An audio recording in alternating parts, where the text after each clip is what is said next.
thing. That is perfectly all right. My data indicates clear skies in the coming days. Current conditions for maritime travel, optimal. I'll be ready whenever you are.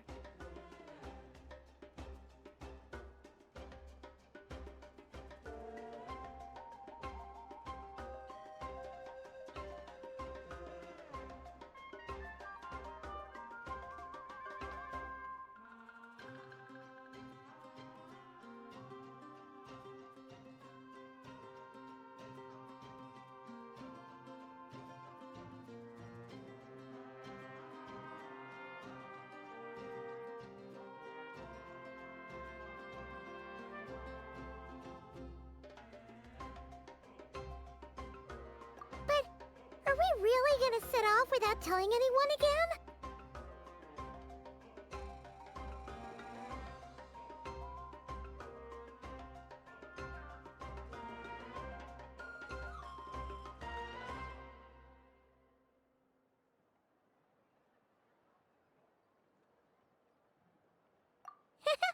Funny you mention it. You'll never guess who Paimon saw on the way over. Hey! You didn't seriously think we'd let you leave without a farewell party, did you? No chance. Yeah, come on, Traveler. We've already made all the preparations. And most importantly, how dare you try and slip away without first paying your respects to the almighty Dragon Lord! A little bird told us you'd soon be leaving for Nod-craya. So, we asked Paimon to give us a heads up before the date of your departure.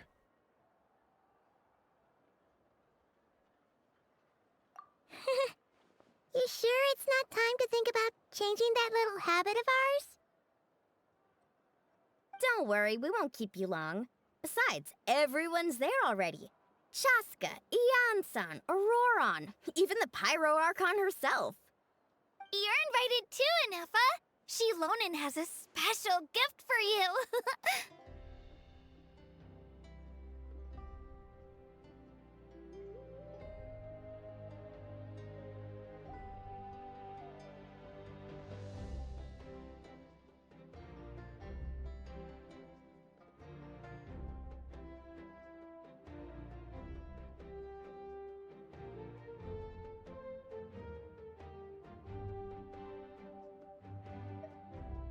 Accompaniment request accepted.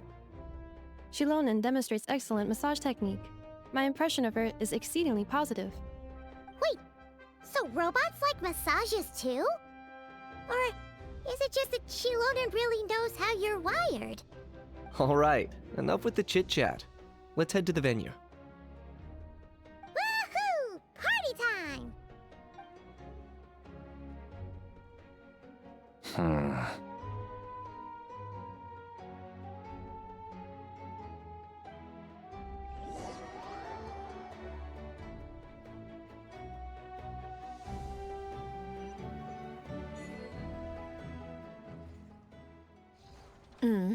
Spit it out, then. They've set off. Just as my calculations projected. About time I met this variable in person.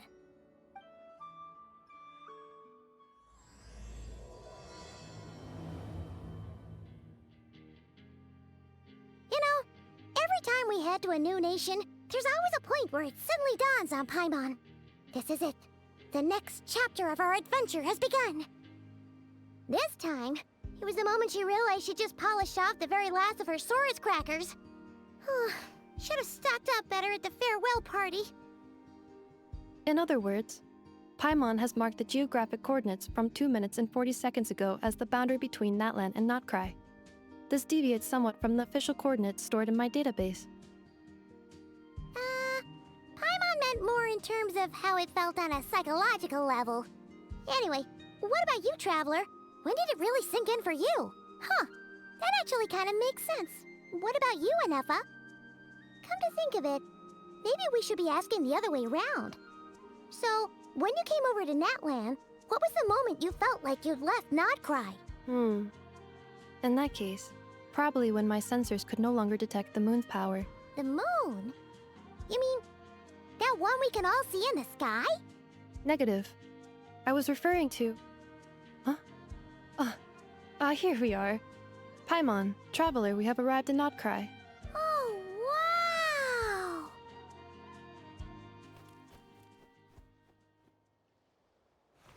Paimon, traveler, welcome to Nod-craya.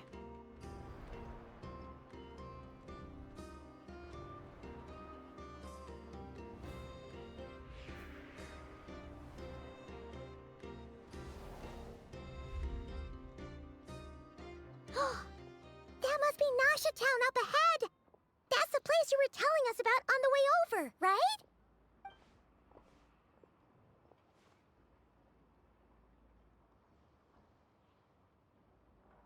That is correct, Paimon. It is also the most bustling commercial hub in all of Nod-craya.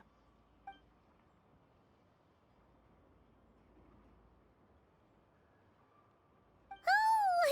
Sounds like the perfect place to start trying out all the local specialties! Huh?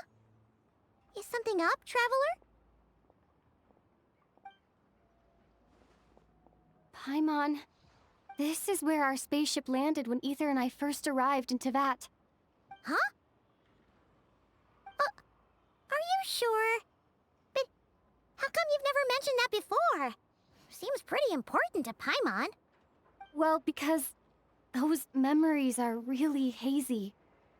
All I remember is Ether waking me up and us leaving the ship. But just now, setting foot on this land, I felt something. The kind of power I sensed in those moments. Are you referring to Kuvaki? What now? The locals refer to it as Kuvaki. It is a unique elemental force found only in Nod-craya, or rather, a pure, primordial form of elemental energy.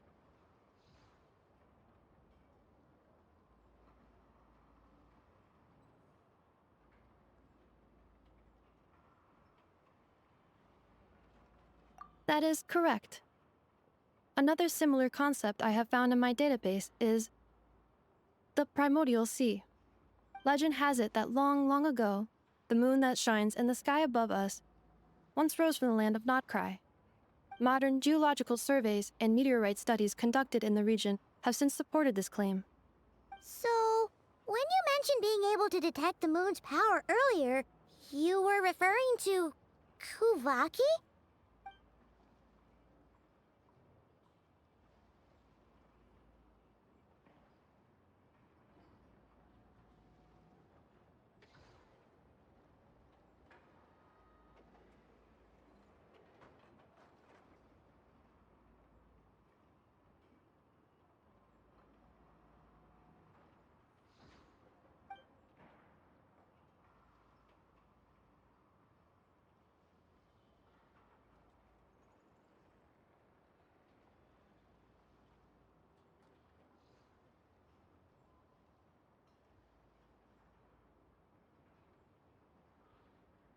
Wait, Traveler, you're saying we might actually find your spaceship here?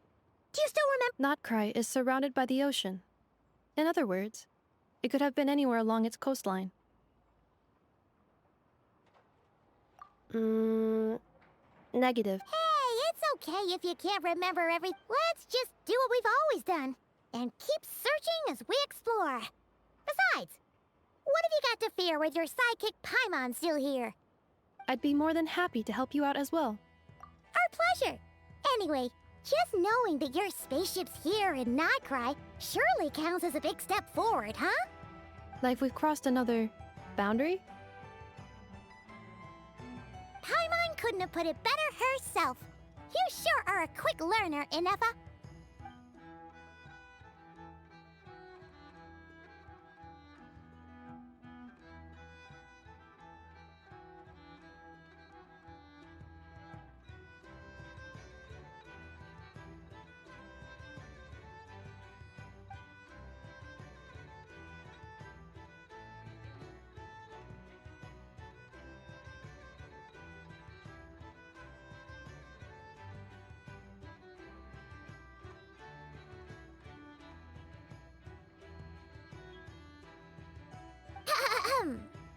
Well, As the best guide in the whole of Tivat, Paimon hereby does solemnly declare, Nod-craya, here we come!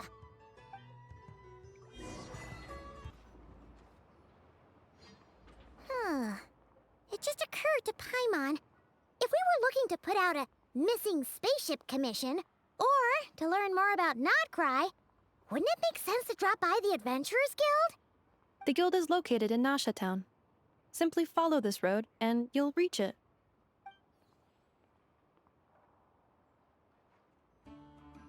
Huh? What in Tivat is that? Looks kinda like a sealy, floating around in the air like that. That is a kuhenki, a species unique to the land of Nod-craya. A kuhenki? Does she have something to do with the moon, too? Indeed it does. According to the Frost Moon Scions, the indigenous inhabitants of this land, the kuhenki, are said to be familiars of the moon goddess, leading those who walk in the moonlight's glow to things of great importance. The moon goddess? Don't all people here worship the Tsaritsa? Although Nod-craya lies on Snezhnaya's border regions, the people here have held their own unique beliefs since time immemorial. As I mentioned, everything in this land shares a deep connection with the moon and the sky above. The beliefs of the Frostmoon Scions seem to date back to the civilization of the angels. According to the documents in my database, even the 7 Archons did not exist at that time. Wow! So the origin of their beliefs goes back even further than the Archon War? Correct. At some point, you may come across some statues of their goddess.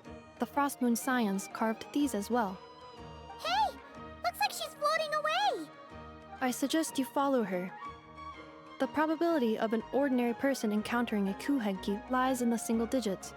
Many here consider them heralds of good fortune.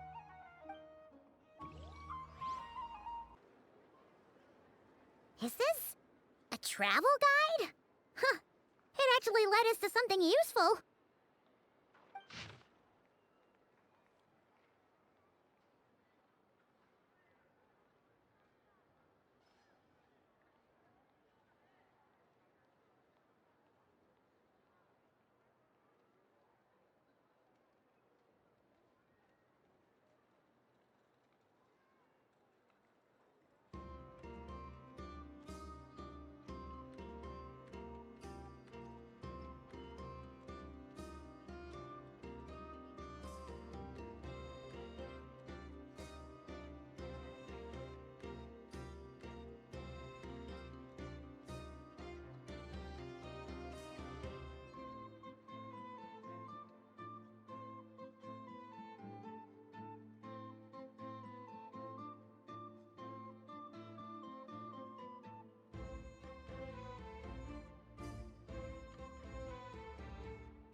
Are there any particular points of interest? Oh, it all looks pretty interesting to Paimon. If we have time, she'd love to see, pretty much everything. Recalibrating route. If we keep following the current path, we will arrive at an area of scenic beauty. From there, we will be able to identify both the Adventurers Guild and several must-visit specialty stores. Yikes! Why is Paimon suddenly getting the feeling that if she doesn't step it up soon, Ineffa's gonna put her out of a job?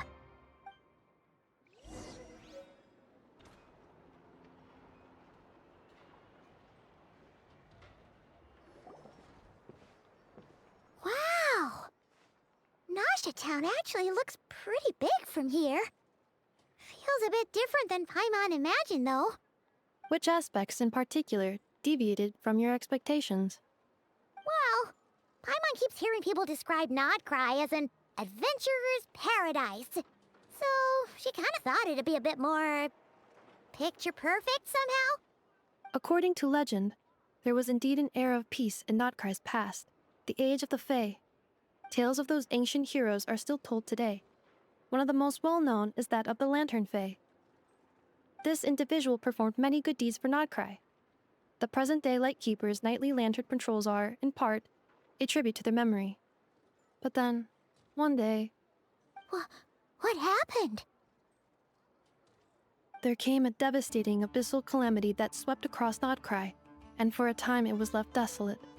Heartbroken by what had become of the land they had so cherished, that Fae extinguished their light, just as the abyss had extinguished all hope.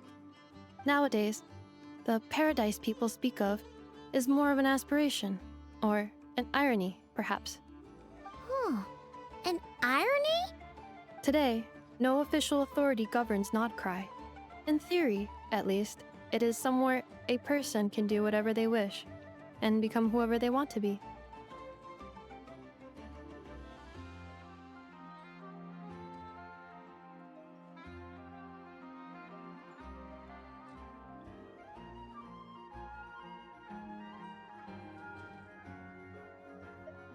The Adventurers Guild is just over there, in Nasha Town's central plaza, and the flagship tavern is over that way.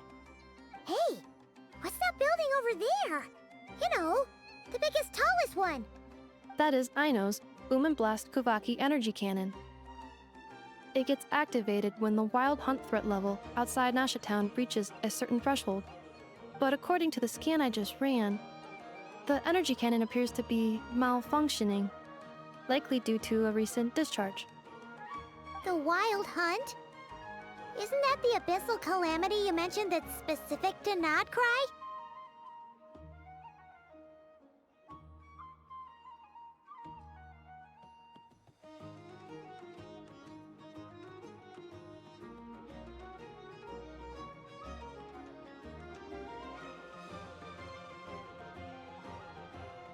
It is a phenomenon that has been occurring for several centuries now.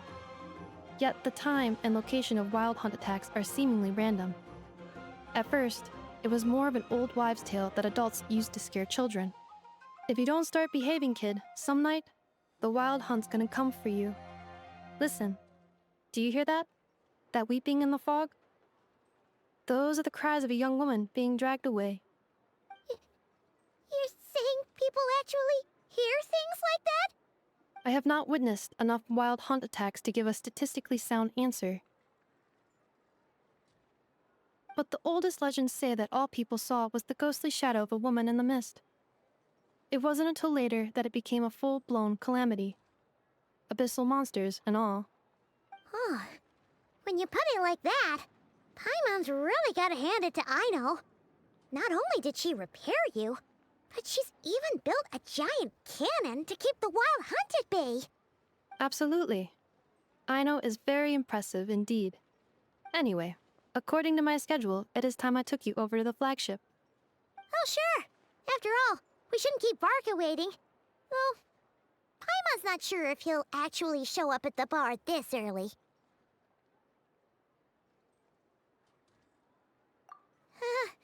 You're right about that.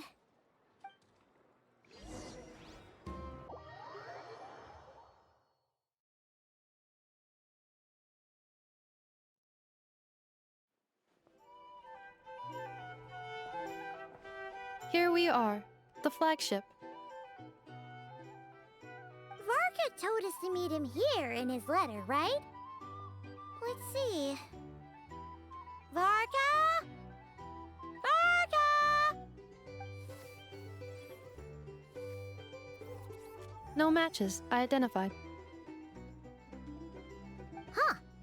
So he isn't here after all. Oh, guess we never did actually say we'd be arriving today. Hey, why don't we go ask the owner? If what they say is true, Barca's drinking prowess must have left quite the impression.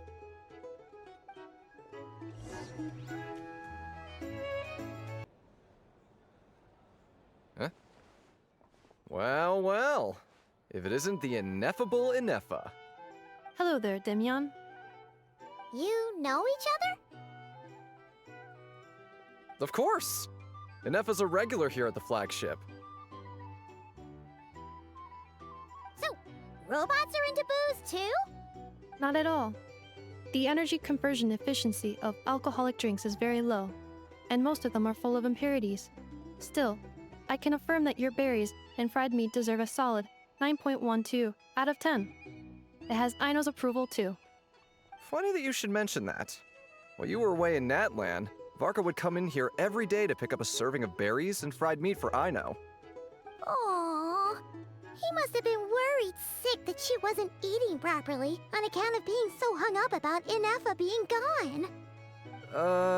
Actually it's 'cause Varka found out that Aino went wild after Anefa left, gorging herself on snacks she normally couldn't get her hands on. So it was more worry that she wasn't getting a balanced diet. I think I might have just put my foot in it. Anyway, since you're back from Natlan, these two must be the ones Varka mentioned. The Traveler and Paimon, yes? Yep, that's us. So, from the sounds of it, you must be a close friend of Varka's too. Varka? Goes without saying. After all, he's the only one around here who's ever managed to stay standing after 10 rounds of the roulette special. Paimon can't believe he's made such a name for himself. Though, guess it's hardly surprising how.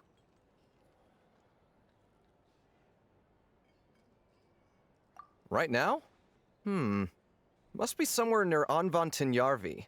That's quite far from here. Huh? Where's that? It's a lake in the northern part of Nod-craya. Word reached him of trouble brewing around those parts, so he took his knights to check it out. Oh. So, we missed him?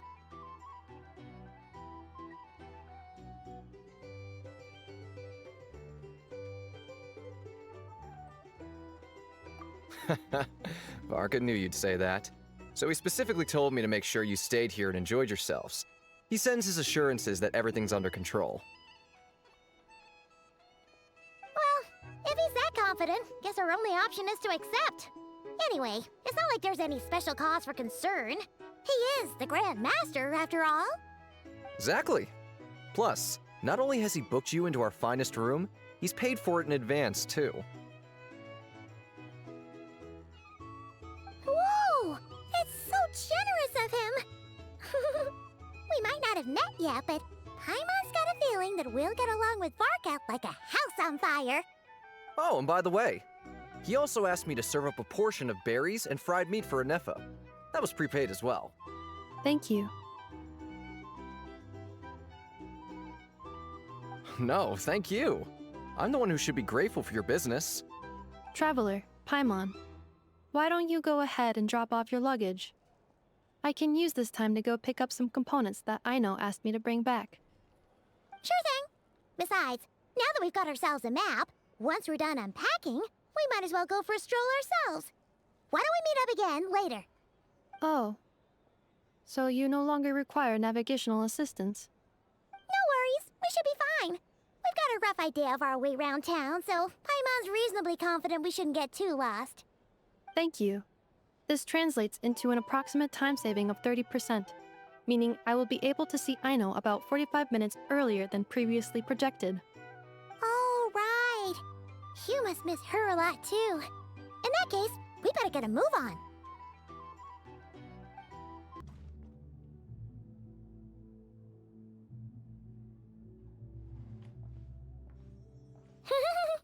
Feels pretty nice having someone sort out our food and lodging for us, huh? But is this really the flagship's best room? It's pretty big, make no mistake, but it looks a little worn out, right? Though, to be perfectly honest, that feels right at home with everything else we've seen of Nasha Town.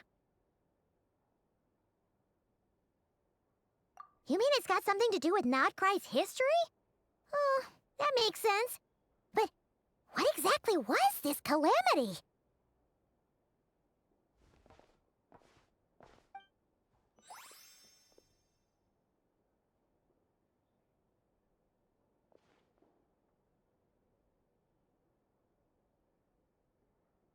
Oh, should we try the berries and fried meat too? Paimon's getting hungrier and hungrier every time someone mentions it. Oh, sorry about that. Paimon wasn't watching where she was going. Please, there's no need to apologize. If anything, I'm the one who should be sorry. Clearly, I shouldn't have gotten lost in my thoughts in the middle of a hallway. Wait a sec. Are you staying in the room next to ours? Ah, quite the perceptive one, I see. First things first, allow me to introduce myself. My name is Kirill Chudamirovich Flintz, but please, just call me Flintz. Whoa, that's an impressively long name for sure. Ah, is that so? Names like mine ought to have been fairly common in Snezhnaya, at least in the past. Would I be correct then to assume that the two of you are travelers in this land? Yep, you sure would be. Paimon is Paimon, and this is the Traveler. We've been to a bunch of nations already, but we only just arrived in Nod-craya today.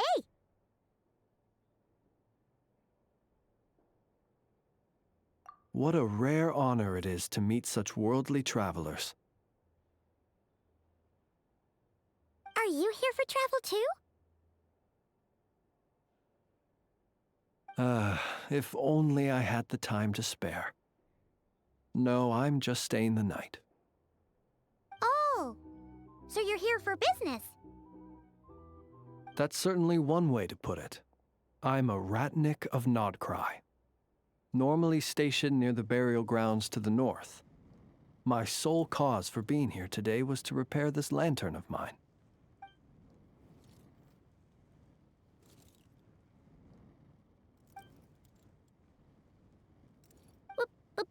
Burial grounds?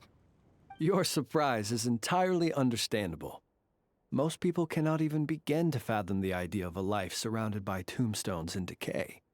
But if you've heard of the calamitous abomination that is the Wild Hunt, you'll know that in their wake they bring a host of souls tainted by abyssal filth. That then is why we are stationed by the burial grounds, to hold the line where it is most vulnerable. Oh, so it's all about fighting against the abyss. Oh, sounds like a tough job. I thank you for your concern. But in truth, I've long since grown used to it. In fact, I like to think it rather suits me. If anything, I'd say I prefer the peace and quiet of a graveyard to the hustle and bustle of urban life. Paimon sort of gets it now. But even so, she's still pretty sure she could never get used to living in a graveyard herself. For one thing, she'd be too scared to fall asleep at night. Oh, I assure you, there's no need to worry on that account. The kind of ghosts you find in cemeteries aren't too big on talking. But even when they do, they're usually far more discreet than the living.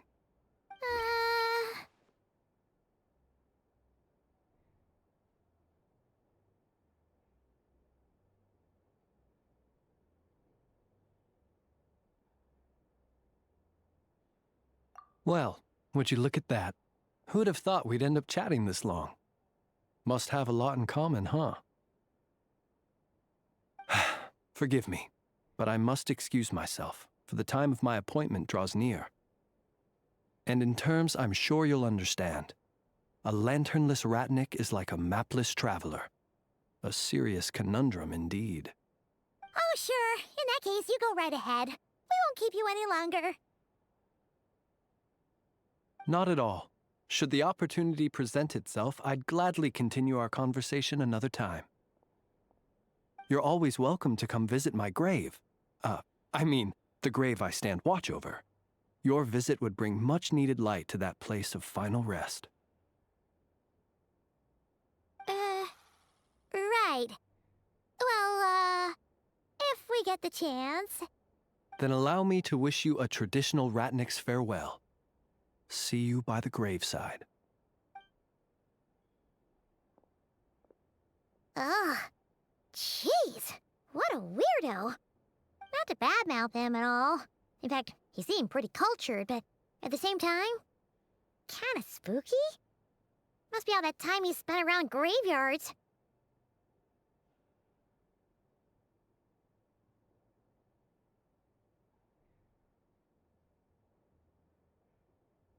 His lantern? No, not really. You mean, 'cause it was broken?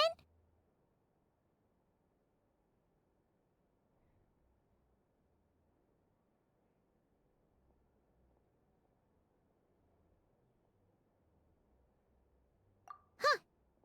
Yes, you've always had a nose for stuff like this. If you're worried, you can always ask him the next time we cross paths.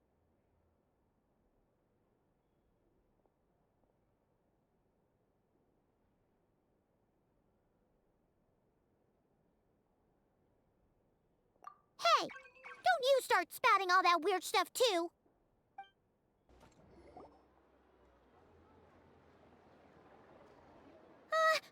Paimon almost forgot something super important.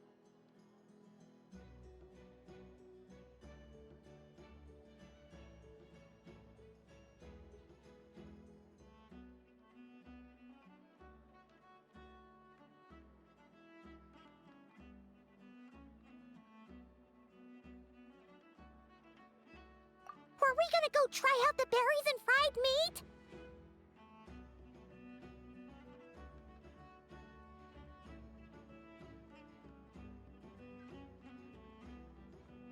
But now, heading all the way back to the flagship feels like such a waste. Please, accept today's boon. Come night or day, may the blessings of the moon goddess shine down upon you. Huh? What's going on over there? Wait, free food? Wow, the people here are so nice! Quick, let's grab some too. Paimon's super curious what their food tastes like. Moonlight illuminates the path before you, travelers from afar. Huh? How'd you know we were travelers? Just now were a song the birds in the sky, singing of your wanderings. You are no ordinary guests, it seems. The birds and the... what now? Forgive me. I should not have laid the words of others out as a welcome mat for our very first meeting. You, too, must be wondering who I am. I am Lauma, moon chanter of the Frost Moon's scions. Please, as do our followers and other passers-by, accept today's boon. Happy to oblige. Paimon's name is Paimon, and this here is the traveler. Thanks so much for sharing your yummy food with us. We'll take one each.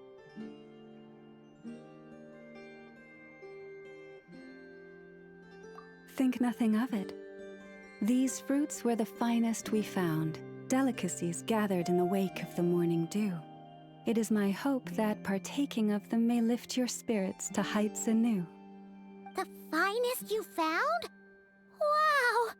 That sure is kind of you, but wouldn't you want to keep those for yourselves?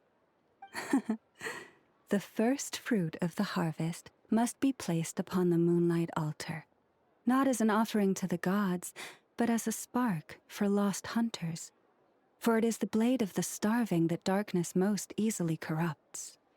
As perhaps you have already heard, we Frost Moon scions revere and worship the moon goddess. We believe that together, virtue and compassion are the shining light that will lead us all out of the long, dark night. And now, with tides of haughty Fatui swarming into Nod-craya, driven by greed, and greed alone, more than ever before, we must all unite under the banner of virtue. Huh, look who it is again. Those unsufferably kind-hearted Frost Moon scions.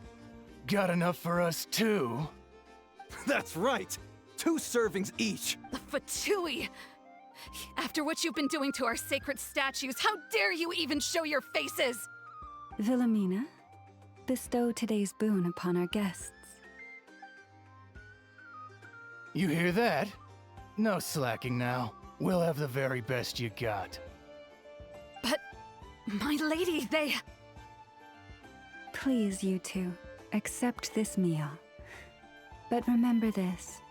Kindness is the first lantern left to guide those who stumble in ignorance. Come again? Let me finish. But should they still refuse to follow the moonlit path, Then by our frosted blades shall we show them its shadow. You! Hey, look who it is. Tch, whatever. Just you wait. We'll be coming for you next. Huh? Where's the meat? Who wants to eat this garbage? Those stooges really are the worst. Ever since they came to Nod-craya with all their weird equipment and built that so-called experimental design bureau, our lives have been turned completely upside down. Judging from how they reacted just now, it seems the Fatui already know who you are. Well, we have gotten in their way in pretty much every nation we visited, so we're probably at the top of their blacklist by now. I see. Then, on behalf of the Frost Moon Scions, I thank you for the goodwill you have shown us.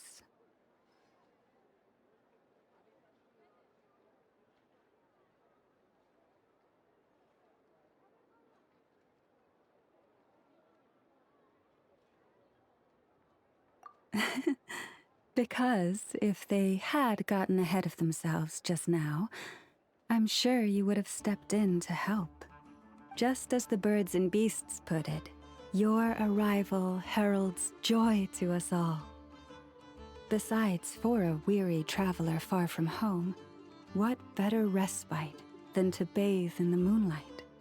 You will always be welcome at the Frost Moon Enclave. May we meet again in the moon's gentle glow. These are delicious!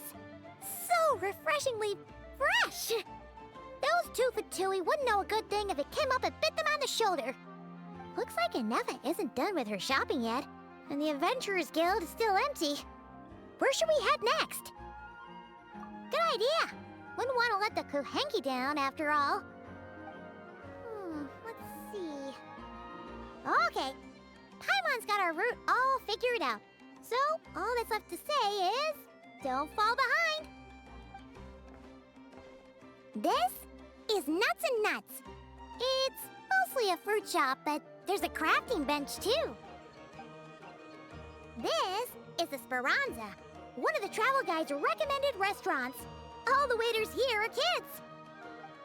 This is the Vesnici Prolegia greenhouse. Apparently, their flowers are all made of metal, so they'll never wilt away. And this is the Rossum Workshop. If you ever need a weapon made, this is the place to go. And over here, they've got a super tall observation deck. Whoa! Take a look at that! You can see really far out into the distance. That way's north, and that looks like something built by the Fatui? And then over there to the west, that must be the place Lauma mentioned, where the Frost Moon Scions live. So, what'd you think? Even if Anefa kinda stole her limelight earlier, this just goes to prove that Paimon's own tour guiding skills aren't too shabby either, right?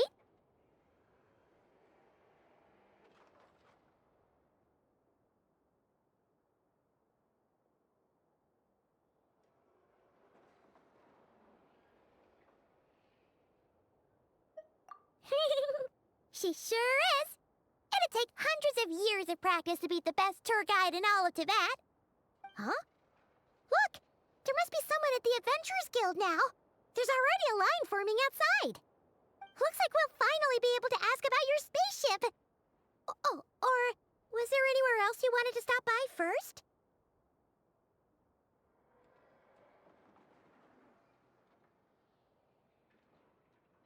Where? Which one are you... Oh, now you mention it, Paimon's noticed it too. Ugh, better not be who she thinks it is. Anyway, where we go first is completely up to you. Either the Adventurers Guild, or that suspicious-looking shop. A word of warning, though. If we step into that shop, be sure to keep a very close eye on your Mora. Lucky us! The line seems to be gone now. Come on, let's go say hi to Catherine. Hey, Catherine! We meet again!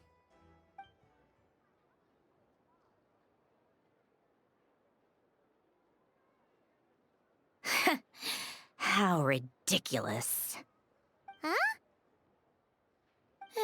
They often say that mortals, shackled by their own flesh and blood, may fail to perceive the truth of this world, even when it is right beneath their very noses. Yet I had not expected to have the pleasure to witness such heights of absurdity firsthand. But Paimon must have gotten the wrong person? At second glance, you do seem a bit younger than Catherine. And you certainly sound a lot less friendly.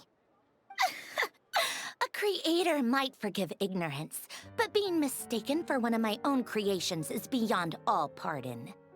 Look very closely, for standing before you is none other than Marionette, 7th of the Fatui Harbingers. A harbinger?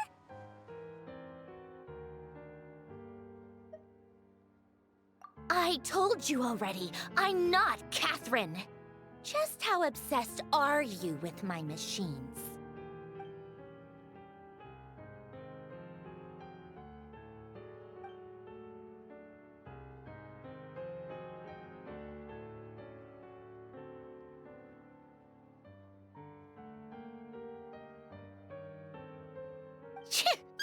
Today's encounter is merely a courtesy call. A friendly warning, if you will. You interfered with my work once before, with that little robot. I let it slide. After all, it was nothing more than a distraction, a side project at best. But we are in Nod-craya now, and as such, I strongly advise you not to stand in the Fatui's way. Otherwise, the next time we meet, I might just have to drop all this meaningless etiquette. Oh, please. You've got some nerve coming out with barely veiled threats like that. You're the one stirring things up here. Oh, perhaps you have misunderstood. Just because Nod-craya lacks a ruler at present, that does not mean it should not be ruled. We Fatui are simply establishing a new order. Yeah, right. More like shady experiments, judging by your massive, creepy research facility. I've said what I came to say. What you do next, only you can decide. So why don't you start by using your already limited processing capacity to calculate your even more limited options? And, being the refined young lady that I am, I shall indulge you just this once. Ad Astra Abyssosque. Welcome to Nod-craya, Dominion of the Fatui.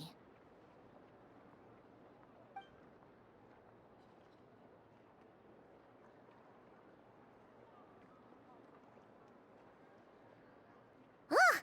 Paimon's so mad right now! How can anyone so obviously evil be so annoyingly self-righteous? But if a Fatui Harbinger is here to greet us in person, that can only mean one thing.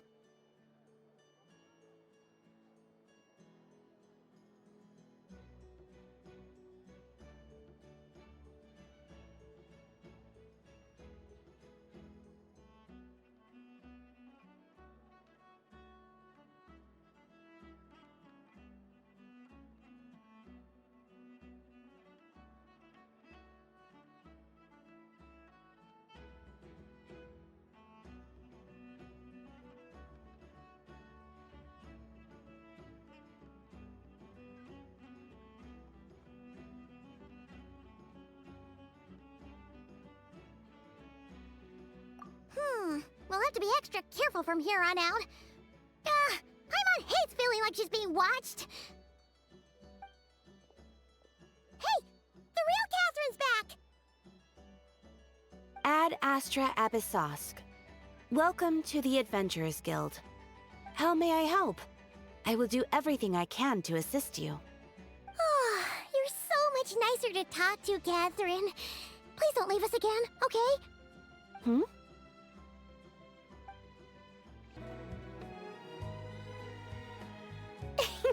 Please, here you go.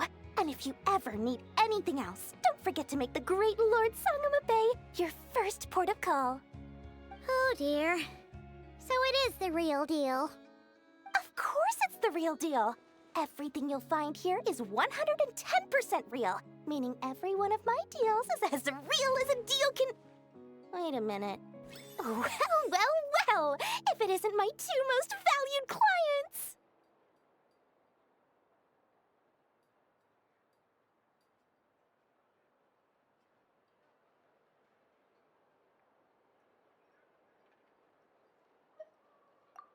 And with no small thanks to your munificent patronage.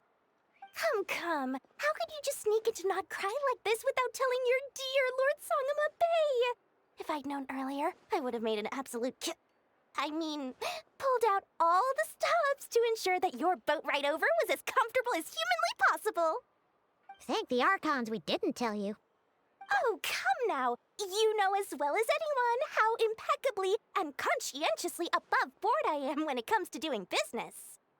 Well, regardless of whether that's true or not, the main issue here is that we had no idea you had a branch in Nod-craya.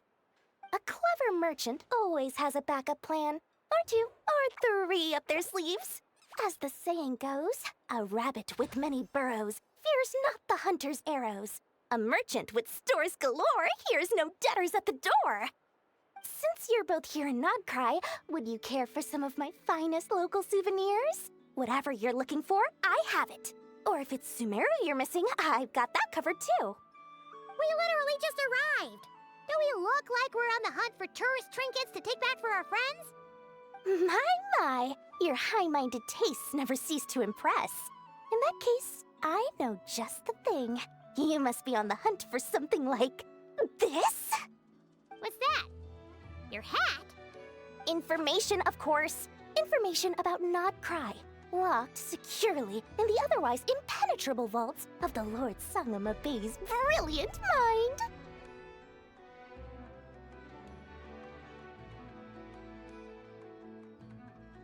I knew it!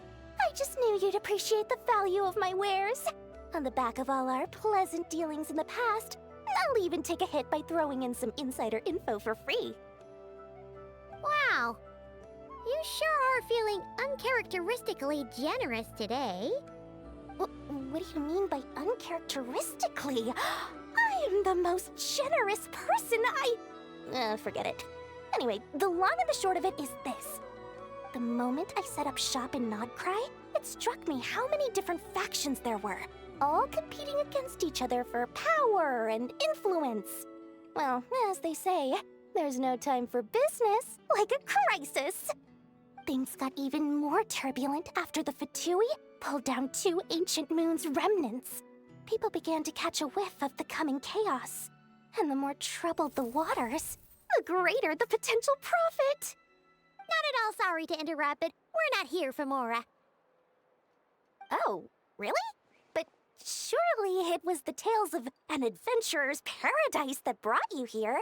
The chance to take your very own slice of all the latest and greatest business opportunities? In that case, what would you like to know about?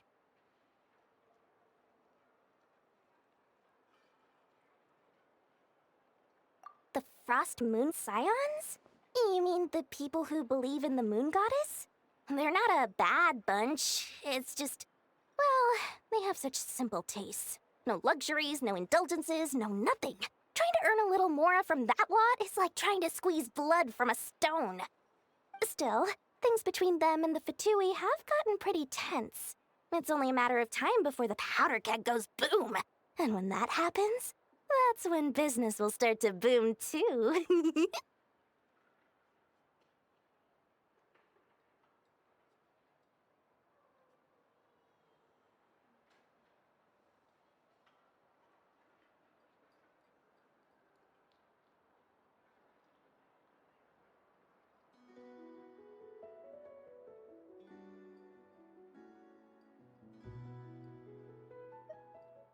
Everyone knows they're here for the ancient moon's remnants, but no one's sure why they pulled them down in Nod-craya of all places.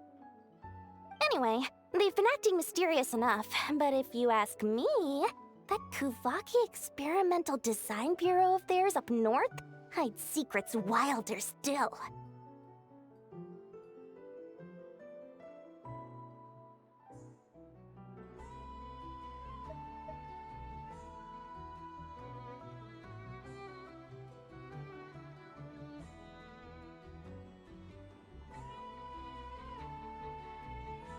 That bunch of booze-loving monsters? Ugh, don't even get me started.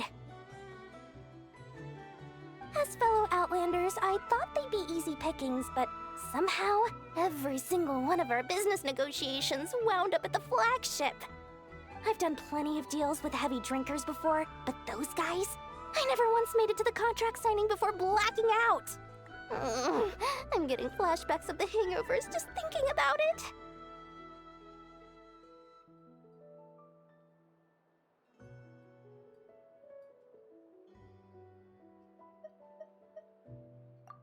What now? A spaceship?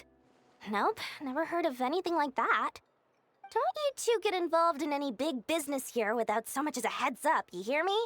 At the very least, consider letting me in as a key investor.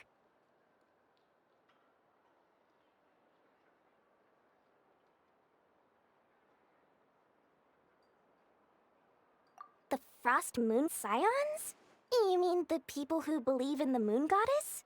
They're not a bad bunch, it's just, well, they have such simple tastes. No luxuries, no indulgences, no nothing. Trying to earn a little more from that lot is like trying to squeeze blood from a stone. Still, things between them and the Fatui have gotten pretty tense. It's only a matter of time before the powder keg goes boom.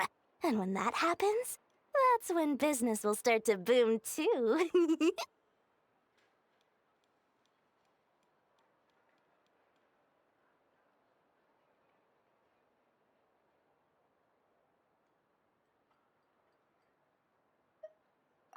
Oh, I almost forgot to mention. Sooner or later, you'll no doubt end up doing business with some other merchants in Nod-craya. And someone's bound to mention a place called the Curatorium of Secrets. Listen to my advice. Do not, under any circumstances, go there, no matter how much trouble you're in. The Curatorium of Secrets? What do they get up to there? Just a place that handles all kinds of disputes. But the owner will charge you an absolute fortune, and she has a temper to match. Nothing like your friendly neighborhood Lord Sangama Bay. You're not just saying that to stop your competition from undercutting you, right? When did that little pipsqueak get so sharp? And after I gave them all that info for free just to win them over. What do you mean? Of course not. I'm only thinking about your wallets. I mean, on behalf of your wallets. You're really not convincing anyone, you know. All right. Business is a cutthroat business. I won't argue with that. But I'm not lying about that boss lady. Not only did she make it into my top 3 people not to mess with in Nod-craya, she's also in my top 3 people most eager to trade in favors. Seriously? It feels like you're just bad-mouthing your rival now. Fine. If you don't believe me, go see for yourselves. We might both be from Sumeru, but compared to hers, my conscience is so large, why, you could fill 3 whole palaces of Alcazar's array. But when you realize what I'm saying is true, don't say that good old Lord Sangama Bay didn't warn you.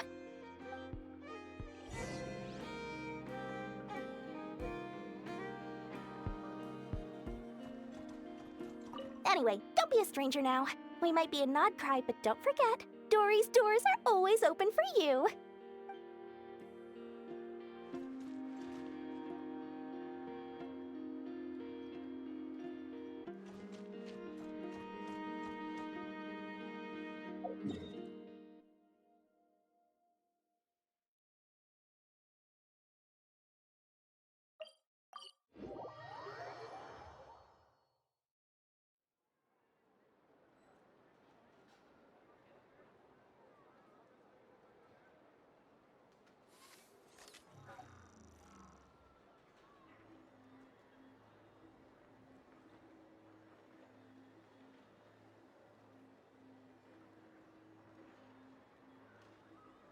This land holds nothing but promise for adventurers from all walks of life. Better get me some. Wouldn't you agree?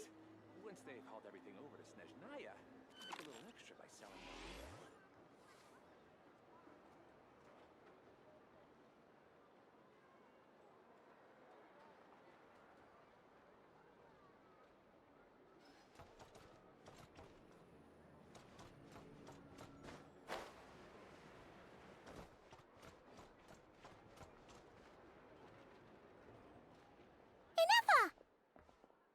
Hello.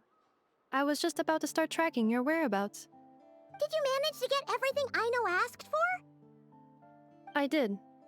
What about you? Do you need me to navigate or introduce any more places around town? Not for now. We've seen most of it already. We probably need some time to process everything we've learned, though. Any progress with the spaceship? No. Catherine came back just now, so we asked her, but even she hasn't heard a thing.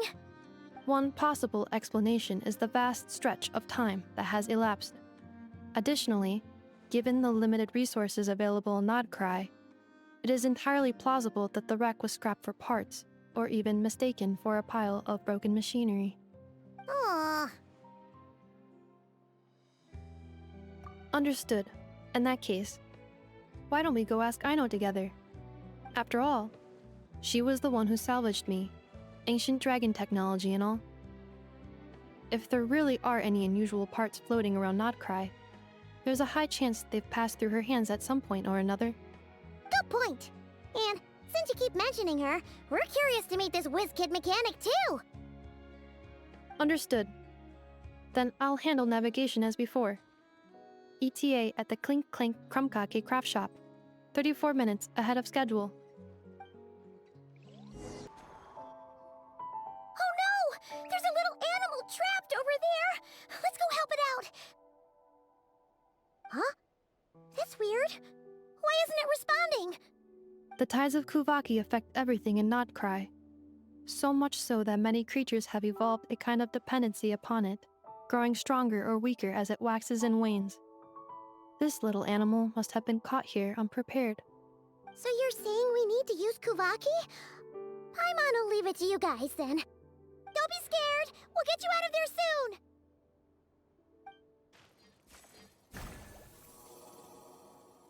Oh, it worked! Off you go now, little one. Don't go getting yourself caught again.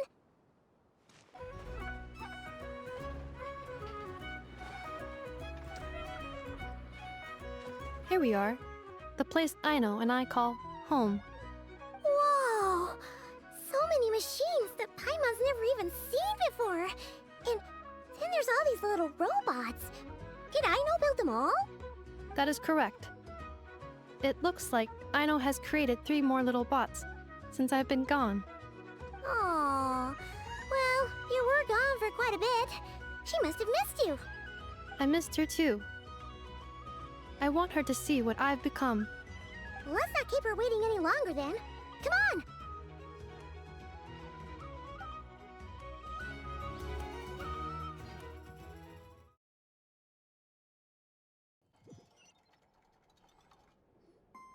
Aino, I'm back.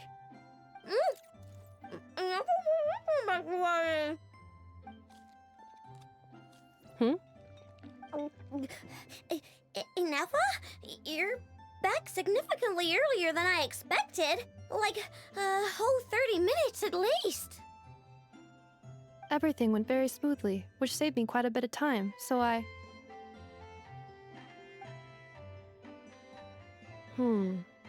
Aino. Could you turn around for a moment? Aino? I've been on my best behavior the whole time you've been gone. She's got chocolate all over her mouth. Aino. While I was away, did you strictly abide by my tailor-made snack intake schedule? Oh, of course I did. 1 whole cake, 1 crumb cake, and 1 pack of chocolates a day, right? It was either a cake or a crumkake or a pack of chocolates per day. Oh, shoot. When did you finish the snack stash I left for you? Literally just earlier today. Let me just go run a scan on that. I meant today, a week ago. And then you restocked an entire week's worth on your own initiative? 2 weeks worth. Hmm. Why does Paimon feel like the roles in this household are pretty much the opposite of what she imagined? Calculation complete.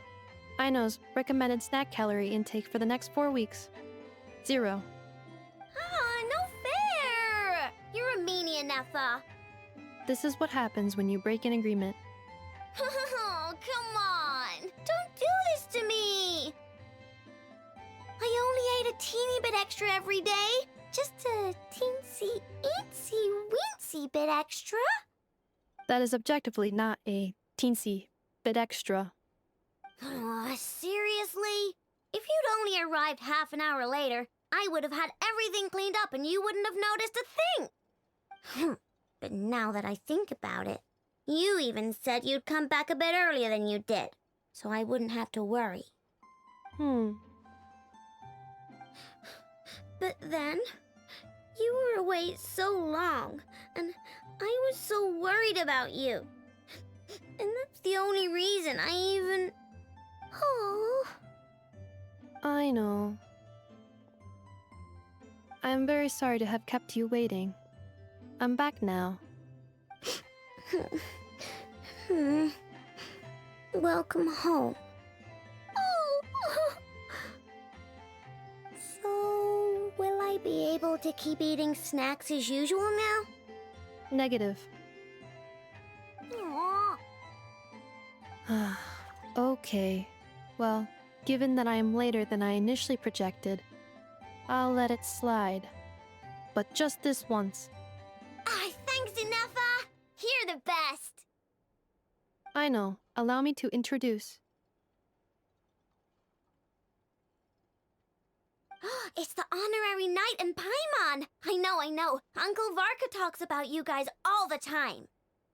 Nice to meet you, I know. And Nefa's told us all about you, too.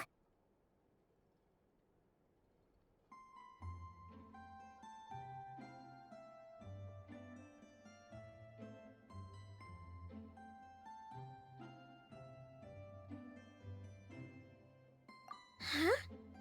Really? She actually said that about me? Well, she's not wrong. Oh yeah, so, you're here to see Uncle Varka, right? A couple of days ago, he suddenly said he had to head out on business, and that he might not be back for a while. He asked me to let you know if I saw you. Yeah, we heard about that at the flagship. Did he say what he was doing? Nope. Just told me to take good care of you guys and make sure you feel right at home. Oh, shoot. Please, take a seat.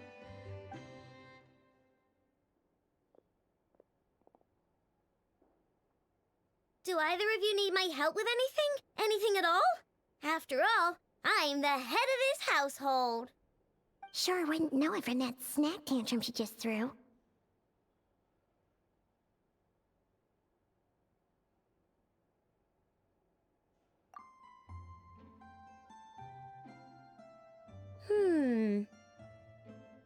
A spaceship, huh? From outside to that? Exactly. So, ring any bells? No. Oh, you sure? Nope means nope. Never seen the slightest trace of it. More specifically, by nope, I mean, I've never seen a single piece of tech in all of Nod-craya that might have come from out of this world. Not in any new machines or in any old ones either. Huh.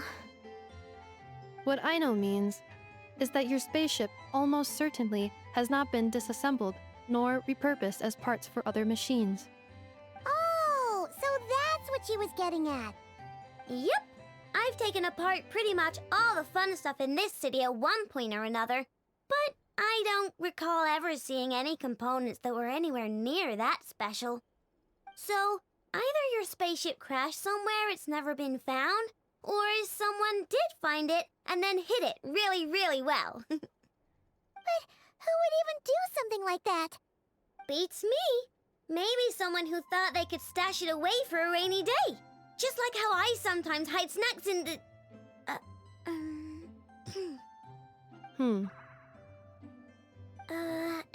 Anyway, long story short, I definitely haven't seen anything like that. Besides, sounds like it would practically be ancient history by now. If anyone still has any leads on what really happened, it'd be the Frost Moon Scions. The Frost Moon Scions? Huh? Haven't heard of them yet? Didn't Inefa tell you about their rituals? There wasn't enough time to delve deeper into their history and traditions. What kind of rituals are we talking about? I've never actually seen them myself, just heard bits and pieces here and there. They say that each of their moon chanters has had access to an ancient relic that lets them see the true past.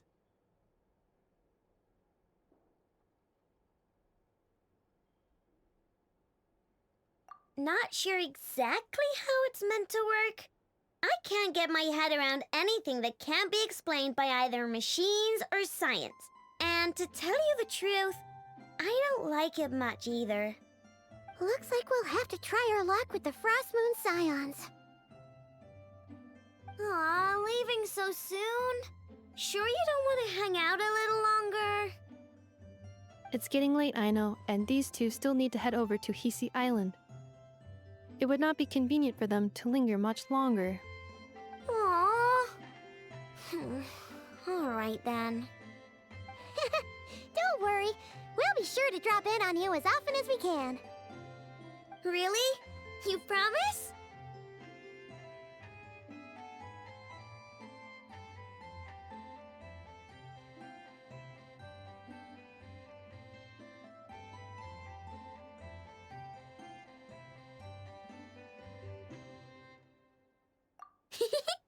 Sounds like my type of visitors. You're welcome anytime. I'll be staying to look after Aino today, so I won't be going with you.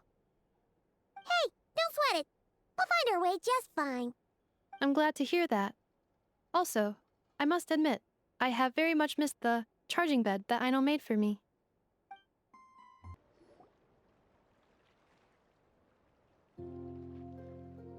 Huh? Hey, look! Isn't that Lauma? The moon chanter? Let me take a look at your wound. You must be more careful. Doesn't matter how much of a rush you're in, your safety always comes first. Oh, you're back too. How was your day? You what? Those two Fatui? The ones who were causing trouble in Nasha Town? You went to teach them a lesson?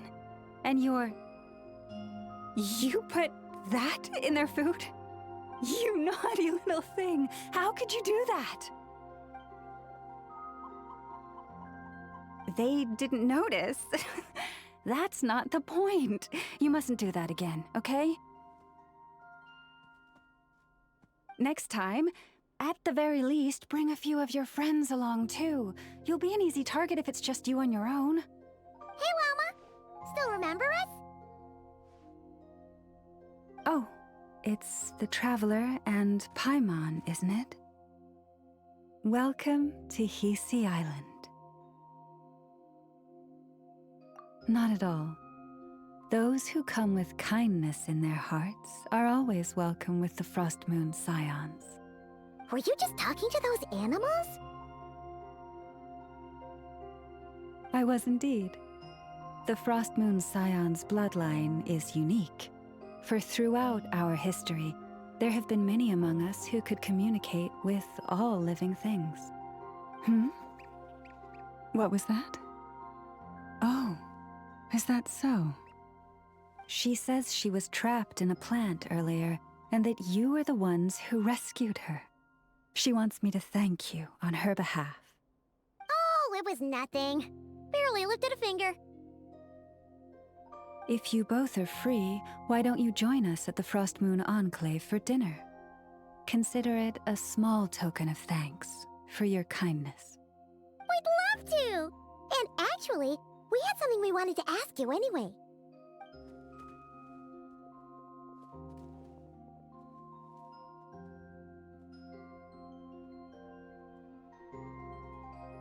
Oh. You're interested in the story of Kutar? Kutar? Yes. Kutar is our moon goddess, the moon maiden who guides us. But up close, this one somehow seems a bit different from the one in Nasha Town. It's like it's more... Natural? or like... more harmonized in its design. That is because ever since the Fatui arrived in Nod-craya, they have been modifying and defacing our statues as they please. These statues were made by the Frost Moon Scions who settled here hundreds of years ago, crafted from the very finest lunasol stone.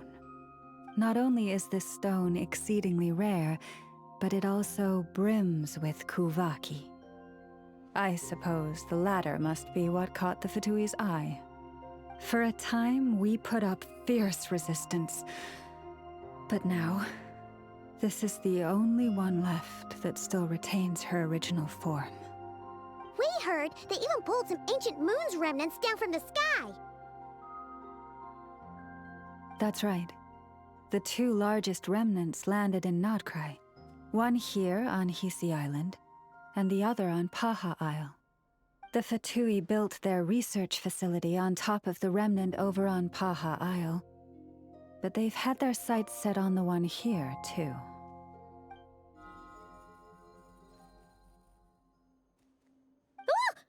Oh! It's that little Kuhenki again! Surely that can't be. Hey! We've been wondering what was up with it, too. It just appeared out of some petals and hasn't stopped following us since. No, that is no ordinary Kuhenki. These we name Luonnotar, beings born from the moon goddess's blessing. Can you understand what it's saying? We honestly haven't got the slightest idea why it's been following us. I'm afraid not.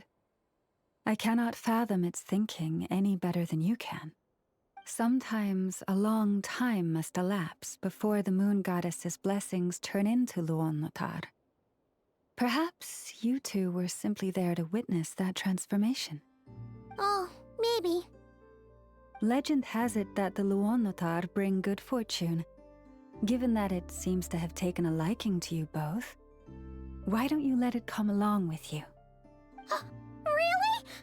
Then you can start by helping us find some more treasure chests along the way. Capiche?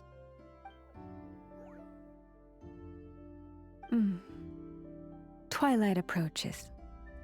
If you would hear more of the moon's story, then let us make our way to the Frost Moon Enclave. Beneath the gentle moonlight, I shall share this tale in full.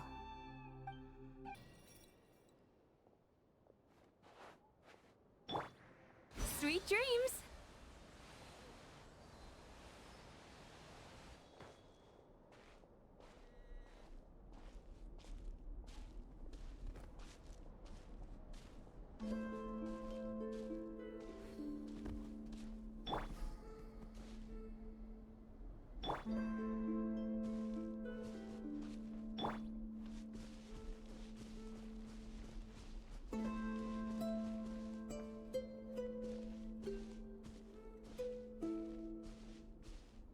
Oh, Lady Lama, you're back.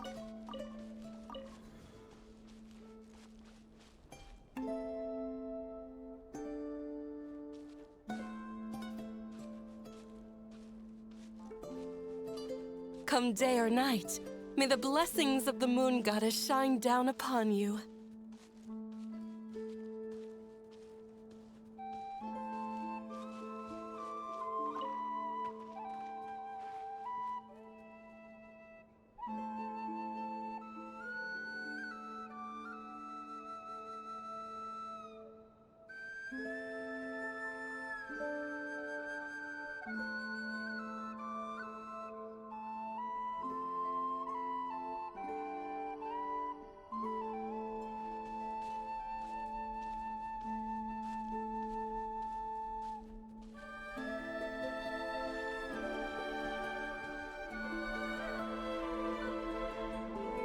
Lauma, you have returned. Wilhelmina, this is the Traveler and Paimon. Kindly arrange for 2 additional dinner settings for our honored guests. Of course, my lady. Wow! Everyone along the way here pretty much saluted you. Are you, like, super important around here? I am but a moon chanter, one entrusted to convey the moon goddess's will. Nothing more. She's just being modest. The Moon Chanter holds the highest rank among us Frost Moon Scions. Lauma is our leader. Wilhelmina? I know. I'll send word to the kitchen. 2 meals coming up. Whoa! Paimon had no idea you were such a big shot. It is merely that the unique traits of our bloodline have manifested themselves especially strongly in my person. That is no accomplishment of my own. Please, follow me this way.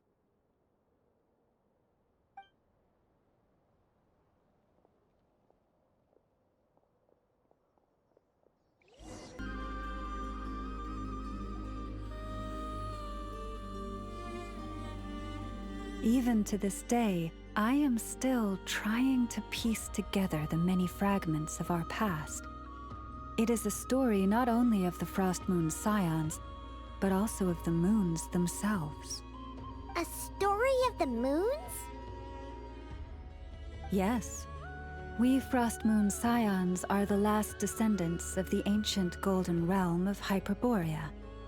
Its former glory may have faded, but what remains is a memory uniquely ours. In the distant past, Tevat had not just one moon, but 3. It is said that they were created by the primordial master of this world, cast into the firmament to keep peace in the land below. Firstborn was the eternal moon, largest of the 3. Legend has it that it was her immense kuvaki that gave rise to the ocean tides. Next was the frost moon, smaller than her big sister, yet brightest in radiance. Her glow became the cold, undying lantern of the night. Finally came the iridescent moon, smallest of the sisters. Most of the time, her light was barely visible to the naked eye. Yet when she shone, her fleeting halos were all the more mysterious for it. Wow! Sounds like it all happened so long ago. So, what happened to them afterwards? Afterwards, well, as you have seen, the 3 moon goddesses perished. This happened in a war triggered by the Descenders, and of the 3 lunar husks, only the frost moon survived unbroken, while the others were shattered to pieces. Oh, so that's why there were ancient moon's remnants in the sky. Yes. It is also said that when the moons shattered, most of their fragments rained down upon this land like stardust. That is why Nod-craya is blessed with such an abundance of kuvaki. As for the remnant that the Fatui recently pulled down, that belonged to the eternal moon. Wait a sec. But you just said that 2 of the moons were shattered, so where are the remnants of the iridescent moon? The iridescent moon's remnants were never found.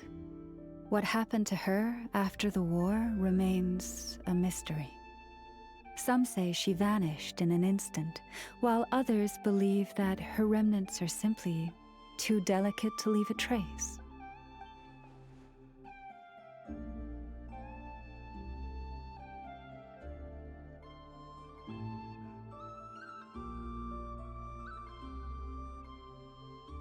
Yet, though the era of the 3 moons has long since faded into legend, successive generations of Frost Moon Scions have always passed down a prophecy that one day the moon goddess would return. And in the end, that prophecy did indeed come to pass, though not quite. Lady Lauma! Lady Lauma, are you there? Cappy, what is the matter? Lady Lauma, it's my daughter, Karina. Her illness. Take me to her, right away.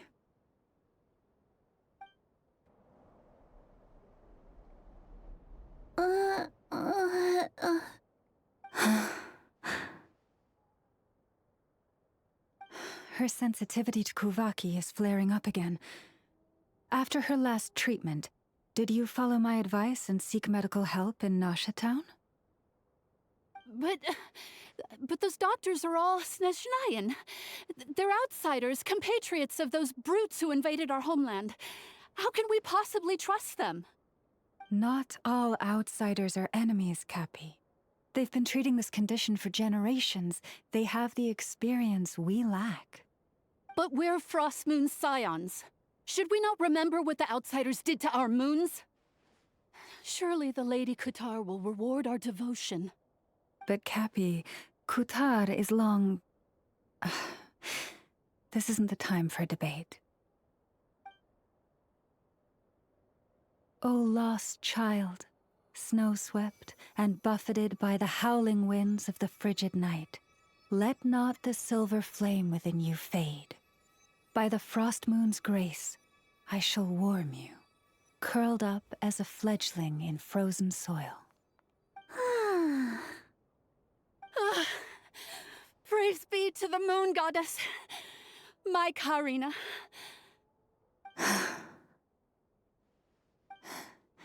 Remember, she must take powdered laka berries daily. It will ease her symptoms.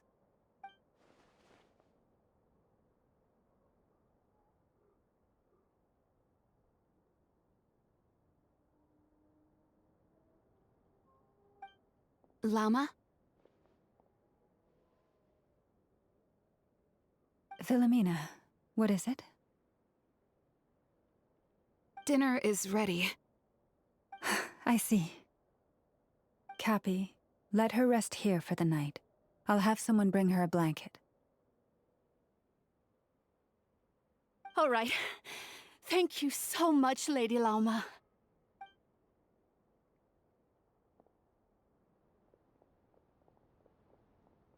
Will she be all right?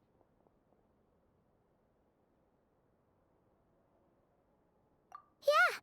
If there's anything at all we can do, please don't hesitate to ask. Thank you for your kindness. For now, though, Karina should be fine. She'll be feeling a lot better tomorrow.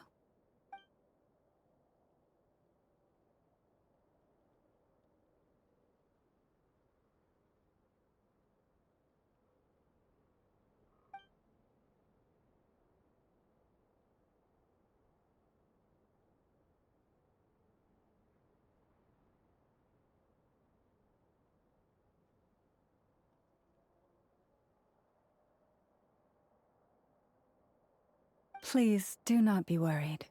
Come, let us head to dinner. I believe you still have some questions for me.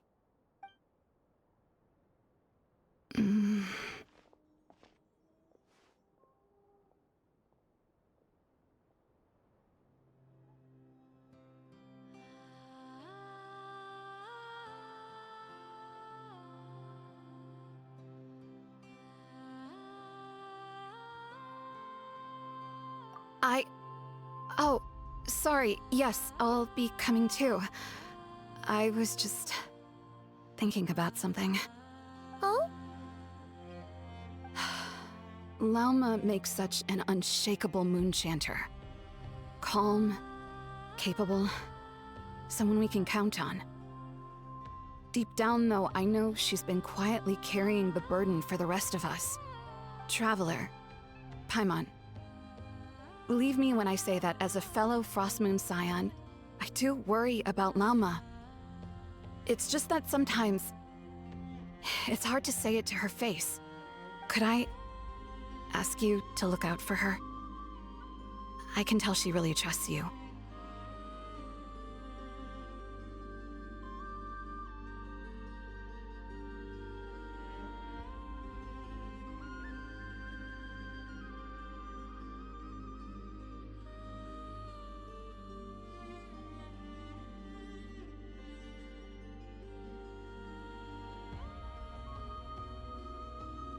I fear that would stress her out even more.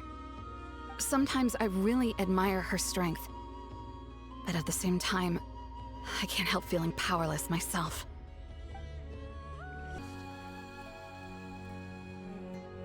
Phew. I'm so full.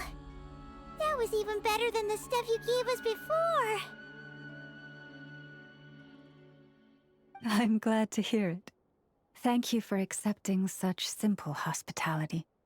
Hey, we should be the ones thanking you. Seriously, that was seriously scrumptious. How did you even manage to finish it? This slop's barely edible. Then again, I guess that's what you'd expect from savages. It's you! Those rude Alpha-Tui we just met back in Nasha Town! My sincerest apologies. If you found the food we gave you earlier difficult to swallow, may I suggest taking a deep breath and joining us? These delicacies might change your mind. After all, I suspect that your previous meal may have been tainted with something most unpalatable. Huh? What do you mean? Tainted with what exactly? With the bitter snobbery of those who call themselves civilized. Why, you...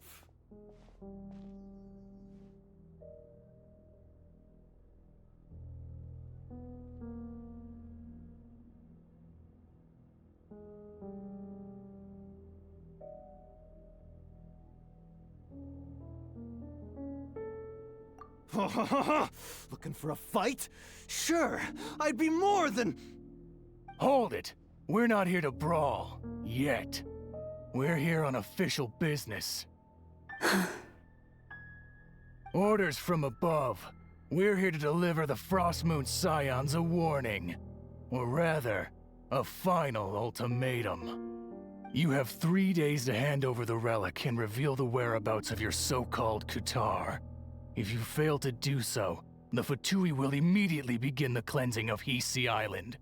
Which, by the way, is the sovereign territory of the Tsaritsa of Snezhnaya. What insolence! Your demands are outrageous!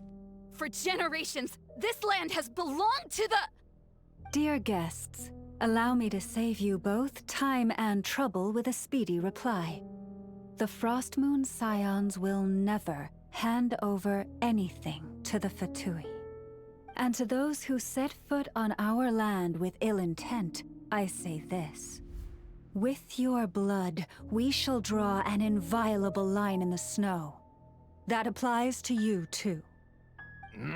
Stubborn savages, the lot of you!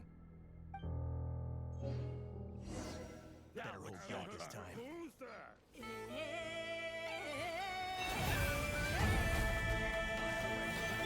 Chew on this! Look, a rainbow! Preparing for dust-up.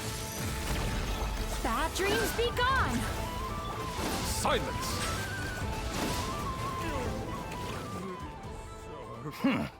You'll pay for this. Mark my words.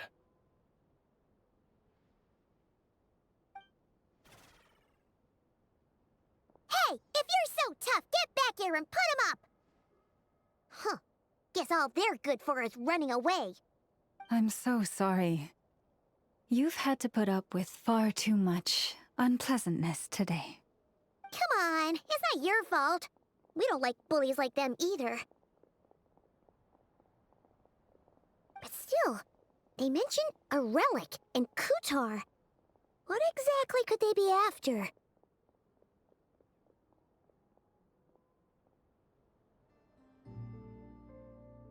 Oh yeah, so this might not be the best time to bring this up, but we kinda have a favor to ask of you, Lama.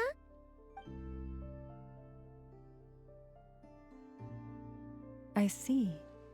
So your questions concern the sacred relic too.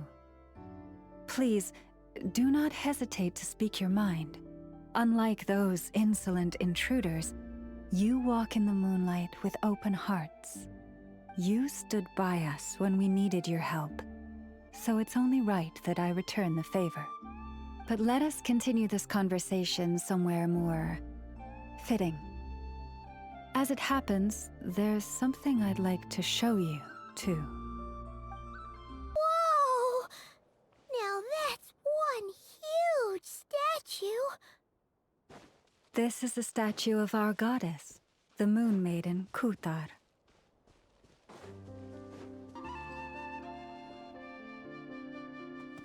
Wow!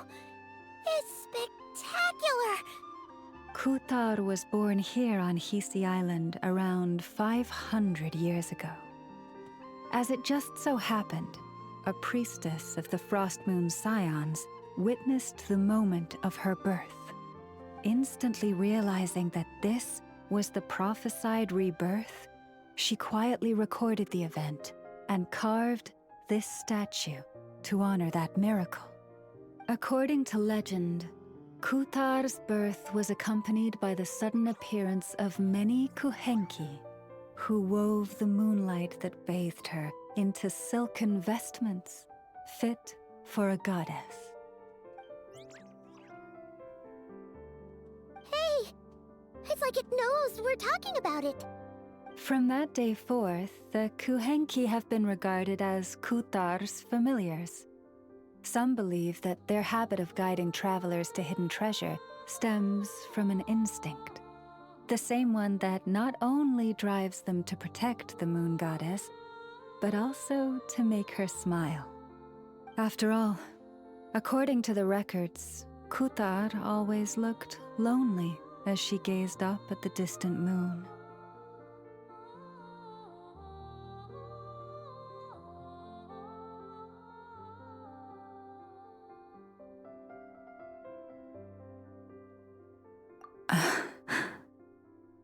Kutar left Hisi Island before I was even born. According to the previous moon chanter, the goddess was angered by our people's greed, and that is why she left us. Where did she go? No one knows what happened after she left. But just a few months ago, after those 2 ancient moon's remnants fell from the sky, she was spotted on Hisi Island once more. And the Fatui have been harassing and threatening us ever since. Judging from what they've said, our moon goddess is actually their missing harbinger, Columbina, the damselette. The damselette? But isn't she number 3 amongst the Fatui harbingers? So she's actually the moon goddess.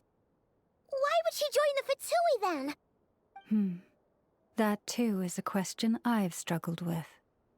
But even at the best of times, understanding other people's choices is difficult, let alone those of a goddess. Plus, forgive me, there I go again, rambling on about our history. But you came here to ask about the sacred relic, didn't you? Honestly, Paimon's not sure which part she's more curious about now. Since ancient times, the Frost Moon Scions have had in our possession a special fragment of the ancient moon's remnants. A piece in which I sense a power unlike any other. Successive generations of moon chanters have all detected a divine presence within it. We call this unique remnant the Moon Marrow. We heard you can use it to see what happened in the past. What is it in particular that you seek from the past? Well, basically, to cut a long story short, the traveler here is actually from outside of Tibet. Oh.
Thank you. Your honesty is a sign of your trust, both in me and the Frost Moon Scions. Unfortunately, though, I won't be able to use the Moon Marrow to shed light on your past just yet. Our people revere the Moon Marrow as a sacred relic. I'm only permitted to retrieve it from the secret chamber in which it is hidden once a year, on Moon Prayer Night. Oh, really? So, when's the next Moon Prayer Night? Judging from the tides this evening, a little less than 2 months. Huh? Does that mean the date changes every year? The ceremony is held on the night when the moon is closest to Tevat. This is also when Nod-crai's Kuvaki reaches its peak. Only then can the seal on the secret chamber be lifted. Oh, guess we've got no choice but to wait. I am truly sorry that I cannot help you sooner. But, as the Moon Chanter, I swear that I will do everything I can to help you find the answers you seek. Think nothing of it. After all you've done for us, you deserve nothing less. Who'd have thought today was only our first day in Nod-crai? Feels like so much has happened already. If I may be so bold, what does family mean to you?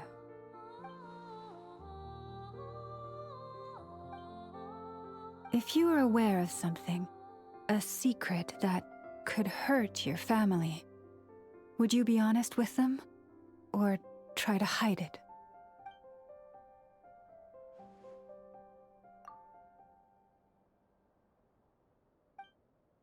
Oh, I'm so sorry. That was I guess I've just never met anyone with a story quite like yours before. I just suddenly had the urge to ask. It's getting late, and you two must be rather tired too. Would you like to stay the night here on Hisi Island? I can have someone prepare some lodgings. Oh, that's all right. We've already got a room back at the flagship as it happens. Speaking of which, if you ever need us, feel free to come knocking. Do you need me to show you the way back? No worries. It's quite a way, and you should get some rest too, Lauma. We'll make sure to be careful. Understood. Then I won't keep you. May your first night in Nod-crai pass in stillness and peace.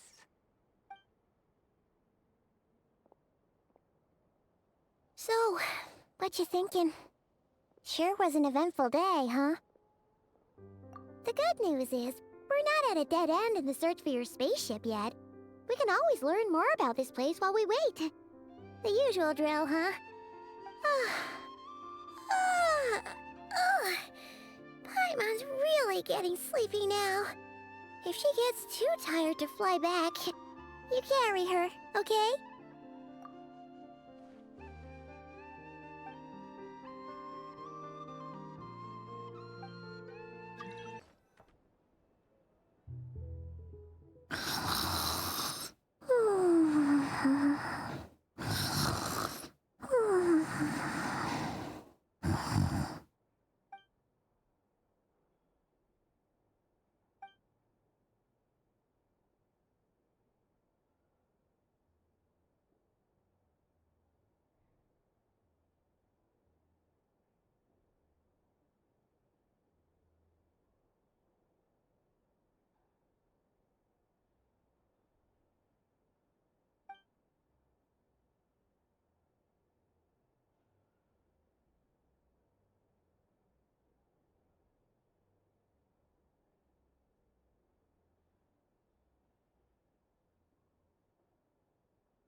Hey, what are you doing here? Oh, these flowers. I remember. When you first appeared, there were flowers like this all around you.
Who goes there? How did you get in here? I am but a passing traveler. I followed your song here. I'm very sorry if I've intruded. The Kuhenki. She brought you here.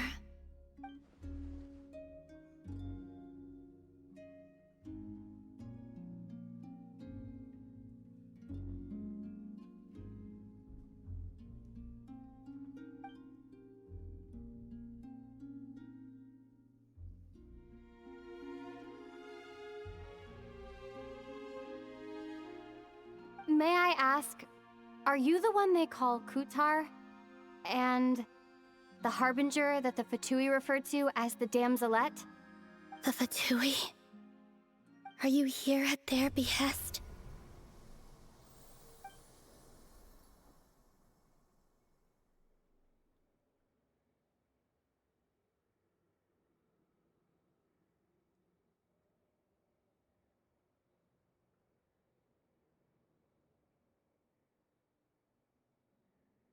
Please don't get me wrong. I have no intention of doing anything for the Fatui. I just wanted to ask you about Nod-craya. And the moons.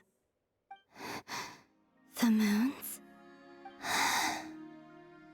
Do not believe in what you can see. What truly matters is what you cannot.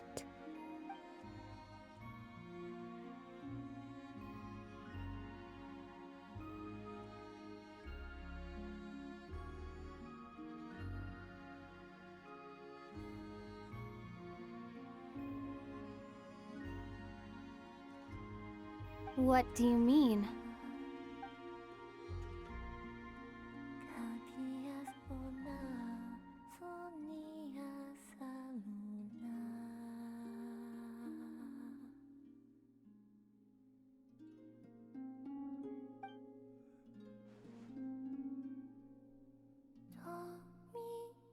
Listen, I'm the Traveler. I'm on a journey through the nations of Teyvat. Hello.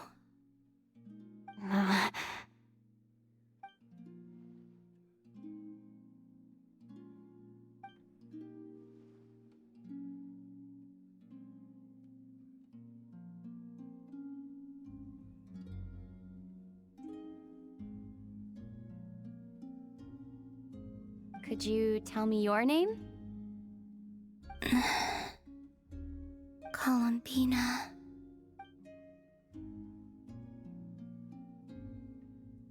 Kutar, the Damselette, the moon goddess. Pick whichever takes your fancy. I do not know my own name.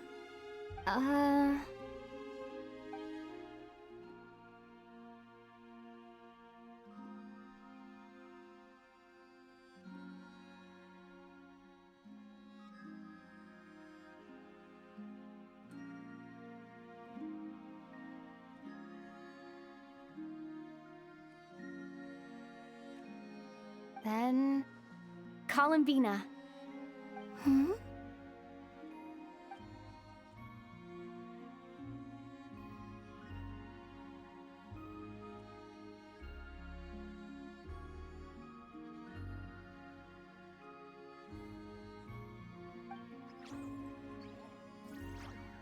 This Kuhenki, this Luanatar, did you bring her into being?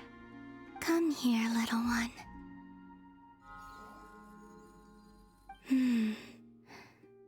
The trace of a blessing, but not one of mine.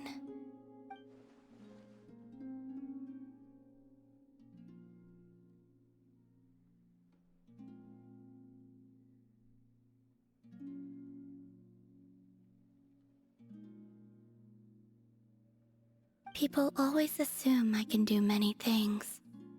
Assume I have done many things. But I haven't. All I ever wanted was to.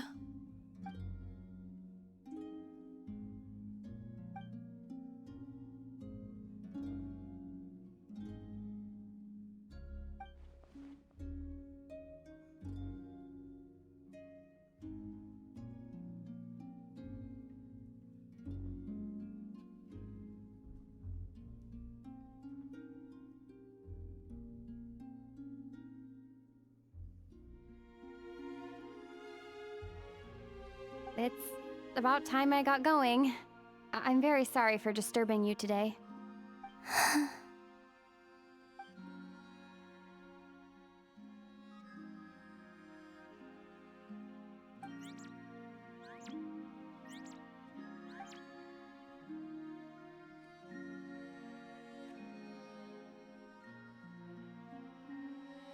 Columbina, that Kuhenki.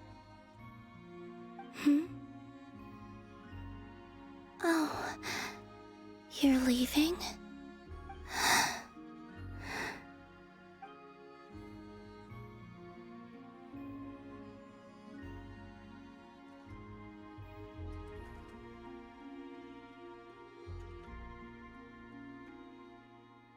Go then.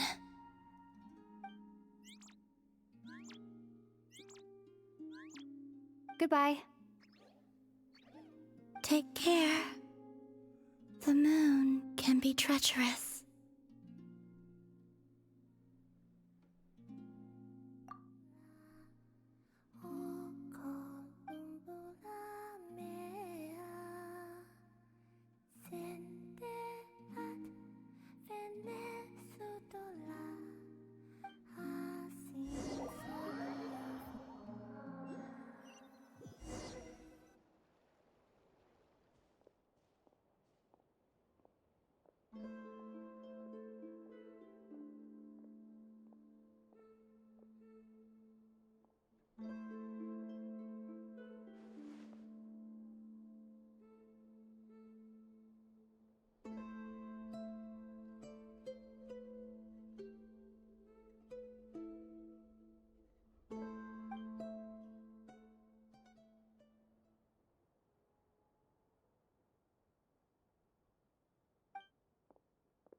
Wait, is that...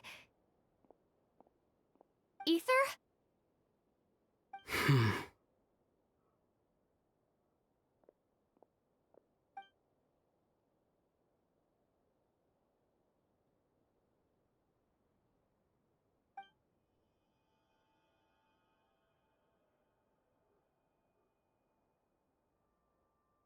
Ether!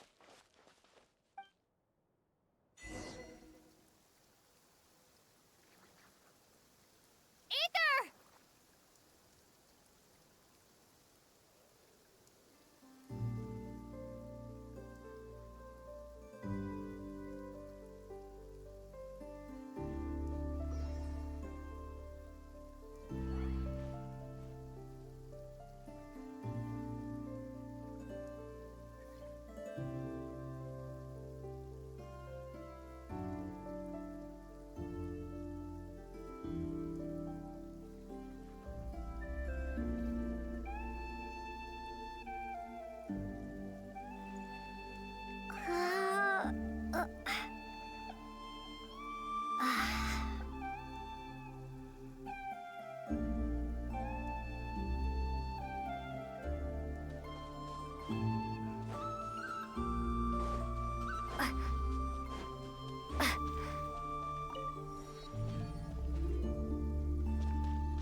Ether!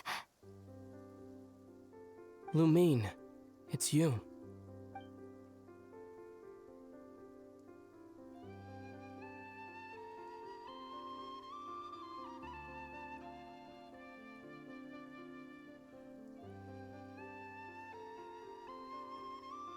Why are you here on Hisi Island?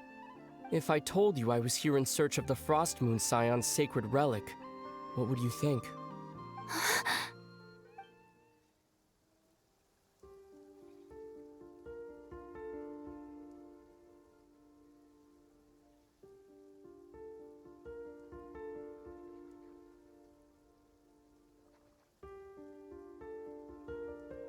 Are you also here to uncover the truth about our past? That's right. What happened to us in the past? How we came to Tevat? Why our spaceship crashed here? There are things I want to know too.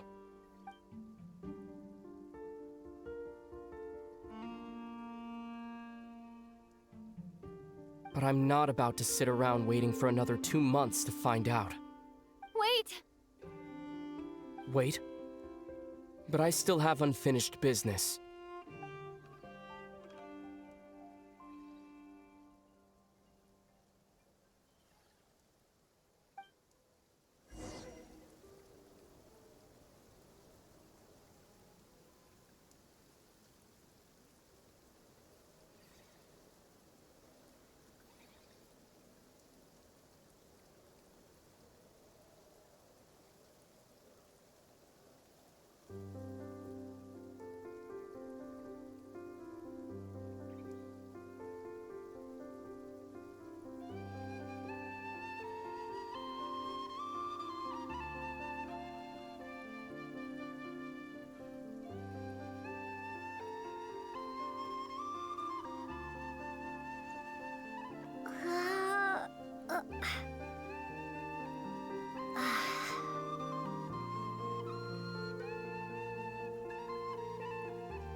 Hold on a second.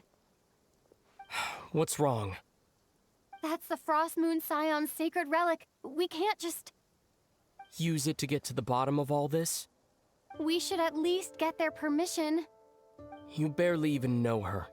Yet already you hold that moon chanter in such high trust. What do you mean?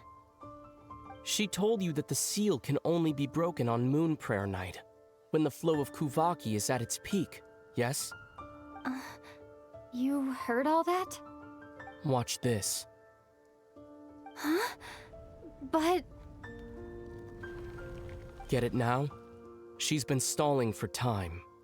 As long as the statue's base is imbued with sufficient power, the secret chamber can be opened at any time.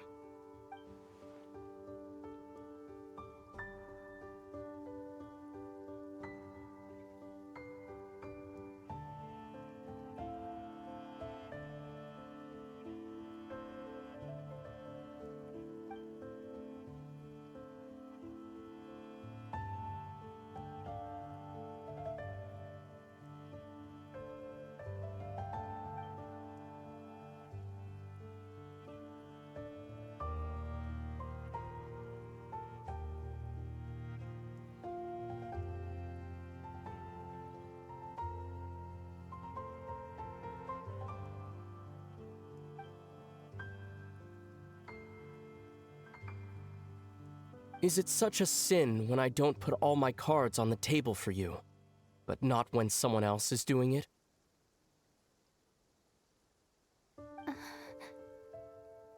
It's not like that. Is it? Ether, you've got it all wrong. This whole time I've wanted to ask you, what happened to make you like this? I admit, I've been having trouble accepting it. But after all this time apart, I've finally come to terms with who you are. Willful side and all. I trust you. I still do. Through all the worlds we've traveled, you've always been there by my side. If there are things you can't explain yet, I can wait while the journey goes on. I'll wait as long as it takes, until the day you're ready to talk. Lumine.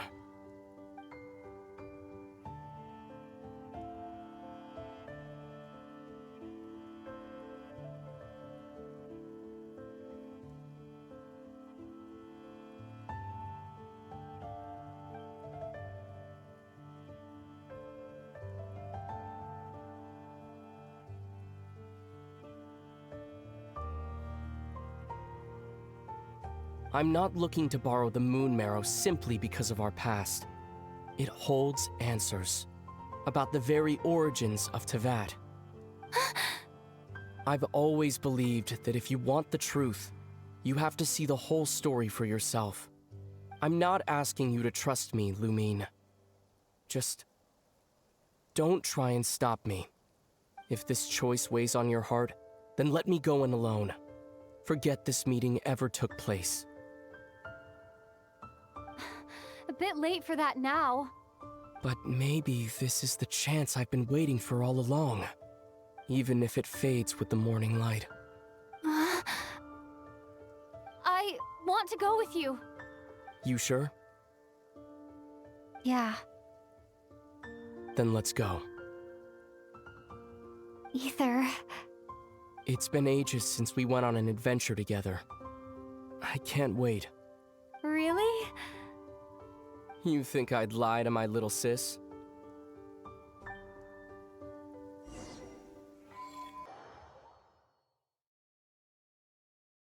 From what I understand, the path ahead is likely to be full of trials and challenges. A deterrence against intruders, and a test for those who truly seek entrance. Nah, I doubt the two of us will have any problems. I agree. Still, if we get separated, things could get tricky. Best we move together and watch each other's backs. Even the sound of your footsteps takes me right back. As a warrior, as a traveler, as my little sister.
Looks like this is the first trial.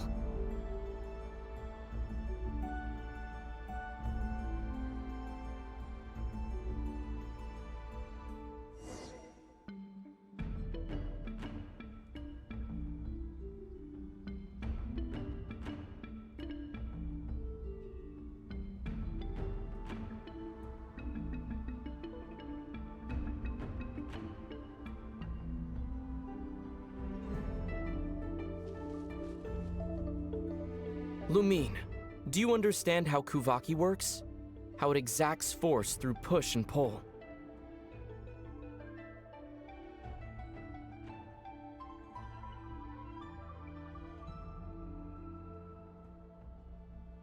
Okay, I'll leave it to you then.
This should help Ether get across.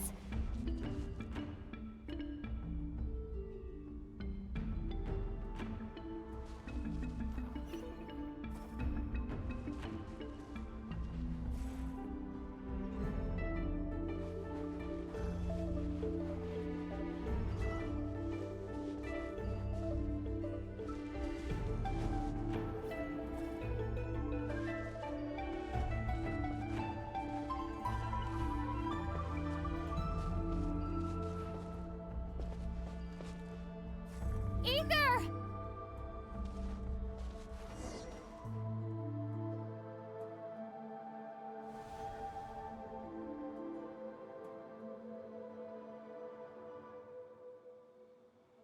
We make a pretty great team, huh? Just like the old days.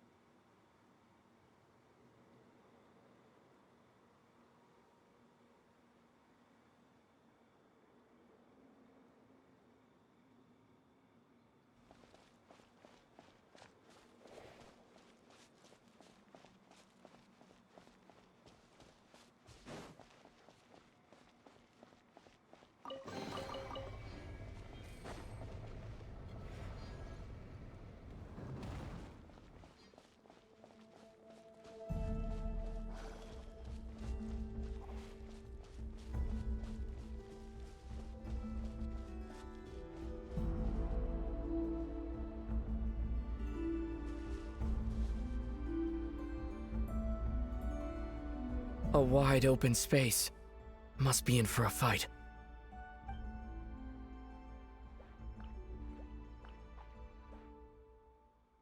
Was that it? What a letdown.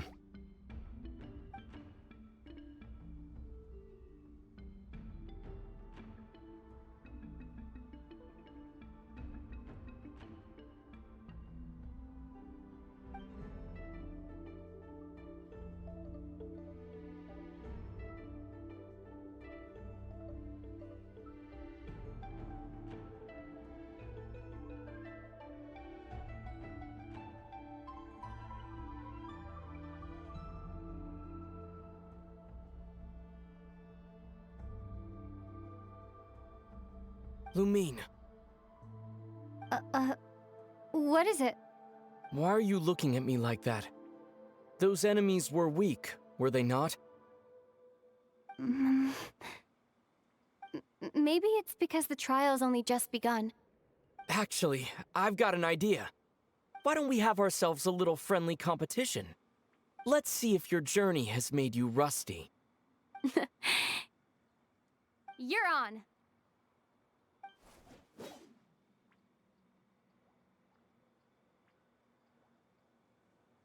I won't lose to you, Ether.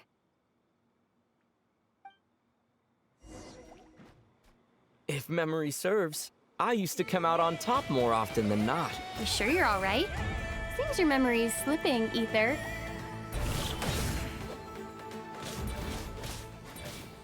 Save it. We'll know who's stronger soon enough. Let's see what you've got.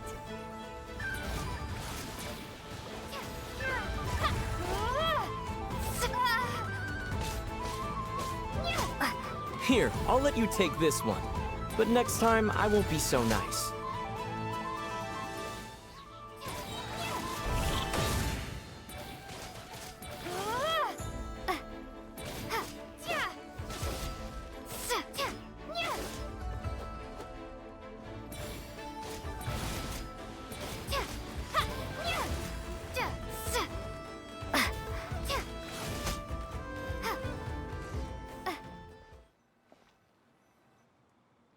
Been slacking off on your combat training?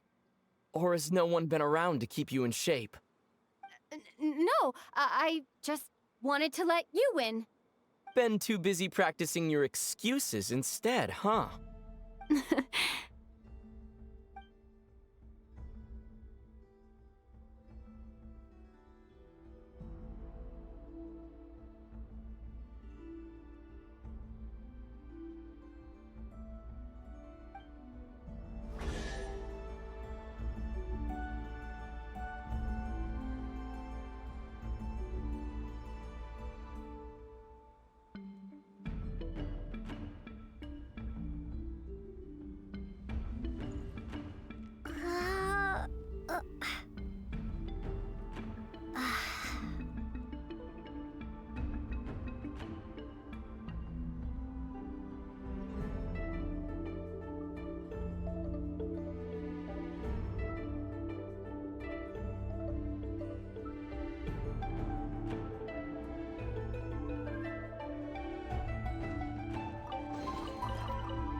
Let's keep moving.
What is this place? No sign of any monsters. Feels like a ritual site, but something's missing. It's ahead, inside that thing that looks like a mirror. I can feel it, but maybe it's sealed within? Can you open it using Kuvaki? Apparently not. Do you think it might have something to do with the Frost Moon Scion's bloodline? Ether? If this is about strength of blood, what could possibly stop us? Let me give it a try. Why don't you check around for other clues? Sure.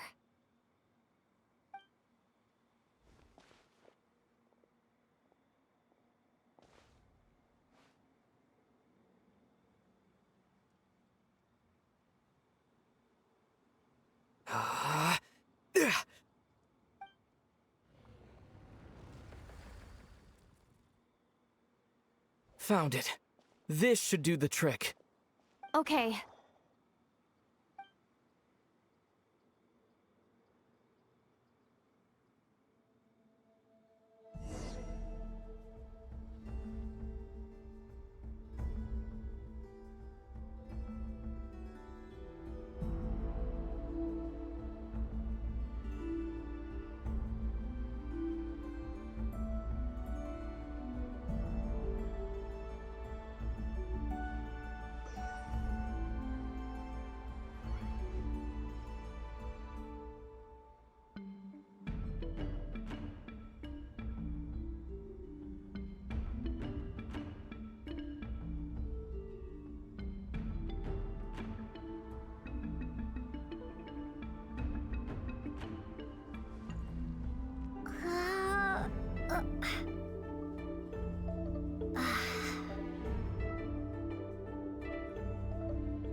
Yep, that got a reaction. That's one down.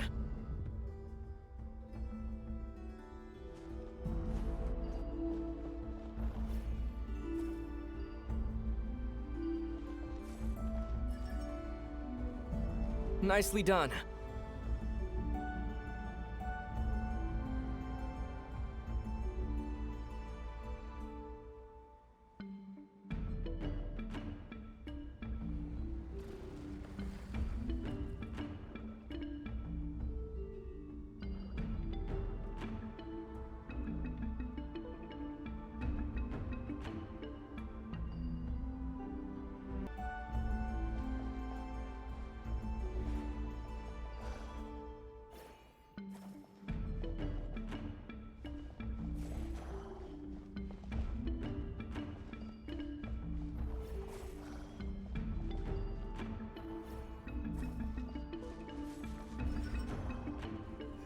You've got this. One more to go.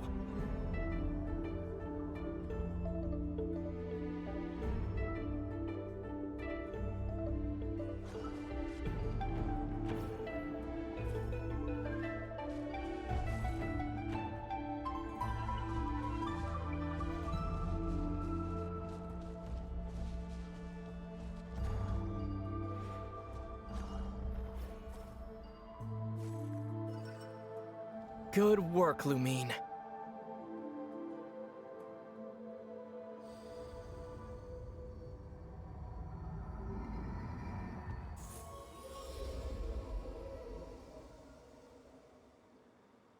The door's open.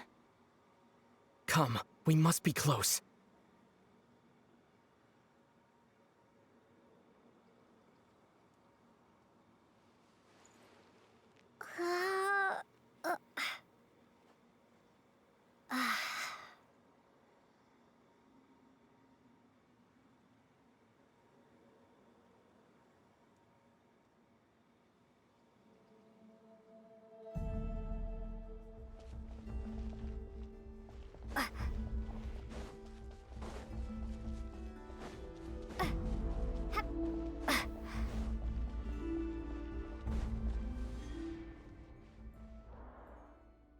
Stay on your toes now.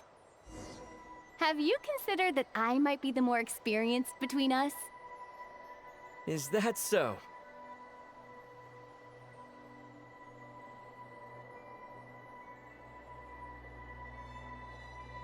So, will you be heading off again after we're done here? Maybe. Maybe not. Another cryptic response. Don't worry about things that haven't happened yet.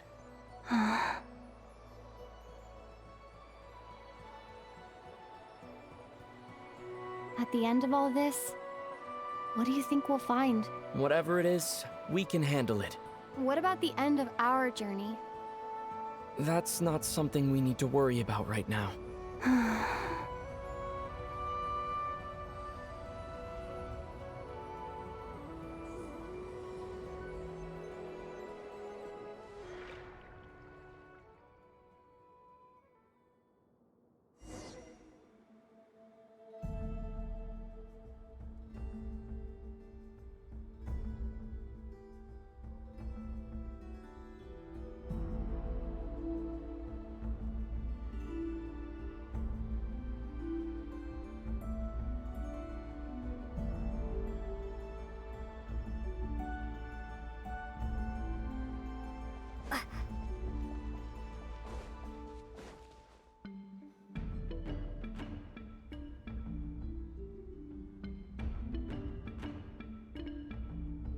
Looks like the final trial is just up ahead.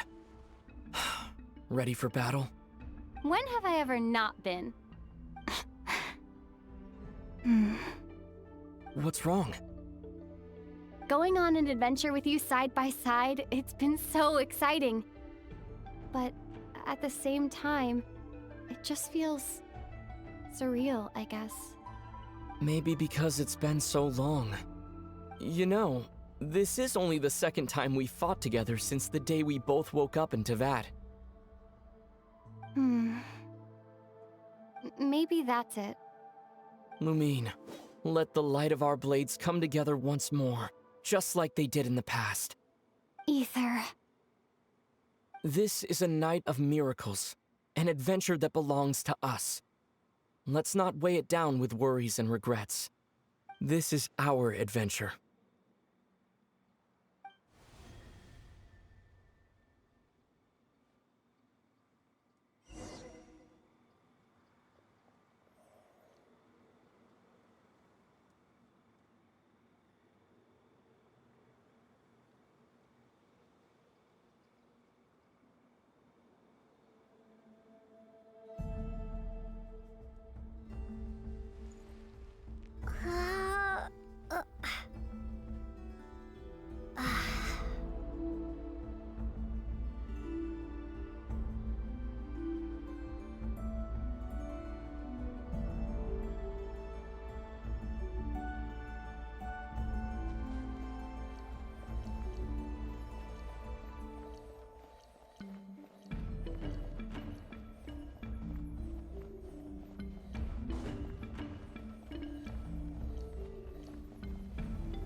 Here goes nothing. Prepare for battle. Stay focused! Dodge its attacks! Don't forget to heal yourself!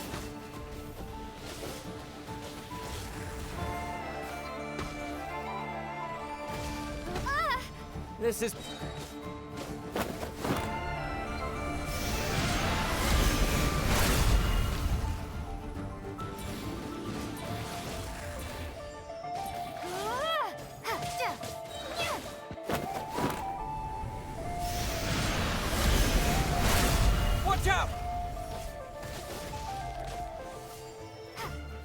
Time for the finishing blow!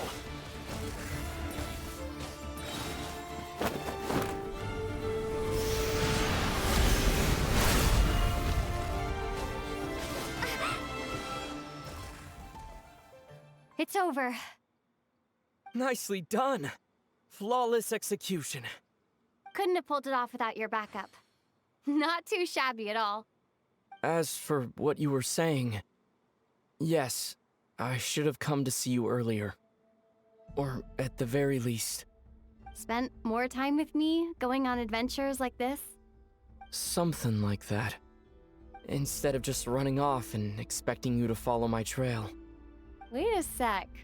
That's not an official apology, is it? That goes without saying. Come on, time to claim the treasure we came for.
So this is the moon marrow, the treasure we've been after.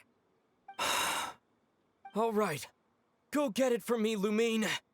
It belongs to me. What's wrong, Lumine? After everything we've just been through, you still don't trust me? Don't you want to know the truth too? Just like I do? I... Rest assured, I'll share the truth with you afterwards. Now go, bring it to me!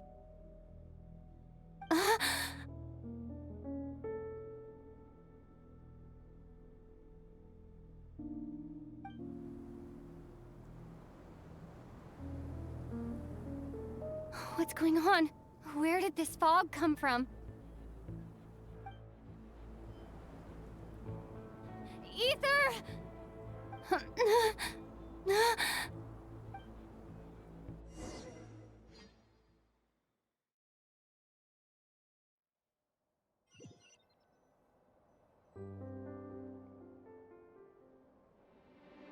Ether!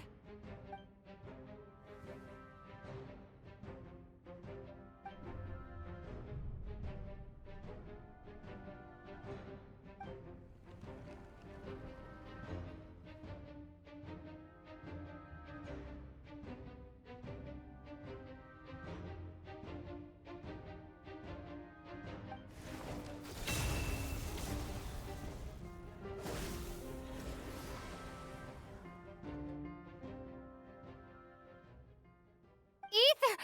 Huh? Huh? What are you doing here?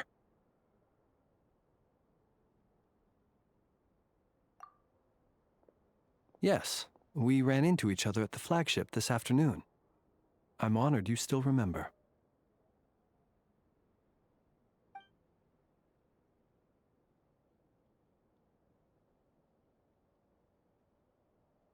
Are you looking for something here?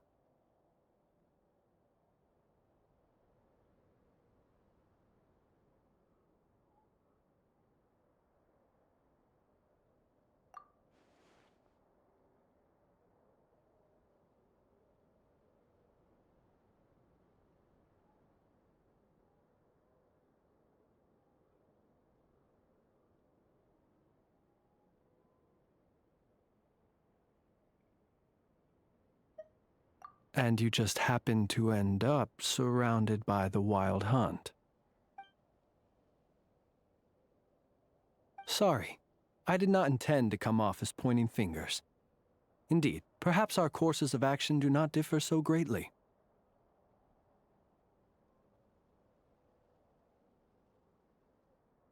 Not exactly. We Lightkeepers are accustomed to patrolling at night. A long-held tradition, you understand.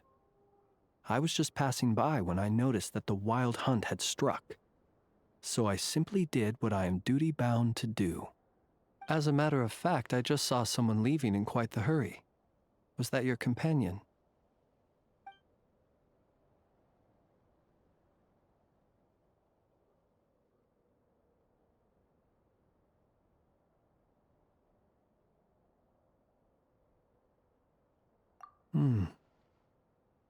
Perhaps I should take my leave now. After all, my patrol isn't over yet. Nod-craya is a dangerous place to be at night. I'd advise that you head back soon as well.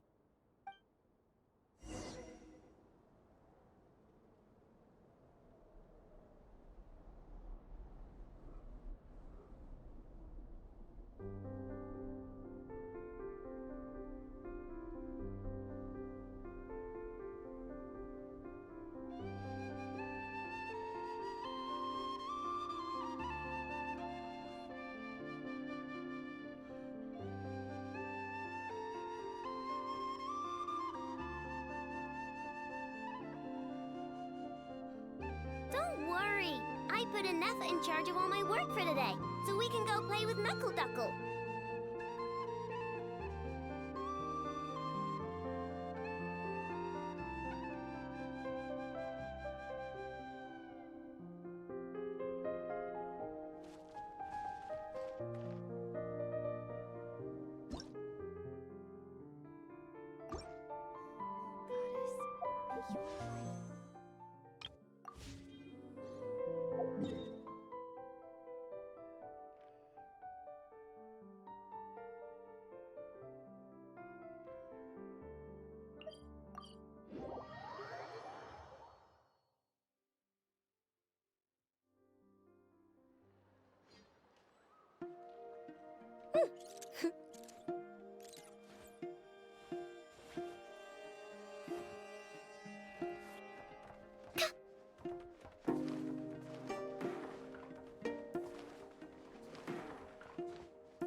I just got a really bad toothache.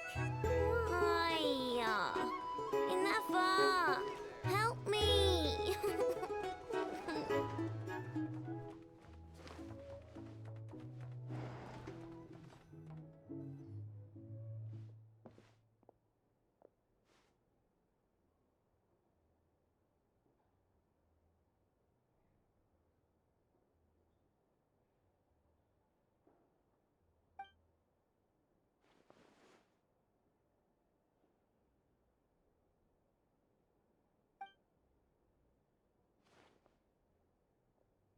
Paimon woke up and saw you were gone, so she made you a cup of berry juice to help you sleep. Her own secret recipe. When you get back, drink it up and go get yourself some rest.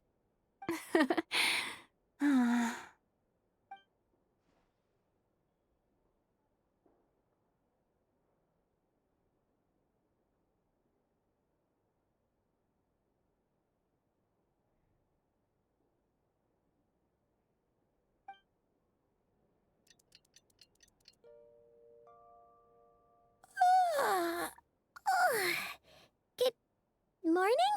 If now still counts as morning. When did you get back last night? Did you sleep well?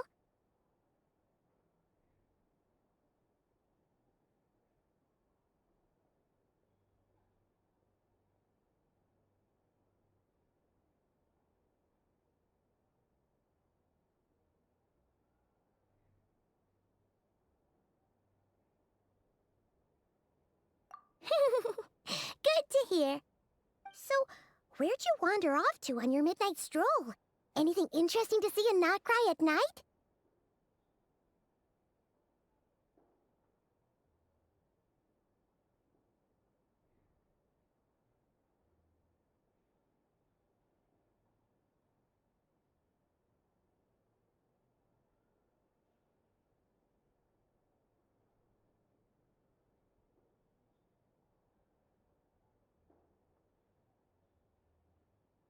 Oh, really? Come on, don't leave Paimon hanging!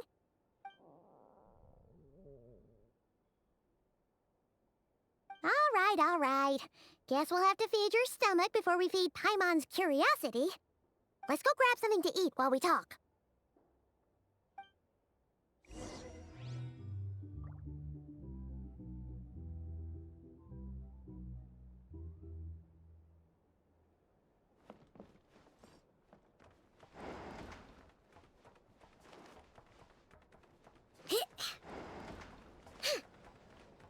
Hey there.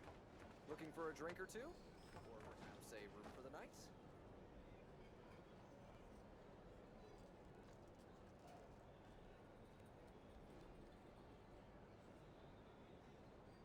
Phew! This is just the best, huh? Free food, free lodgings. This park is friend for life material, that's for sure. Hey, did you hear what happened? Hear about what? You know, all that commotion over at the Frost Moon Scions. Crazy, huh?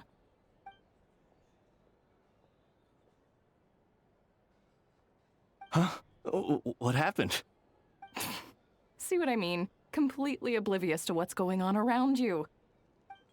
The sacred relic of theirs. It's been stolen. Hey, slow down! Paimon knows you're hungry, but you don't have to worry about her stealing your food. At least, not today. What? Was it those Fatui? No idea, but the news has already spread right through Nasha town. What did their high priestess... what do they call her again? The moon... something... Anyway, what did she say about it? What could she say? She's the one who discovered it was missing.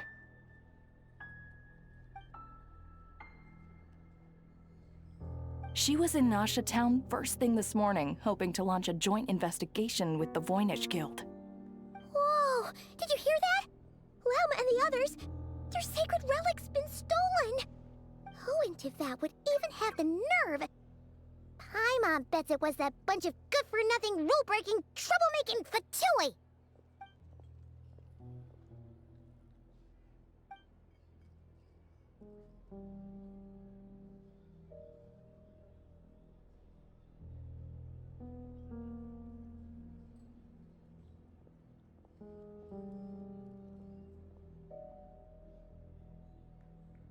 Huh? What's wrong? You feeling okay? A joint investigation? Good luck getting any takers. Unless there's some reward or business opportunity to sweeten the deal. Same thoughts here. So just a few minutes back, she switched gears and headed over to the one place that might actually be able to solve this. The Curatorium of Secrets. Ah! You scared, Paimon! What is it? Huh? Okay, just... Hey! Paimon's not a baby, you know! Quit pulling her arm!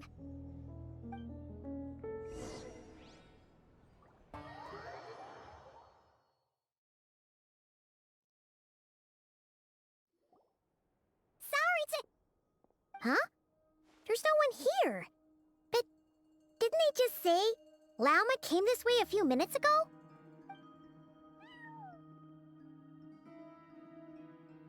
No one except for a cat watching over the front desk. Excuse... meow? Are we supposed to check in here?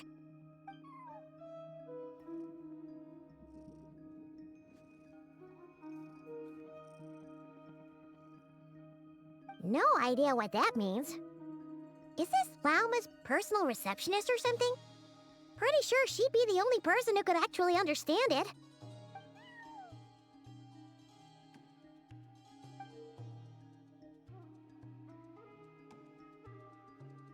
Huh? It's heading into that room! But why not? Like I told you already, that's just... Huh? Another client.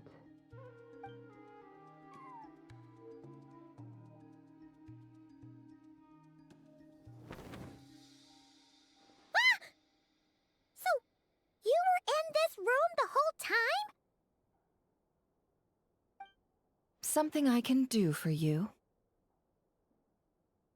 Traveler. Paimon. Oh, you're acquainted then? Yes, they visited Hisi Island yesterday. We had dinner together. Allow me to introduce you. Traveler, Paimon. This is Nefer, boss of the Curatorium of Secrets. Pleasure to meet you. They are travelers who arrived in Nod-craya just yesterday. Greeted by the birds and beasts of this land, they are kind-hearted souls who walk in the moonlight's glow.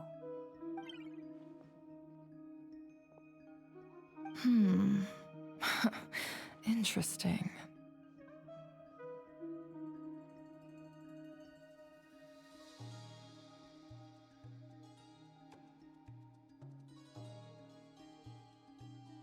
Thank you, Lauma, but you need not have introduced them. They are great heroes, renowned throughout the nations beyond our borders. Oh, really?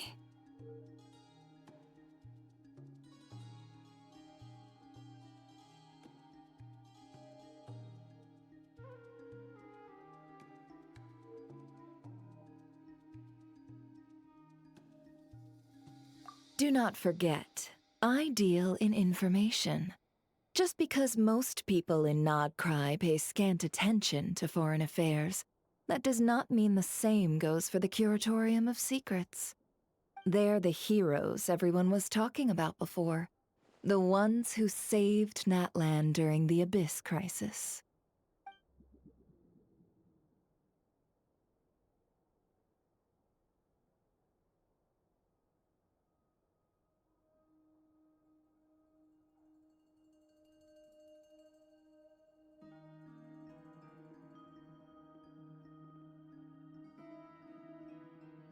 I see.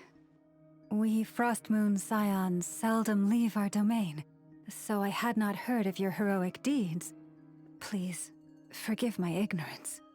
It's no big deal. We were hoping to keep a low profile anyway. If we had to list all of our titles and good deeds, we'd be talking till sundown, and then some.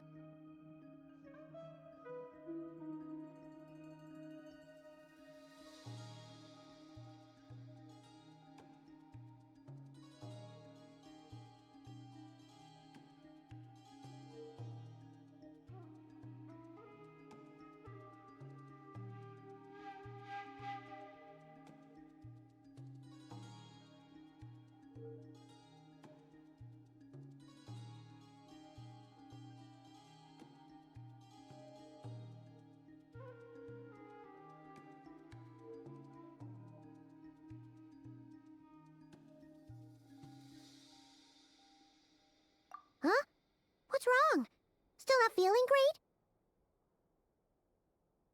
So, what brings you both to the curatorium today? Oh, so basically, we were just eating when we overheard people talking about how the Frost Moon Scion's relic had been stolen, and then she dragged Paimon over here. I see. Ah, I see. So you came over here because you were worried about Lauma. A combination truly befitting of great heroes. Strong at arms and pure of heart.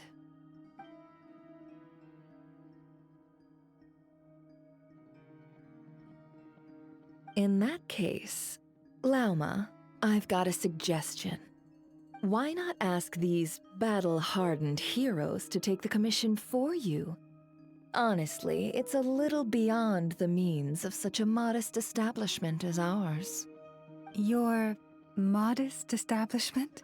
Unable to handle a commission? You just don't want to take it, do you? You're right. I do not. What kind of commission is this? Surely it's not to recover your stolen relic? Yes, that is it. Recovering the relic is both my duty as a moon chanter and a step toward fulfilling the promise I made the traveler, to help uncover the truth of the past. But Nefer has already declined our commission multiple times. And yet, just as it always has, the moon will continue to illuminate the sky above the curatorium. Come night or day, may the moon goddess keep you. Enough of that.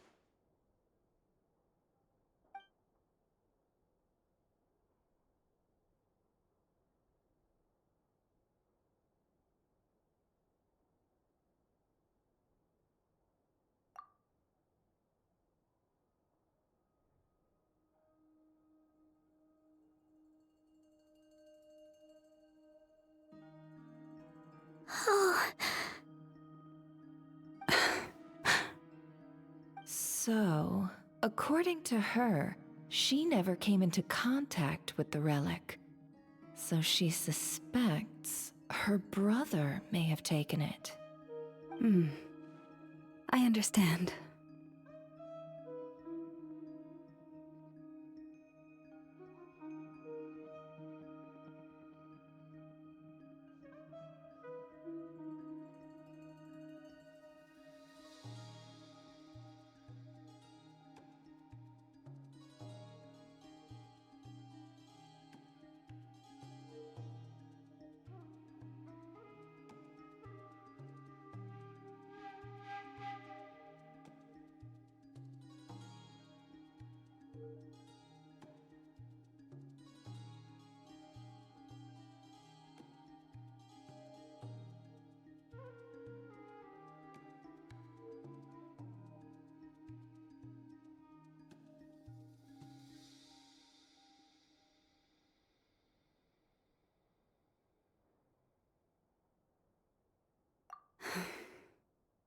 The Frost Moon Scion's secret chamber has remained hidden from the world for generations.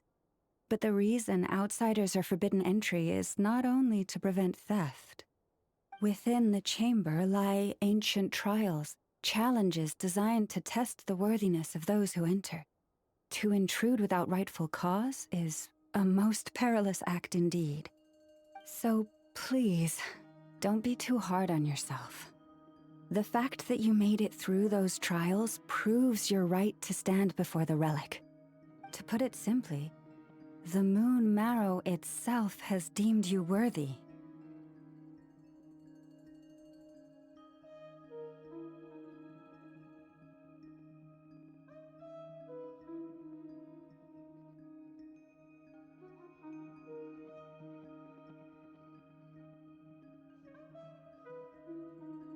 No. Your honesty tells me everything. You never sought to take the moon marrow for yourself. As for what happened at the end, I suspect the chamber's protection mechanism may have been activated. Among those who entered the final chamber, there was either someone with impure intent, or else an abyssal presence. The abyss?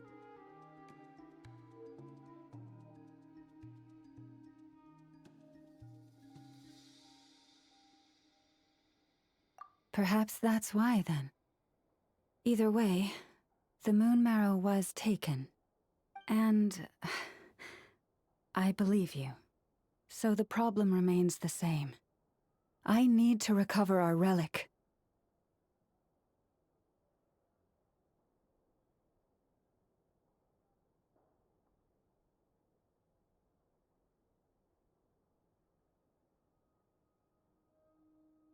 See? Didn't I tell you it would all work out in the end? But before everyone starts celebrating, forgive me for asking just one more thing. Are you absolutely sure your brother took the relic? What do you mean? Weren't they the only ones inside at the time? Who knows? Think about it. After your brother broke the seal with abyssal power, what was to stop someone else from following you in there? In theory, nothing. And as it just so happens, I received a tip-off from one of my sources earlier this morning. Word is, today of all days, the Fatui suddenly called off their search for the relic. What? Huh? Why? Well, either they woke up this morning and suddenly decided they'd lost all interest, or...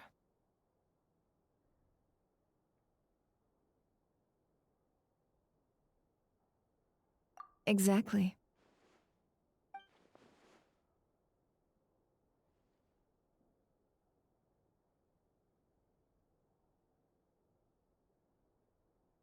Are you wondering if your brother might be in cahoots with the Fatui?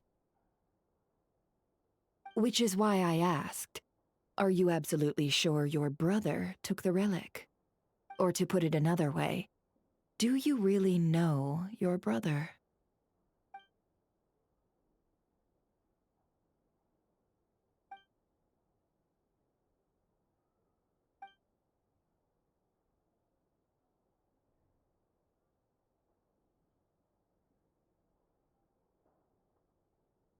In other words, it's highly likely that the Fatui already have the moon marrow. So, basically, all we need to do is find our way into that Fatui research facility, and we should be able to get to the bottom of this, right? Congratulations, you've found your answer. Looks like the curatorium won't need to lift a finger this time. Well, Lauma, there we are. On behalf of our long-standing cooperation and the great hero by your side, I'll waive your consultation fee, but just this once. You're really not planning on helping us? I think I've helped more than enough already. If we're to stand any chance of infiltrating that facility, we'll need the help of a specialist. Just so you don't get the wrong idea, let me make myself crystal clear. The Curatorium of Secrets has always striven to abide by a policy of strict neutrality. We do not take sides with any faction in Nod-craya. I cannot help the leader of the Frost Moon Scions sneak into a Fatui facility. That would make me their enemy. When one of their harbingers asked me to help them infiltrate your territory, I gave them the same answer. No. All right, I understand. But I do have one final request. I promise it's my last. It had better be.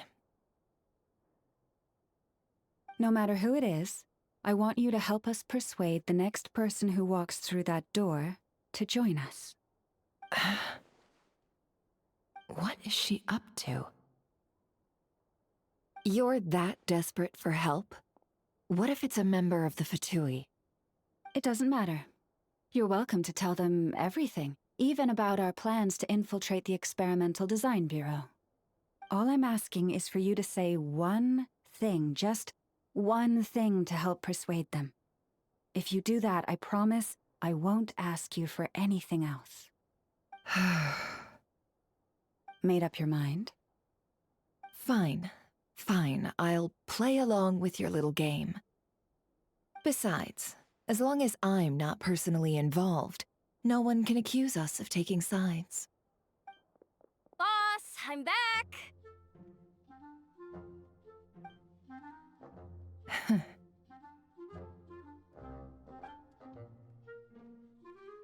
You won't believe the luck I've been having today. Remember you sent me to find that runaway cat, yeah?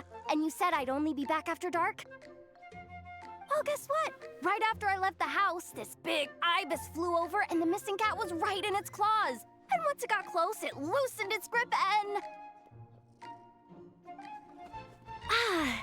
Boss, you're meeting clients. I'm so sorry. I'll get out of your way.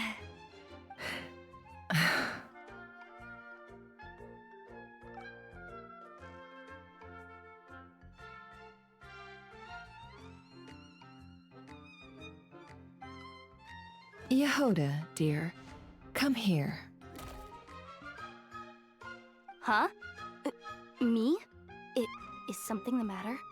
Oh, hi there. My dear Yehoda, I have a request. Yikes! Why does the boss sound so scary? Did I do something wrong? Would you be so kind as to accompany these 3 delightful clients of ours and help them infiltrate the Fatui's Kuvaki Experimental Design Bureau? What is going on here? Boss usually just says things like, hey, go do this, or you, go take care of that. Why is she being so scarily polite? And wait a sec.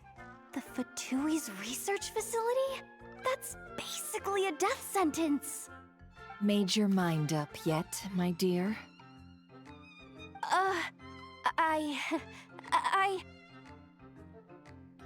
What is up with Boss today? Am I supposed to say yes to this? Or maybe it's because the mission's too risky, so she's actually looking out for me?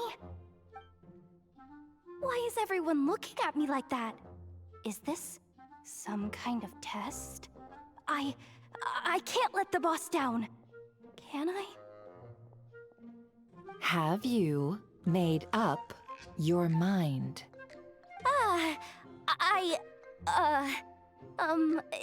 That's... Sure, why not? Really? You really don't mind helping us? Huh? Oh, yes. I mean, no. Of course, I guess I do. Oh, thanks so much! We owe you big time! On behalf of the Frost Moon Scions, too, thank you, Yehoda, for your help. What the? Seriously, what just happened? Why does the boss look so fed up? Oh no, was I supposed to turn them down? All that mentoring, time spent teaching her how to deal with different factions. In one ear and out the other. Never. You got what you wanted. You promised that was it. I know this goes against your principles. I won't forget the favor. Trying to get me to change my mind now? Of course not. I just wanted to say thank you. So, thank you. Oh. Yehoda, we'll leave the planning to you. Let's discuss the details elsewhere. Huh? Oh, okay.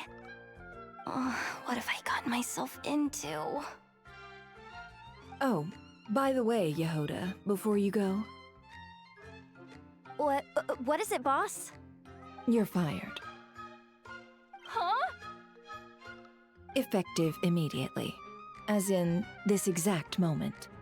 The curatorium will take you back, of course, but only once you've completed this commission for our 3 clients. What?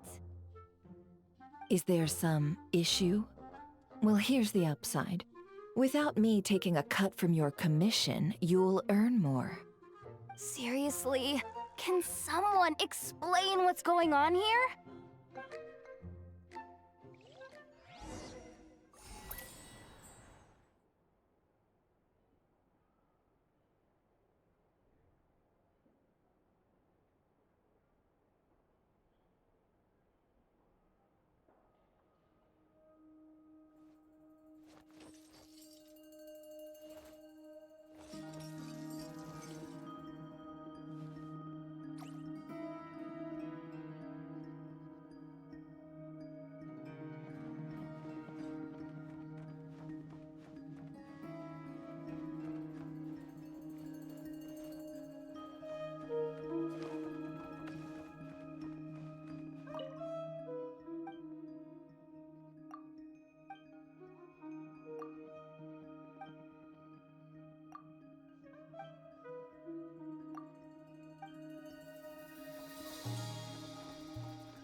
Are we sure Yehoda's alright? She looked totally crushed just now. She'll be fine. She's just in shock. But one thing's for sure. The curatorium's professional standards are beyond question. The fact that she only requested 1 day to prepare says it all. As an apology, I'll ask my animal friends to help her out more often in the future. Also, thank you for being honest with me. It means a lot.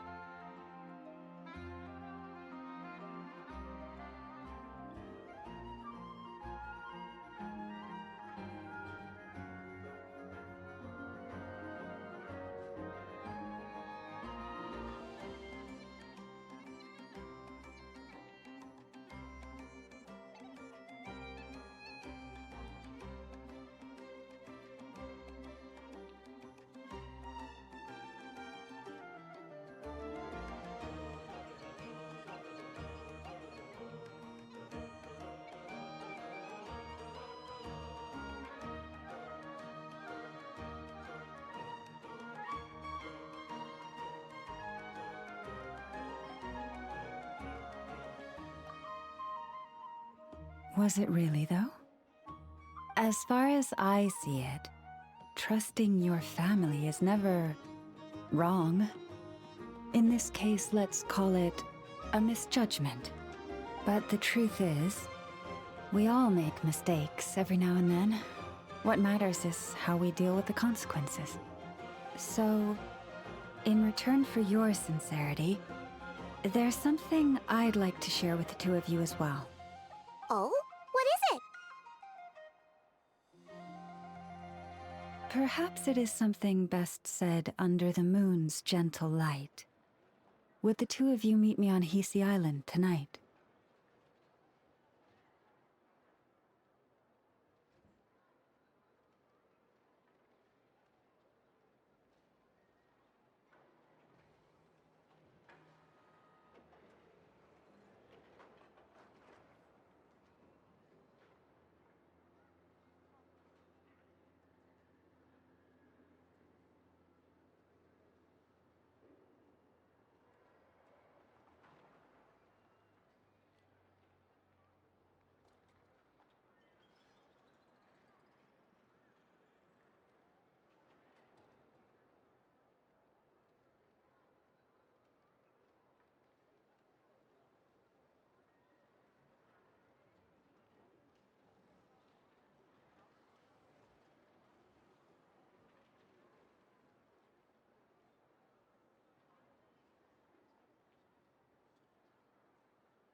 It does sound important. You're right. There's too many people here.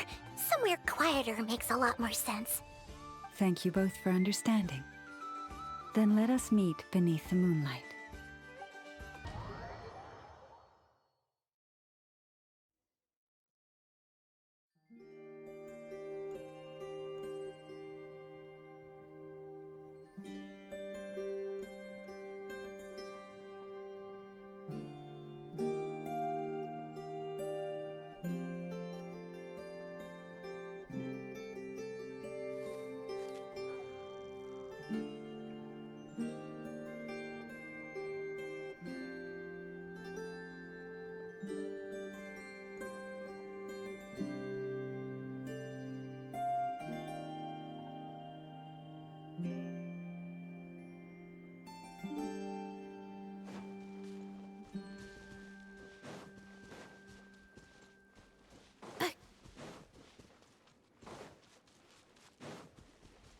Yeah.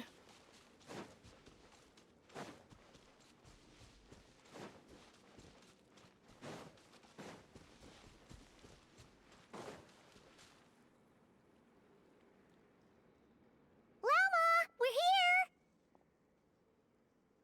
Huh? Llama, are you praying? I am indeed. For the moment I was born, my people exclaimed, "Behold, eyes like the moonlit tide, antlers like the crescent moon, and blood that glimmers silver as the moon's reflection." From as far back as I can remember, I was revered as the frost moon's emissary and the moontide maiden. The first words I ever learned were prayers to the frost moon. The first gestures, those of our sacred rites. Wow, that must have been tough. Back then, I didn't know any better. It all just seemed so natural. The Frost Moon Scion's bloodline has long since begun to run thin. Nowadays, even those of us with antlers are few and far between, let alone those attuned to the power of Kuvaki. But I...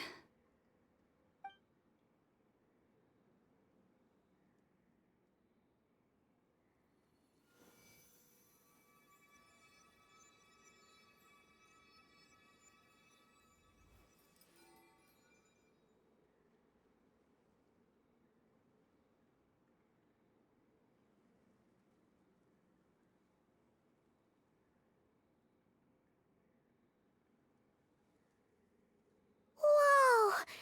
Your antlers are so pretty. They say it's an extraordinarily rare condition. Once in a century, if that.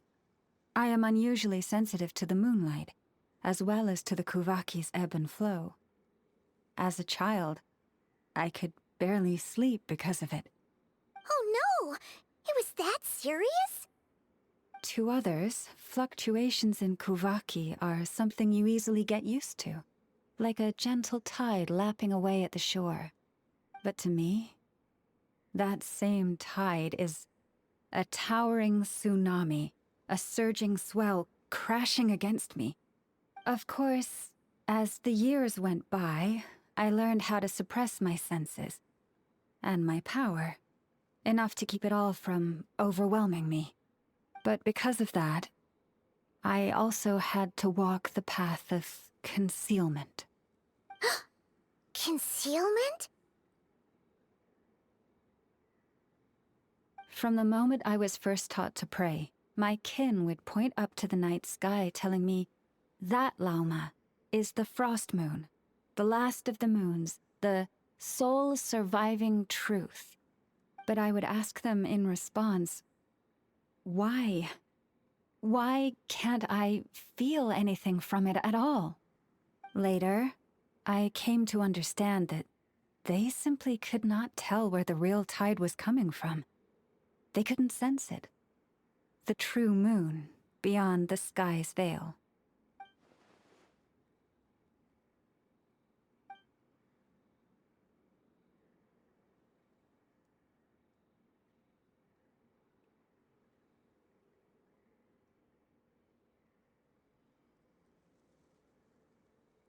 The moon is false.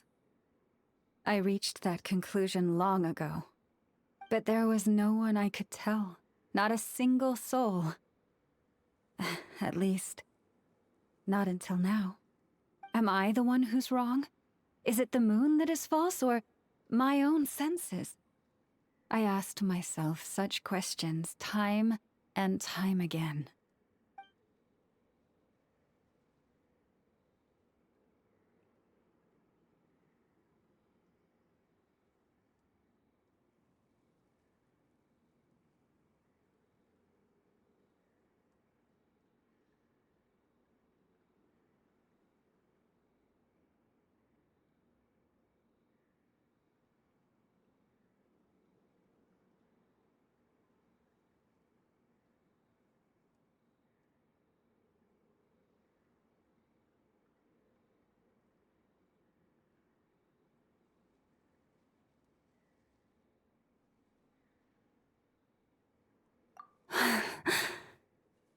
Thank you.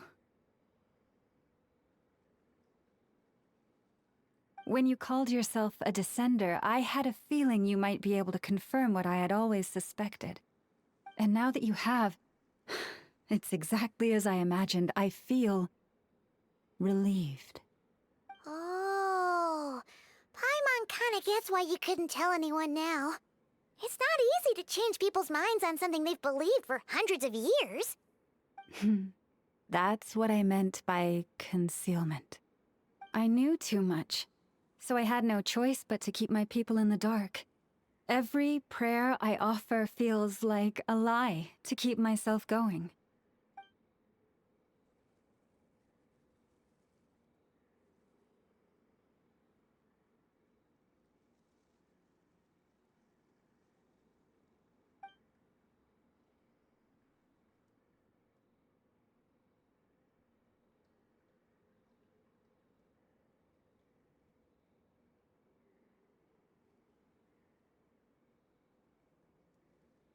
You've already met our Kutar, haven't you?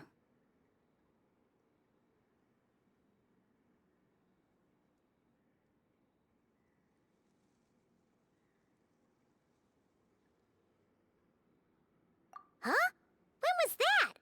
And, more importantly, when were you planning on telling Paimon?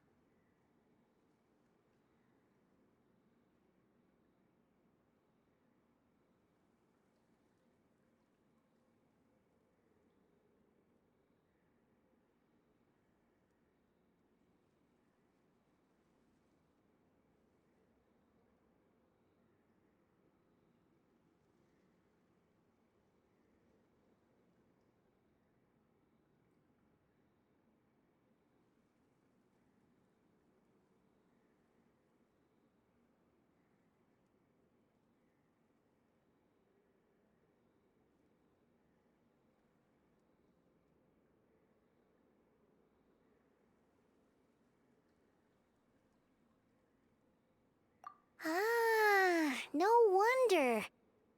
What did you think of her?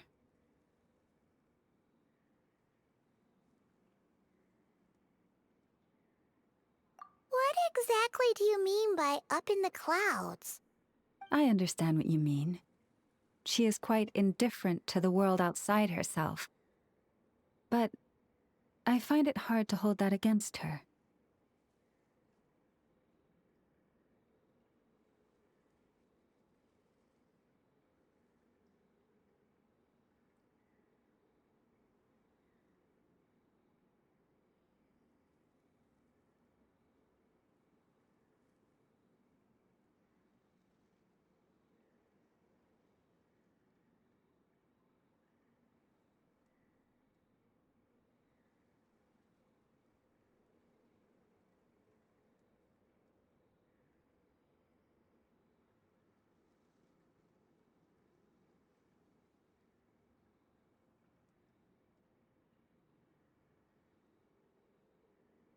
Yes.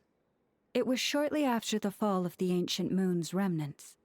I asked her what the Frost Moon's scions meant to her, and why she left in the first place. Yeah? So, why did she? Perhaps It's better if you ask her yourselves. Things tend to get lost in translation when you speak on someone's behalf. What I can say for certain is this. Even when I had no one to confide in, I still had a family. I still had the Frost Moon Scions. But that girl, born beneath the moonlight, perhaps she's never felt she had either. The truth is, though, she might have had it all, if only the Frost Moon Scions hadn't let her down.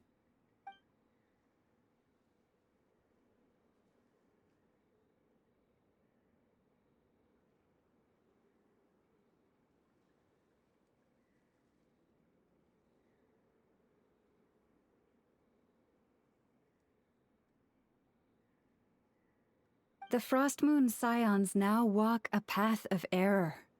They offer their prayers to a false moon, and to a goddess who can no longer answer them. I want to change all that. But with the Fatui closing in on us day by day, the Frost Moon Scions must stand united, now more than ever. I just need to wait for the right moment. Lady Lauma! Lady Lauma! Cappy? Has Cardina's condition deteriorated again? Traveler, Paimon, we'll have to continue this conversation later. We'll come too!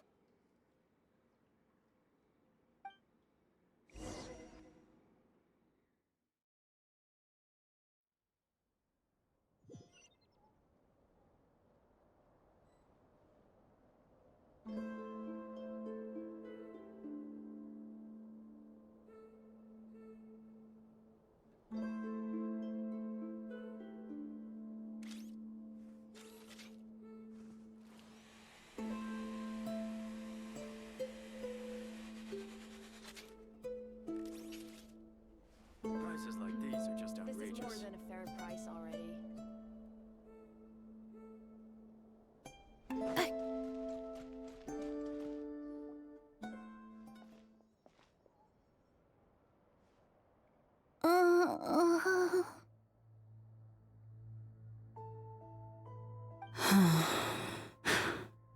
Why? Did I do something wrong? I've been praying to the moon goddess every day. Why isn't she getting any better?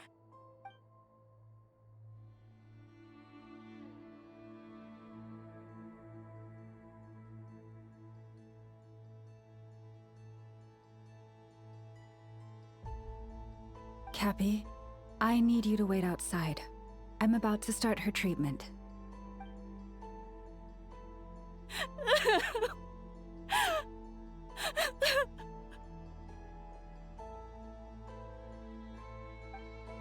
Is there anything we can do to help? Just don't be alarmed by what you're about to see. And please, don't let her mother see it.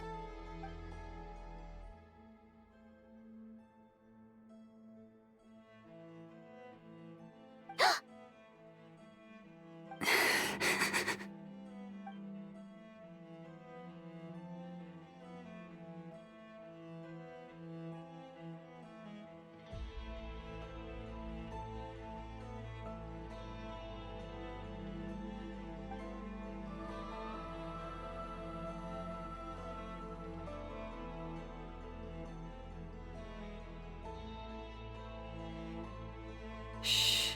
Please. Help me keep this a secret. She looks much better now. But, Lauma, was that?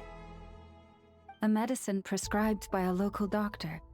For ordinary people, my blood has the power to counteract any adverse reactions to Kuvaki.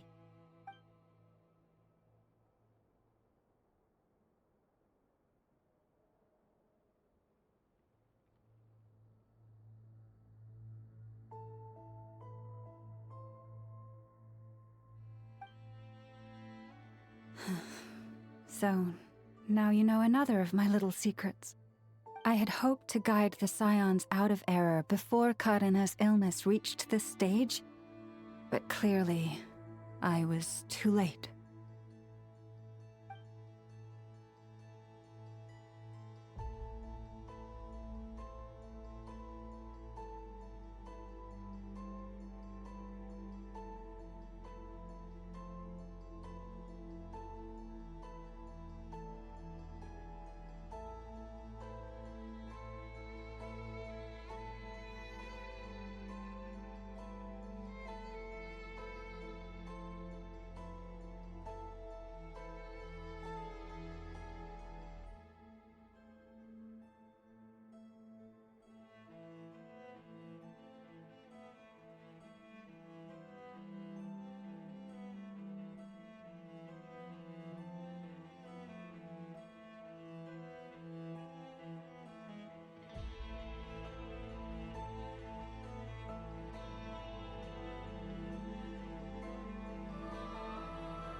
My life is as hidden from sight as the far side of the moon.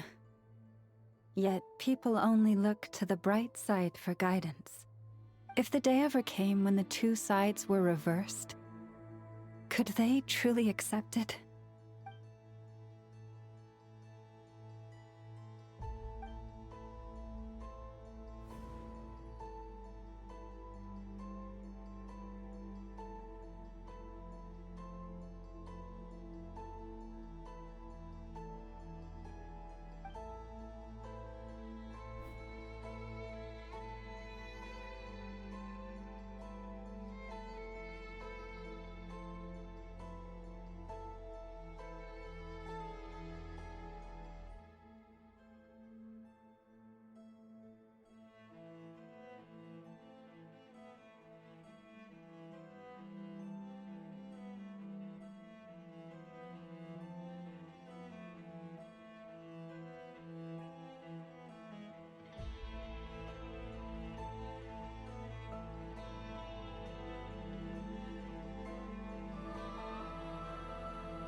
Hearing you say that puts my heart at ease. Mm-hmm. And if there's anything we can do to help the Frost Moon Scions, just let us know. Our priority right now is reclaiming our relic from the Fatui. But I now understand that the day I will tell everyone the truth is no longer far off.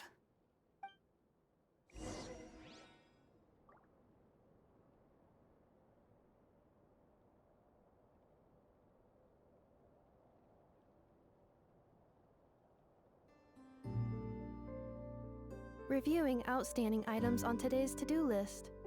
Do you have any additional commands? No problem. I can add them shortly. I'm quite used to it.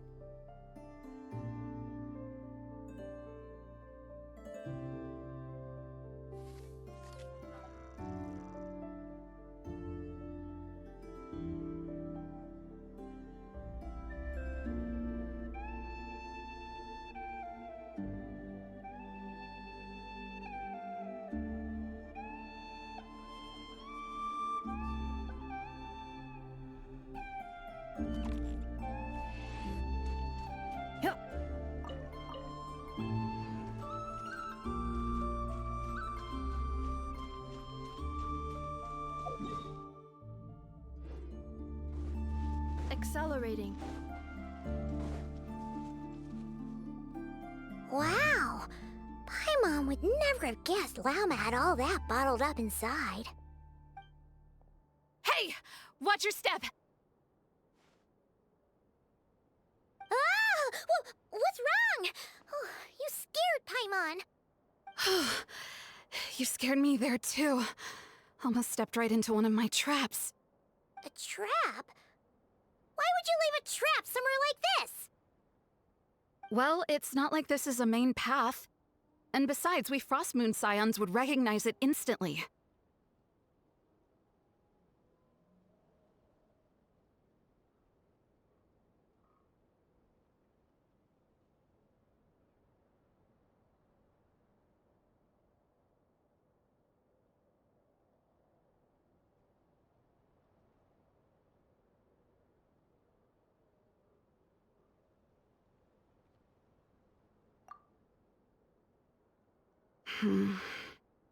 All right. You don't seem like you're with the Fatui, so I guess there's no harm telling you. Lauma asked me to set up these traps to keep the Fatui at bay.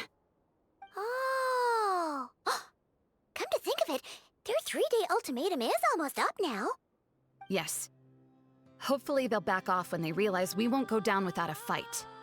Oh, you've done a lot for the Frost Moon Scions too, just like Lauma.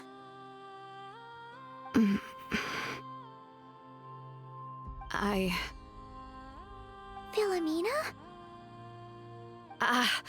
It's nothing. I was just wondering if any of this is really worth it. What do you mean? Our people. So many are stubborn stuck in their ways, clinging to a truth they refuse to even question. Do they really deserve everything Llama's doing for them? Well, yes, but even so, no. I shouldn't be saying this. Just forget it, okay? Bye. Huh? Why did I say all that? Or really, why am I still doing any of this? Either way, this will be my final night with the Frost Moon Scions. Wow, she sure took off fast.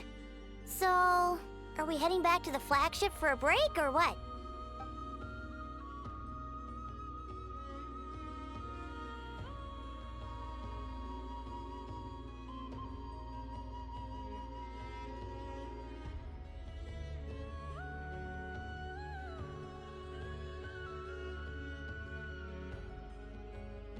Wait, you're not thinking of visiting that damsel led up in Cloud Cuckoo Land, are you?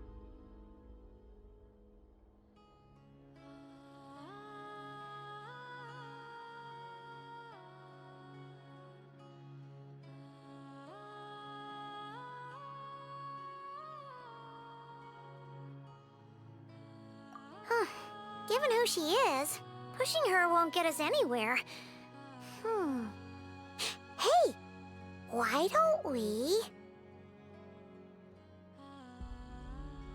Let's bring her something tasty! If she doesn't want to talk, we'll have to win her over with food. Hey! No harm in trying. At the very least, it shows we're trying to be friendly. Let's see... How about an F is 9.12 out of 10 berries and fried meat, the Frost Moon Scion's boon of the day, and one of your signature dishes? Your choice! Should be a good mix of meat and veggies. There's bound to be something she likes.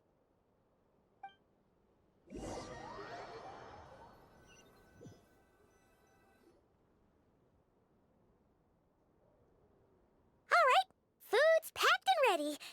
This is the place, right? Why does it feel like we're going to visit a patient? Oh, no. Take this seriously, Paimon.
Remind me, who are you again?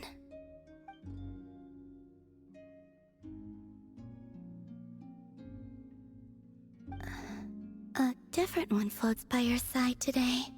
A different one? What's that even supposed to mean? Ugh, there goes Paimon's perfect conversation starter. Hi there! Paimon is Paimon, and this is the Traveler.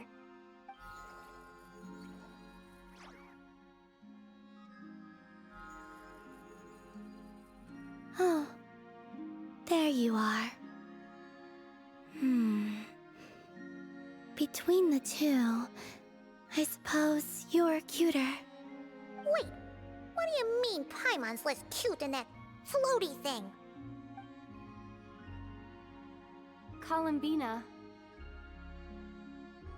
What is it? What's your favorite kind of food?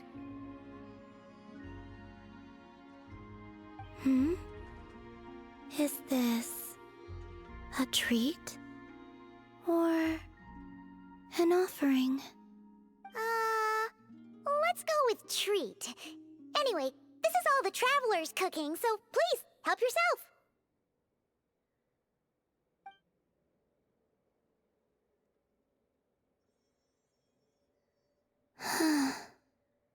Oh, that wasn't exactly a yes, but she didn't turn it down either. What could she be thinking?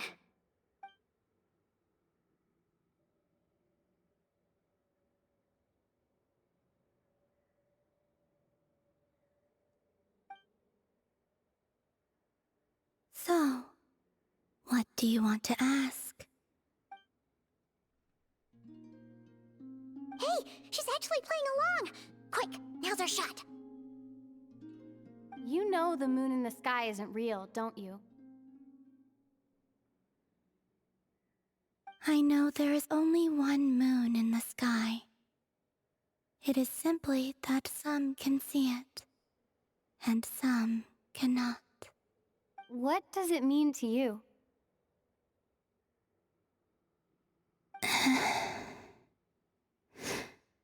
The missing prologue. What?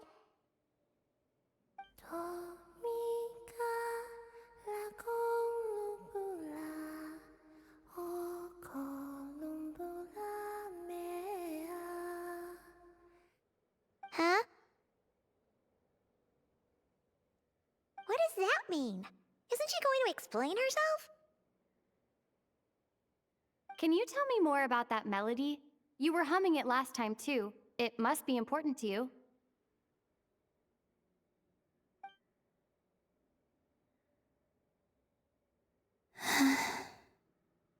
It is all I remember from the moment of my birth. A melody. A few lines of lyrics. Like a lullaby from a foggy dream. Oh, so who was singing it? I do not know. I have nothing else. Just that song. Huh? And the Frost Moon Scions who found me. They had nothing either, but hope. Before I even knew what was happening, they were already calling me their goddess. And I had no reason to decline. Like two lost infants unknowingly exchanged, I adopted their faith. And in return, they adopted me. But my adoption drops you into the story halfway through. What came before was scribbled onto the wrong pages, never even bound into the book. That sense of something missing only served to nurture their greed and doubt. And thus, I came to realize that this place was never truly my home. Greed and doubt? O Moon Goddess, forge weapons for us, drive out our enemies, and expand our lands. O Moon Goddess, heal our wounds, ease our suffering, grant us strength. They asked for everything, and I obliged. Until the day came when no answer could be given. If mortals can turn to the gods when they are powerless, then who do the gods turn to when they have nothing left to give? You've got Paimon there. In those days, the Frost Moon Scions cared more for faith than for truth.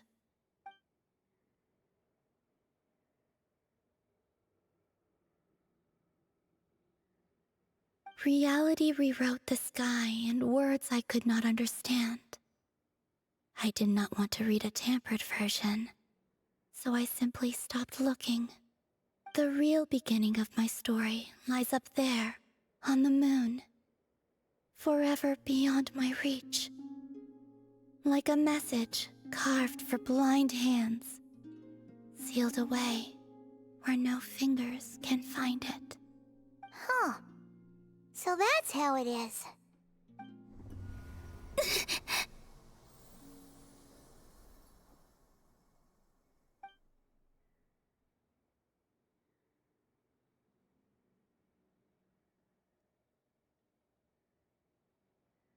What's wrong?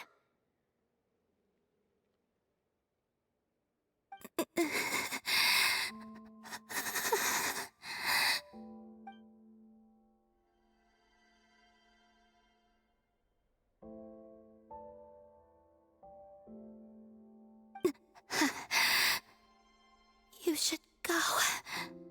What, now? But you really don't look well. Did something just happen?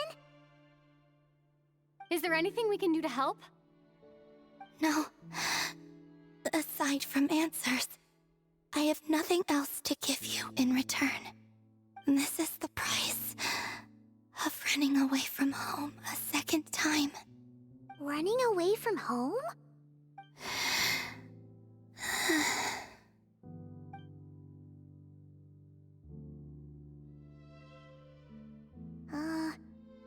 Is she heading towards the food? Did all of Paimon's questions make her hungry? Do you still have many questions? I know I should offer more in return for your kindness, but I'm feeling a little worn out. Oh, we're so sorry about that. The Tsaritsa was right. Freedom always comes with a price. She said I could treat the Fatui as a second family, a second home. But in the end, they were no different. All they wanted in truth was my power as the moon goddess. I'd rather not dwell on such unhappy memories.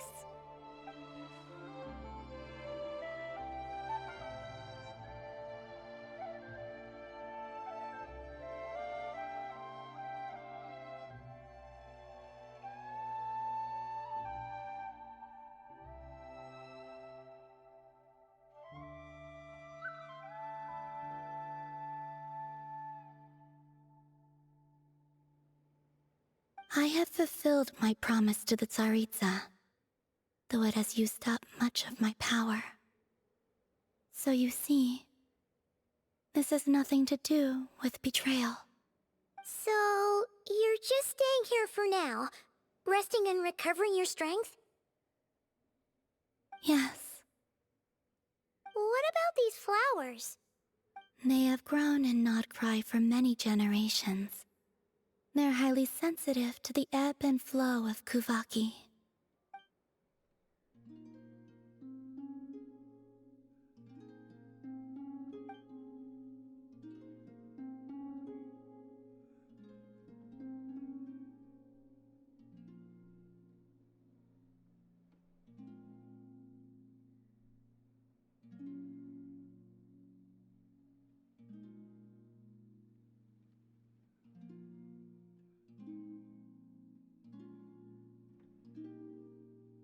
At times, I thought about using that relic the Frost Moon Scions had hidden away. I could sense the power within it. But going out is such a hassle. People might see me, and I promised Lauma I wouldn't show myself to anyone. Besides, I know it's gone now anyway. Really? Lauma asked you to stay in hiding? Uh-oh, she's looking back at the food again. But Paimon's still got some little crumb cookies here. You could have these for dessert if you wanted. Lauma said she wishes to change the Frost Moon Scions, which is why she asked me to stay out of sight. I don't really understand what she meant, and to be honest, it's not something that concerns me. But I wasn't planning to see anyone anyway. If they found their way here themselves, that's hardly my fault.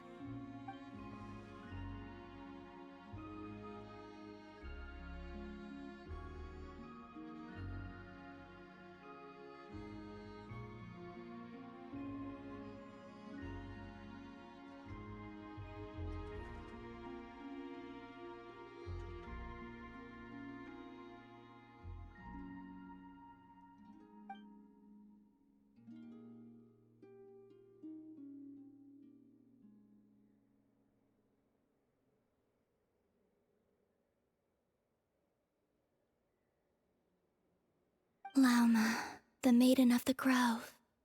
She is quite unlike any Frost Moon Scion I have ever met before. After hearing my story, she actually apologized for how the Frost Moon Scions treated me back then. She told us she feels like she's been living on the far side of the moon. Is that so? I actually got the opposite impression. She's been keeping her true power hidden away, afraid that people might be dazzled by its brilliance, and that they'd no longer be willing to look her way.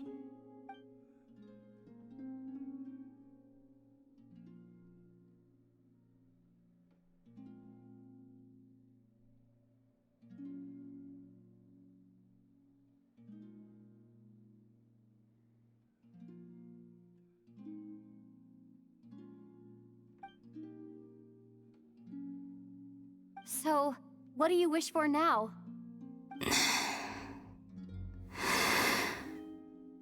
I wish to return to the moon, to the home where my story is written. Right now, that is all I wish for.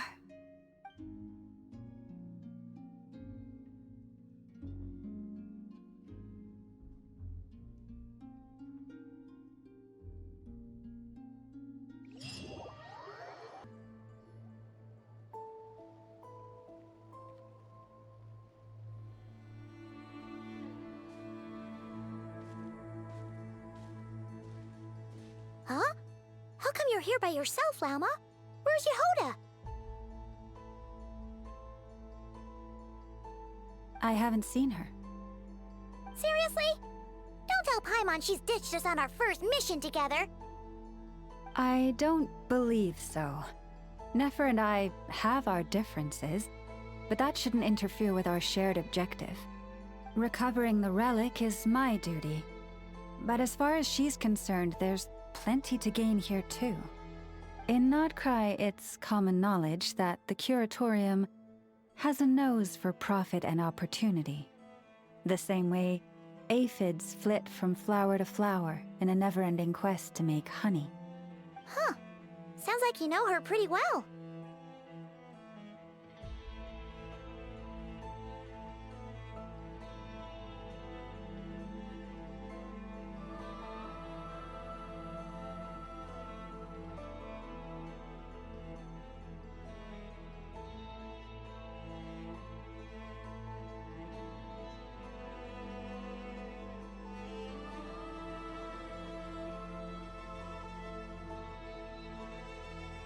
Still, Yehoda sure is taking her sweet time.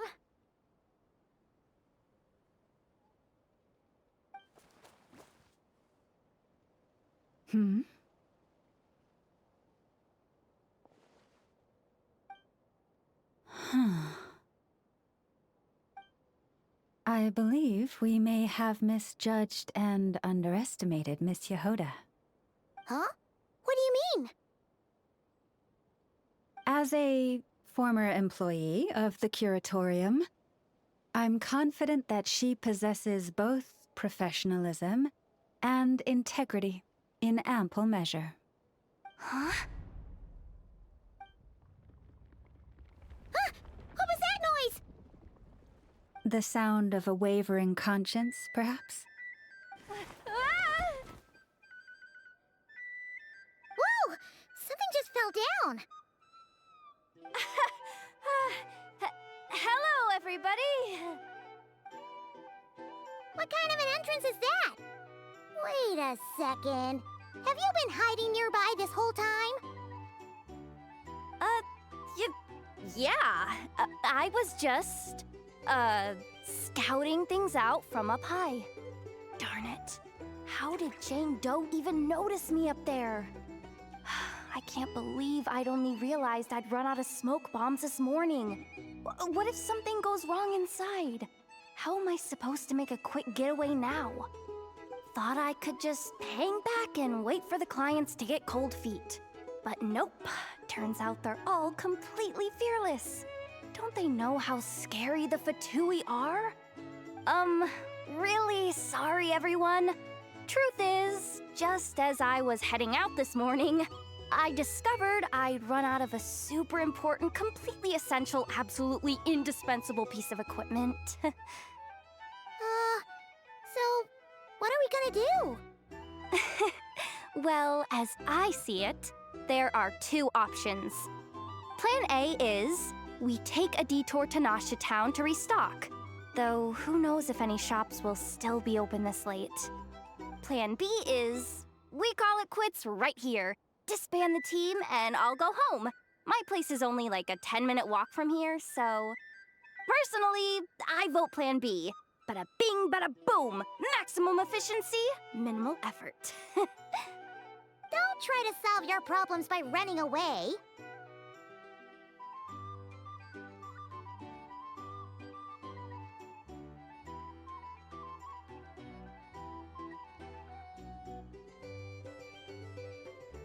Not a fan of either? Then I guess our only option is to fall back on Plan J. That's J for Yehoda, by the way. Why didn't you just tell us that was an option in the first place? Come on, that would have totally ruined the surprise. Boss pulls this trick all the time, and it's always the clueless ones who end up praising her to the skies. Feels like you just threw shade at a whole lot of people. I have faith in your professionalism, Yehoda. You don't need those flashy tricks. Your abilities alone are more than enough to earn our respect. Huh. This Jane Doe sure has an eye for talent. Speaking of which, maybe it's time I started calling her something nicer? You really mean that, Jane? I mean, Lauma Doe? I do. I'll tell you what, it's not every day you get to work alongside such considerate clients. I have a feeling we're gonna make a great team. Plan J is this. We find our way in through the freight access on the facility's east side. It's tucked away from view, and security's lighter at night. I've prepared some special gadgets too, so we should be ready for anything. If we want this to go without a hitch, we'll need to work together every step of the way. So everyone, stick close behind me. Now that finally sounds like a real pro talking. Hey, you saying I didn't before? Kinda, yeah. You... Ugh. Never mind. A top-tier treasure hunter like me never lets the naysayers get to her. All right, let's go over what we agreed on yesterday. The goal of infiltrating the Kuvaki Experimental Design Bureau is to locate and, if possible, recover the relic that the Fatui stole. We also need to figure out why they built the facility in the first place. I'm worried that they've set their sights on the ancient moon's remnants on Hisi Island too. Well, now that we've got a plan, time to get this show on the road.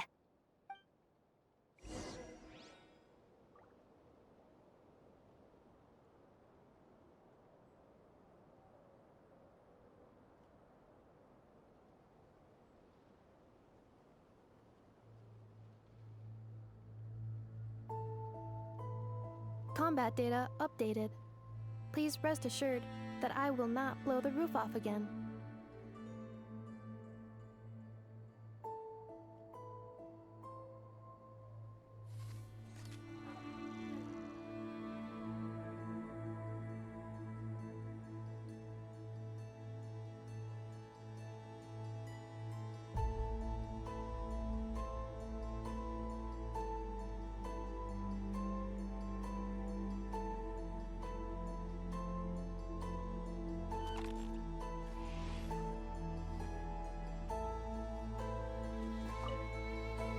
Everyone ready?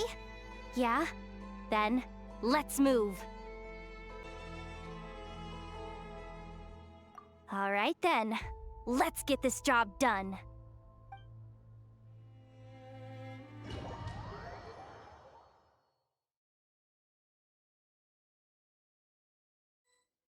Go, go, go! But make sure you stick to the side.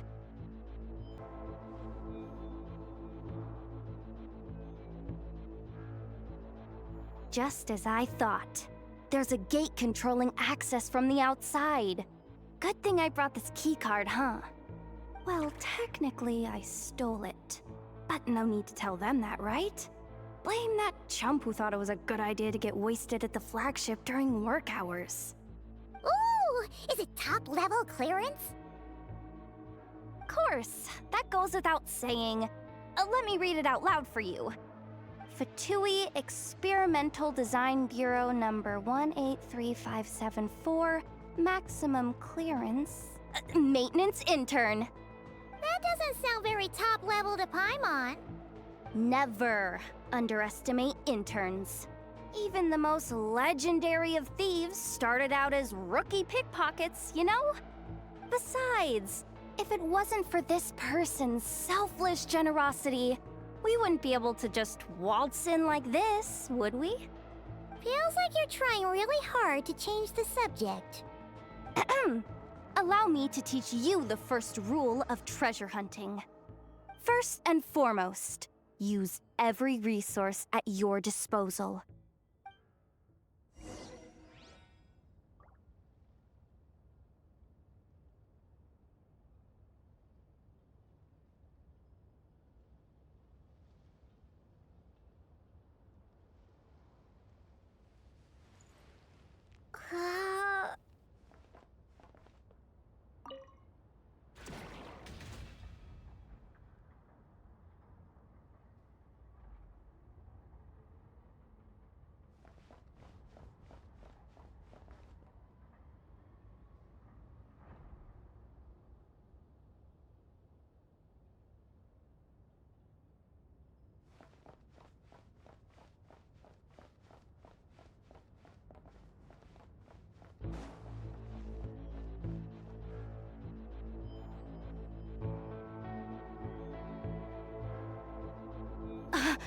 I get it now. It's like a pair of light bulbs just lit up in my head. What did you just get? The blue light, aka Plan A, is telling me to take the path along the left side. It'll be a lot stealthier, but that might mean a bit of a detour. The red light, aka Plan B, is saying, just charge straight in. But that'll mean dealing with, like, a dozen sentry bots already powering up. Although, I might be able to switch them to training mode. Their attacks will be weaker, but we'll still be in for a fight. Can't you just put them in sleep mode? Hey, I told you, I'm just a maintenance intern. Give the new recruit some time and space to blossom, will ya? We're still pretty close to the entrance. Surely they'll call the whole thing off once they see what these bots can do. Anyway, I say we go with Plan B. Either way, I won't be doing any of the fighting, so the shorter route sounds good to me. If we can avoid fighting at this stage, we should.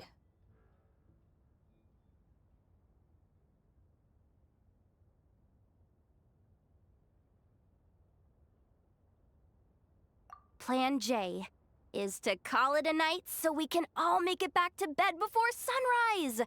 After all, the deeper we go, the more dangerous this is gonna get. So we might as well give up while we still can.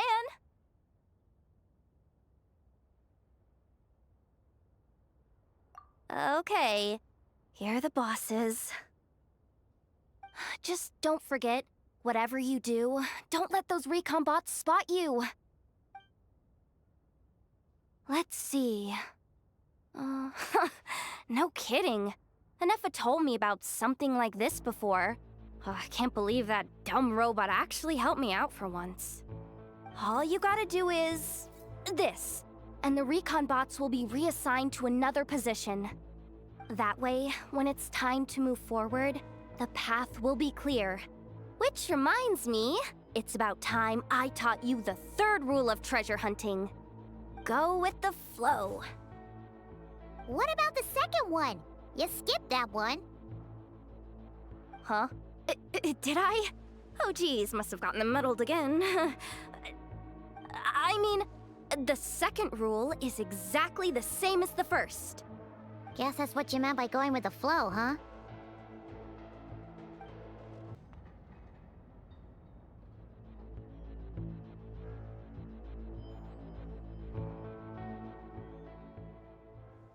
Shh! There's someone up ahead! Has the lockdown been initiated? Move it, soldier! The cargo has already been transferred. The lockdown procedure is complete, Commander. That sector is now fully sealed. The night shift. Just our luck.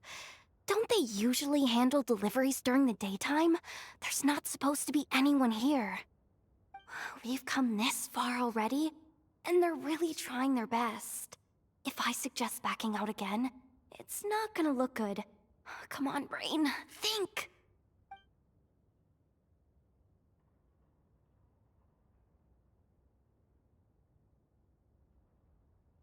Got it! The freight shaft to the upper levels. We might have a shot there. Let me see. Huh? The recon bot in the middle's not responding? A double lock failsafe? We've been outfoxed. Stay calm. Stay calm. One step at a time. Let's just find a way across first. What do we do now? There are guards here, too. Don't worry. Bots are way easier to deal with than people. At least their behavior is predictable. First, let's find a safe spot to land. Good. That spot shouldn't draw their attention. Let's go. Let me just try something. Maybe I can use the terminal to command them to move out of our way. Security verification? With 10 questions? Are you kidding me?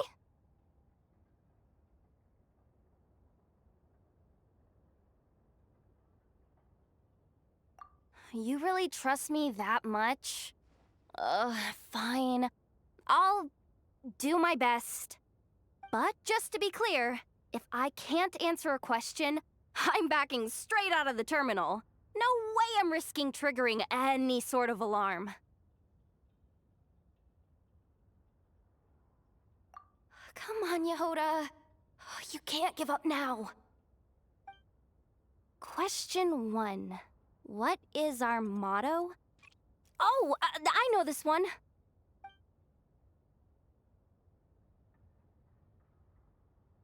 Question 5. The name of the harbinger in charge of this facility. Let's go with, Sandrone. This one should be... the Pale Star Edict. I've heard one of Boss's informants mention that before. Final question. Enter employee ID. And it's timed? Okay. 183574. Confirm.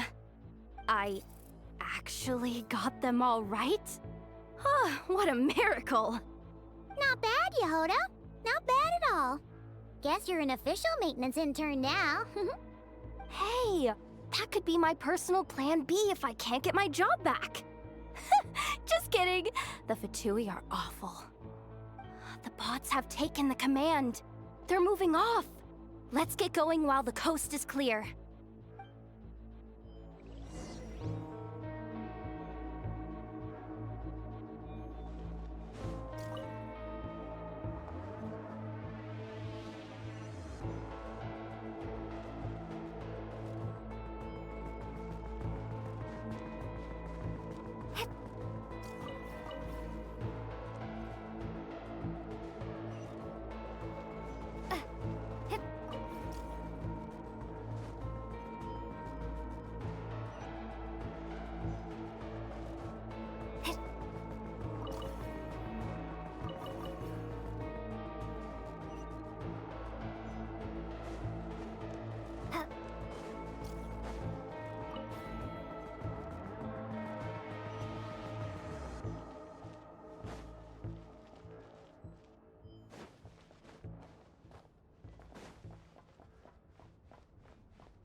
Didn't think they'd even cut off the supply of Kuvaki. They're being really cautious. If we can somehow divert some emergency power into the system, we might be able to force boot this thing. What do you mean by force boot? How do I explain this? It's like dumping a whole bucket of water into an empty pool, so that the little ducky gets to swim around again. You should probably just ask Aino instead. So, we just need to find that bucket of water, right? Huh. Paimon thought your explanation was great. Kinda adorable. In a childish sort of way. Hey, you could have just skipped that last part. Is this what you were looking for? That's right! That's exactly what we needed.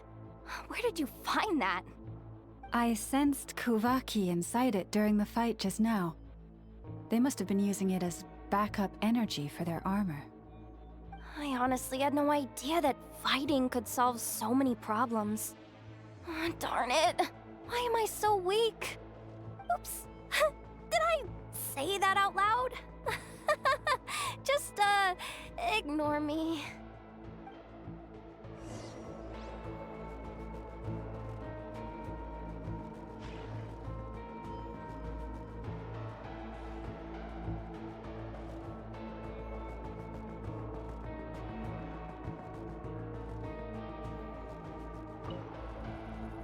Up and running at last. Let's hope nothing else goes wrong. Please, everyone, step inside. Oh, it's so dark in here. Well, it is a cargo crate after all. No point in being picky about lighting at this point. Ah! Something sharp and pointy just poked me in the back! Sorry. That was probably just my antlers. It's pretty cramped in here, so I had to crouch down. Oh, having antlers must be inconvenient at times like these.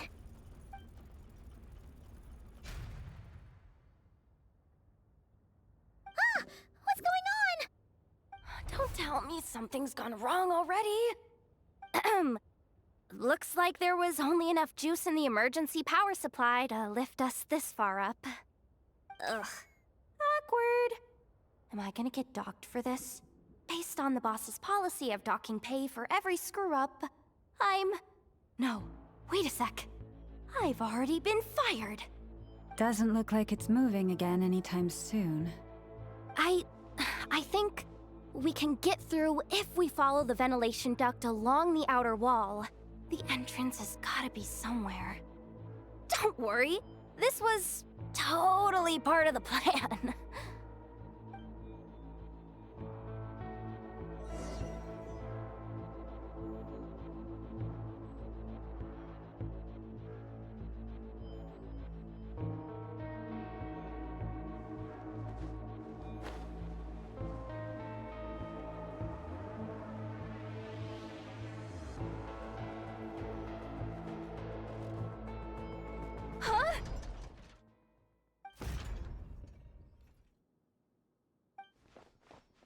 Yehoda?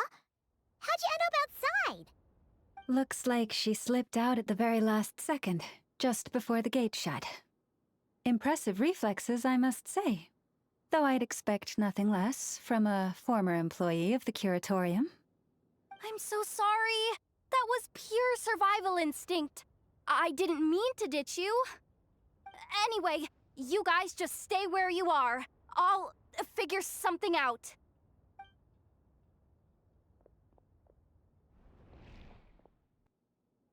Hey, there's a terminal nearby. Hang tight! Can you hear me now?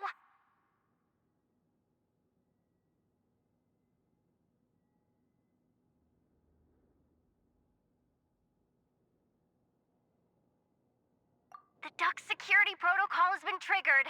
The gate must have dropped when it detected a living presence. Wait, so we're trapped in here?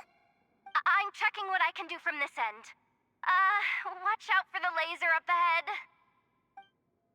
What laser?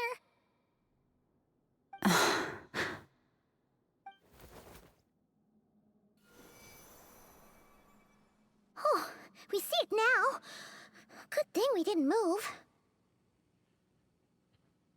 Got it. I think I understand the situation. Hang in there. Just one moment. This is killing me, but I think I've got it. I can try adjusting the direction of the Kuvaki flow inside the duct. If I've got this right, you might just be able to dodge the lasers by utilizing the Kuvaki's pull in reverse. Oh, Paimon thinks she gets what you mean. But I can't see where you are from here, so I'll need your constant input. Just tell me what to do. I'll follow your lead.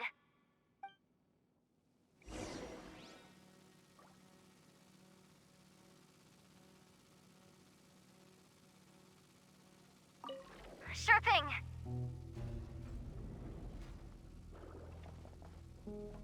So, wanna grab dinner after our shift?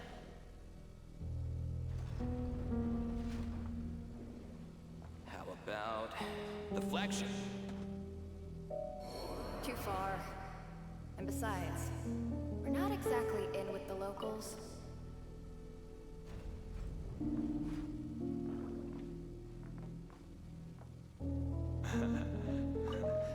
Then how about the staff cafeteria?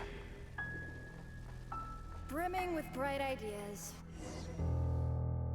Oh, we made it to the other side. And all thanks to Yehoda. But the gate hasn't opened. How's she gonna meet up with us? Yehoda! No irregularities detected in the duct. Confirm. Confirm. Confirm. Just confirm the command already, you useless excuse for a terminal. You piece of robo-junk, you mindless pile of scrap! What the? Insufficient clearance? Of course, I don't have the clearance! You oversized... Ow! Go with the flow, Yehoda. Go with the flow. If the others make progress, that's great. But you can't bank on it. You've never been one to depend on others. So it's about time you stepped up to the challenge. Deep breaths. Stay calm. My priority right now is getting my hands on a high-level access card. That way, I can override the security protocol. Senior maintenance staff. Only they can access the core sector. But hey, there's always someone careless enough to hide a spare key under the flower pot by the door. Which means there's a good chance there's a duplicate lying around somewhere in the control room. Even if I can't get into the control room myself, doesn't mean I can't rely on some external help. If I can take control of one of those guard bots, maybe I can use it to search for the access card. This is crazy, Yehoda! You're all alone. You've got nothing. And yet, you're charging ahead like fear's a foreign concept. Maybe that's exactly why. 'Cause I've got nothing left to lose! Confirm! Am I a genius? Whoa, this feed's super clear. This is gonna be a piece of cake. Wait a second. This thing's not a guard bot. It's a janitor bot.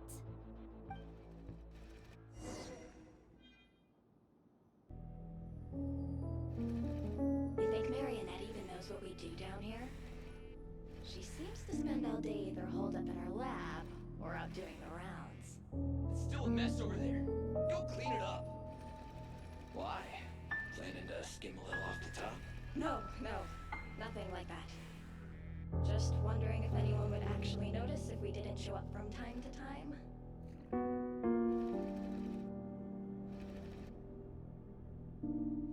Let me see. There it is! Hey! Why'd you stop? You haven't finished sweeping that corner. But, I can see the card from here. Guess I have no choice but to swallow my pride and stay in character for now. Sweep up the crumbs by my feet. Yeah, good luck with that. What are you gonna do when they ask for a progress report?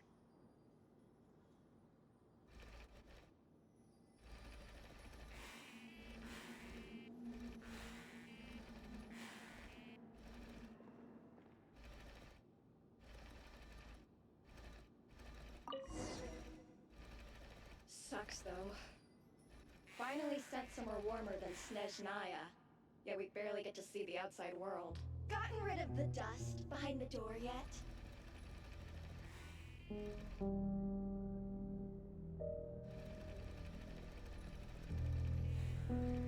Clean this. Come on. Where's that bot passage when you need it? There! Oh, the terminal's just ahead.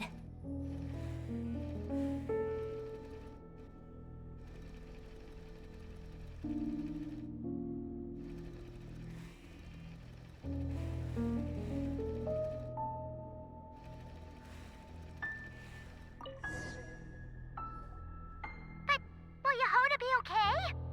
Paimon! She said she'd use every resource at her disposal, so let's have some faith in her abilities.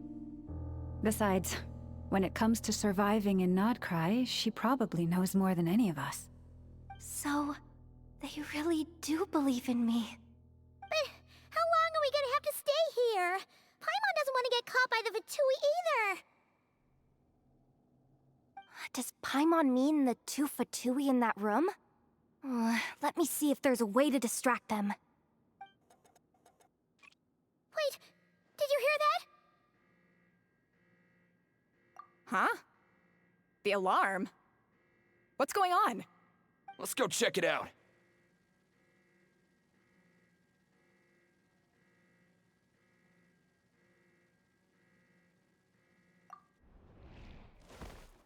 This looks like somewhere important, but there's nothing here. Hey guys! It's me! Yehoda, are you okay? I'm fine. I managed to swipe a high-level access card and triggered an alarm to draw the guards off. But we don't have much time.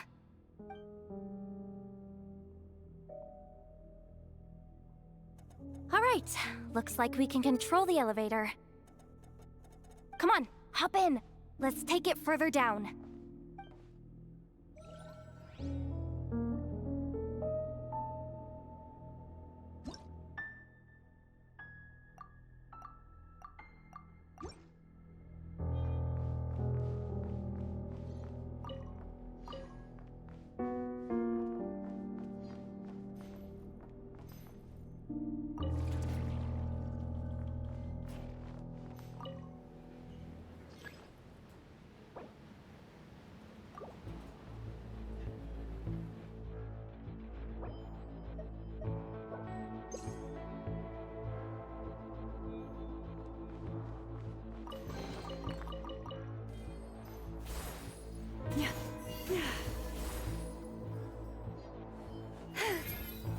We should be able to use the terminal to move the drawbridge. Here's the access card. I'll keep watch while you handle the controls.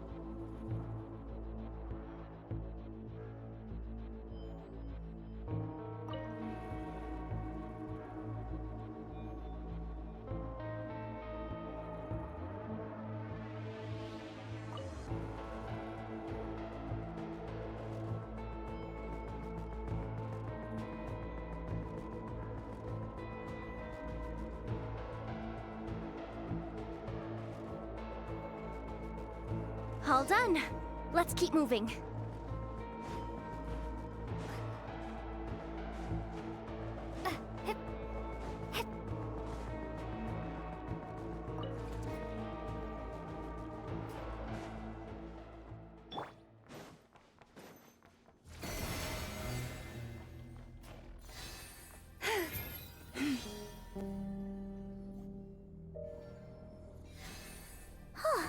There's no one here! That's good news for us. Let's head inside. Looks like a rest area for the Fatui's Oprishniki. Huh? The terminal's still on? Huh.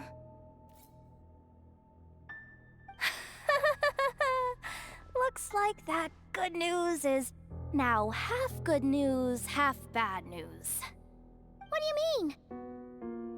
Well, it seems seems like that alarm I just triggered was so high level that even the guards in the rest area went to investigate. That's the good news, by the way. And what's the bad news?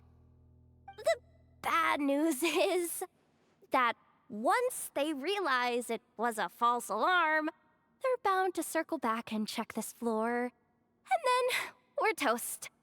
So we've got to move fast here. If you need me to run a quick search, say the word.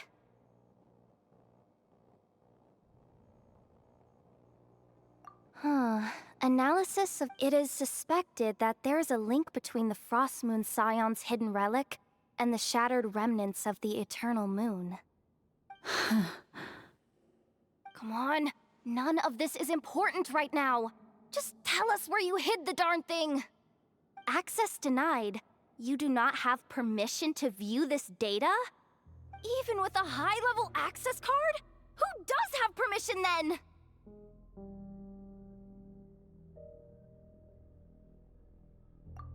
Good idea. Pulling it right away. Wow. What's with that huge hollow structure down below? That might just be it. Secluded, out of the way. Exactly the sort of place they might be keeping the relic. 264 pages! What is this? A novel? Can we just skip to the end? I'm flipping through it as we speak. Kuvaki, a weapon. Huh. Seems like the Fatui and Snezhnaya are trying to harness the power of the Light Realm to build some kind of weapon. The target of which is... Seriously? Insufficient clearance? Again? Looks like that's about all our current clearance gives us access to. Based on what we know so far, it seems like the rest must be hidden inside that massive hollow beneath us. I could sense something beneath the water down there. Something unsettling. If they've gotten their hands on the moon marrow, odds are it's hidden down there too.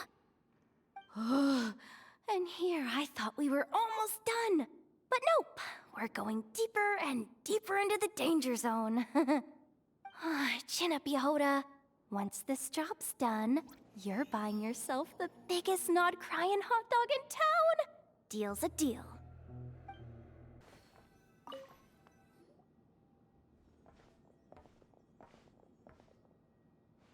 That switch looks suspiciously obvious. No way I'm pulling that. But you guys, go ahead. Hey, you spotted it first. Shouldn't you be the one to pull it? Not a chance. I'm just the guide, remember? At most, I'll help you look for an escape route. They don't seriously think pulling this thing's gonna lead to treasure, do they? I'd be amazed if it doesn't set off an alarm. Besides, I didn't even bring my smoke bombs. Which reminds me of the actual second rule of treasure hunting. Better safe than sorry.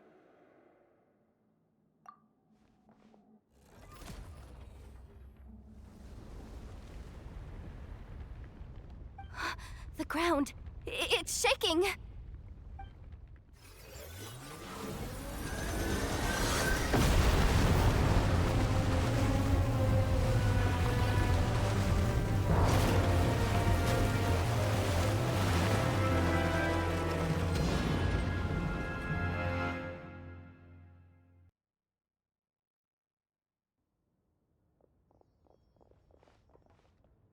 Wait, did the surface of the water open up? This is bad. This is really bad. I'm getting put on the Fatui's blacklist for sure. Don't worry, Yehoda. You've helped us so much. If they try anything, we'll protect you. Aww.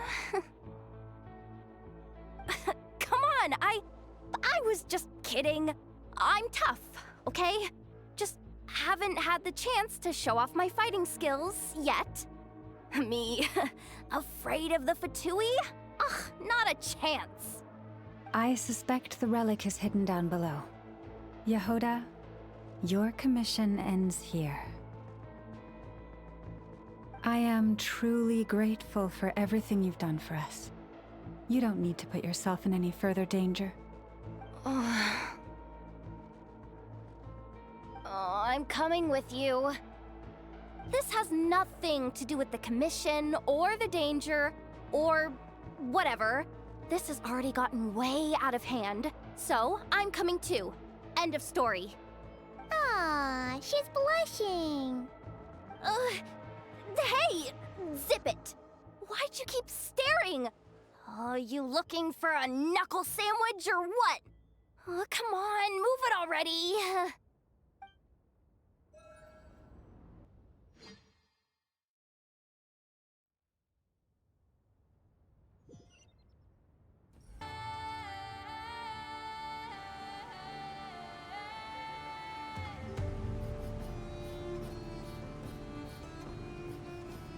Whew. It's really deep down here. What is this place? We're standing on another fragment of the ancient moon's remnants.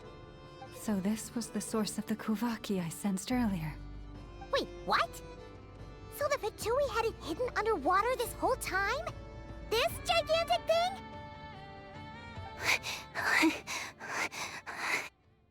Yehoda, you've been kinda quiet since we got down here. What? Me? Have I?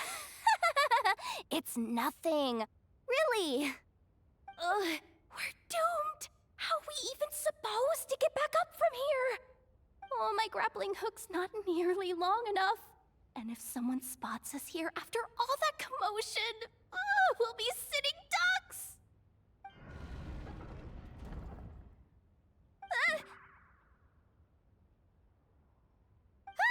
Oh no! That door's opening! Please don't say it's the Fatui! No, please, no! We finally made it here, and we're so close to getting the job done! I didn't risk my neck just to die before I've even had a chance to spend my reward!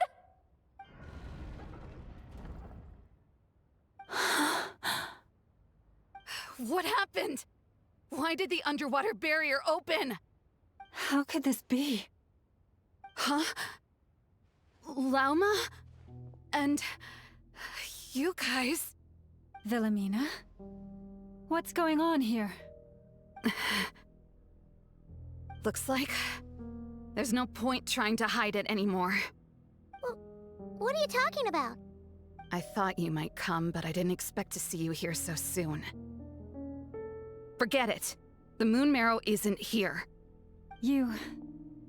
joined the Fatui? Yes. When? The day I could no longer bear to live a lie. At first, the Fatui wouldn't accept me. But then, one of their harbingers noticed me, and... said she'd give me a chance.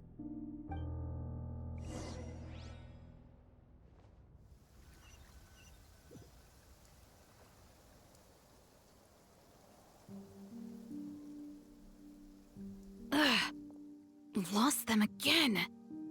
That harbinger told me to follow the blonde traveler who might visit the Frostmoon Scions. Easier said than done, though. The animals are on alert at night. If they see me, Lauma will catch wind of what I'm doing sooner or later. Am I really doing the right thing? No. It's too late to turn back now. The empty prayers, the stubborn displays of faith like Cappy's today. This isn't the life I want. Huh? Is that... Ah, the Traveler's back. I won't let her slip away this time. Wait, who's that with her? They look so alike. They seem to be heading towards the statue of Kotar.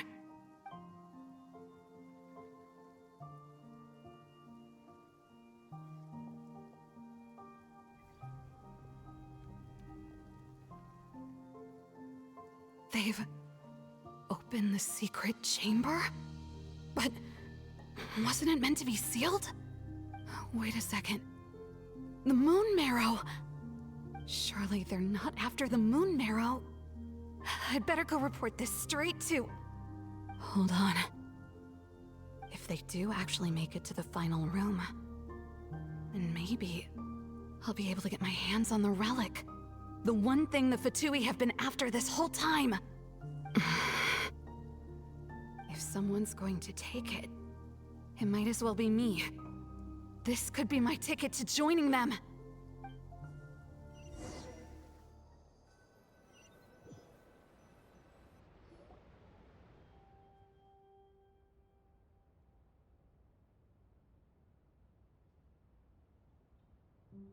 Yes.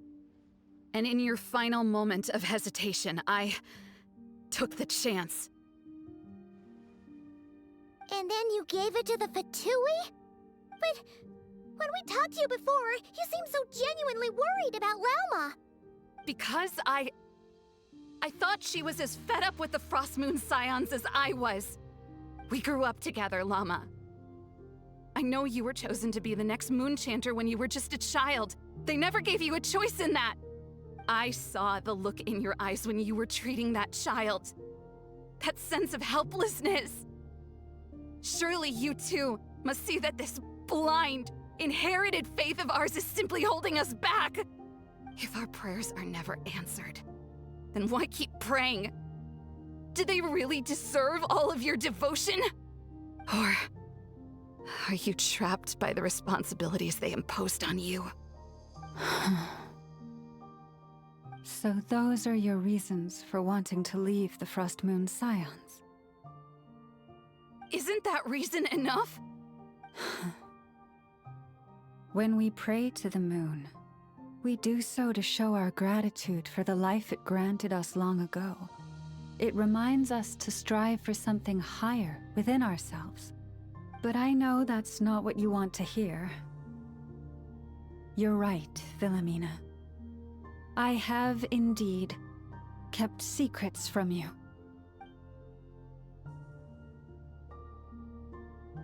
I knew it. You don't want to be the Moon Chanter, do you? No, that's not it. I'm talking about the fact that the moon in the sky isn't real. What? You're saying... Huh? I've completely lost the thread now. Oh, do we really have to do this here? What if a Harbinger shows up? Oh, I'm not cut out for fighting big bosses! The pain you sensed in me was the pain of hiding this truth. If what you're saying is true, then you already knew that the Frost Moon Scions wouldn't believe any of this. Why didn't you just leave like I did? You don't understand, do you? That's the difference between us, Philomena. I care about the Frost Moon Scions. They're family to me. It hurts because I care. And that's why I chose to hide the truth. But now I understand that was a mistake. My family deserves to know the truth. I shouldn't have tried to hold it all together with empty prayers. Are you trying to say that I only ever cared about myself? There's nothing wrong with that in itself. No one would have tried to stop you from leaving. But you did not have to stab us in the back like this. We've been spotted! I knew it. I just knew it. Oh, what now? If a Harbinger shows up, I'm out of here. No darned relic is worth dying over. Looks like I misjudged you, Llama. I didn't think you had it in you to stand up to your fate. Turns out, you are a great Moon Chanter after all. But you were right about one thing. I haven't considered Hisi Island my home for a long, long time now. Bosses, time to go. I will change the Frost Moon Scions, Wilhelmina, as soon as the new moon rises. Then I guess I won't be around to see it. Say, Lauma, what happens to those who betray the Frost Moon Scions? May their antlers be shorn with silver blades, and let them be cast into the long night of unknowing.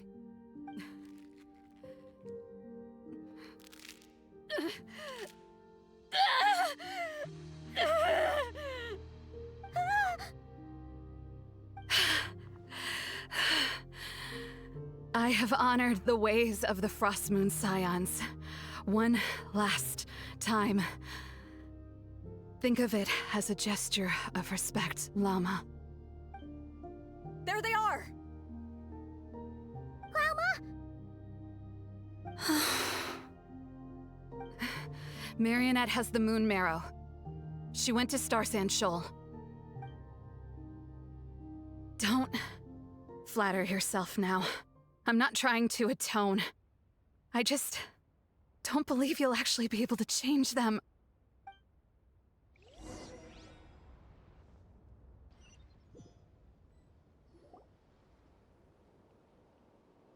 An alarm coming from the Experimental Design Bureau. Interesting. Hey, wrap things up and get yourselves ready. Looks like we might be having some guests. Yes, milady. Perfect timing. This job's been boring me to death. Time to test some hypotheses.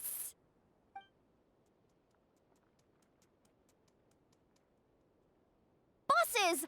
I mean, esteemed clients. I mean, generous benefactors. Wait up! Come on! Sure you don't want to consider heading home first and coming back another day? Nasha Town's that way. You are aware that this is the way too. A little ahead of schedule, aren't you? Oh no, it really is a harbinger this time. Marionette. So you are here after all. Hand over that relic right now. It belongs to the Frost Moon Scions. You mean that thing your antlered turncoat brought us? I have never much cared for trophies given up without a fight. But watching you tear each other apart over it? Priceless. I'm not in the mood for warnings today. Ooh, how frightening. Had I a Trimble function, I'd have rattled off at least a dozen screws by now. Or perhaps I've just set my sense of humor parameter too high. Were you trying to be funny just now? You don't honestly believe you're a match for me, do you? Go on then. Let's serve our guests a little appetizer.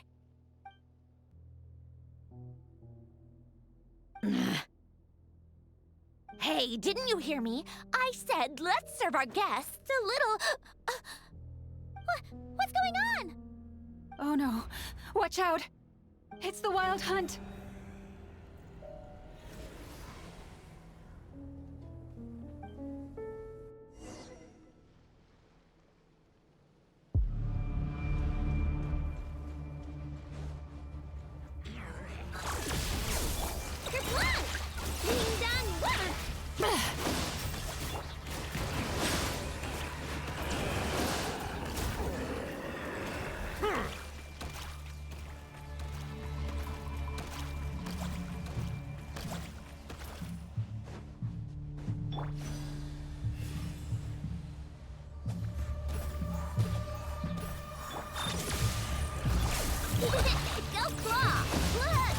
Silence! These things just keep coming! Isn't there anything we can do? Prepare for dust up. Chew on this! Yachan, Taechan, let's go! The tides beckon.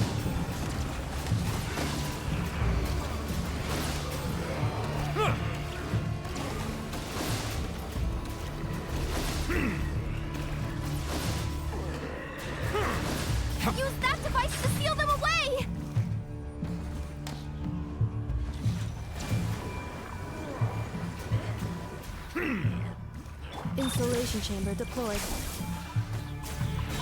Look, a rainbow! Annihilation mode.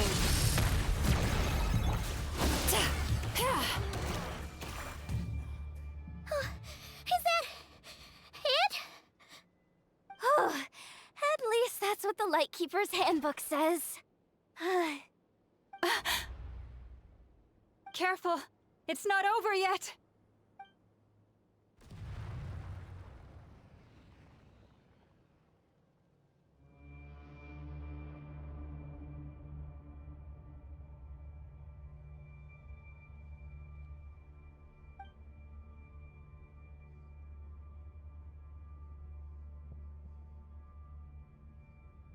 Paimon!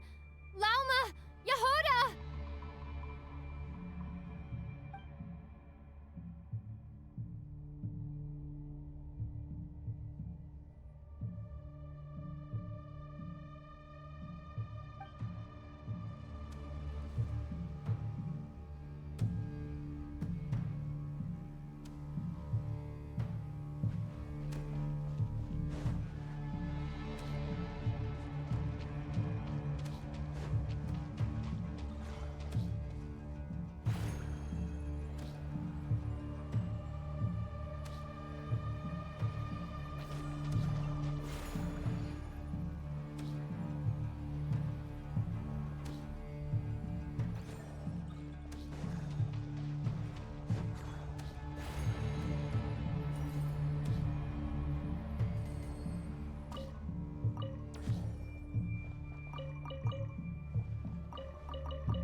Lumine! Wait, what was that?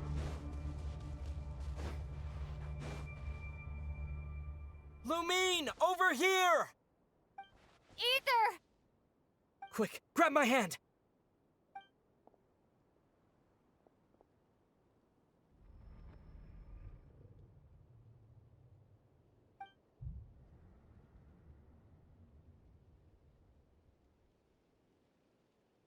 Lumine, what's wrong? Why are you here at all, Ether? What do you mean?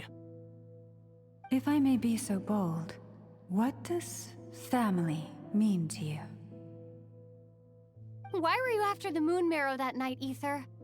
Among those who entered the final chamber, there was either someone with impure intent, or else an abyssal presence.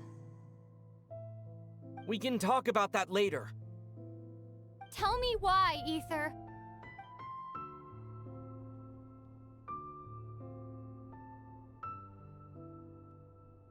You know, this is only the second time we fought together since the day we both woke up in Tavad. No. Lumine. But when I found you, you were still in hibernation. Even the key to the chamber was still secure on your person. We didn't wake up together. What are you talking about? We don't have time for this, Lumine! Look at me, Lumine! Don't you want to explore this world with me?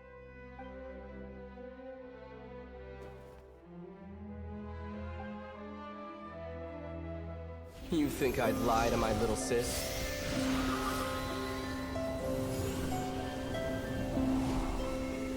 What a letdown.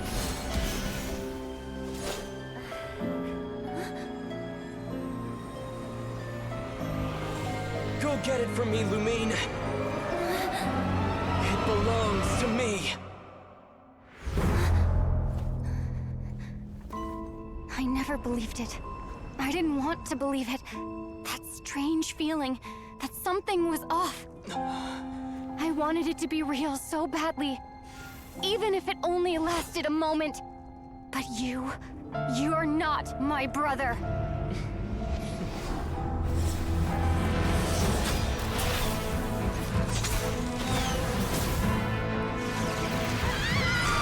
Moon goddess, please save us! Why is this happening to us? Has this been abandoned? The cold night should be our blessing, yet only confusion and sorrow remain. The truth may yet lie beyond the sky, but must we become lost because of it? Standing before you, as a scion of Hyperborea and the Frost Moon's emissary, I say this.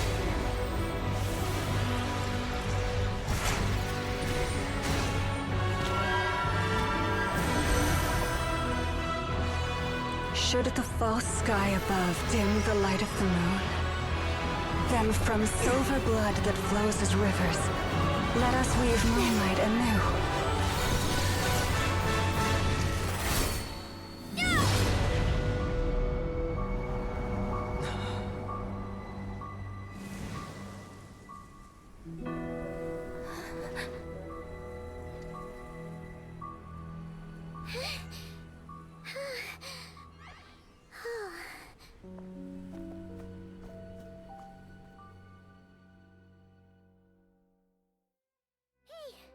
Is everyone okay?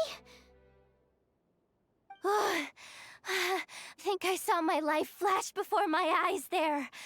Oh, good thing Laumado was there to save the day. Are you all right, traveler?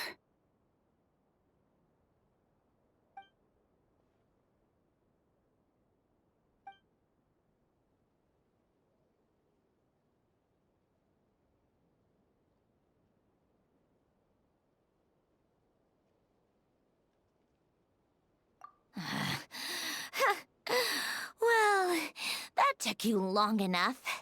Seriously, how many of you are there? Pathetic. Oh no. Oh, I spoke too soon. Totally forgot we still have a harbinger to deal with.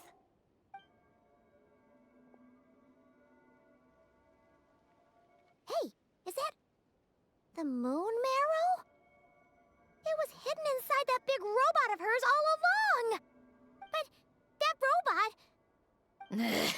That's Polonia to you, not just some robot. Take it and get lost. Huh? You're just giving it to us? Well, I wasn't the one who put out the order to find this thing in the first place. So if someone wants it, they can help themselves. Maybe even choke on it. See if I care.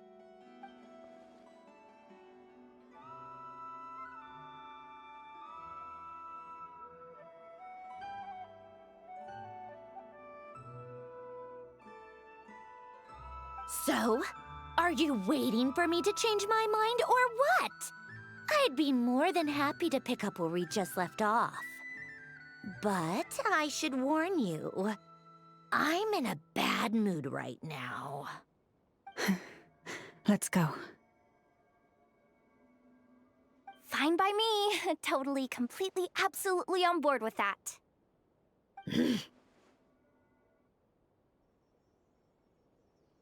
It's finally over. If that doesn't make the most thrilling commission of the year, I don't know what will.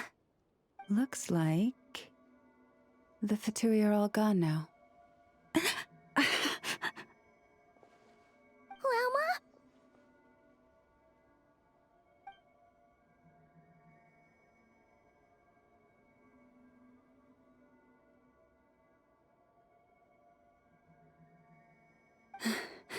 I'm all right. It's just been so long since I truly felt the power of the moon. I thought I sensed the wild hunt nearby. Don't tell me you've already taken care of it. Hey, it's Flynn's! Hey, he's that Ratnik. Unless I am mistaken, you are the Moonchanter of the Frost Moon Scions, are you not? May I ask, what is that in your hand? Please, don't get me wrong. I've been tracking the wild hunt lately, and I've come to suspect that its actions aren't as aimless as they might seem. When I saw what you were holding, I could not help but start connecting the dots.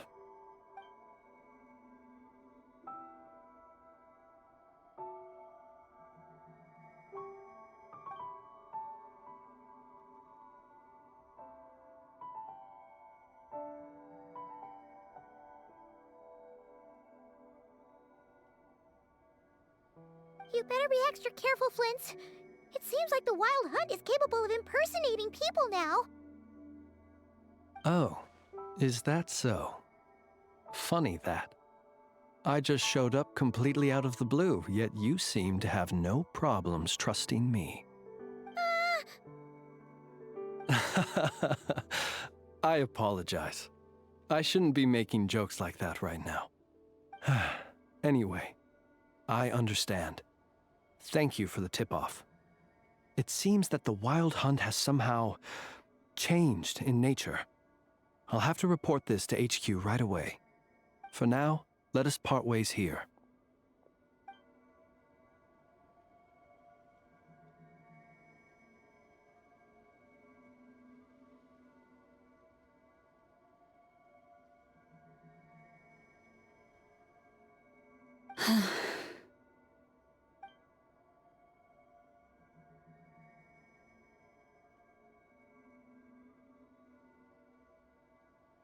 That little joke of his just now sure scared the bejeebies out of Paimon. Are all the Redniki and Nod-craya like that? They're usually stationed in remote areas and tend to keep to themselves. So, it's not surprising they end up a little eccentric? No, he's different. Really? How so? The animals. They've told me they're afraid to even go near him. Oh, you're back. I just made you all a pot of tea. Better drink it while it's hot. Boss Neff, you wouldn't believe how scary our day has been! Seriously, I am never, ever taking random jobs like that ever again! You hear me? Oh, come on now. You even faced the wild hunt and lived to tell the tale. What's left to be afraid of? Wait a sec, how did you? Oh, right. Like you told us before, your business is dealing in information. Huh? Boss Neff, the teacups. Why is there one missing? Did you think I wasn't coming back? My. How could you think that of me? You know the rules. If a member of staff wants tea, they pour it themselves. Your cup's sitting safe and sound right there, in the cupboard. Member of staff? Does that mean you're accepting me back? Wasn't that the deal? Boss Neff! You're the best boss ever! You never change, do you? Everything turned out fine, no? You found exactly what you were looking for. Yet there you are, sulking away as usual. Nefer, that medicine we discussed before, the one for congenital Kuvaki sensitivity, I need you to get it for me. And how do you expect me to find something like that for you in the middle of the night? You'll have to wait till morning, at the very least. I need it right now. All right. I'll see what I can do. But you know urgent means extra charge, right? Thank you. You know what? You do seem a little different. In a good way? Or a bad way? Who can say? I'll take it either way, so long as you don't start making a habit of asking me for ridiculous favors.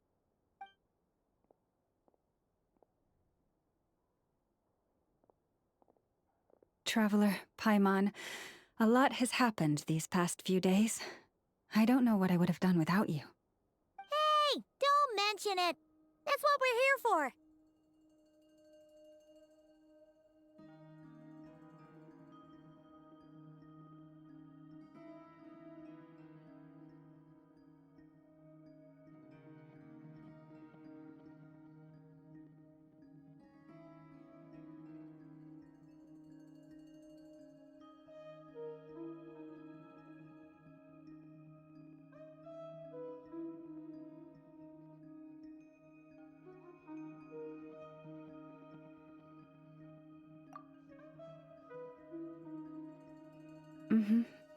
You're right. And tonight, I'm planning on telling them everything. Tonight? Isn't it a bit late already? The moon shines brightly this night. What better time for the Frost Moon Scions to usher in a new dawn for truth?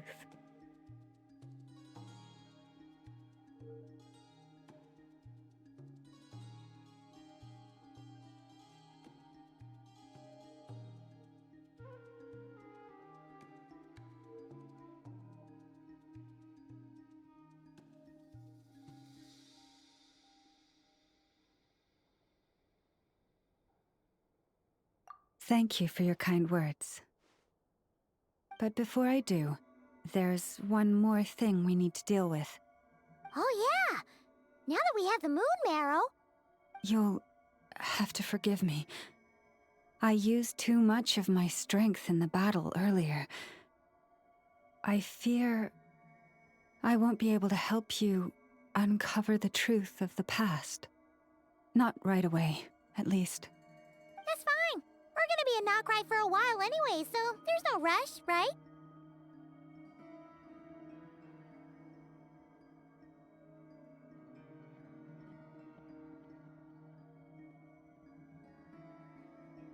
Thank you. But there's another problem. How to keep the moon marrow safe now? Huh? Can't we just return it to your secret chamber? The seal has been broken.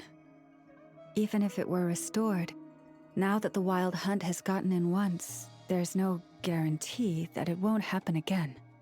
Oh, right. Yeah, that makes sense. Back when the Frost Moon Scion's bloodline still ran strong, in special circumstances, a moon chanter could act as a vessel, safeguarding the relic within their own body. But it is a grueling trial of will and endurance. The moon chanter who did this only lasted 2 days. As for me, I might be able to last 5, at most. Hold on. You'd be using your body as a vessel? Yes. You can think of it like dropping a red-hot ball of iron into a bucket of water. How long the water lasts depends entirely on the bucket's size.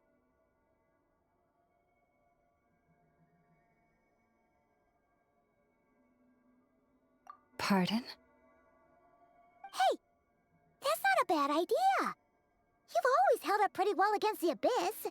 Surely the moon mirror can't be any more dangerous than that. It's not at all that I don't trust you, but it's too risky. But we're out of options, aren't we? Might as well give it a shot.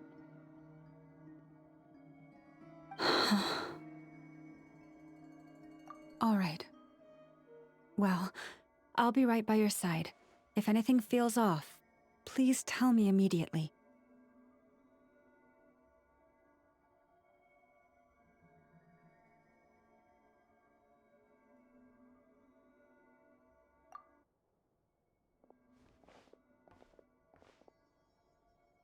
Here.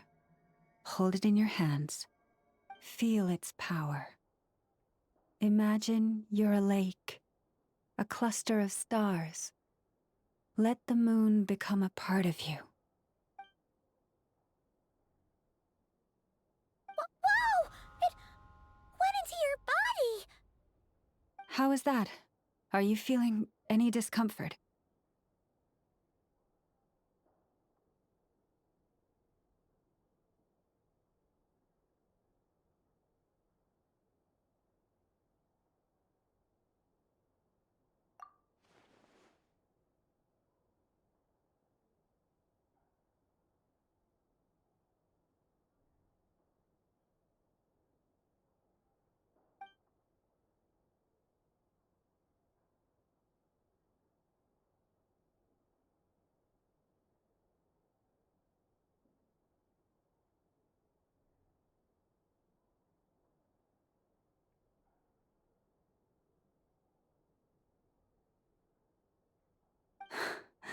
Astonishing.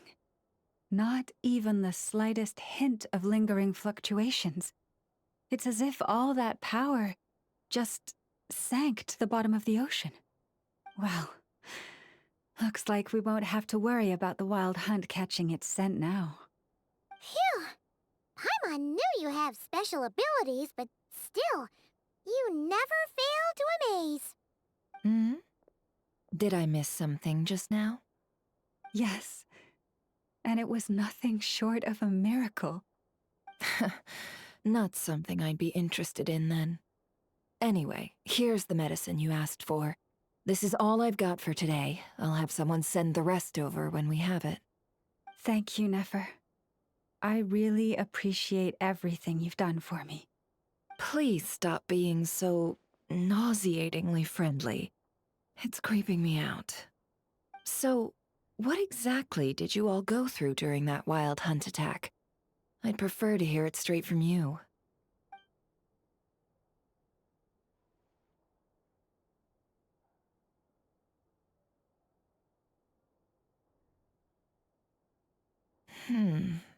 A phantom that can mimic the appearance of others. Quite different from what we've seen before.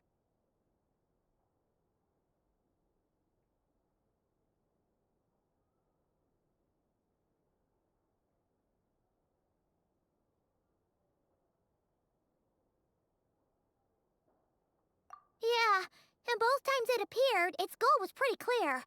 It seems like it was after the moon marrow. And on both occasions, it was accompanied by the wild hunt, too. It appears there must be some close connection between the two. I must say, I don't often see you look this serious, Nefer. Too late in the day for thinking, that's all. We'll pick this up again later. You all feel free to keep chatting, though. Just don't forget to lock up when you leave. On that note, Traveler, please keep the moon marrow stored within your body for the time being. We'll take it back off your hands as soon as the wild hunt's been taken care of. Once and for all.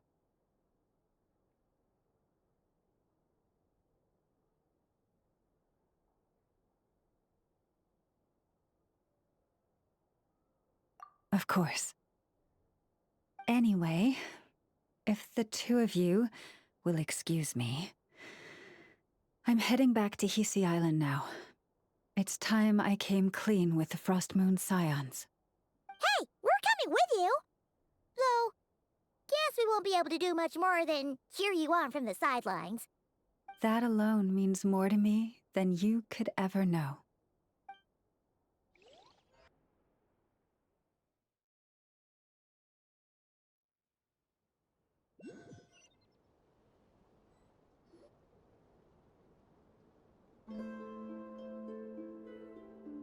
What's going on?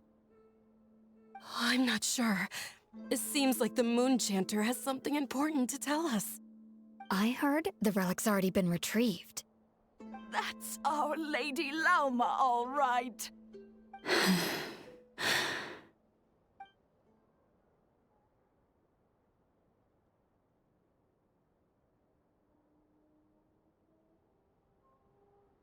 Noble scions of the frost moon, my kin beneath the moonlight, I hereby declare the truth to you.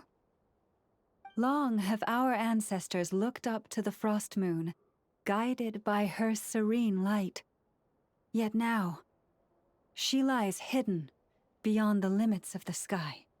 And so, Lauma began to reveal to the Frost Moon Scions a truth long hidden within her heart. A story of a false moon and the death of gods. Kutar was indeed born of the moon. But that does not give us the right to reap without sowing, nor clothe ourselves without the toil of weaving. As she spoke, some who listened were stunned into disbelief, while others seemed to awaken as if from a dream. From this day forth, the road shall be paved with truth, and we shall pave it ourselves.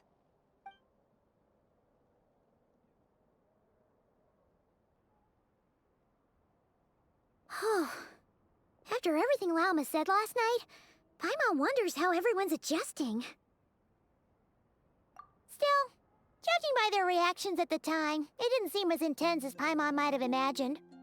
Says a lot about how much trust she commands, huh? Hey look! It's Lauma! Welcome, both of you. The animals were most lively this morning. They told me of your coming.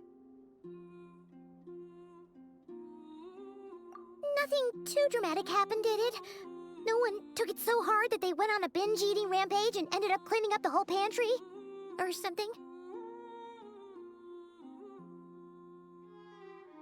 Hey! Paimon's just trying to lighten the mood.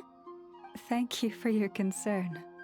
Change doesn't happen overnight, and new ideas need time to take root. But nothing as extreme as that has happened, no. Although... Although what? Well, just as I thought might happen, some have chosen to leave the Frost Moon Scions for good. For them, losing their faith was like losing their home. Confusion, frustration, helplessness. I saw it all, reflected in their eyes. Oh. I respect their choice. May they carry the Frost Moon Scion's blessings far and wide, should they be willing to do so. If we meet again someday, perhaps we will be able to sit together and share stories once more. Others sought me out afterward, though, and thanked me profusely for sharing the truth with our people. They said they used to see me as distant, even somewhat unapproachable, whereas now I seemed much closer to them. Like a friend, or even a family member. Sounds like a win overall! Paimon thinks you did the right thing, Lauma. Thank you. Though, I wanted to ask, do I really come across as distant? Well, maybe just a little. To people who don't know you, you are kind of tall, especially if you consider the antlers. I see. That's a bit of a hard one. My antlers tend to grow under the moonlight, so I can't quite help it. It brings me comfort to hear you say that. By the way, how has your body been adjusting to the moon marrow?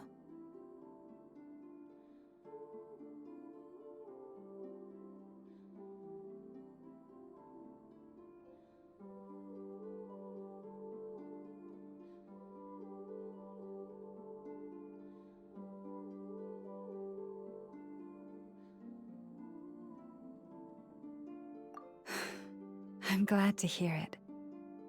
I've also suggested to Nefer that we meet within the next few days. We need to figure out how to counter this new manifestation of the Wild Hunt. But for now, let's just relax. I want to enjoy this feeling a little longer, of finally living on the bright side of the moon.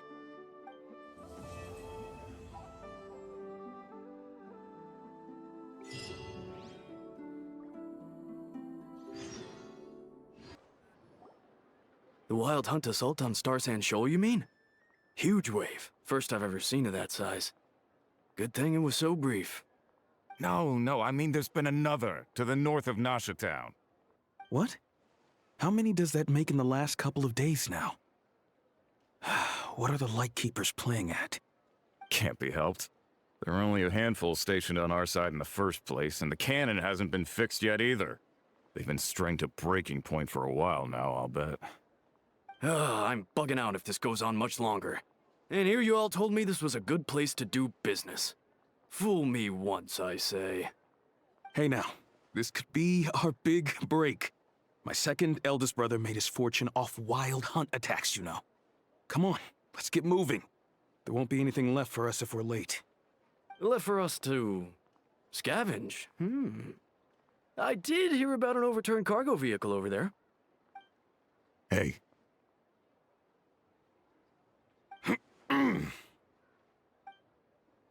Huh. Should have told him that those are dangerous thoughts.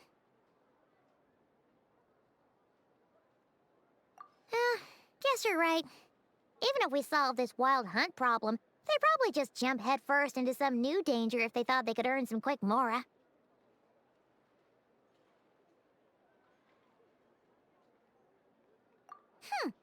Paimon will have you know that when it comes to staying out of trouble, greed and cowardice make the perfect match.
Oh, considering what those people said earlier, do you think they're here to fix that cannon up?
Dying to know something, aren't you? You totally zoned out just now.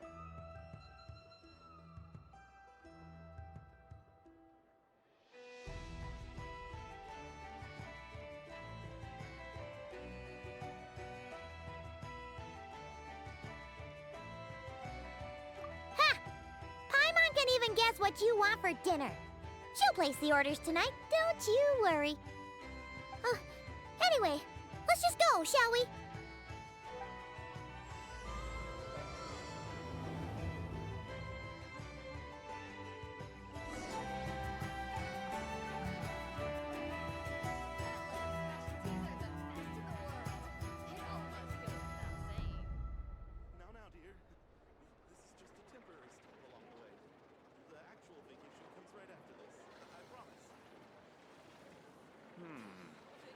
get me some alpacas. Once they've hauled everything over to Snezhnaya, they can make a little extra by selling their wool.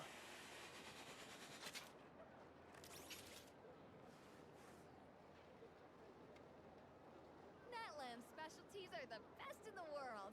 It almost goes without saying.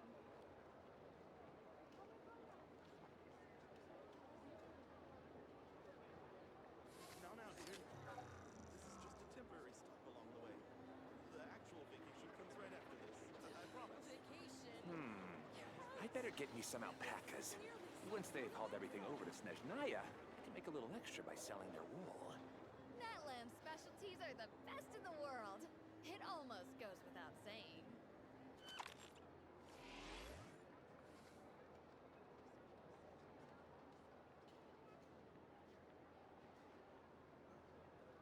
Now, dear. This is just a temporary stop along the way. The actual vacation comes right after this. I promise.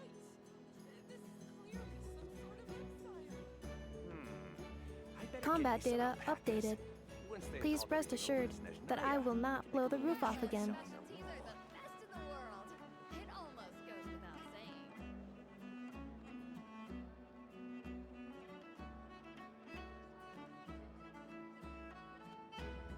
Natlam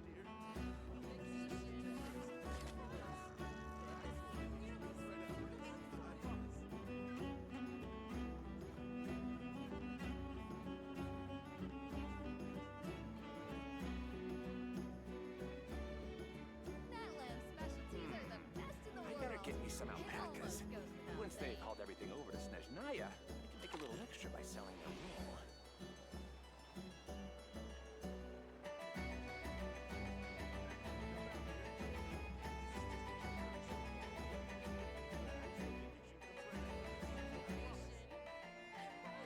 Cleanup sequence in progress, based on data from past incidents. Ah, familiar faces identified. Our good friends, the Traveler and Paimon. Whoa, free manual labor detected. Those evaluations could not be more different.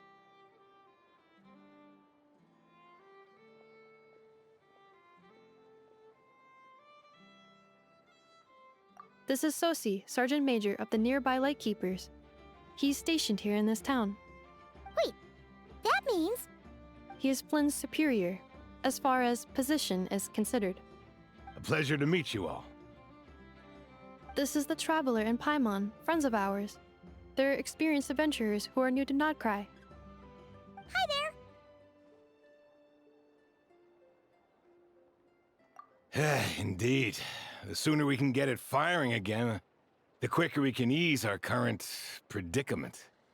2 more wild hunt incursions have come sweeping in at different locations after the last one at Star Sand Shoal. Our manpower is already stretched as it is. This is more than we can handle. Hasn't Flint's gone back to your HQ to ask for reinforcements? When will they arrive? Huh. Has he now? Yeah. That's what he said he was gonna do anyway. He hasn't contacted me about that yet. As per standing orders, he should be leading a team to root out the wild hunt. But I haven't received any reports for a while now. Yeah, well, he does act outside the remit of his orders sometimes. I'm a superior, yes, but I wouldn't say I have much control over his actions. So, he made the call for backup on his own initiative? Hard to say. Contacting HQ is a tricky business. I should know, I've tried. They either refuse my requests outright or end up dragging their feet. And all the while, we're the ones who have to deal with the wild hunt, which, by the way, can strike anywhere in Nod-craya without warning, sweeping across vast swaths of land. This has been a real test of our endurance, to say the least. We need to send our personnel where they're needed most. A single missive will not do much to change HQ's attitude, I fear. Flynn's understands this well enough, I'm sure.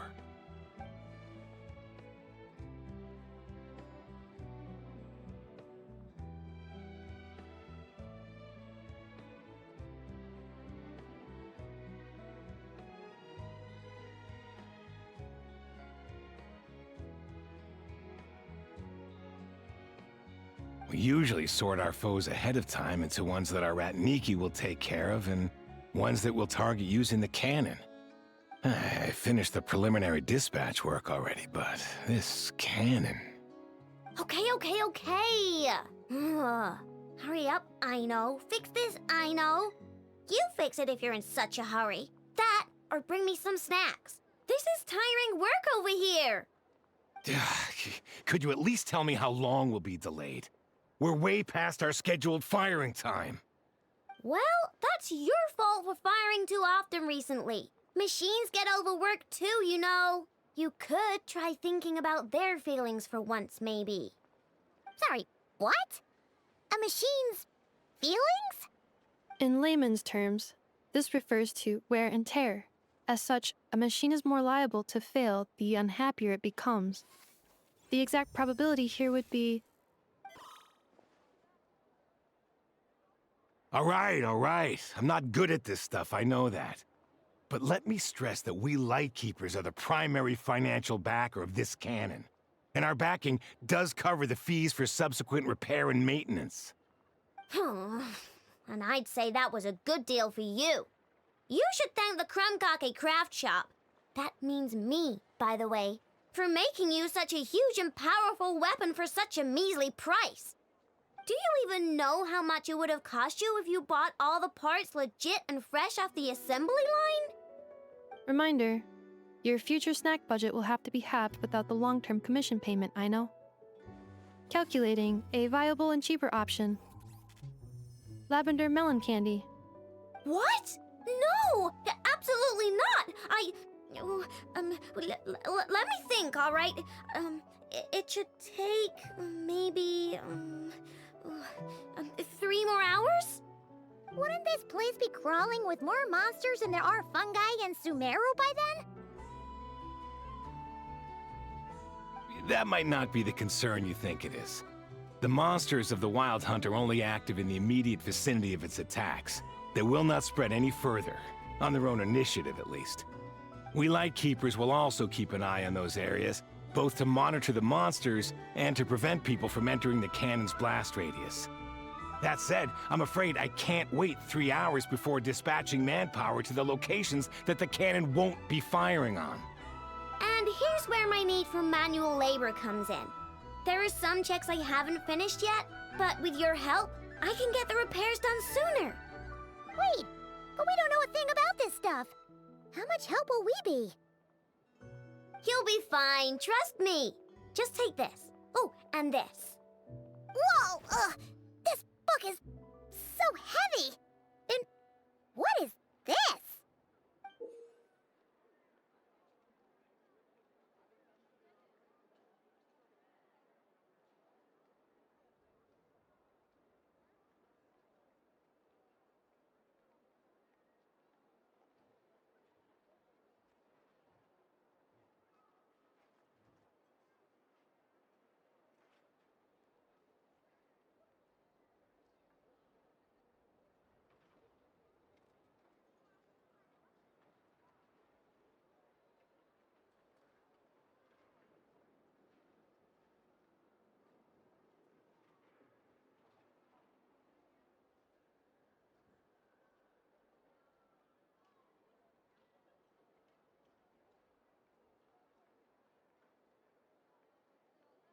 You can use Beep Boop Pizza to run diagnostics on the cannon. It'll tell you what to do.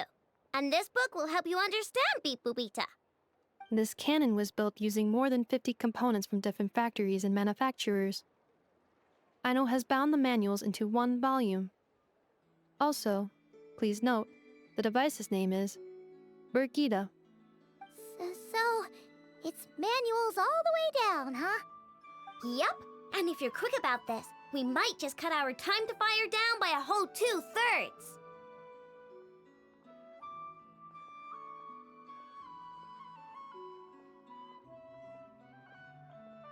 I'll go with you. Nice! So you'll check the outside and Anefa inside. Come find me in the control room once you're done. Cool? Cool. Instructions received. Please go about your work seriously as well, Aino. No snacking while I'm away. Hey! A little snacking will also improve my efficiency by 2/3. Natland's specialties are the best in the world. It almost goes without saying.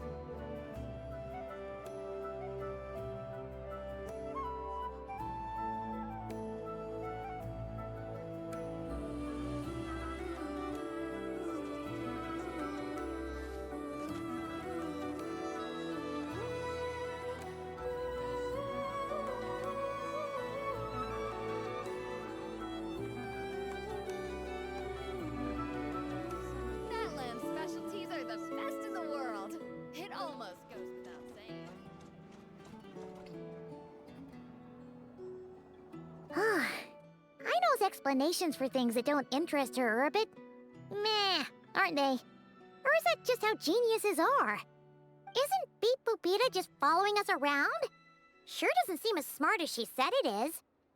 How are we even supposed to know what to check?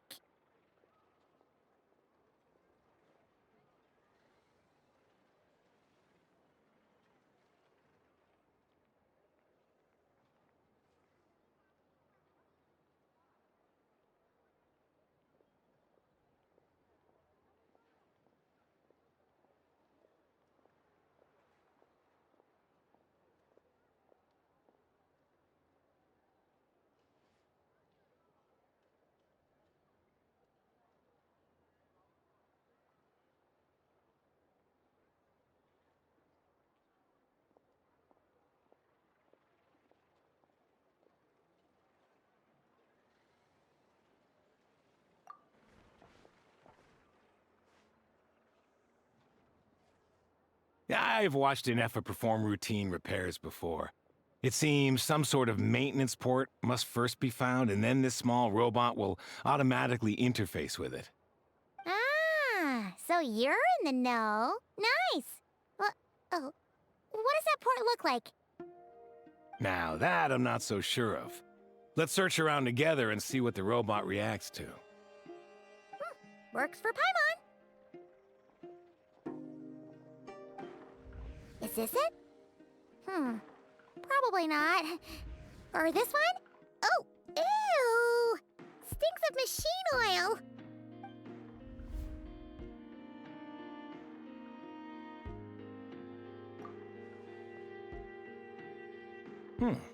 That thing over there looks promising. Where? Oh, yeah! It does! Let's try it out. Whoa! It's flying! Does that mean we got it right? So, what do we do now?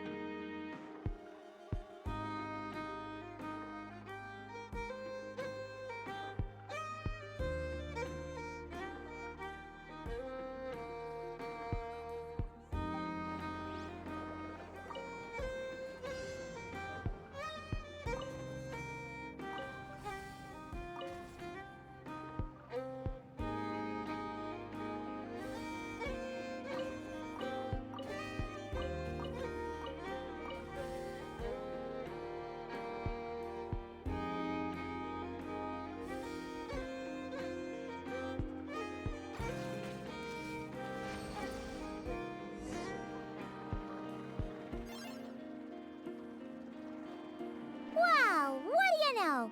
I know was right. We got this working without understanding a thing Beep Boopita said. Still, it's impressive how you figured things out right away. Paimon's up next, along with this stupidly heavy book. Ugh. Let's see. Should be just like checking a dictionary, right? The matching result for this symbol is... check passed. All systems normal. Wait, is that it? Well, as they say, no news is good news. Yeah, guess you're right.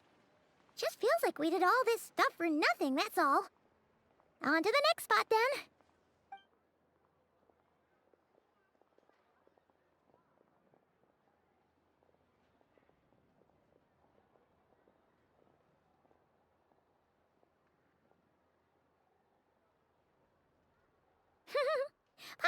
getting the hang of this now.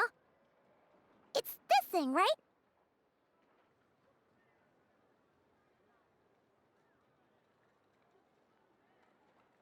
And this time...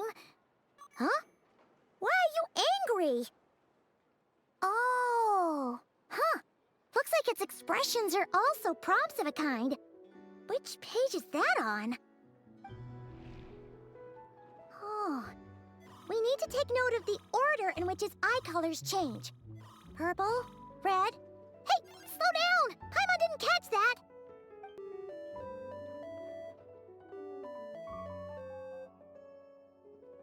What? So now we've got musical prompts too?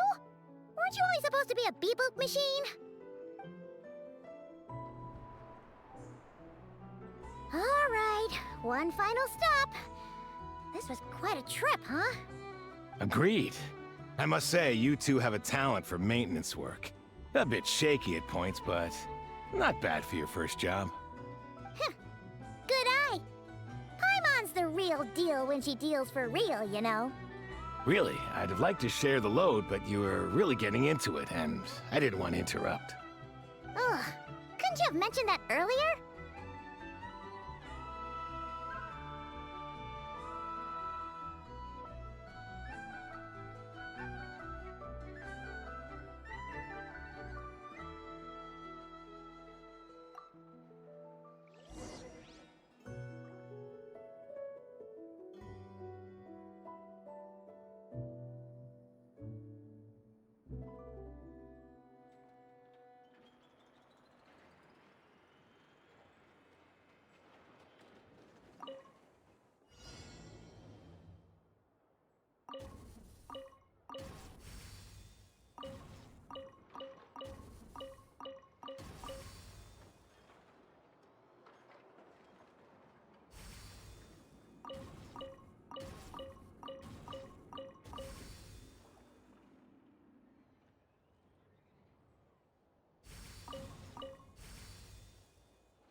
A pictorial prompt this time. Don't worry, Paimon's just about gotten the hang of which prompts are listed where. We gotta take note of the flashing patterns. 1 yellow flash, nothing for 2 seconds, then 2 yellow flashes means the components here are overdue for regular maintenance. Maintenance is a high priority task. The device will be rendered inoperable until it is complete. Switch Beep Boopita to input mode to send out a signal to unlock components. The description of input mode isn't on this page. Ugh, more page flipping. Phew, that was a real struggle. Well, Paimon needs a break now.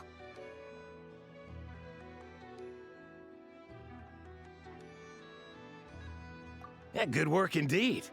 But it seems this input mode requires some additional work to operate.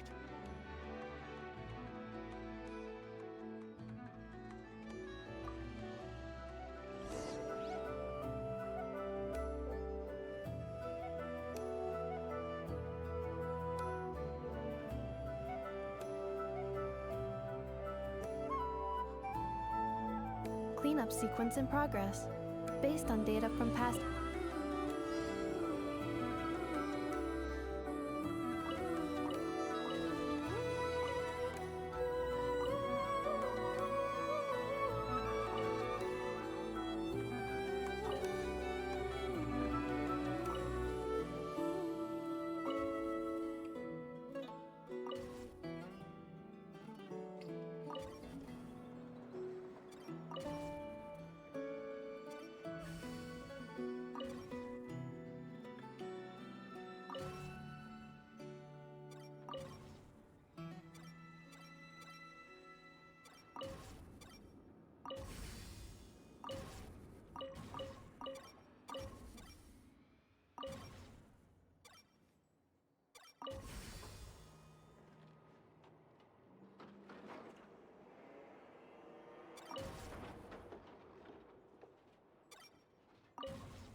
Well, looks like we're all good.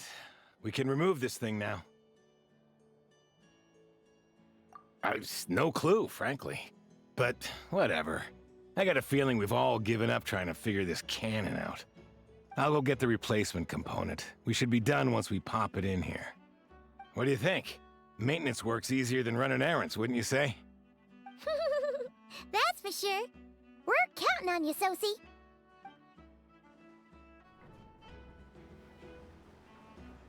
You know what? Paimon took him for the stony type at first, but he's actually a pretty nice guy. Let's wait for him here, huh?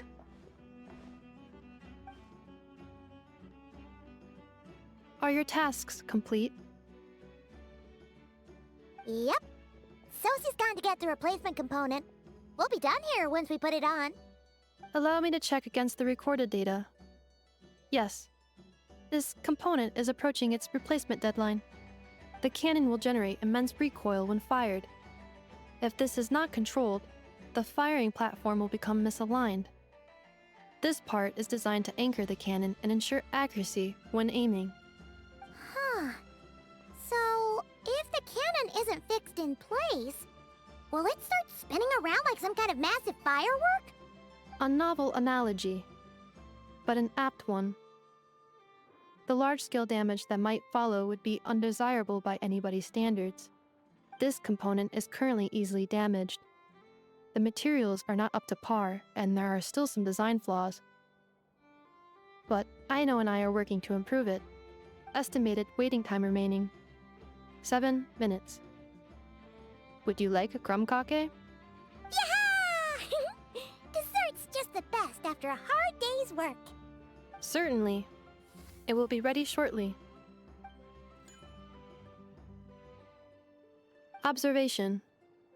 Freshly baked krumkake results in the most efficient improvements upon human happiness indices. As such, I activated an internal heater before starting repairs. Thanks for the treat. Aino's lucky to have you.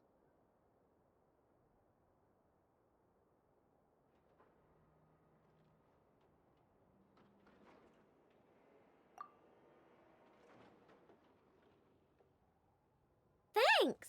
Things went great over here, too. So, as we agreed, I'll have the cannon up and firing in no time. Understood. I will inform the inhabitants of Nasha Town and have them make preparations for the shock and noise that will inevitably ensue. And I'll inform the Ratniki stationed around Wild Hunt anomalies to make sure they fall back in a timely fashion. Thanks for your kind assistance. I better make a move. Ratniki from other sites should have sent reports back here, and I'll need to sort them out promptly. Righty then. See ya! Bet this huge cannon's a real sight when it fires. That is correct. A huge crowd tends to gather on its own accord on such occasions. Pure, bright energy rays have never failed to inspire obsessed admirers. If you are interested, you can come back later to behold it in all of its glory. Sure. We did help fix it after all. It'd be weird if we didn't want to see it in action.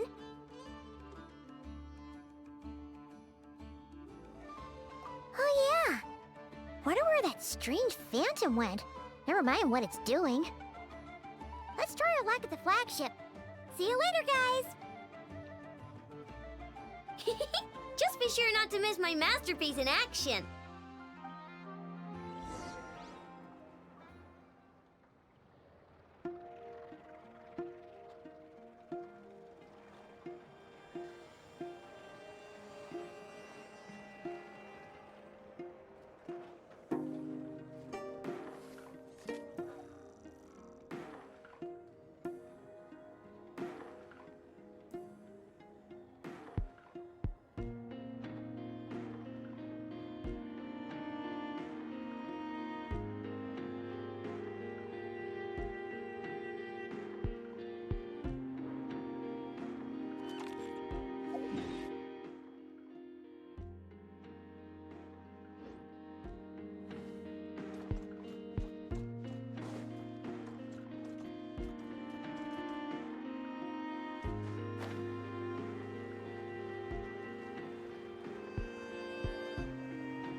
Is it just Paimon, or are there more people here now? Oh, just as well, since we're sniffing for intel and all.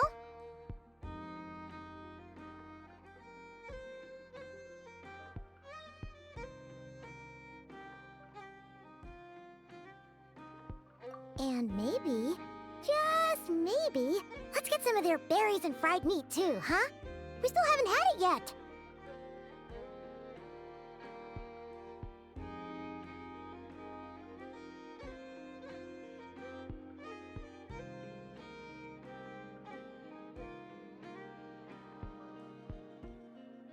Oh, come on! Why so uptight? Excuse me, are you guests? Ah, if you wish to return to your room while the banquet is on, please use the side door. No, we're not heading back to our room. Are we not allowed in here right now? That is correct. Only those invited to the banquet may enter. Our goal is to ensure that our regulars can enjoy peace of mind and comfort, so that they can speak freely with one another.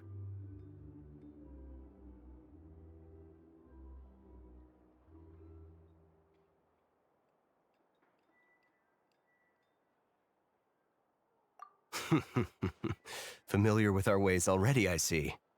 But here in Nod-craya, channels hold equal value to Mora. I am but a lowly employee, so you'll have to forgive my inability to help in this matter. It's fine. Can't be easy being you. Looks like we'll have to switch channel. Never, right? The curatorium does seem to already have an amazing intel network up and running. But if we ask her straight up, she'll likely squeeze us for all we're worth.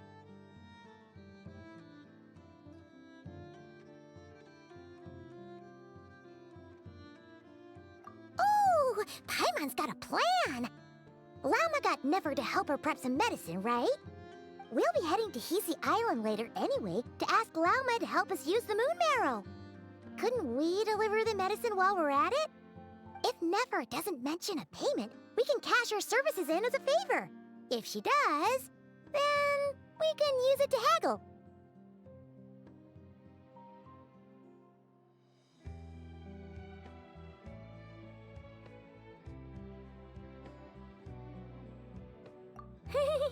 The thought of Mora made it worth the effort of thinking up. Come on, let's go!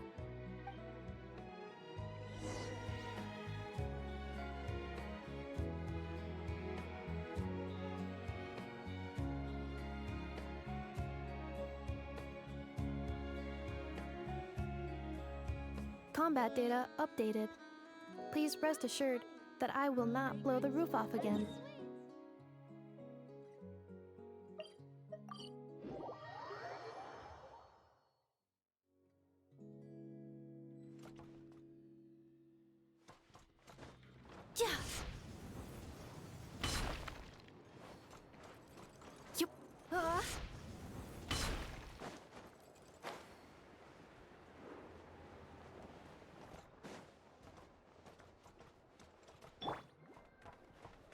Ready?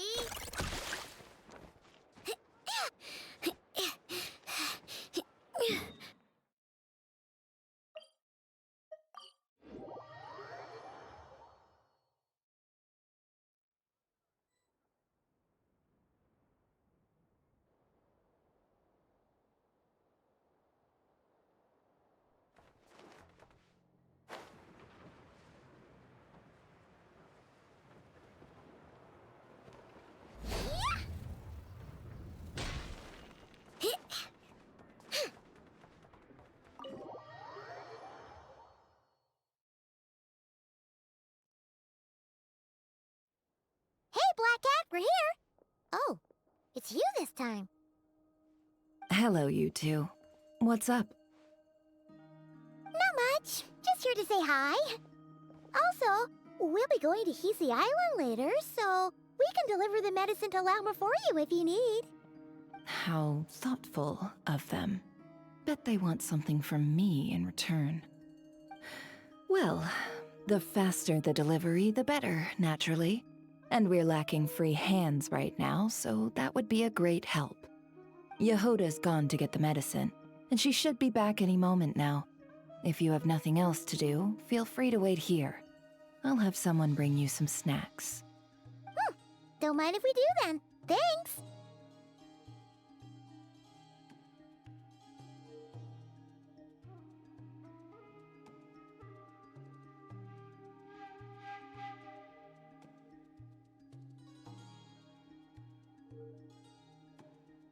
Oh yes, I'm sure you've all heard about what's going on. Nasha Town's in turmoil, and right now everyone wants intel. Whether it's to strike it rich, save their lives, or escape whatever predicament they've found themselves in. Ah, so you're busy making Mora. How nice. It's not all good news, I'm afraid. We're stretched so thin that our clients have taken to competing for our services via auction. The price for taking priority slots has all but skyrocketed. In other words, we've had to suspend free intel handouts for now. She cornered us right away! Did she guess what we really wanted from the start?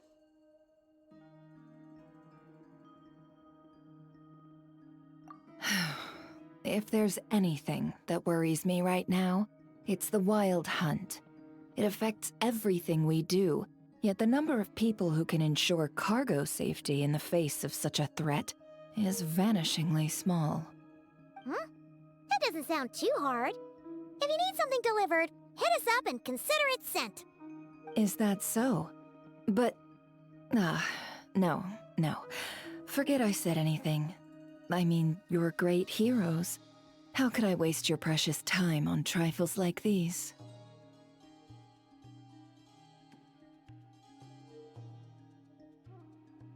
Is there now? You should have said so sooner. Far be it for me to extort you, of all people, for intel. But seeing as you so kindly made me an offer, I suppose I'll accept. What's there left for us to say here? More like our common perspective. Most who live here only wish to defend their own interests. But we are different, are we not? We both seek to resolve the chaos that the wild hunt has caused. Huh. Or like make a profit off the wild hunt. Paimon doesn't believe a word she says. Dissatisfied, are we? The number of commissions over at the Adventurers Guild spikes during tumultuous times, too. Would you call taking those jobs for Mora a sin? Well, that's... We might squeeze some advantage out of chaos, but equally, chaos could uproot everything we've built at any time. Such is the threat of the wild hunt today. And what business would there be left should it end in some great slaughter, or put to flight many who call Nasha Town their home? And as I understand, the two of you are here in Nod-craya to follow a trail of clues yourselves, no? Well, yeah. In that case, we should keep Nod-craya the paradise people say it is. At least, until our respective goals have been accomplished. You must understand, no force exists here that would inspire unconditional unity amongst all parties.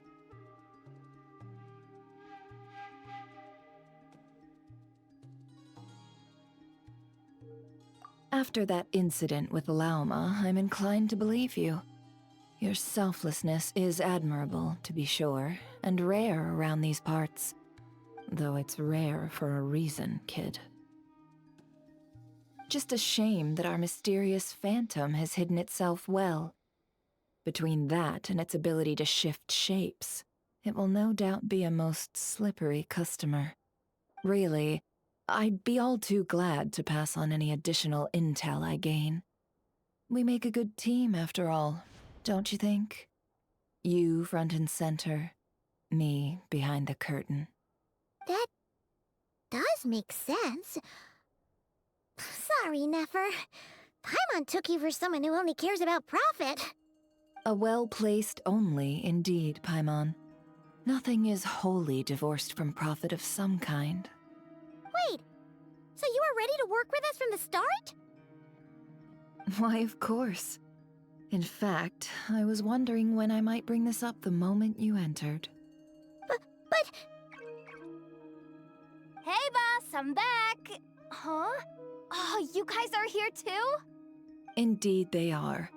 In fact, they've volunteered to deliver the medicine to Lauma on our behalf. And totally free of charge. Such kind souls, aren't they? Really? Great!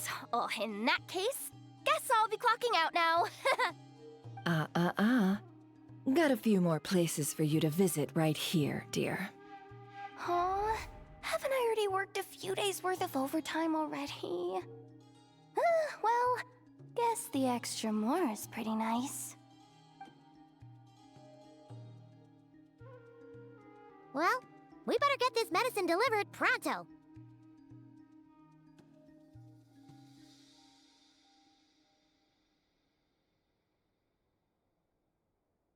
Huh? Surely not. The special medication from before wasn't salt, was it?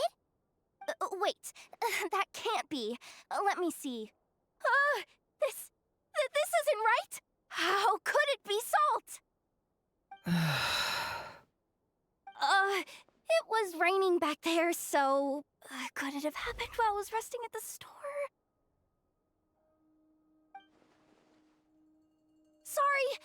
Sorry, boss. I'll get it back right now. Trust me, I'm super fast. Hey! Slow down, you might get hurt! Well then, any plans? If not, what say we go into town and ask around about the wild hunt? Oh, we were thinking of doing that, but we didn't get much out of it. The townspeople are a bit wary of us, and we can't get into the flagship right now. Ah, yes, the banquet is on today. Perfect timing. That's where we'll go. Huh? Can you get us an invitation? Oh, come now. What are we, sticklers for the rules? Good to see you. Oh, and our guests from earlier, I see. That's right. My apologies. Consider it my fault for not having explained the banquet's rules to them beforehand. Oh no, it was no trouble at all. Please, do come in. Yeah, sure, thanks. Not even an invitation check? Oh. Paimon didn't realize Nefer was such a big shot. Guess channels really do take you places.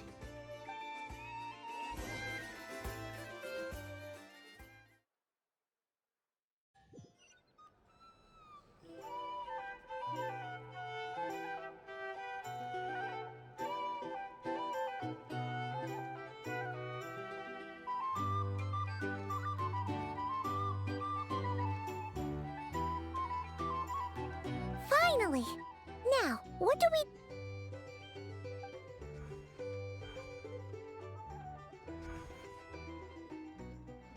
Pardon me. I'm sure we're all having a good time, but I would like you all to meet a mysterious guest I invited for just this occasion. I give you tonight's special guest, a renowned mixologist from Mondstadt. Are you serious?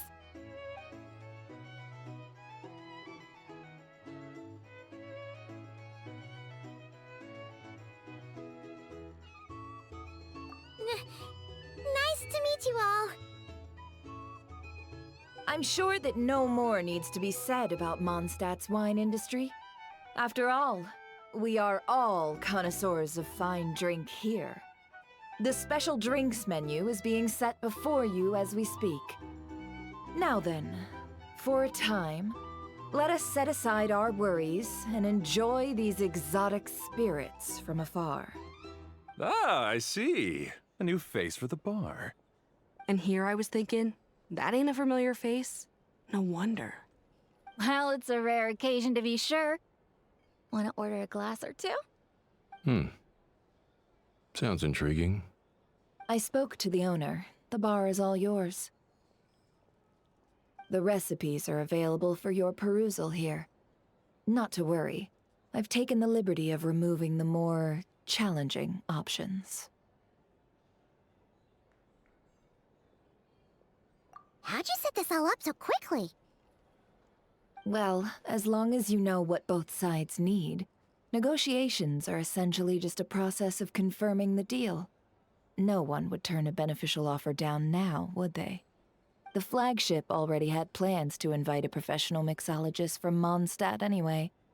So consider this a trial run, with the list of drinks brought out in advance. Demyon will assist you. Serving guests with drinks will be the perfect opportunity for you. Of course, every guest will have their quirks, so you'll have to be careful not to arouse their suspicions. Got it! We'll give it a try! In the meantime, I'll go mingle with some of the guests who pique my interest. There'll be a little event during the banquet's second half, by the way. See you then.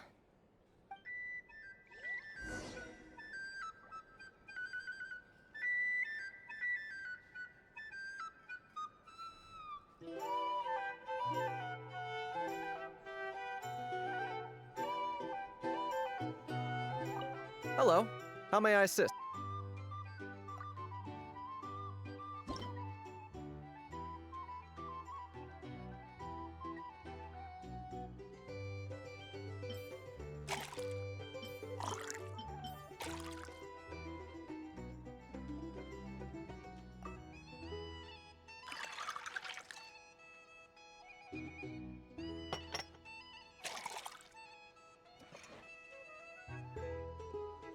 Good work! Now then, get the drink to the guest. Wouldn't want to keep them waiting.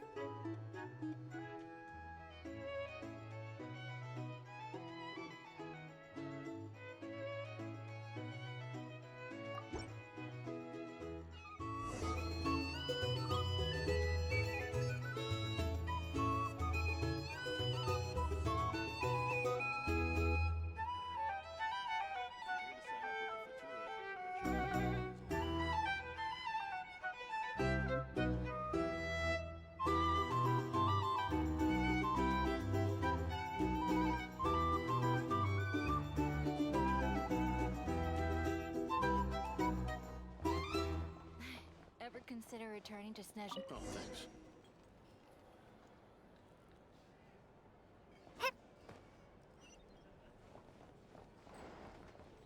Tell you what, I envy people like you.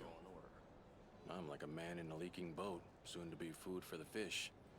I wouldn't have come to this dump if there were any better place to be. Come now. Surely it isn't that bad.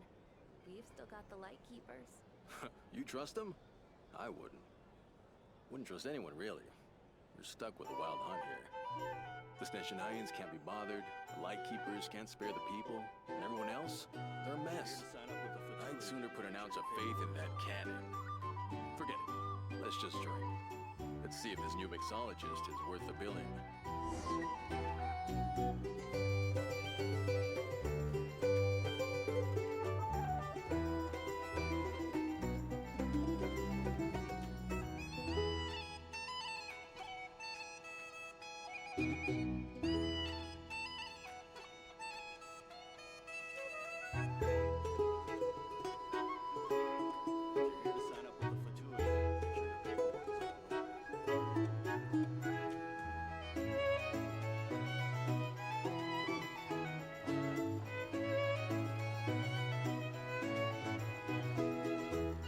Hello. How may I assist?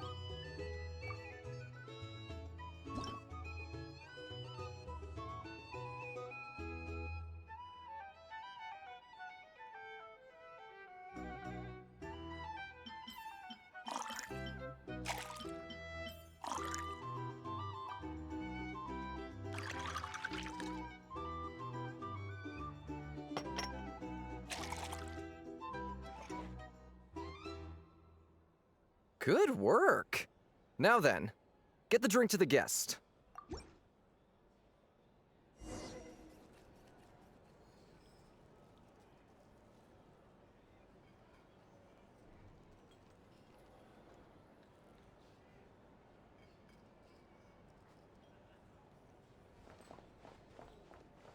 Here's the thing. I doubt the Snezhnians just leave it over there. These These are bounties. Bet you some people are just waiting for this place to fall further into chaos. You've got a plan for that, then? Hard to say. But what I can say is that the situation in Town will get out of hand if that cannon isn't fired soon. That gun's a symbol. The most solid proof that ordinary folks like us can stand up against the Wild Hunt. Wait. What are you angling for exactly?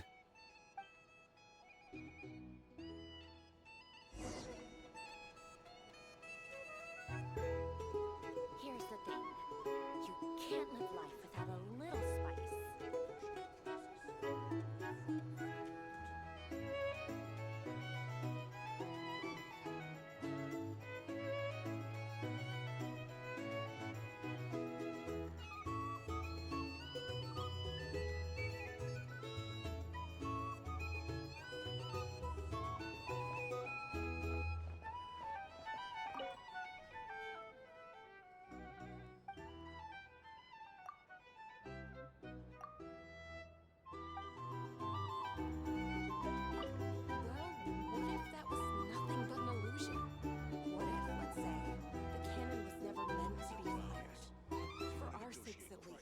Surely this town is still of value to those who control it. Of course, but that's all it is. Value. For us, though, there's no place but Town. And we're putting its life and ours in their hands. I get what you mean. Let's just see how this plays out first. Ooh, seems like they're all talking about the cannon already. Guess that's why Sosie was so anxious. These are bounties. If you want to negotiate prices.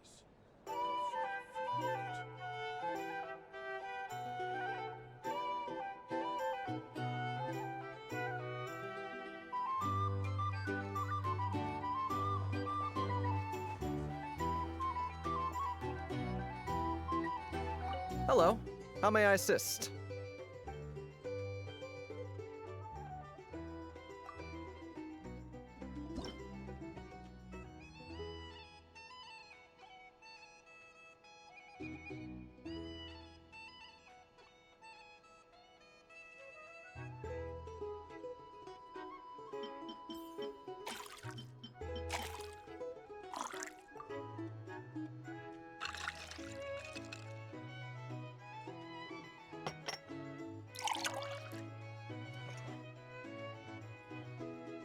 Good work! Now then, get the drink to the guest. Wouldn't want to keep them waiting.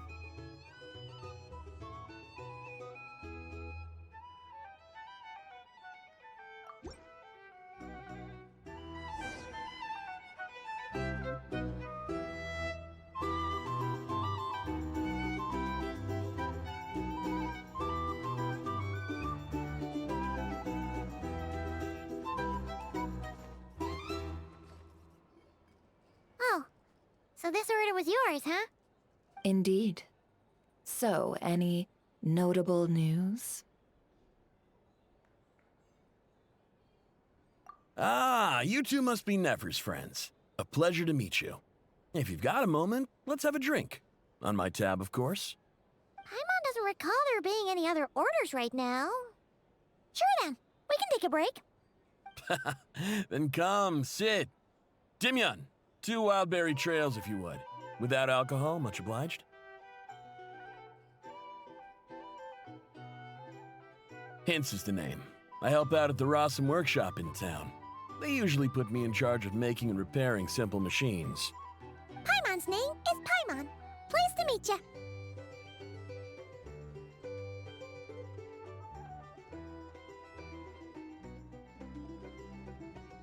Anyway, help me keep an eye out, all right? Valuable intel will be suitably compensated. Oh, come on. Is that how it is between us? I mean, I wouldn't even have this job if it hadn't been for your help back then. So, you've known each other a long time? That's right. I came to Nod-craya with nothing at all. Would have starved on the streets if I hadn't met Nefer. She lent me money to study a craft, and even introduced me to Aino and the Voynich Guild, which is how I slowly carved out a living for myself. Yeah, favor. Huh. So Nefer can be a nice person sometimes, huh? Well, I'd also say she needed a willing and able machinist at her disposal. Come now, Aino's talents are better spent on issues bigger than basic machine repair and component manufacture. I did think myself a dab hand at such work at first, but compared to her, I might as well be a trainee who couldn't weld a wire to save his life. Got the scoldings to show for it, too. It took me a long while, but I finally got to the point where I could make my own machines, and even maintain some of Aino's relatively complex ones, like Kuvaki detectors or mechanical arms. He's the one responsible for maintaining Yehoda's robotic arm. Oh, speaking of that, didn't Sosi have a mechanical arm too? That's right, one of Aino's masterful designs. I could never design one of those in my life, but if you gave me its blueprint, I could hammer one out. Nowadays, I've got regular customers, which makes for a decent keep. Even got a kid, if you can believe it. I wouldn't have, had you told me my future when I first arrived here. On the flip side, being a family man means I can't just flee this place whenever I feel like it, so I'm afraid I'm counting on you to help solve this wild hunt crisis. All the more reason to be proactive and do your part. Wringing our hands in despair does us no good in times of crisis. Oh, wait. Just another question that's been bothering me. Have you heard anything about people seeing illusions within Wild Hunt anomalies? People they know, perhaps? I have heard of humanoid shapes being sighted, but familiar faces? No. Most would think they'd lost their wits from fright if they started hallucinating. After all, no ordinary person could survive an assault from those monsters. Does this have anything to do with our current Wild Hunt crisis? Perhaps. Perhaps not. All right, I get it.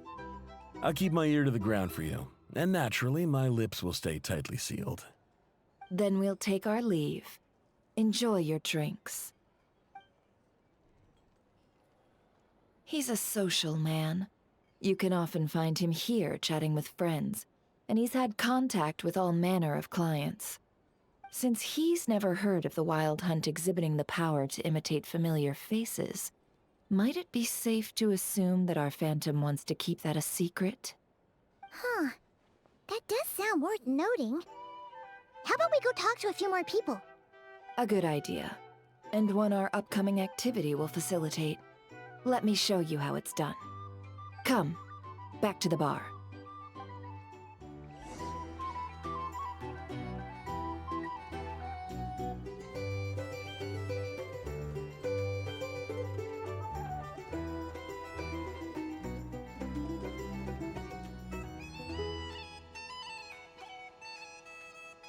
Here's the thing.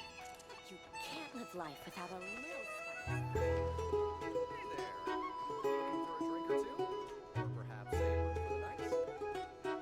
Thank you for waiting, everyone. The roulette showdown is ready to begin. Finally! Come on, let's go try our hand.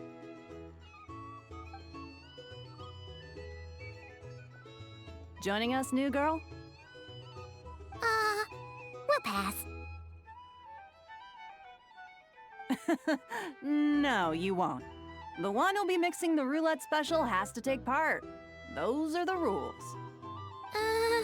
But...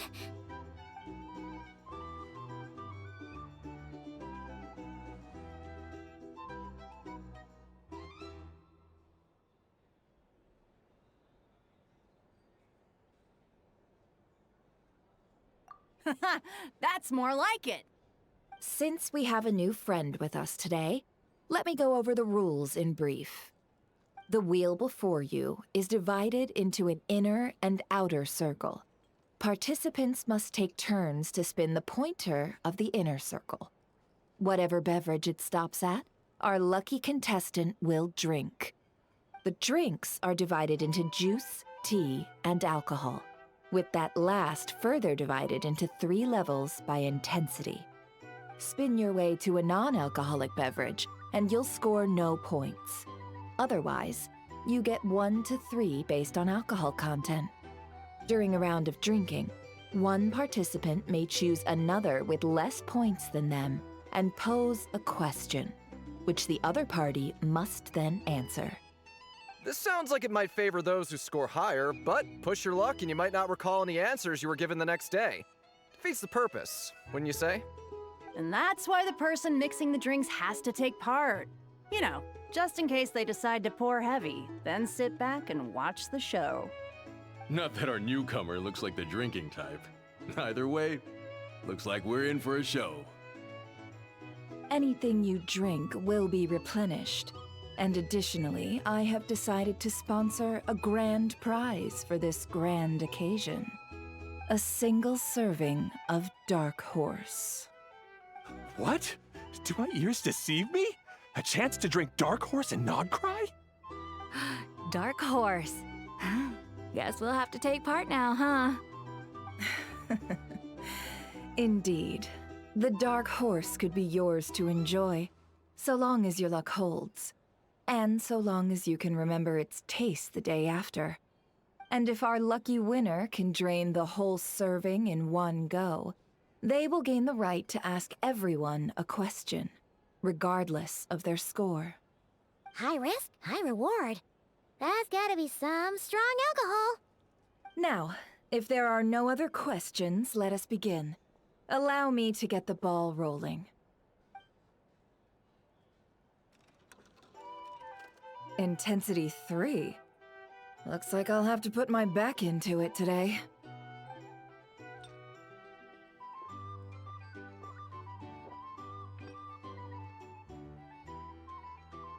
Let's go! Wow, this is kinda intense. Oh, my turn! All right, man, fess up. You've been making a killing lately. Where's it all been coming from? Hey, bro. I heard you met up with some big shot from the Voynich Guild. Mind introducing me sometime? Ugh. A normal drink, huh? Must be my lucky day. We've reached the final round of the roulette showdown. Let's see who gets the last laugh. I gotta say, you monsters really know your alcohol. This recipe is super good. Teach me, would ya?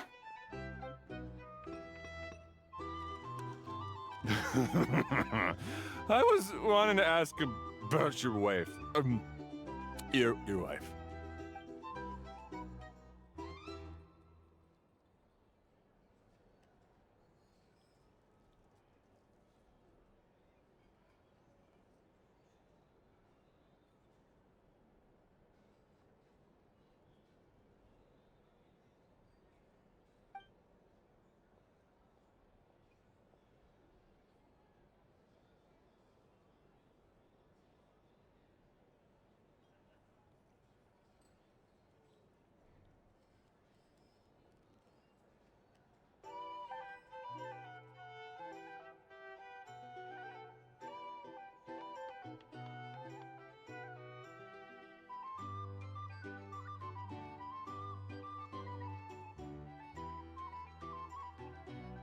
You're up.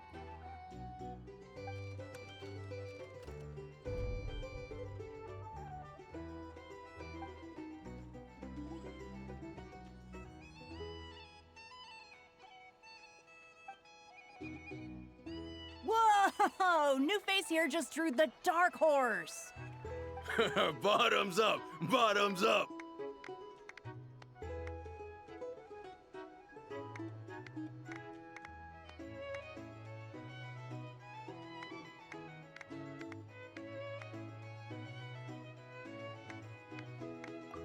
Hey, will you be alright? You wanna just give this one to Paimon?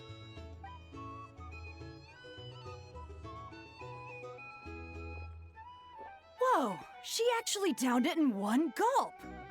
Nice job! No wonder you Mondstadters have such a reputation.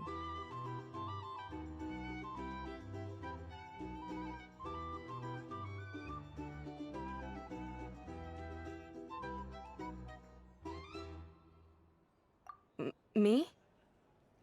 Well, what do you think? Monsters, of course. Absolutely. If there was something else, I didn't stop to see it. Just took off as fast as I could. Oh, and guess who showed up just as I'd gotten out of there? Those good-for-nothing rat Niki, that's who. If my luck had been just a little worse, they'd have found nothing but my corpse. Or whatever was left of it anyway. Either way, there's nothing in there you'd want to see.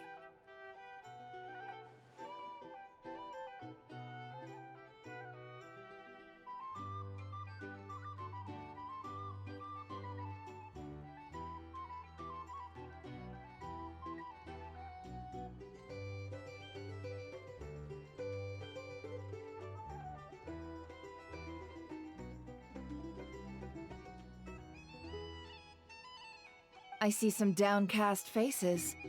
Why, have we all hit our limit? Huh. Says who? I'm still raring to go. 'Cause you didn't drink that much.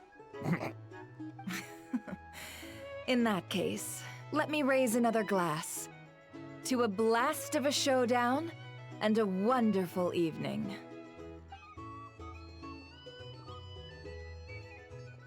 Hello, ma'am. Lady Nefer has ordered a fresh round of drinks. Could you deliver it to her?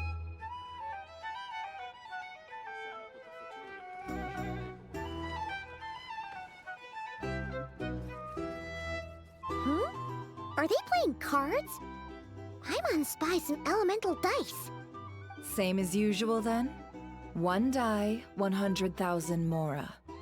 I'm not here to do business with you.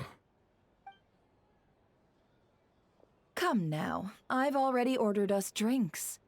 Or are you looking to add another line to your ledger of arrears? Oh, so this is a business deal. So, let's go over this again. One die, 100,000 mora.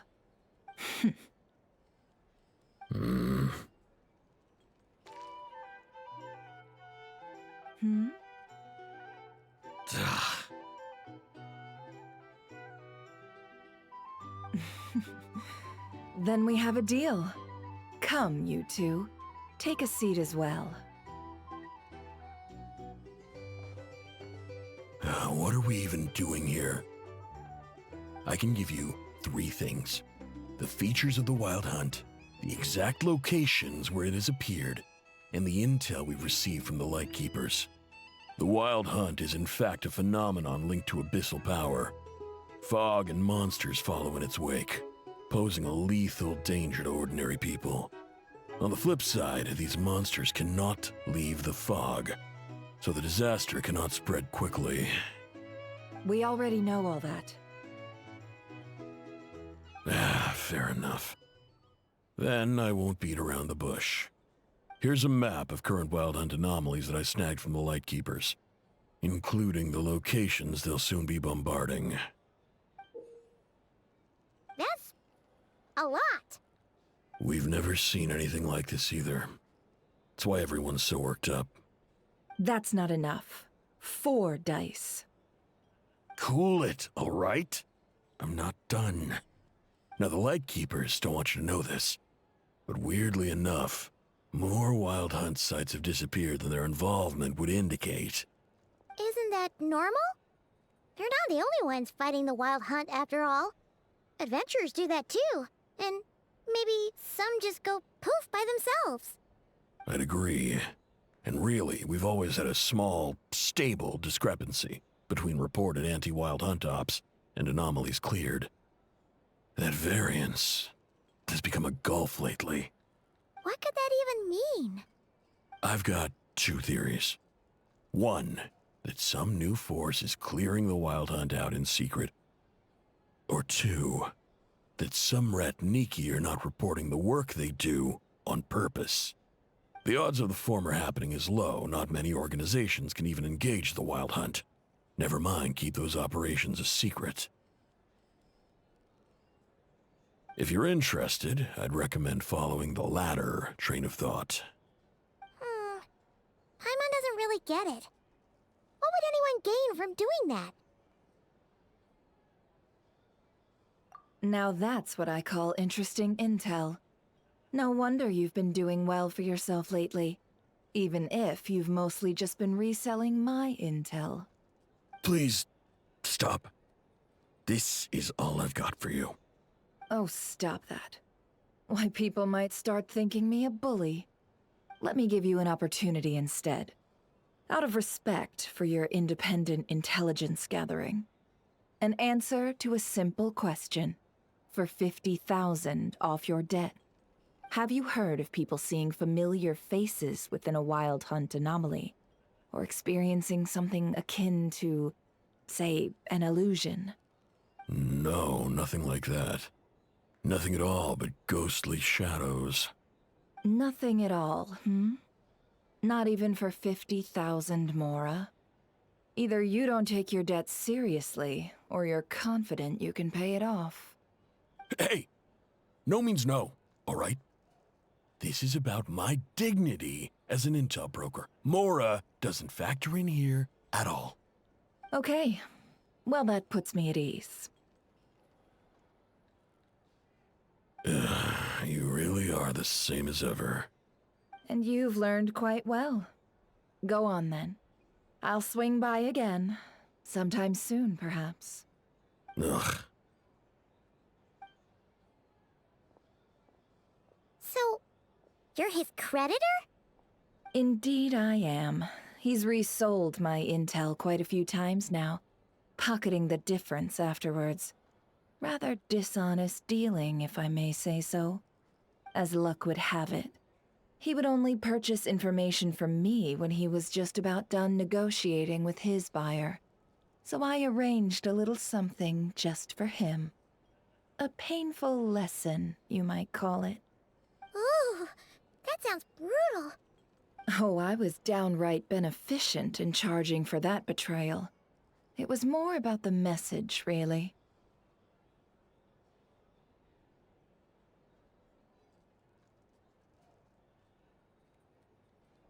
In any case, I believe that's all we'll get here.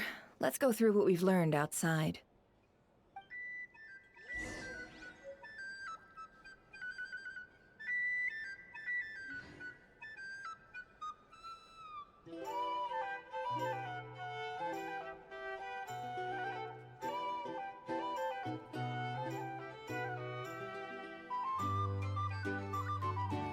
It's been way too long since I last had some candy.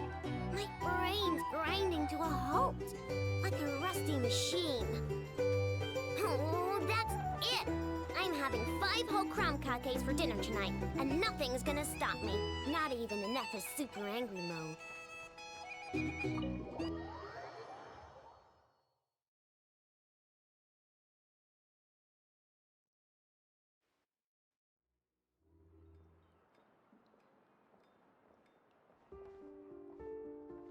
Most of our intel seems quite dispersed, so let's try piecing it all together.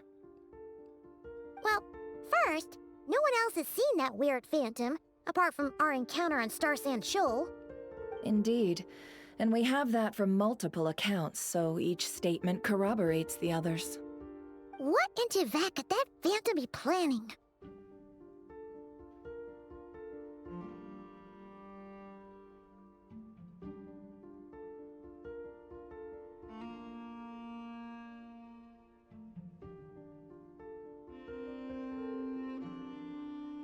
Agreed.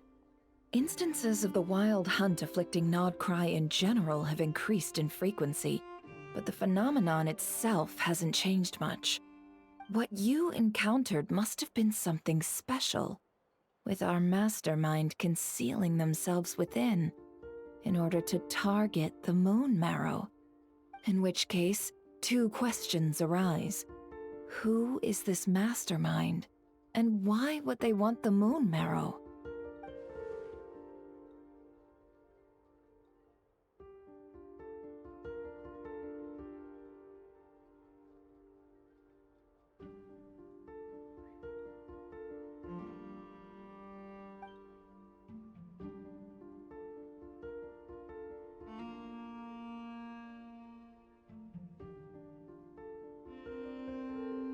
I'll continue investigating along these 2 lines.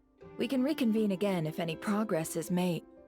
I'm back! Luckily, the store owner kept the medicine bottle I left on the table safe for me. Here you go.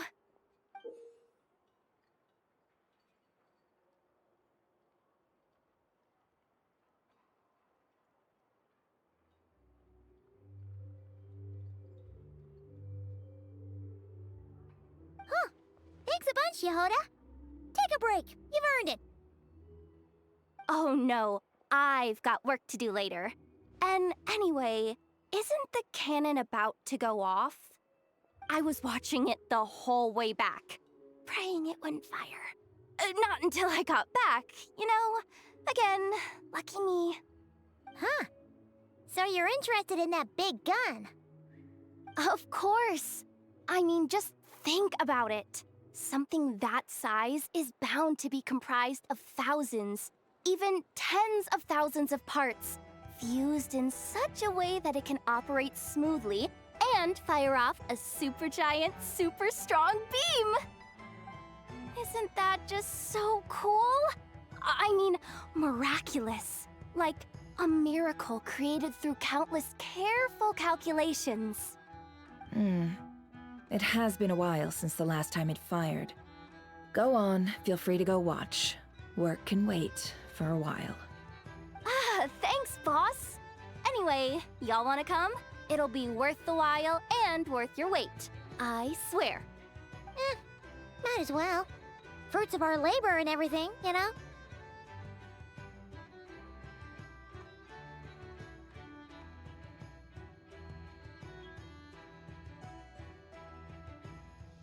Woohoo! Let's go! Kaboom!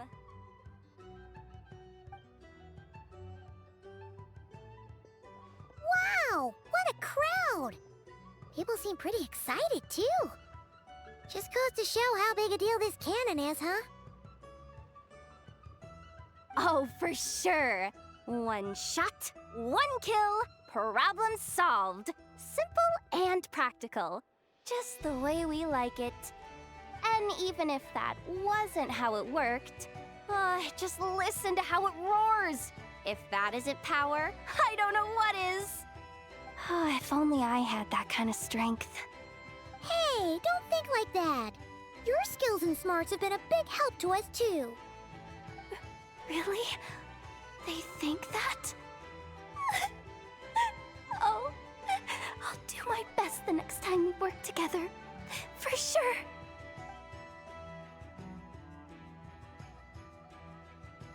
Hey, look! It's starting!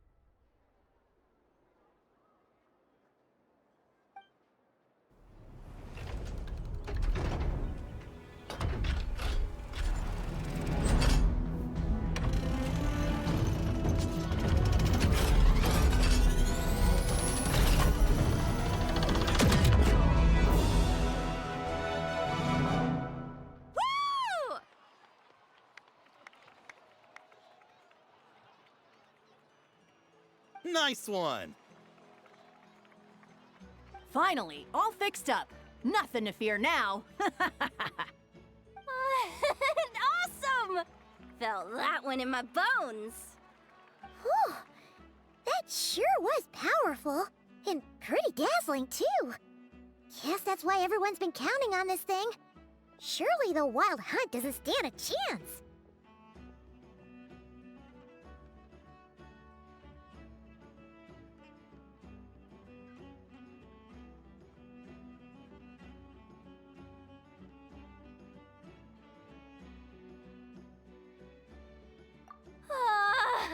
I feel so alive right now! Overtime? Ha! It's gonna be a piece of cake! You know, Paimon's been wondering, if you're so interested in machines, why don't you go work for Aino? That's what we call drawing a line between your work and your hobbies. I've got some mechanical talents, sure, but this job I have now, no one can do it but me. Not even Aino or her silly robots. Anyway, gotta go.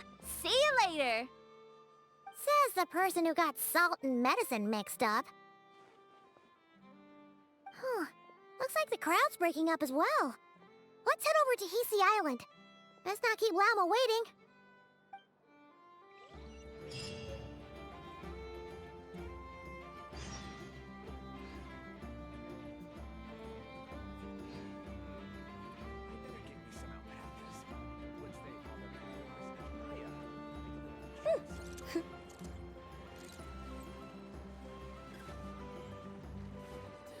Vacation? You're right. This is clearly Southland's specialties are the...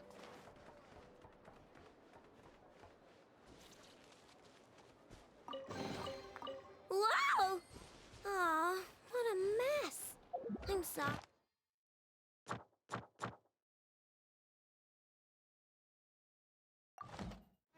It wasn't on purpose.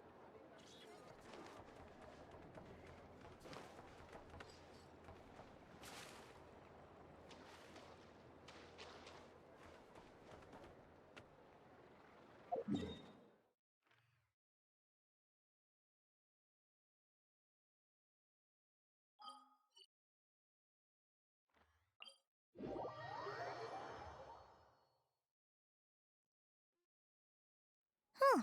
Let's see now. What's changed since we were gone?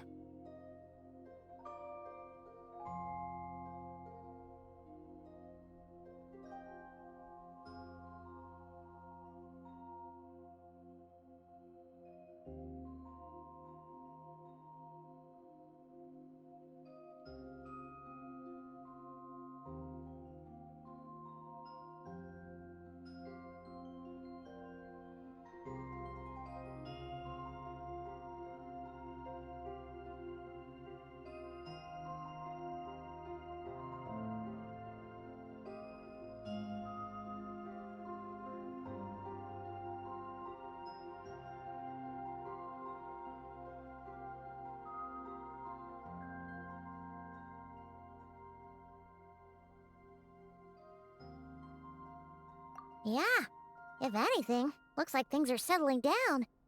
That's Llama for you. Hey there, Llama! We're back!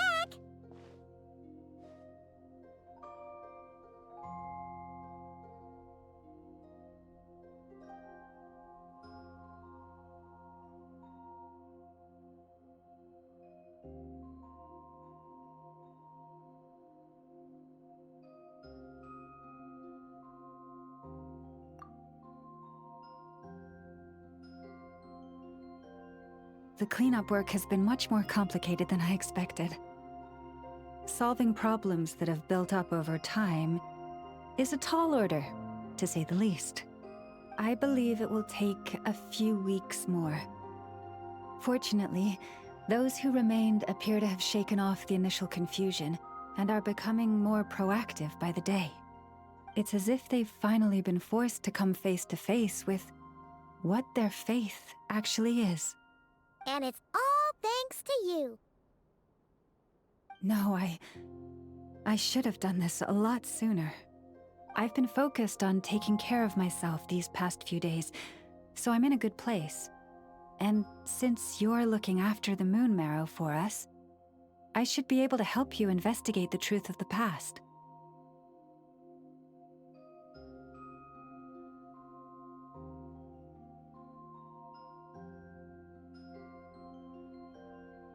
Speaking of which, have you heard anything new about that phantom?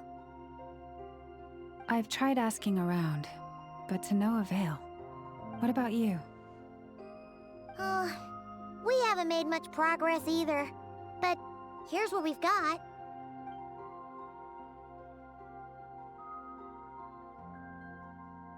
I think I've got the gist of it. Sounds like you've got your work cut out for you too. Don't forget to take good care of yourselves. In any case, please, come this way.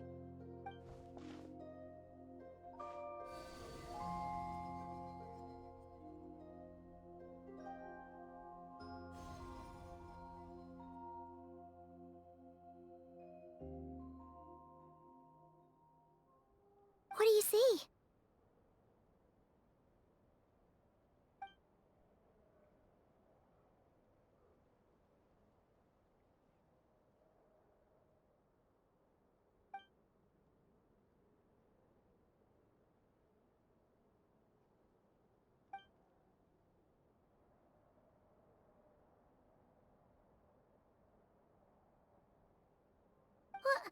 Is it over already?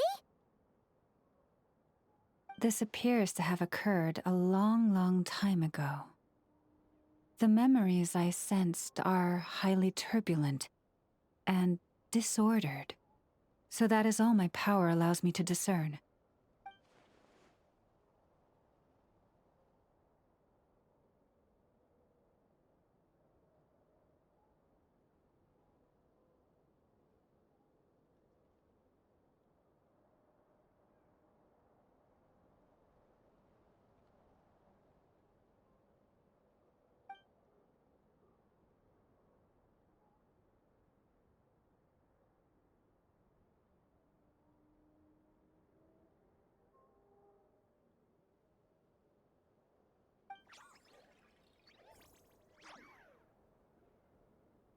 Huh?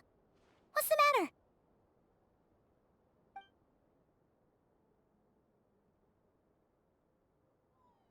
The flowers changed color.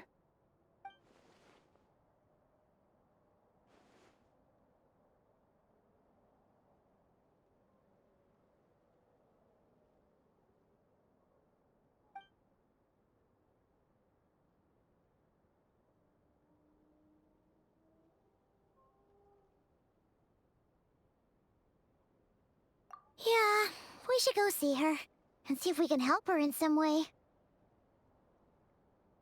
I'll leave that in your hands then. Oh wait, here you go. This is the medicine you asked the Curatorium of Secrets to help prepare earlier.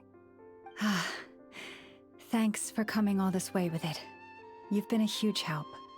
Also, if I may, I have a feeling that Kuthar might be able to help you get a more detailed glimpse at the memories about your spaceship.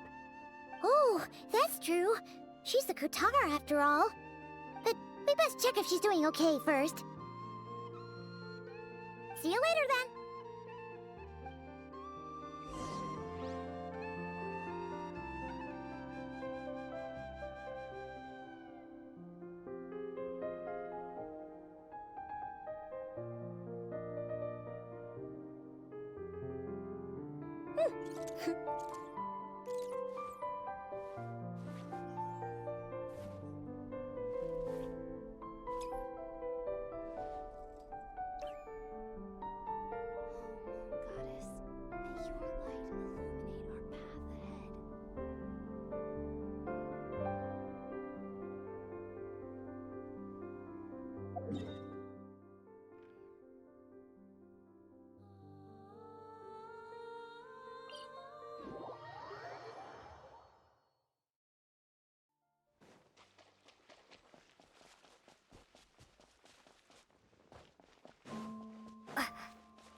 Oh, she doesn't look so good. Sorry for disturbing you, but are you okay?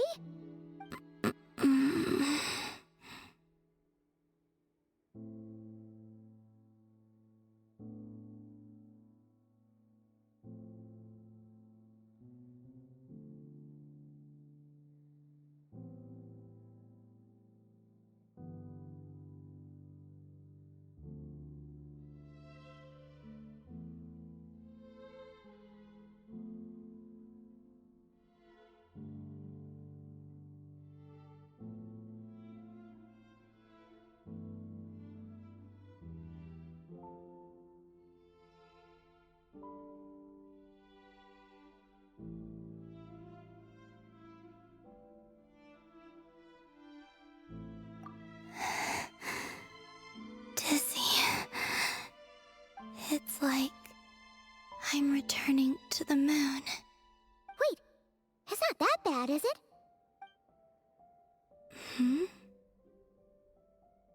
I sense the moon's power within you. We got the moon marrow back from the Fatui. Can it help you in any way? And what do you require this time? Come on, fine. Don't even think about that. Right now, you gotta focus on getting better.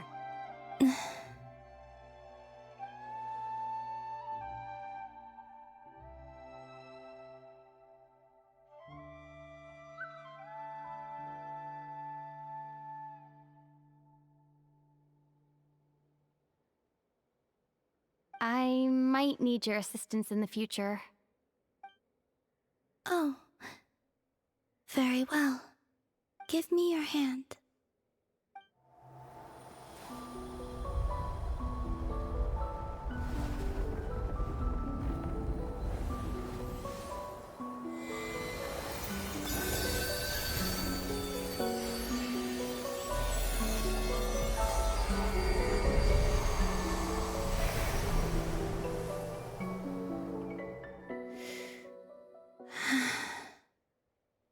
Back to Earth.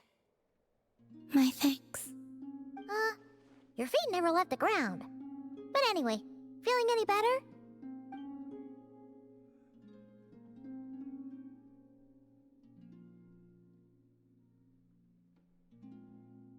Significantly.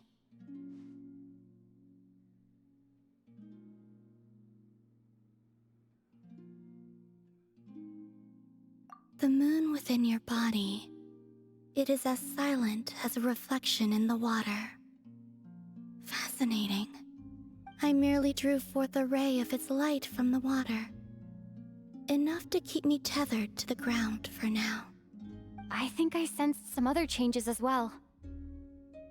That is the moon goddess's favor. All things I come into contact with will bear this mark. It is harmless and will fade over time. Speaking of which, do you want to be the Moon Marrow's custodian now that you've got your power back? It's supposed to be something that belongs to a god in any case, right? It is the remains of Arya, goddess of the eternal moon. So it does have to do with... Wait, what? Did you not know this already? Lama just said it was different from the other fragments, and that she could sense divine power within it. And she is correct. When I drew that ray of moonlight from the marrow, I also drew some memories from within.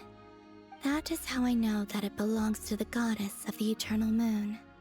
But Lama also saw the past by using the moon marrow. Why didn't she see that?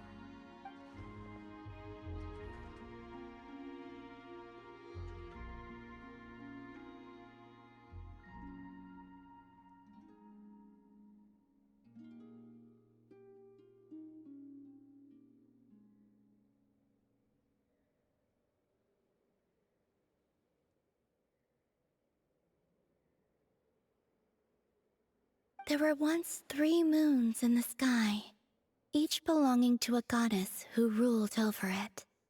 But after the War of Funerary Flame, all 3 lay slain, and 2 of the 3 moons were shattered during the conflict. After Arya's death, her power coalesced into this moon marrow. The iridescent moon's remains have never been found. And while the Frost Moon's goddess died herself, her moon was never broken. As the prophecy stated, this moon would birth a new deity sooner or later. The entity the Frost Moon Scions call the Kutar. I can sense that my power belongs to the Frost Moon, but it lies beyond the false sky, too distant from me. Forget controlling it. Sensing it alone requires immense effort. Oh, wait, let Paimon count this up. We have the Eternal Moon's marrow with us. No one can find the iridescent moons. Does that mean you have the Frost Moon's marrow inside you then? No. It can only form after the moon goddess is dead. Consider it a form of energy core. You may as well ask if there are rocks on the moon. Oh, so you're saying that you represent the Frost Moon's power, right? Yes. Now, a god with a gnosis is named an Archon. Since you bear the moon marrow, does that make you a moon goddess?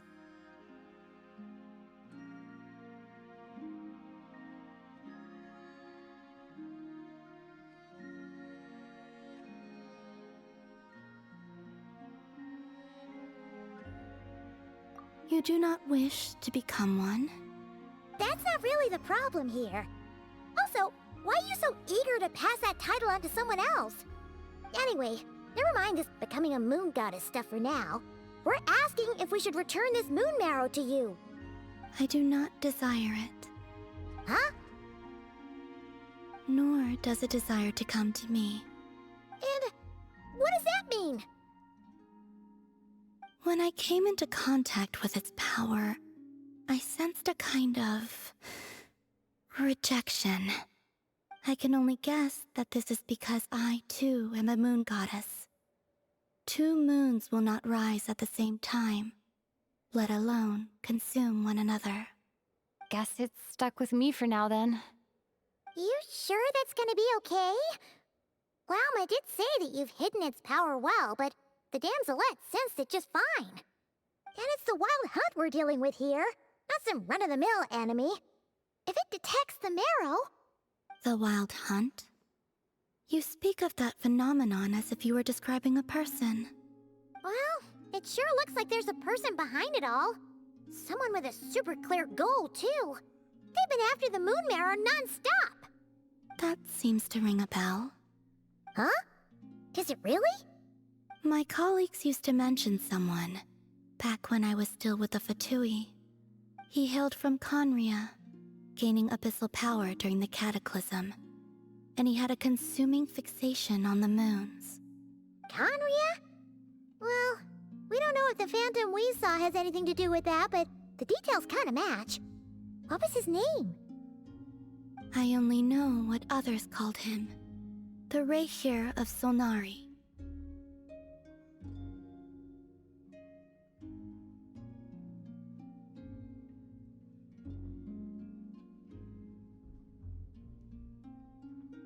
Huh.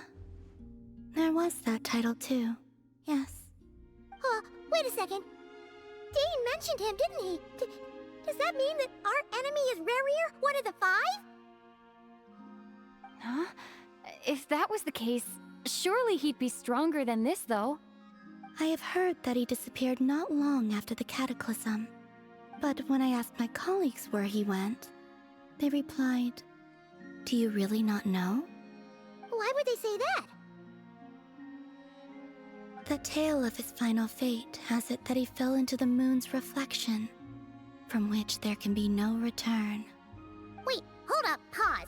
There's just too much information. I felt the same. They seemed to think that I should be the one who would know everything about the moons. But as I said, my prologue lies beyond the false skies. I do not even remember my name. Oh. Either way, following his departure, the wild hunt situation worsened drastically, and it has since become a byword for abyssal disaster. The present phenomenon may have inherited the same title, but it far surpasses its past incarnation in both scale and lethality. Oh, to think that we're up against one of the infamous 5 sinners. That's way too much for us to handle. That incident on Star Sand Shoal must have been luck then. Or maybe he wasn't giving it his all. And even then, he still defeated Marionette. Oh? What did you just say? Would you mind repeating that? That's your ex-colleague? So, we were on Star Sand Shoal together, and she was beaten by the Wild Hunt, too. Did you just laugh? No. She totally did. Are you two on bad terms or something? No. I simply imagined the put-out expression she must have worn in that moment, and found it interesting. She seemed quite shaken. Oh, she'll adjust soon enough. She's very good at that. Okay, anyway, we've gotten off topic. Now that we know how dangerous the guy targeting the moon marrow is, You sure you want to carry it around with you, Traveler? If Fatui intelligence is to be believed, Rerir would prevail even if all of Nod-craya were to stand against him. Perhaps something restricts him, if only for the moment. Before I decide, there's a favor I'd like to ask you, Columbina. What do you need? Do you think you'd be able to show me what happened when my brother and I arrived in Nod-craya? I mean, when our spaceship first landed? Sure. That was quick. As I said, this to me is but a single ray of moonlight. Nothing to it. Give me your hand, and ready yourself.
Where is this?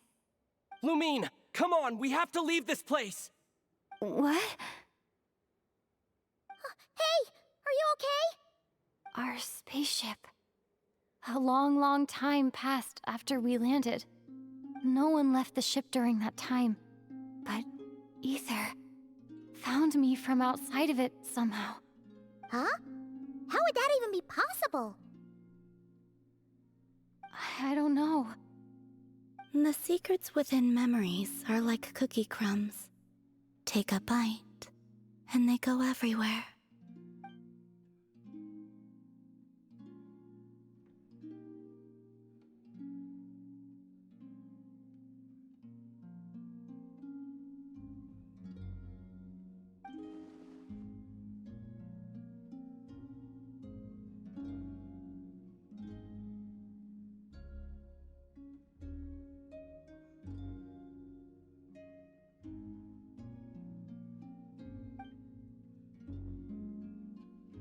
All right.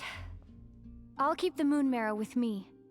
Well, if you say so. Paimon can't stop you, but still. Ooh. Will you need my help?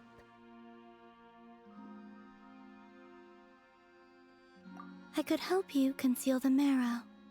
You could? Oh, that'd be great. Detecting it within you is already no easy task. But I can teach you to further conceal its presence using Kuvaki. Like this.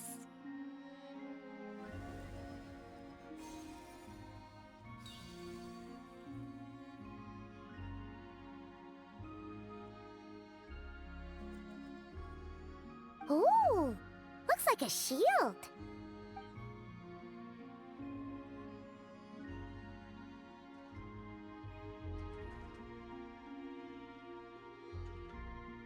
Can you sense it? Now, try to maintain it.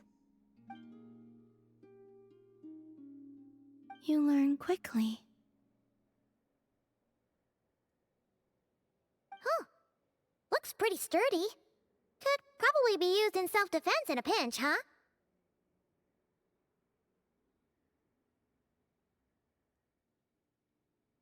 Are you always here, Columbina? It's kinda dangerous out there, sure, but Have you, like, taken a walk outside or something? I dislike strangers. Slightly better.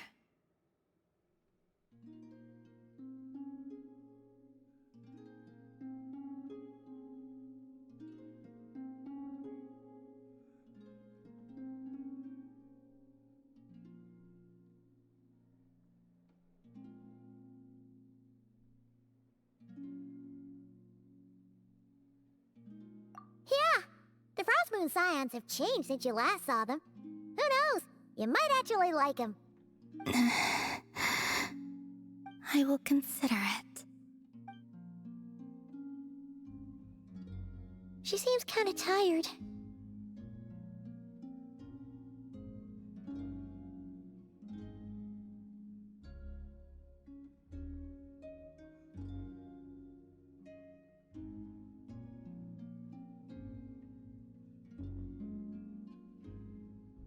Either way, thanks for agreeing to help us.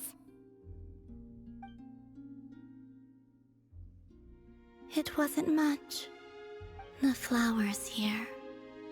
They like guests like you.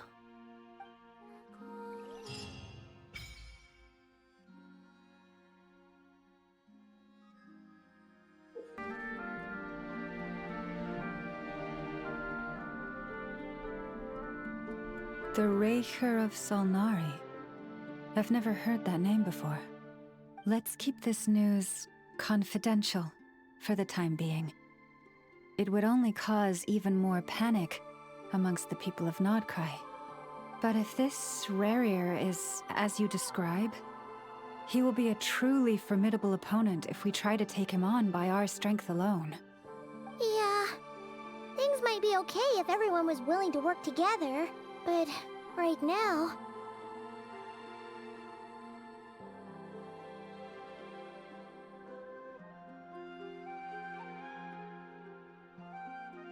Exactly. Whatever the case, let's start by telling those we can get to join up about the crisis. As it happens, we have our own reasons to protect Nod-craya, but even if we didn't, we'd never leave people in the lurch. That ain't our style. Thank you. The Frost Moon Scions will stand with you to prevent this crisis as best we can. In addition, I believe that the relationships between the various factions in this land are not cast in stone. The winds of change are blowing, and we Scions have nowhere to run. Our faith, our sect, all of it is here. Whether our foe is the Fatui or this Raker, we must stand our ground and remain true to ourselves, even to the last.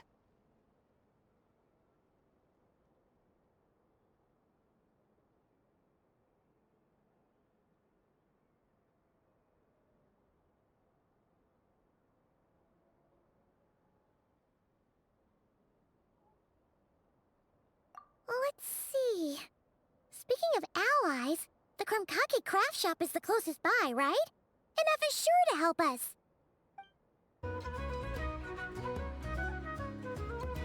Friendly approach detected. We meet again. Listen, listen! We've got updates on the wild hunt situation.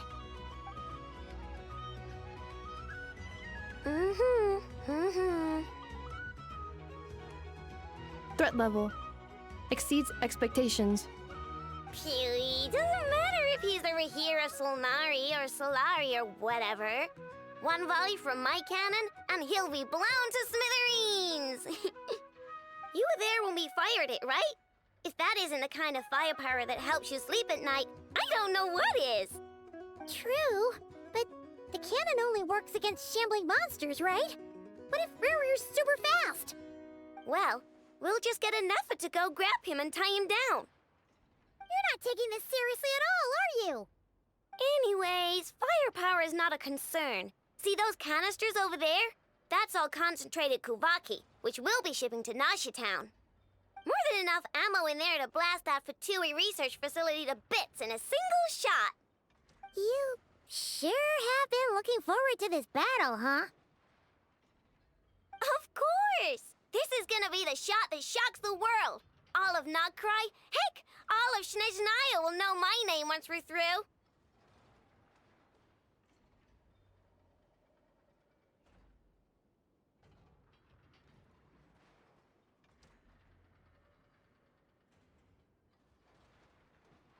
Sure. Travel safe. I know. There remains intel left unshared. Oh, right. Yeah. Since you're investigating the wild hunt, something pretty weird's happened in Nasha Town. Should probably watch out for that once you're back. Remember that Sosi guy? The ratnik in charge of firing the cannon? He's been found dead in their organization's offices. Wait, what? Didn't we just see him, like, half a day ago? Yeah, it's still new news. So not many people are in the know. We were only informed because we'd worked together closely. And even then, only just now. I'll send a Nefa over to Nasha Town with some flowers later. Oh, he seemed like a good guy. Didn't put on any airs despite being a superior officer either. The data concurs. This gentleman appears to have been one of the most accomplished amongst the Lightkeeper's sergeant majors. His character has also received commendation. Most would have lacked the motivation to fatally attack him. Oh, that makes it even worse.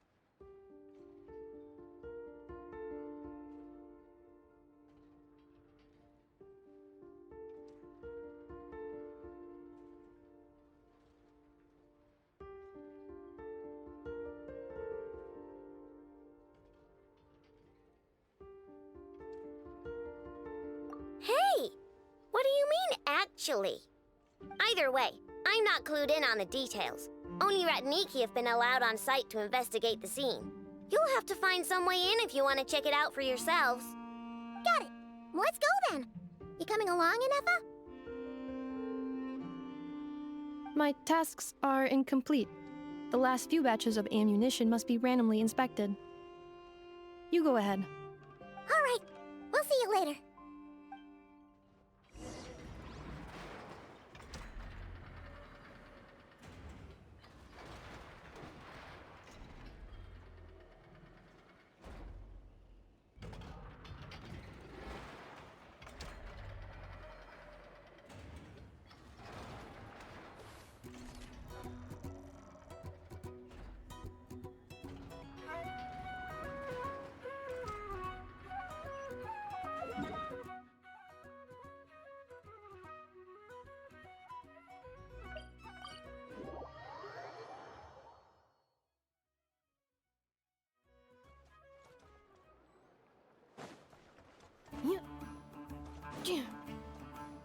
Accelerating.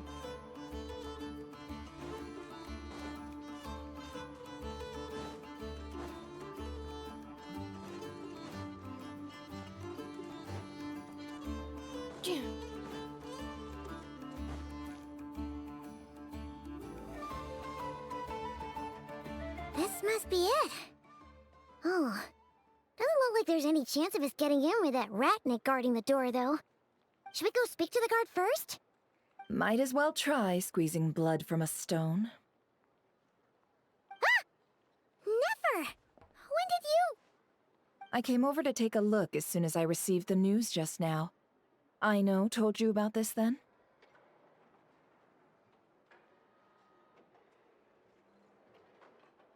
Before we start, shall we see if we've made the same guess?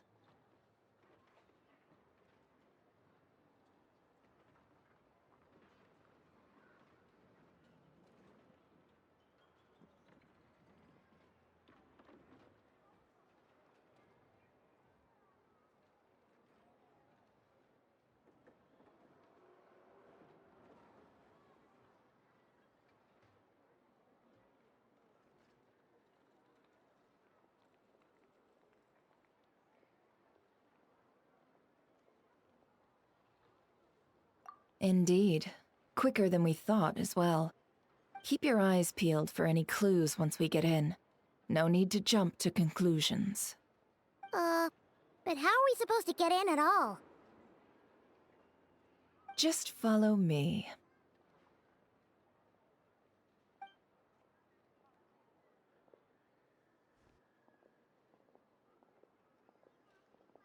I'm sorry, but we're not open to guests right now.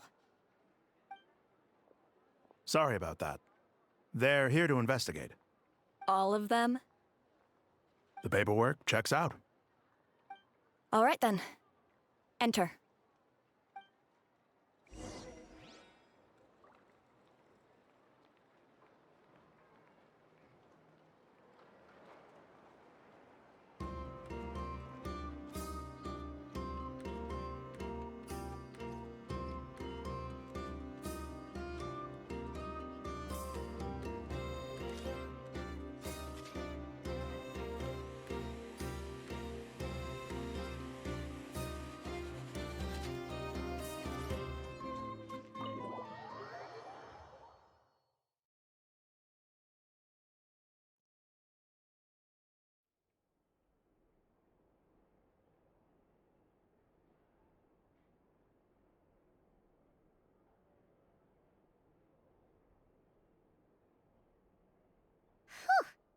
Paimon might have said this before, Nefer, but you sure do come prepared. Shishich, my old friend. Fill us in, if you would. Greetings. If you would allow me. The murder happened not long ago. The Sergeant Major was killed by a single piercing strike from a polearm.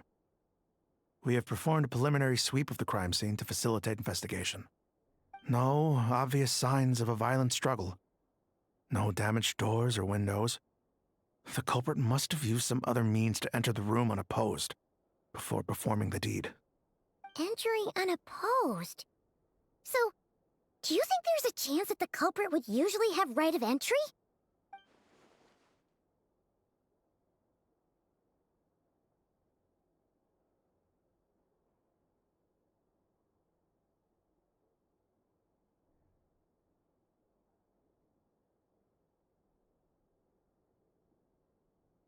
At the moment, the most valuable lead we have is based on an eyewitness report from a nearby resident. Specifically, that Flint's was seen entering and leaving this place in the time period when the crime most likely occurred. Flint's? We have tried to contact him, but he has not replied. Very odd indeed. So, he's the prime suspect right now, right? To be honest, I'm not particularly inclined to believe that this was an inside job. Flint's can come across a bit eccentric, but he does well in missions on the whole. He also had no disagreements with the Sergeant Major that we know of. So he lacks the motive to commit such a terrible crime. But neither the eyewitness report nor the nature of the fatal wound itself are in his favor. So we are looking for him at present. Looks like there's not much else to dig up here. Let's go outside and discuss what we've seen.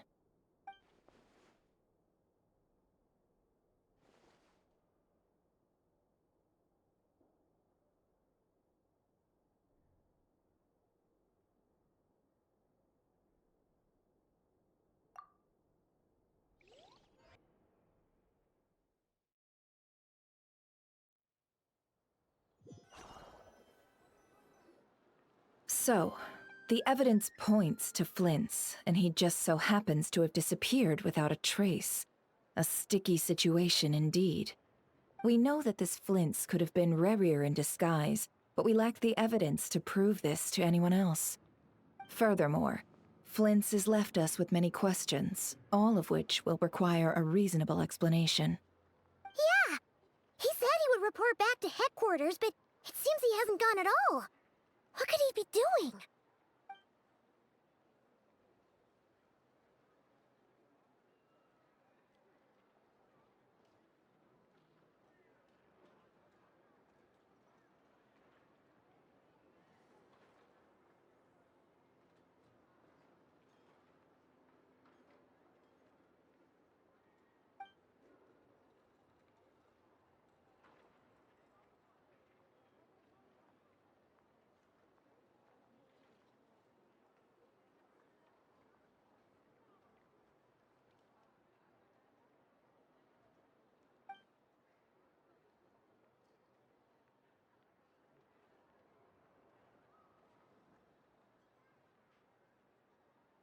Let's approach the issue this way. First, we must determine our culprit. Was it Flint's or Rerir in disguise?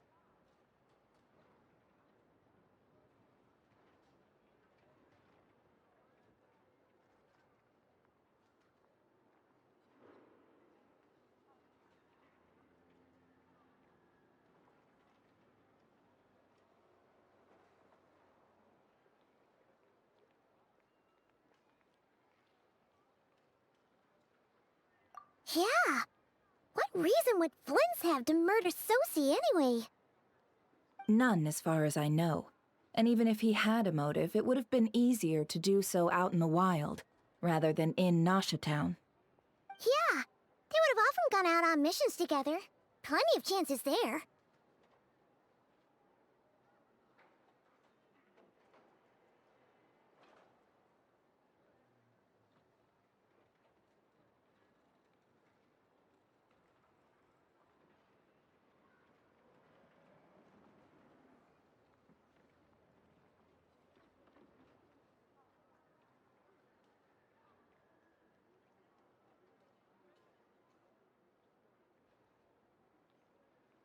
Yes, but there's one thing worth noting here.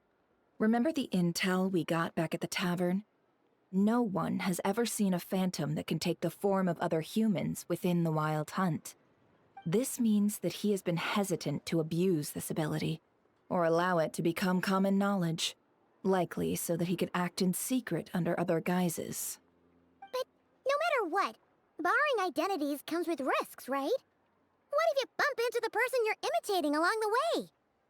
Precisely. In other words, his goal must have been worth the risk, similar to how he came in disguise to obtain the moon marrow. He likely knew then that the real Flints would not appear and get in his way during this time.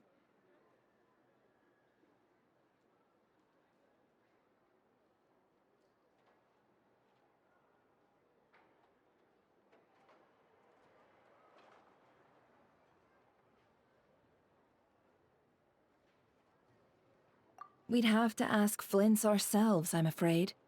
But we shouldn't jump to any conclusions here. We can't discount the possibility that he might actually be the murderer himself. Not yet, at least. And there are other, less likely scenarios. For instance, Rerir may have already killed Flints long ago, and been living as him for some time now.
Yes, that is our ticket to a breakthrough. Then we've got to find him before the Lightkeepers do, or we might never see him again. Steady now. Our friend should be back soon. We've tracked him down to a beach north of Nashatown. The Wild Hunt is present too, so we're putting a force together. I'll have you know that this is top secret information I'm leaking here. Don't worry, you'll receive a top-class reward in return. The beach is all yours. I'll stay and slow the Lightkeepers down. Things might go south if you bump into one another. Oh right, before we go, should we reveal Rarir's secret? Since he's trying to keep it all hush-hush, why don't we just pull the curtains on his little trick? That'll teach him to sneak around pretending to be other people. Hey! Why are you laughing? Oh, I was just imagining how satisfying that would feel. But I'm afraid this revelation would only stir up more chaos.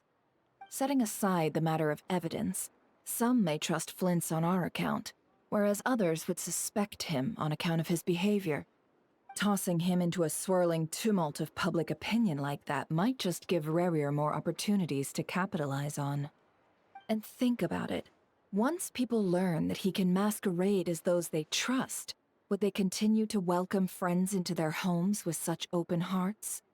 Unease grips the hearts of those in Nasha Town already. We should avoid throwing more fuel onto the fire.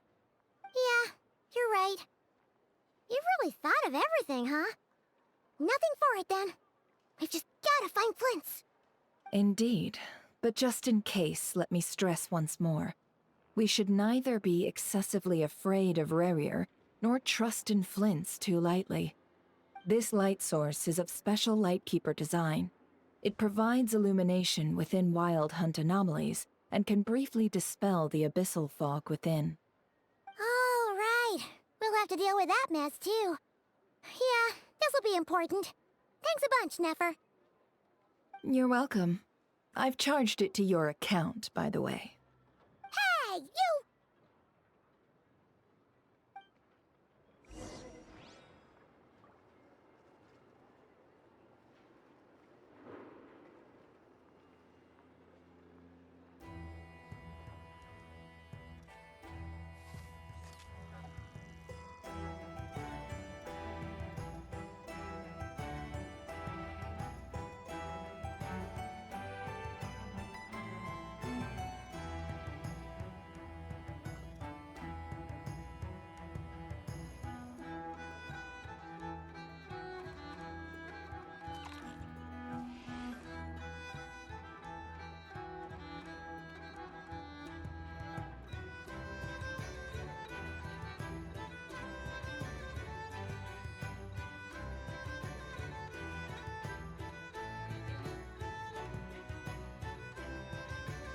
Reviewing outstanding items on today's to-do list.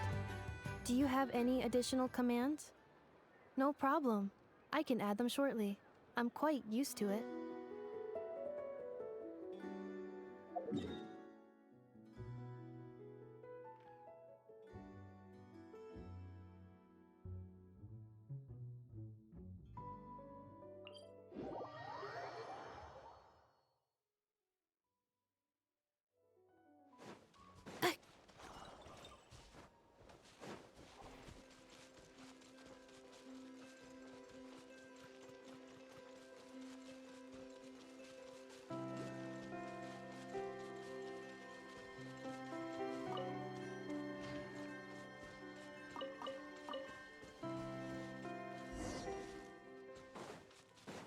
Whoa!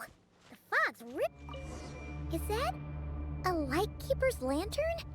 Is there someone up ahead? Come on, let's go see!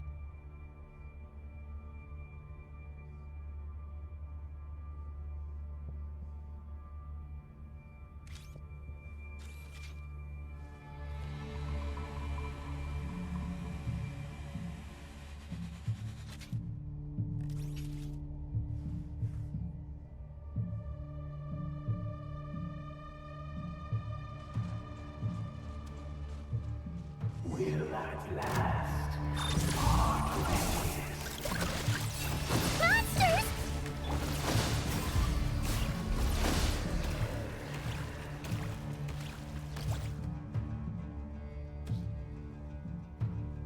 This monster was lurking near the lamp. That must have been a planned ambush. We're not falling for that again. There's something inside it. Some small device. Huh? Why isn't it giving off light anymore? Is it broken? Oh, we better take it with us.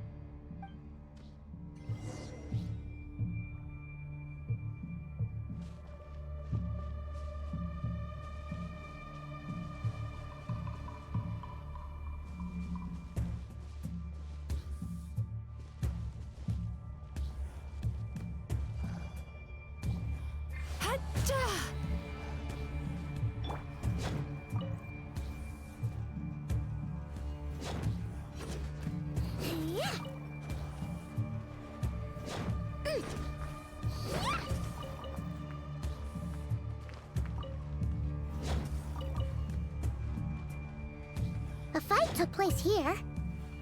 Did Flint's leave these marks?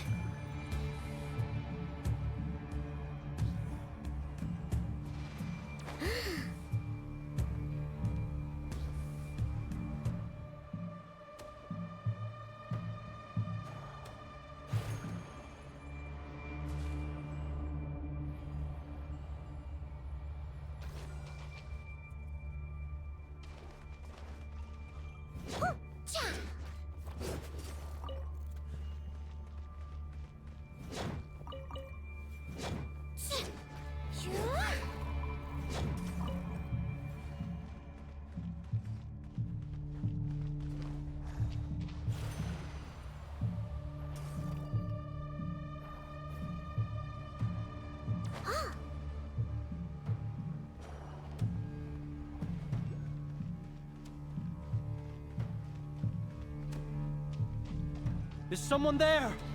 Please, help me! Isn't that Flint's voice?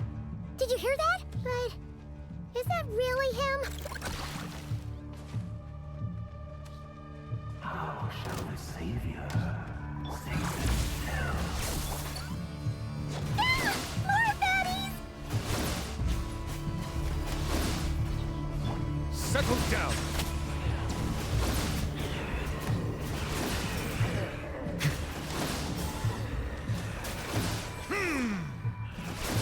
Cast your worries to the wind!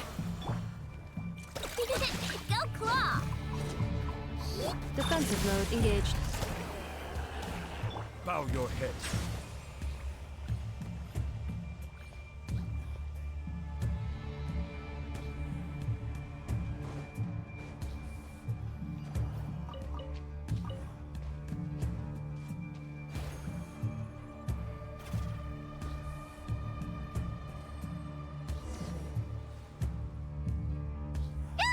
We'll be in trouble if these spooky shadows touch us! Quick, use the lantern!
We'll be in trouble if these spooky shadows touch us!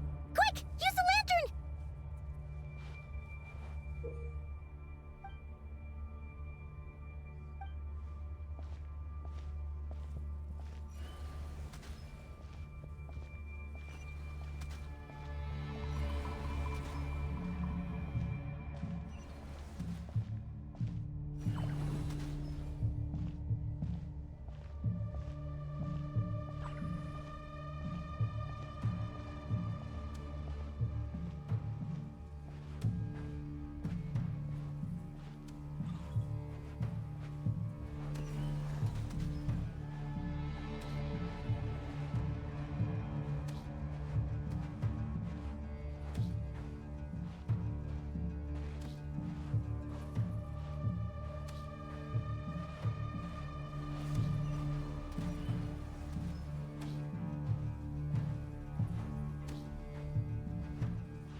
Perissos. Filio eremos. Llamalune saccesi forampos calum. Mio sello sininso. Senti che stun.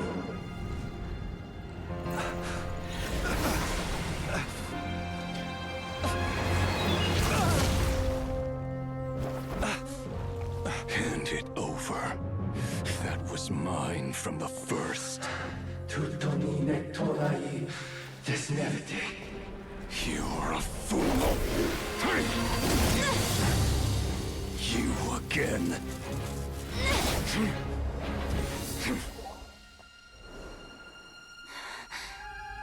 What the? It's stronger than before. Lantern now!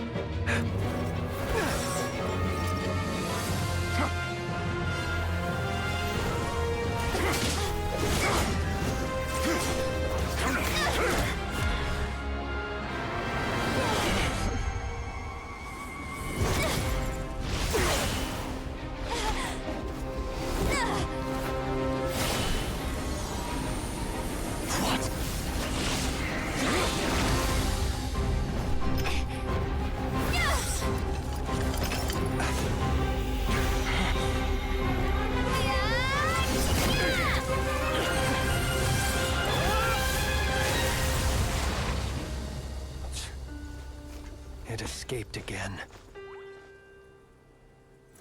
This situation speaks for itself, I presume. So, you were tangling with Rara out here all by yourself. So, that vile phantom hiding inside the wild hunt has a name of his own. Yeah, you don't look so good.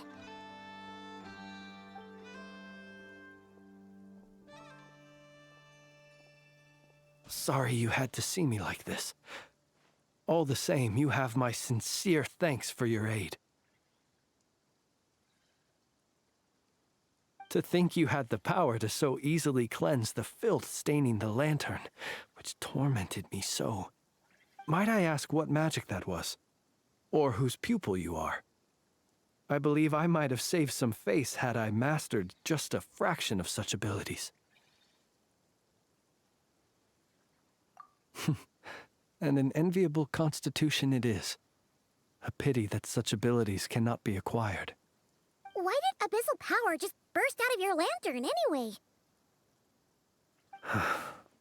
That is a long story. Many moons ago, when on wild hunt clearance duty, I shattered one of its cores only for a special crystalline object to fall out. I sensed a power surging within it that was at once familiar yet strangely illusory.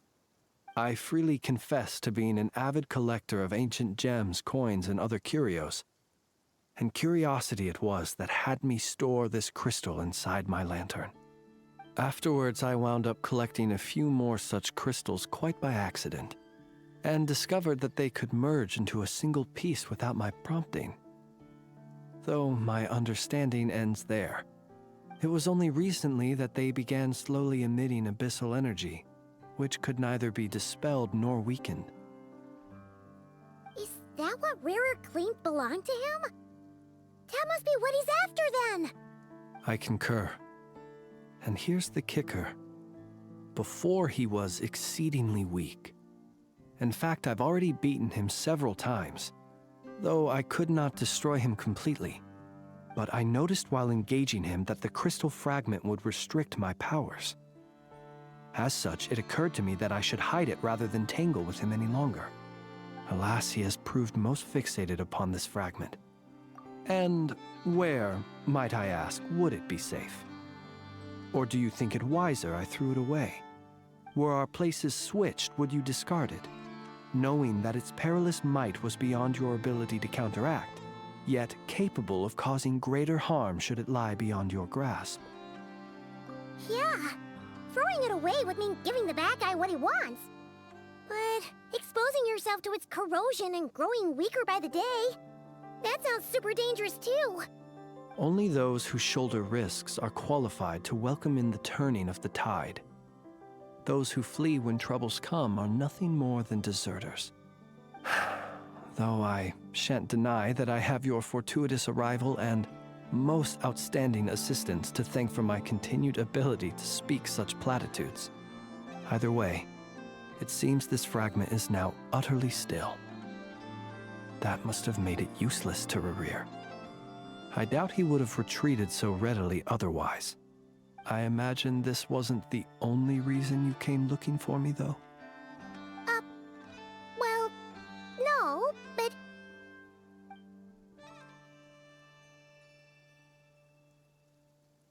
Ah. I see.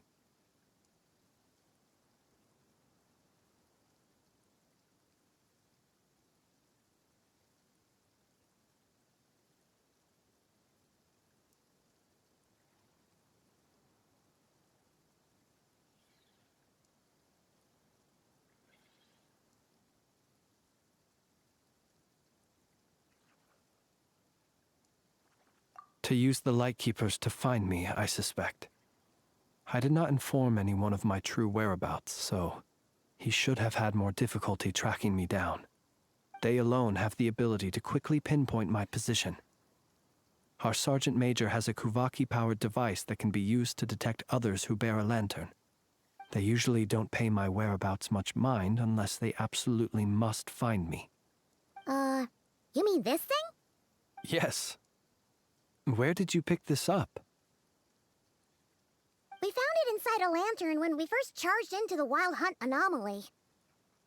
It must belong to a Ratnik dispatched to investigate the area, who, it seems, dropped everything and fled the moment they saw the Wild Hunt massing to strike. Well, at least they're not dead. Guess it's not surprising how they found you so fast then. But if Rerir could have shapeshifted into Sosi, why didn't he just use that Kavaki device to find you himself?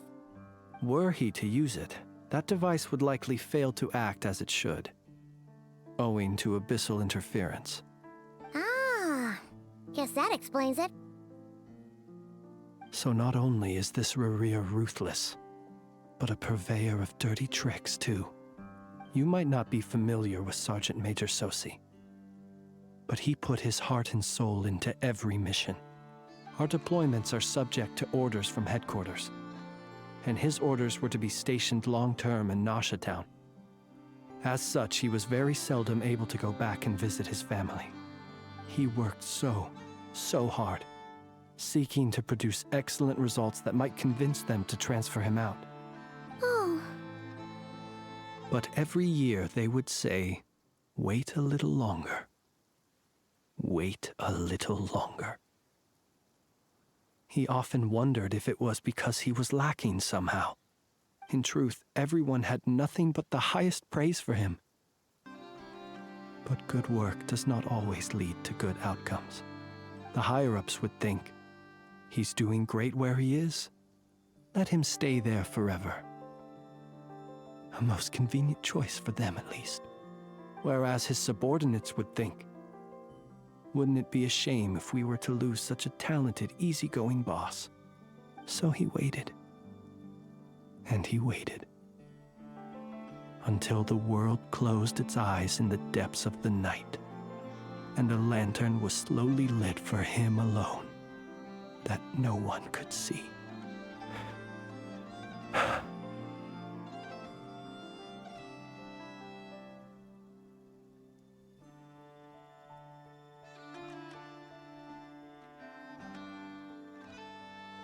One that has played out many times throughout history. Another reason to take this Rerear's head. Oh. At least we now know that he's looking for these fragments inside Wild Hunt anomalies. And yet, what did the Sergeant Major have to do with any of this? Why did he have to die? Could Rarer be angry that the cannon Sosi set up to fire destroyed the fragments he wanted to collect? Could you take me to the scene of the crime?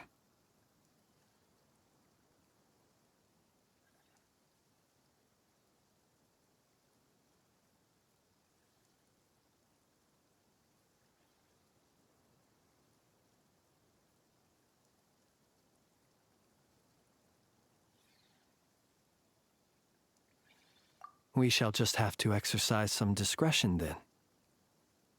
Come on. Let us be on our way.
I understand the situation more or less.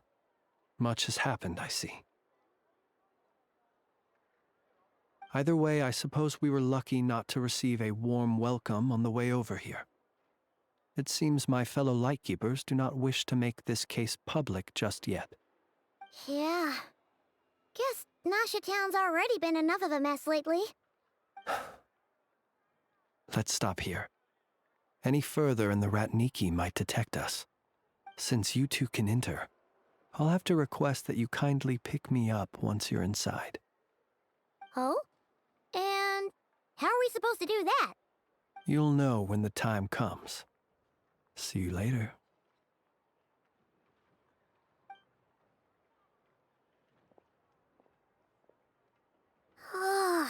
Still acting all mysterious. But he seemed pretty confident, so guess we've gotta trust him.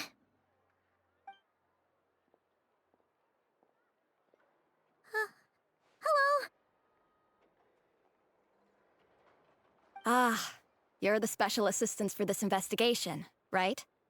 Yep, that's us.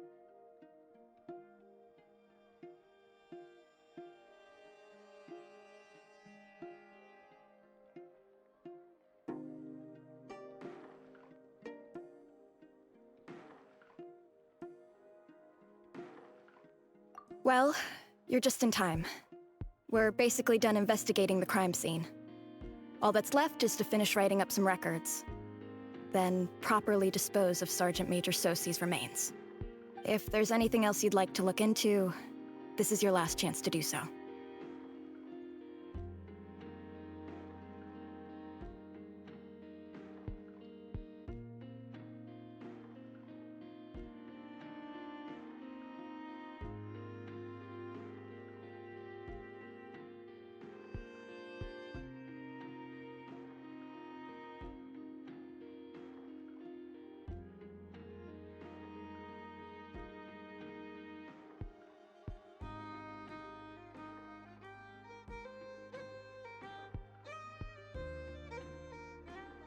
Sadly, no.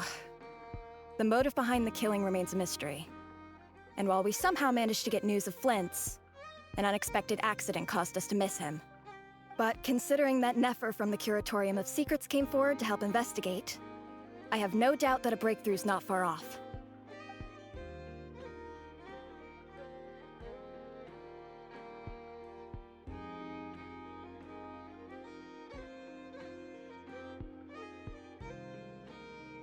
We'll do our part too.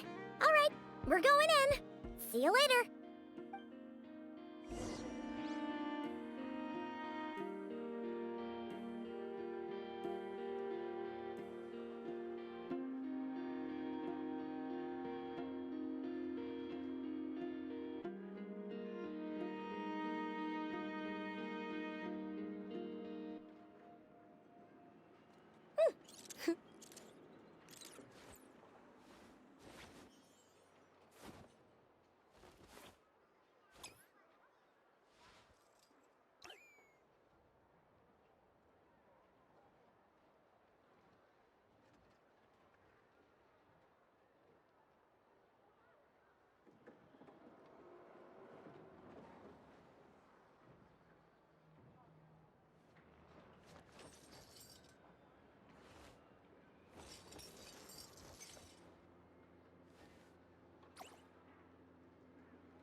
Phew, we're in.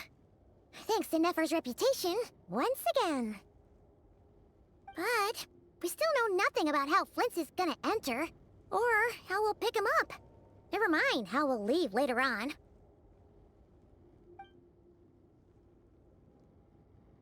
Something the matter?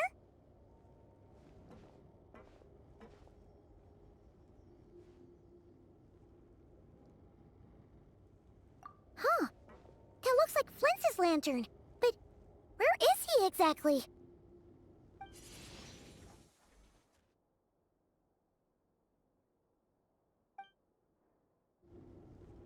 Well, we've got the lantern. What now?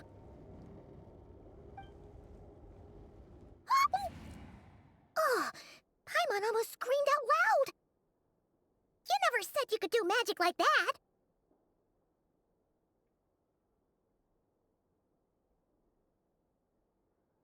This lantern may have a rather peculiar shape, but so long as it doesn't glow, it won't stand out in the dark.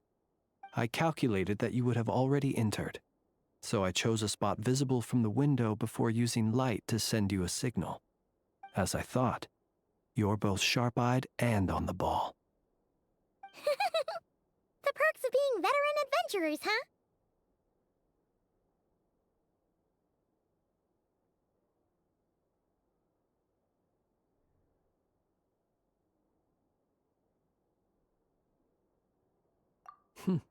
Your composure is more impressive still. You're right. That required a little trick of my own. But let us leave such trivial topics for a more relaxed moment. Our time is limited, after all.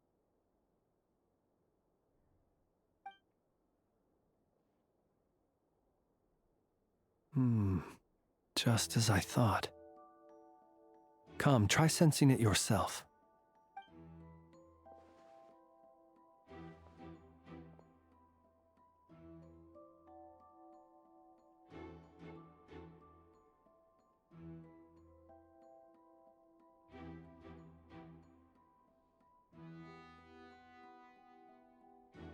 Identical powers must flow from the same source. It was the wild hunt, then, that took my form and killed the Sergeant Major. But why do this? To sow chaos by depriving the Lightkeepers of one of their commanders? If the Wild Hunt's true form is powerful enough to stand against the world as you claim, I fear not even the full force of Lightkeepers could stand against him, let alone the handful of us stationed in Nasha Town. He would have no reason whatsoever to pick quarrels with individual ants. Let's look again more closely. We must leave no stone unturned.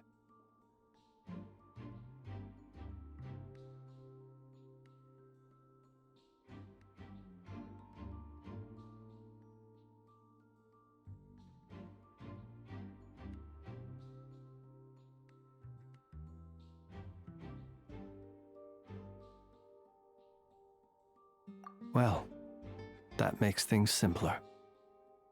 In that case, allow me to disturb the fallen. May the ghost flame guide your spirit. May you rest in peace.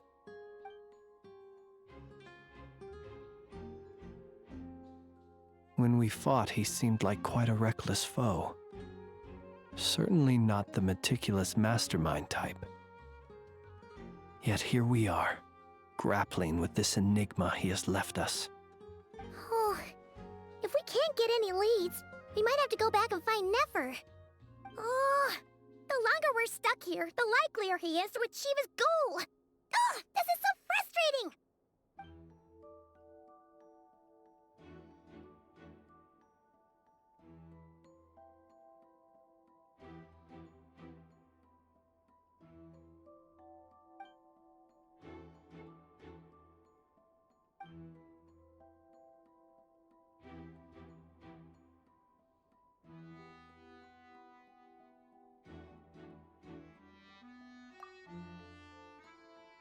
You mean this?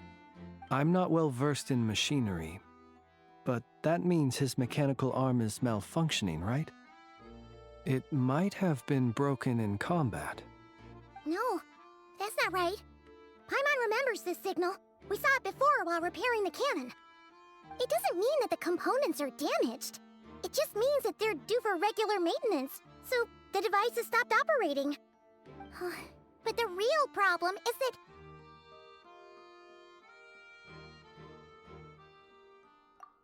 Yeah, he even helped us find the maintenance port.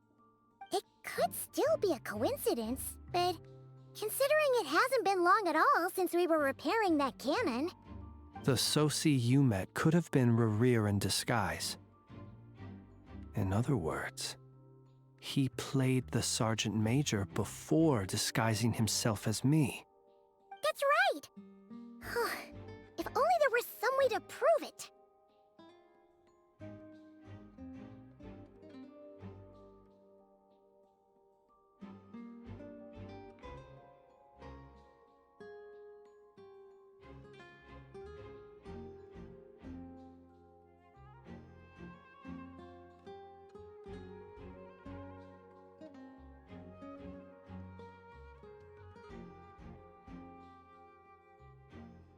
You mean Hintsa?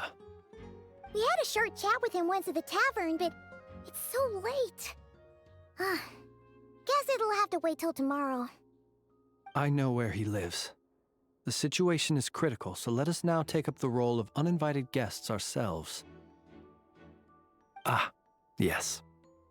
And one more thing. Remember to pick me up by the window.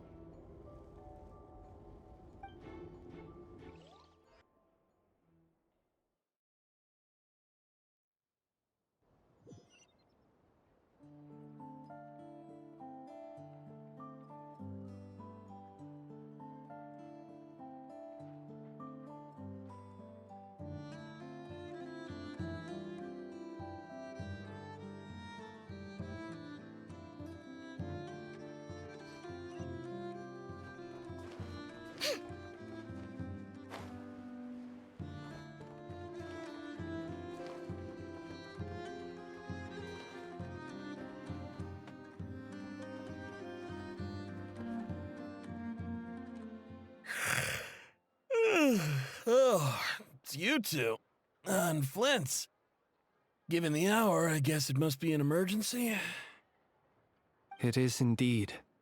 Our sincerest apologies for interrupting your rest. We are investigating a certain matter in connection with Sergeant Major Sosi. We'd like to know if he has sent you a request for maintenance to be performed on his mechanical arm. Sosi. Oh, so the rumors I heard, are they true? You know what? Forget it. I'm sure it's complicated. No further questions from me. Just a moment. I need to check my records. Thank you for your understanding.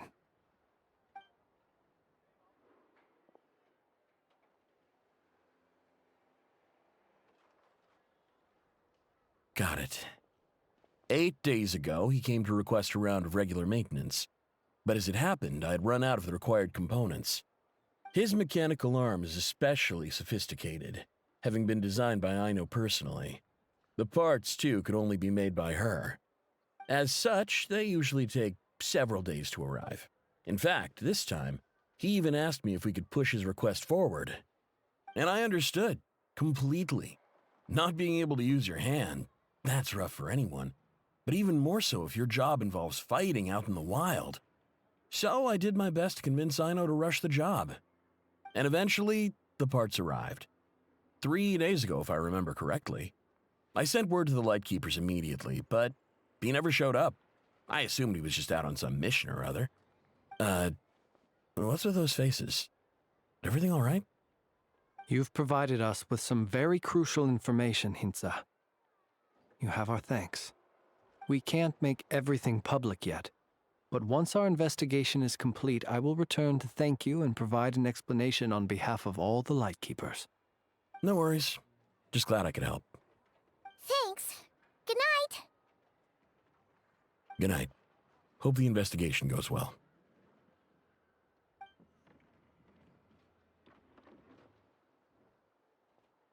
It seems that it is as we guessed.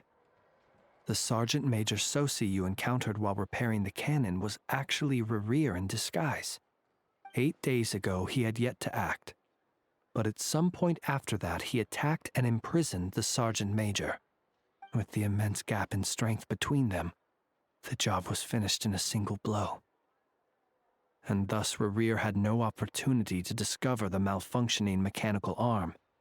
Perhaps his mastery of shapeshifting extends only to outward form, and not therefore to complex internal mechanisms. Hence his oversight of the uniquely mechanical traits of the Sergeant Major's arm, and in turn, this flaw in his disguise. You're saying he thought no one would realize his mechanical arm is actually made of some kind of black muck on the inside, so long as it worked, right? Still seems like there's a lot of guesswork involved here, but it mostly makes sense.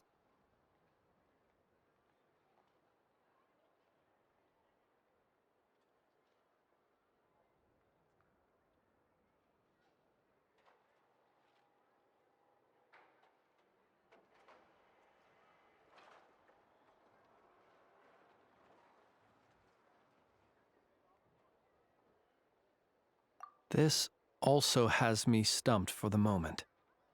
The cannon has always been used to destroy the wild hunt, and it works as intended. But how would that help Rerir exactly? Assuming he plans to collect the fragments within wild hunt anomalies, firing the cannon works against him, since it would blast those fragments to smithereens. So we solved one mystery, only to dig up another. Whew. This is getting Paimon kind of down. And sleepy, too.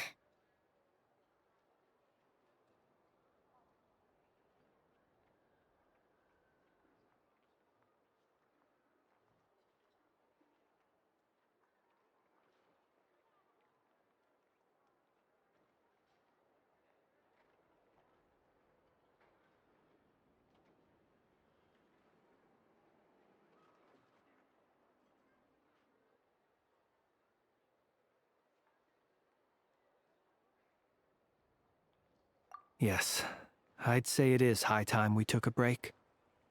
Seems like there's a lot left to investigate. We'll have to fight Rerir eventually. And we'll do a poor job if we're not well rested. Yeah, we should totally get some sleep first.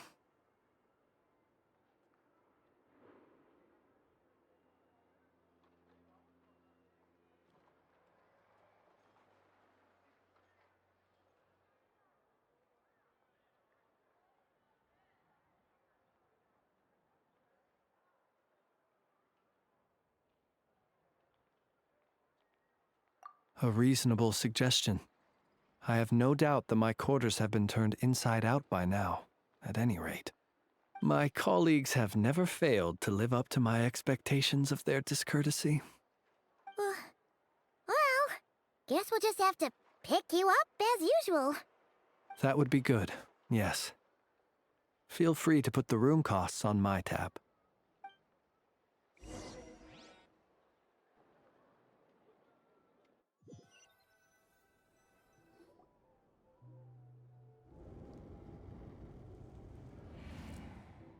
Phew, back inside. We can finally take a breather. Okay, Paimon. In and out. I suppose we could all take a moment to unwind. As I recall, our first meeting took place not far from here. Ah, the nostalgia. Had you already sensed the unique power within my lantern at that time?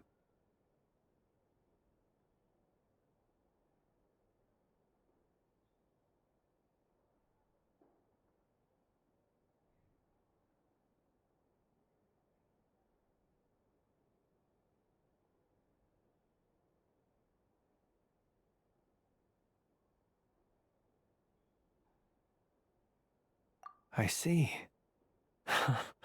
Words truly do fail to capture your superlative insight. Fortunate then that abyssal energy was only leaking from the fragment in minuscule amounts when we first met. Or I might have been in for a real interrogation. Yeah, hard to say how that would have played out. We've had a whole bunch of unpleasant run-ins with the Abyss.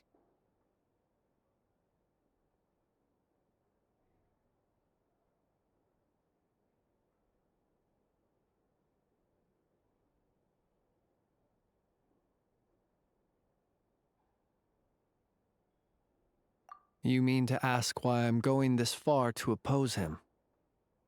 Well, as a light keeper, I'd say I'm simply doing my job.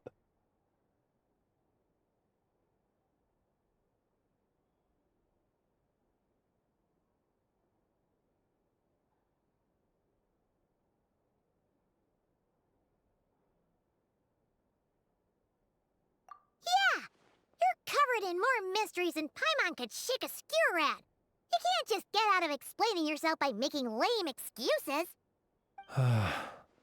All right. I suppose I do owe you some honesty, whether out of gratitude or the need to build trust. Your deductions have been quite correct. Should one wish to conceal oneself within a lantern, elemental power alone is not enough.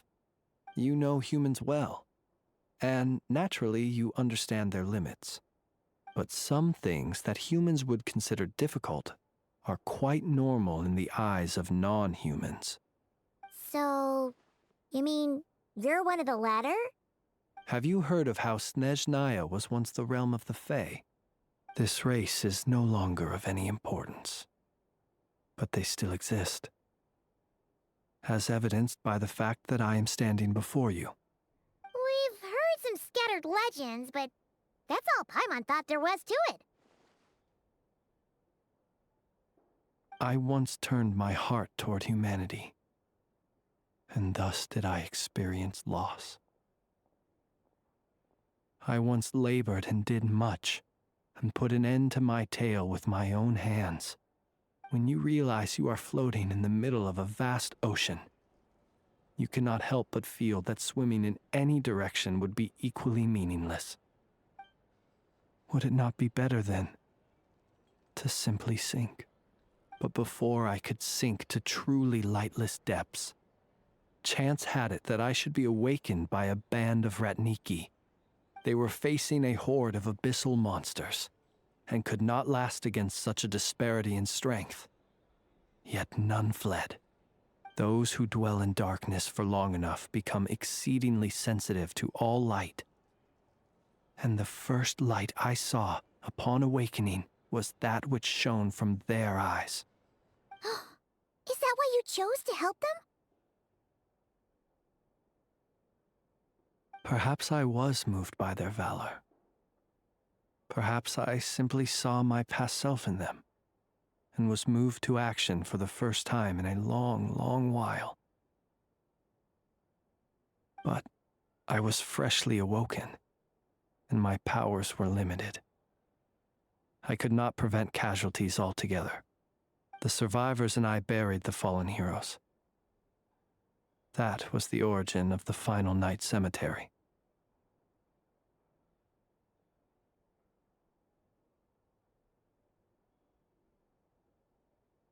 Well, not exactly.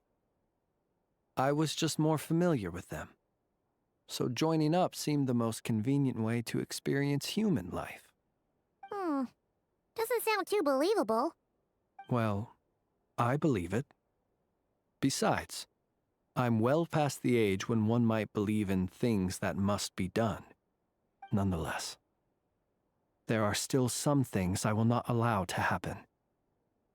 The chaos that Rerir has been stirring up is one of them.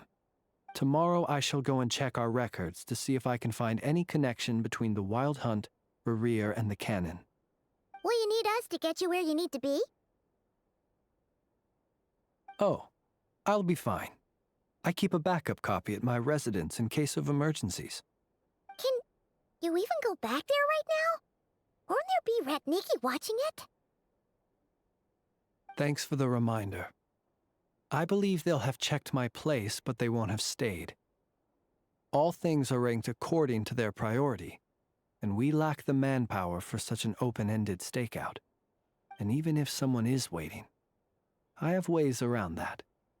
I am the master of my own house, after all. All right, then. We'll trust you. We sure ended up chatting for a while, huh? I'm super tired now. But, you know, feels like we can breathe easier, now that we know you better. I didn't take you for the cautious sort. Anyway, I hope you'll help me keep this a secret.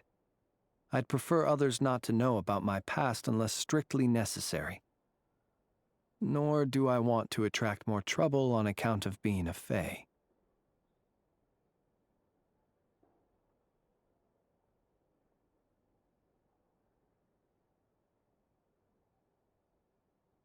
Paimon's lips are sealed too. All right. Thanks again for your help. Good night, you two.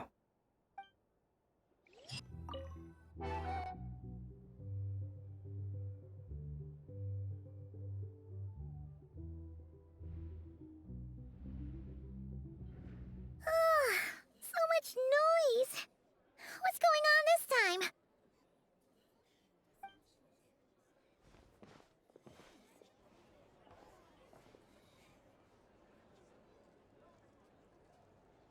Hey! Where's Flint's? Is he here, or isn't he? We would be most obliged if you would pipe down a little, dear guest. Our other guests are resting. Resting? We're all about to be done for, and you're talking about rest? Flint's is a wild hunt shapeshifter, here to deceive us all! If we don't get rid of him now, there'll be no end to this! You'd better give him up. If anything happens, your business here is done for. You want that, huh? Or are you in cahoots with him? You with the wild hunt too, huh? What happened? Did something leak out? But we were so careful last night. How did anyone see us?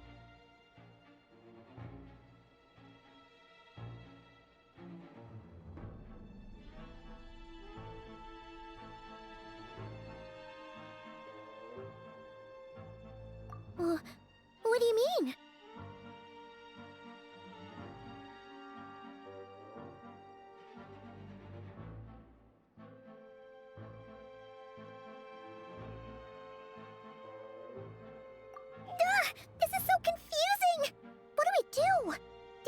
are no match for Flint's, but they're super heated right now. It's not like all the unusual stuff about him will make it any easier to explain either.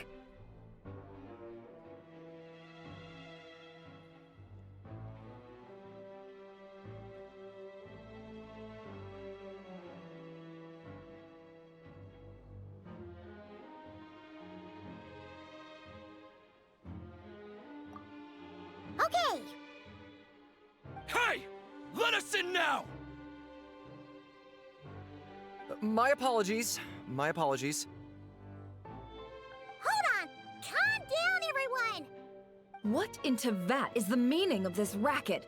Are you intent on depriving both the Voynich Guild and the Curatorium of Secrets of even a moment's rest? Boss, do we really have to entertain people who don't respect the rules? Call a few of your boys and have them thrown out. And what hole did you crawl out of? A watering hole, of course. The one you've just disturbed.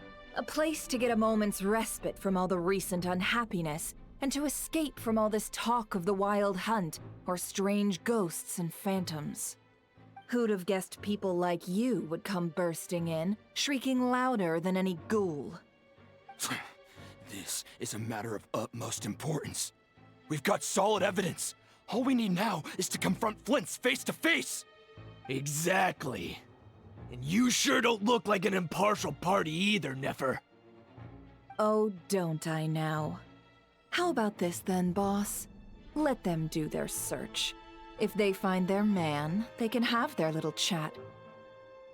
But if they don't, then they owe everyone here an apology, as well as compensation for all the racket they've caused. Wait, it's... All right. I suppose that's the only way. If we don't let them in now, they'll be back sooner or later. What a mess. Oh, alright then. Well, I'd say that sounds like an impartial proposal. What say you? Or are you suddenly unsure of yourselves? Come on, everyone! Move it!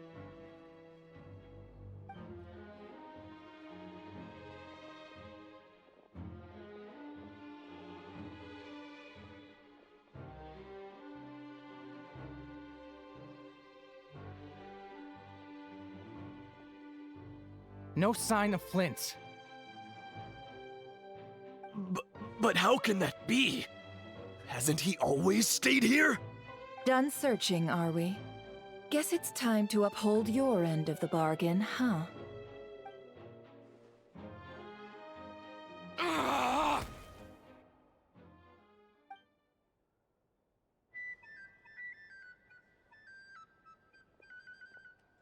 So, Paimon, you've been waiting to ask me something, haven't you? Yeah, how did they even find us here? My inside man with the Lightkeepers informed me that you paid the crime scene a late-night visit. I surmise that you must have rendezvoused with Flint's and obtained some new information. Then, early this morning, a group of people gathered at the town gates, news spreading amongst them that the wild hunt could disguise itself by taking on familiar faces. Everyone started throwing out the names of possible suspects. No one seemingly was exempt. And amidst it all, Flint's name started gaining more and more traction. I'm sure his solitary lifestyle may have played a part, but I wouldn't discount Rerir throwing fuel on the fire in secret. So, did Flint's make his escape after hearing about this? And that's where I, Yehoda, the quick-witted, fleet-footed backbone of the Curatorium, got my chance to shine. While everyone was super focused on the argument in the main hall, I alone noticed an opening. I got her to climb up to a window to help Flint's out, only for her to return with nothing but a lantern. Aw, come on, pause. I was just getting started. We initially intended to bring Flint's back to the Curatorium and wait those people out, but I never expected this to be all that was left. I imagine, though, that he wouldn't have left something that was so seemingly important to him behind. Might he intend to come back and get it later? Maybe. I'm not sure. Well, he's out of harm's way now, so that's not super important, right? Oh? What Paimon means to say is, we got lots of new intel to share. All right then. Yehoda, contact the others. We're going to need all hands on deck. Let's have this discussion over at my place.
This should be all right.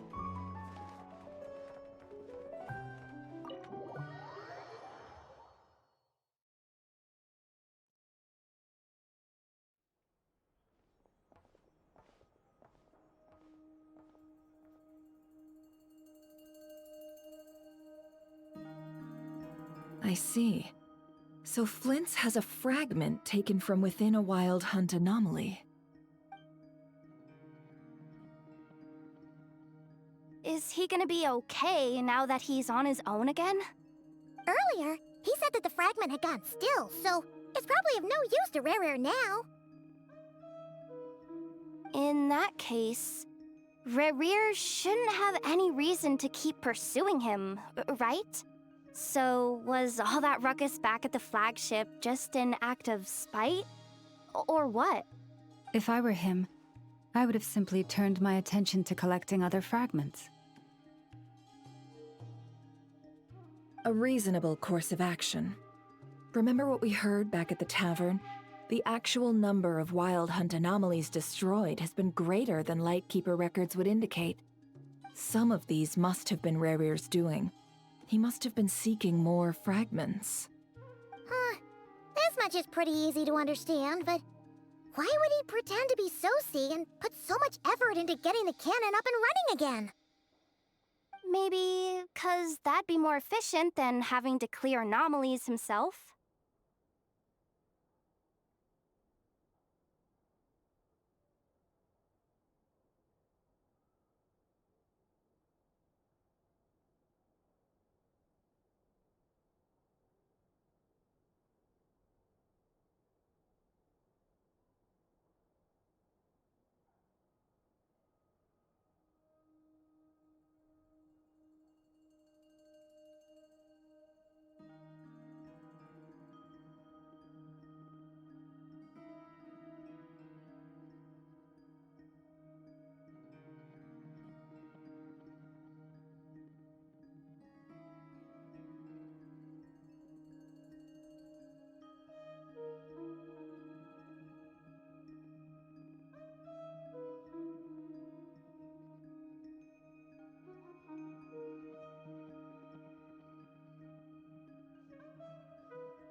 I'm confident that the ammo we're packing has the oomph to do that.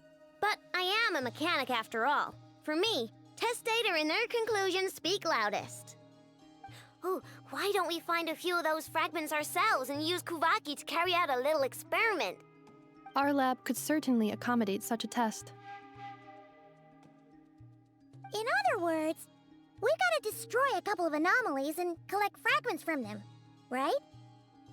Lightkeeper operations have just about ceased following the Sergeant Major's passing. Meanwhile, the wild hunt continues to grow in scale by the day. I fear only we can keep the situation under control now. Then we best act fast. Paimon's got a bad feeling about this. A feeling we all share, I'm afraid.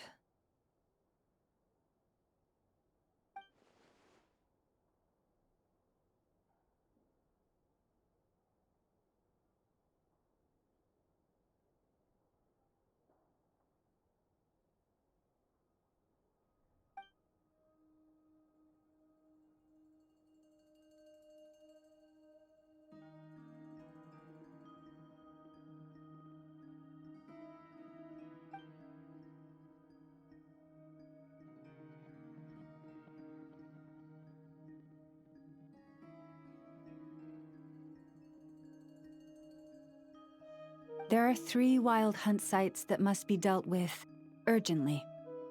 But I believe we have the capacity to handle it.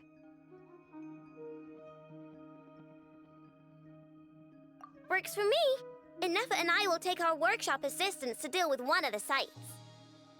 The curatorium will handle another. And we Frostmoon Scions shall deal with the remaining one.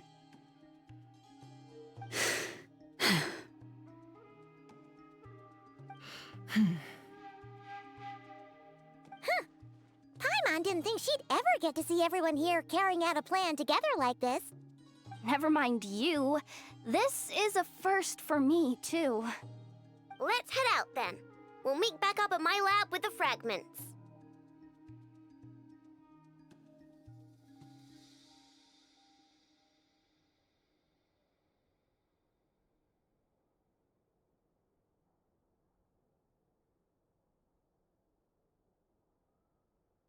Understood. Time is of the essence now. Our foe could make his next move at any moment, so we must stay in contact with one another. Gotcha! Stay safe, everyone.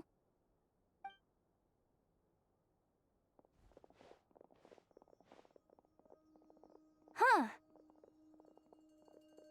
Anyone seen the lantern? Has Flint's dropped by already?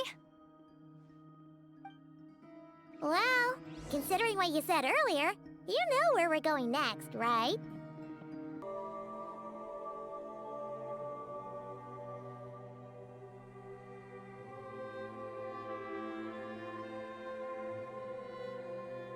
Oh, no one's guarding this place just like he said. But, oh, where do we find the information he mentioned?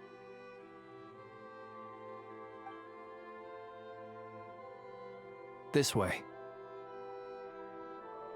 Let's move. We're running out of time.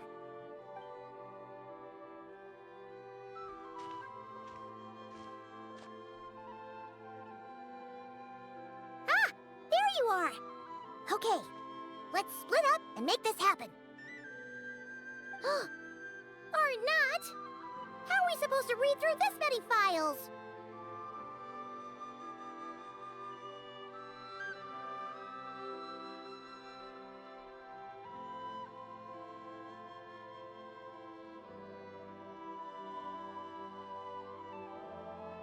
Difficult, yes, but it is also our most efficient option. To expose the true intentions of this Rereer, we need to dive into Nod-cray's history. Hope we don't land on our heads then. Ah! Ghost!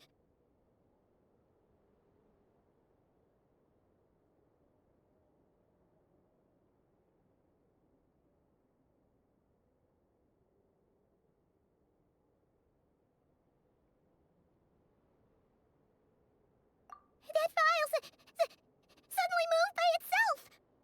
This is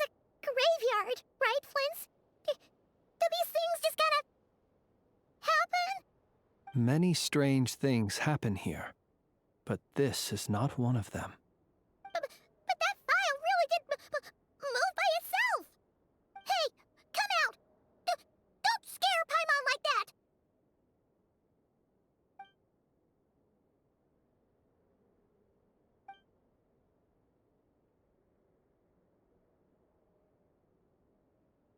that! Wild Hunt Phenomenologue? Hey! Another file's moving!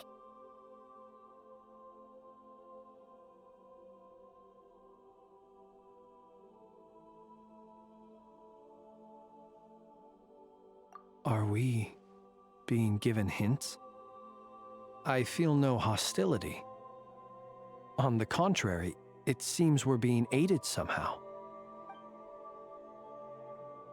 Really? Hey! Seriously, another one? Okay then. Paimon will read this one.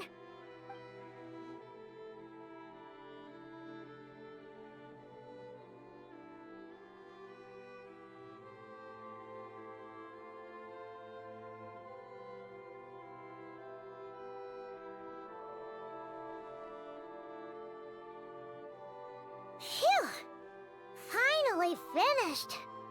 Oh, Paimon sure could use a long break from long words now. Hope she can remember it all. The material I've read through has all been about past Wild Hunt incidents of enormous scale. What about you?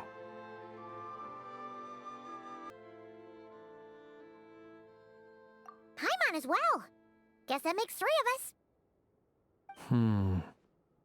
Whatever this is, it seems to want us to notice something. Let's bring our files together and give them another look through. All right. Paimon will go fetch hers. All these incidents look pretty different. Wait. I've noticed something. Before the occurrence of these huge Wild Hunt events, a smaller scale one would erupt in the exact same location. And look. All these smaller scale Wild Hunt site reports share a common outcome. They'd be detected, but would go inactive before any forces could be sent to deal with them. They could then be sealed directly using a tide seal stone. But why?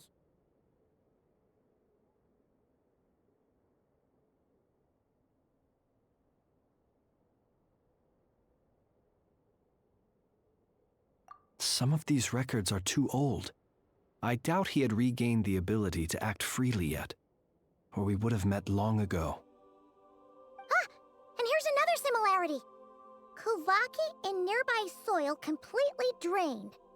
Could this be important somehow?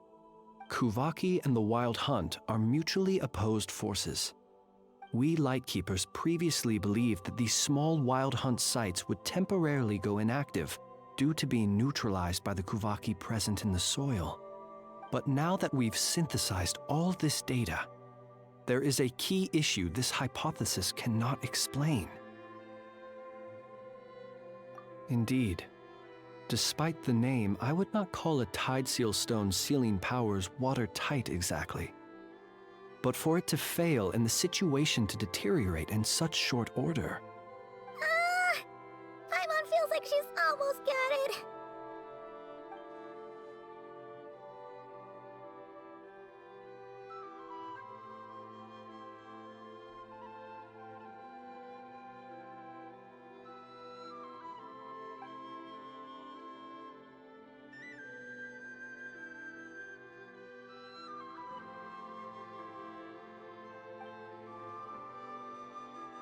Yes, that might be it. It could be that when Kuvaki and abyssal energies meet, the stronger side will suppress the weaker one. And while Kuvaki can indeed destroy small-scale Wild Hunt anomalies, should Rerir be strong enough, the Kuvaki might be his for the taking instead. Paimon kinda gets where we're going with this. What are you referring to? Oh, we had a real close encounter with the Abyss in Netland. It's a force that tries to taint everything. It's hard to explain in detail, but basically, your reasoning makes sense. Was there a gap between him pretending to be Sergeant Major Sosi and the cannon being fired? There was. Aino needed to make some adjustments after we finished those repairs. Rerir, disguised as Sosi, left at that point, leaving him more than enough time to shapeshift into you, return to the Lightkeeper's office and set up the crime scene, before heading over to the cannon's target area and absorbing the Kovaki. It all makes sense. And all that just for the fragment I had with me. It begs the question, what makes it so special that he needs it so badly?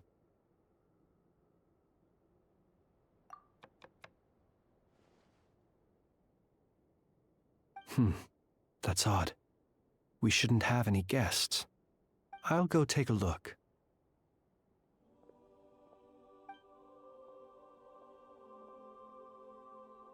Ah, it's an ibis.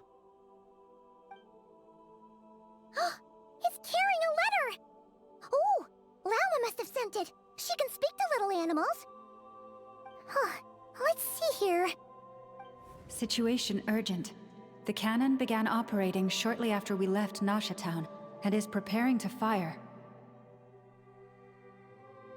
It is locked on to Star Sand Shoal.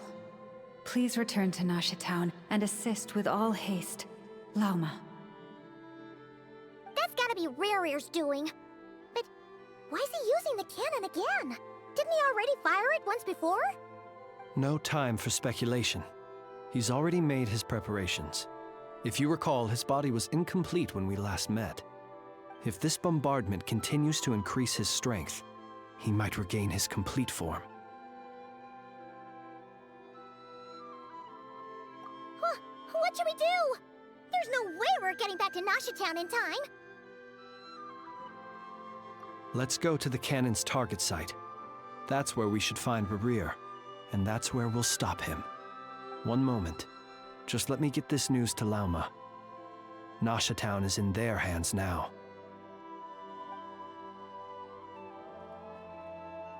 Go! Fly!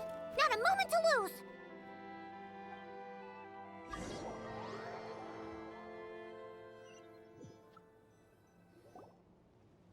You're here, as expected. Humans, you never change. Always trying to use powers you neither comprehend nor control. But it is also thanks to you that I found a way to return. You've messed with the cannon again, huh? Sorry, but this round's not gonna go your way. Such faith in your companions. But will the inhabitants of Nasha Town understand why they wish to stop the cannon? I think not. When all they see is the wild hunt surging up everywhere they look, the cannon must seem like their only lifeline. This is the truth I have revealed to them.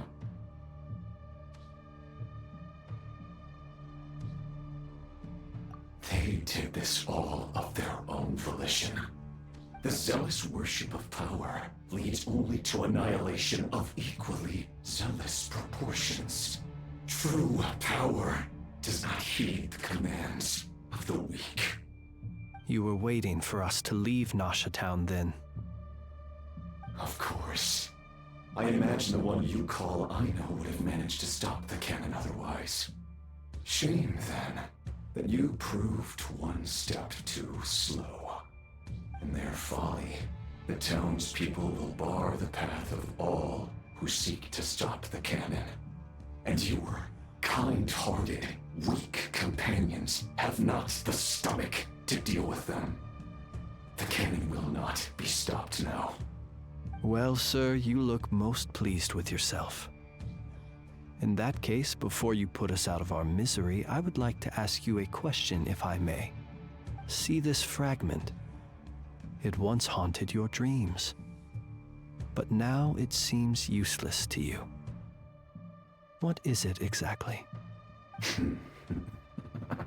That is my corpse. Sorry, what? My body was once torn into countless pieces and hurled into the swirling chaos of time itself. But even so, my life and will were not extinguished. Every last fragment calls to me. Sooner or later, they shall welcome my return. What are you even saying? Huh. So the terror of the wild hunt was in fact caused by scattered pieces of your corpse. I guess they don't call you one of the 5 sinners for nothing. Serendipity guided the fragments to construct an incomplete version of myself, upon which I began collecting more within wild hunt sites across the land. But each time, the fragments I obtained were hardly worth mentioning, while that which you hold in your hand was my heart. So that's why it responded so strongly to you. Only by retrieving this most critical piece could I gain mastery over the turbulent Kuvaki energies and be fully reborn. Hence, you fired that first shot, hoping to regain enough power to seize the fragment from me. Are you completely crazy? Weren't you afraid of dying? Dying? Such power has no hope of killing me. It may destroy my form over and over, yet always I rebuild it. It may smash my flesh and crush my bones thousands of times and more, but that is of no consequence to me. What truly infuriates me, however, is how you've destroyed my heart.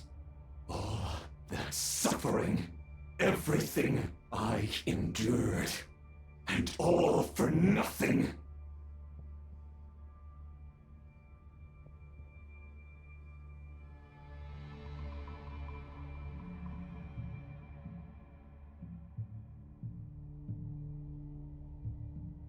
I've adapted to the strength and flow of this Kuvaki.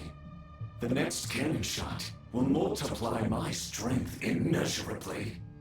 It will not be a full restoration, no, but it will be more than enough to destroy any in this world who stand in my way.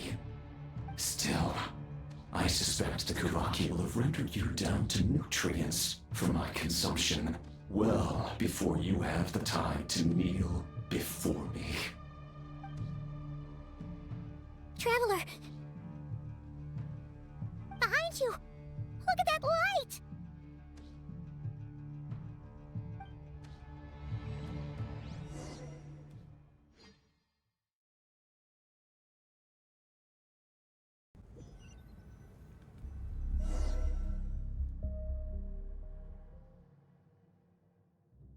Dang it! Who fired up the cannon without my say-so? Its defensive barrier has also been activated, likely in anticipation of interference by malicious actors. The air is thick with fear and anxiety. It's spooking the birds and beasts. What exactly is going on? You're here. Looks like this was all part of Rarir's plan. Not only did he plant seeds of suspicion in people's hearts, seems he's now igniting them. Yehoda's gone in to scout out the situation. She'll be back any minute. I'm back! I'm back! Oh, it's bad out there. Rumors flying everywhere you turn. Something about the wild hunt preparing to spawn a wave of monsters, the likes of which we've never seen before. But that's not even the worst of it. Lots of folks don't even believe the cannon can prevent this crisis, so they're getting ready to make a run for it. Others are trying to make a quick buck out of this whole mess. How could they still be thinking about Mora when such a catastrophe is imminent? Unprecedented danger brings unprecedented opportunities in its wake. A chaotic situation can bury much wrongdoing. Even those who flee without reserve put themselves at the mercy of the divine. Is it any wonder, then, that some will aim to profit? After all, a gamble that might rewrite one's entire life is hard to come by. Even so, Well, seeing as you disapprove of their actions so strongly, Lady Moonchanter, I suggest that you be the one to handle them. Not like that's the only major problem on our plate right now. Affirmative. We must quell the chaos in Nasha Town as soon as possible. Also, the unexpected activation of the cannon entails a high risk of incorrect operation. This must be stopped in a timely manner. Well, about that, people have been talking about how someone might come to stop the cannon. They've decided they won't let anyone in. What? I made that thing! They can't just take it from me! Let me over there! What are they gonna do? Stop me? They might, if Rerir has already formulated some countermeasure. For example, he might have spread a rumor that the Wild Hunt would take your form.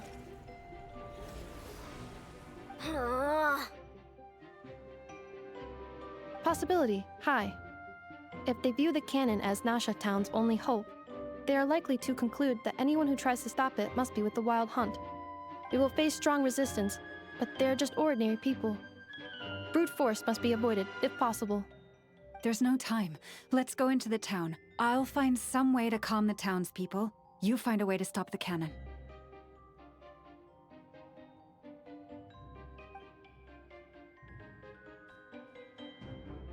Oh, you're back. And you have a letter? The Traveler won't make it back in time. So they're heading straight over to Star Sand Shoal instead. Wait, what? Isn't that the cannon's target? Why would she go there? Assessing risk level. Maximum. So if we can't prevent the cannon from being fired... Then she's prepared for the worst.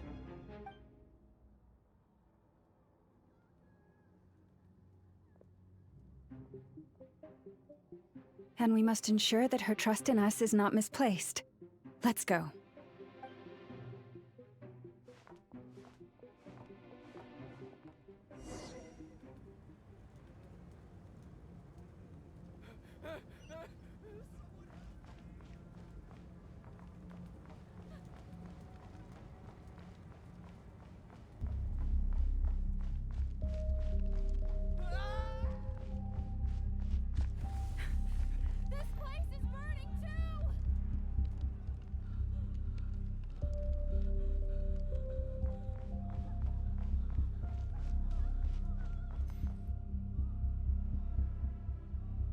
Most of those we've met so far have been attempting to escape, so they haven't gotten in our way.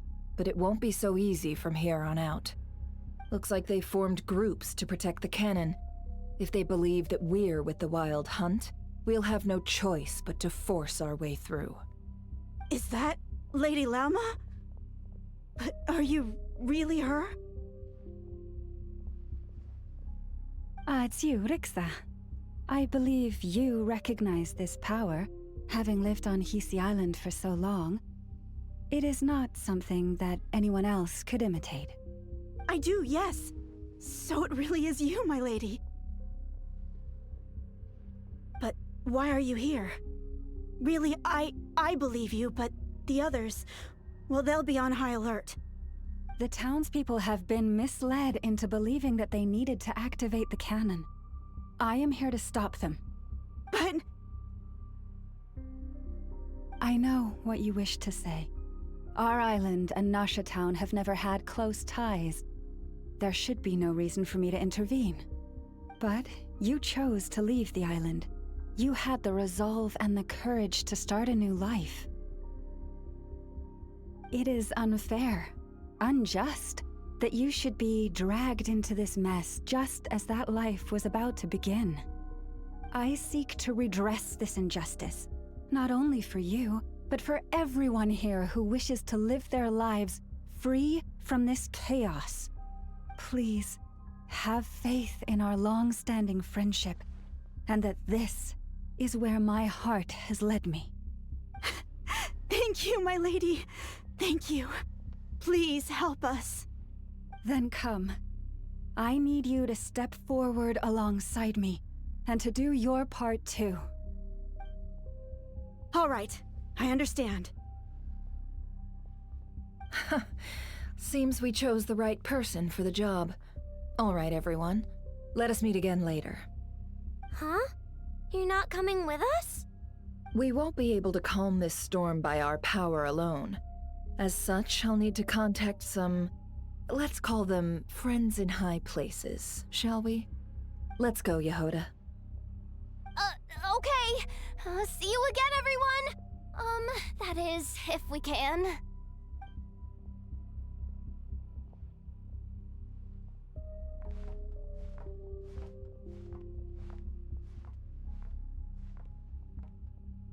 Remember these words. The road shall be paved with truth, and we shall pave it ourselves. It's you, Lady Moonchanter. It's her, everyone. It's her. You're right, my lady. At times like these, we must rely on ourselves.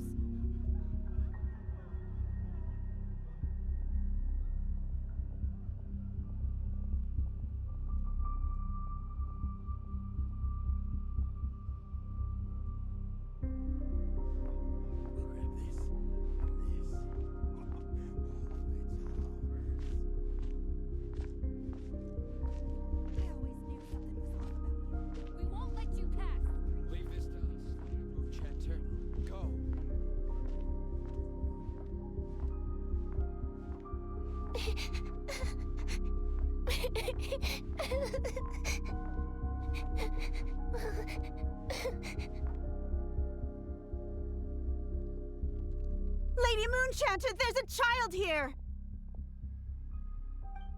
It's all right now. Go, quickly.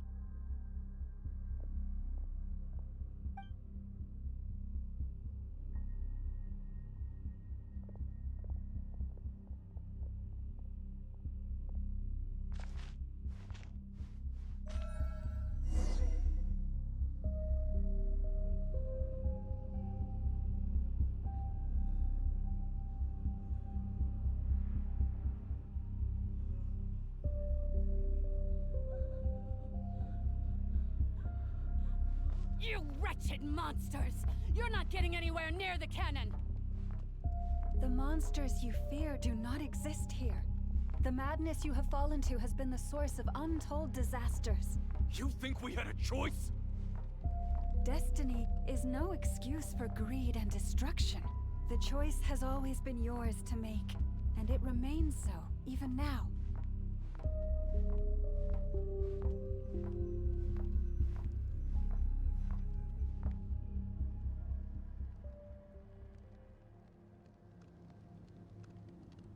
Thank you for bringing us here. We can quickly overcome the barrier by going upward from over there.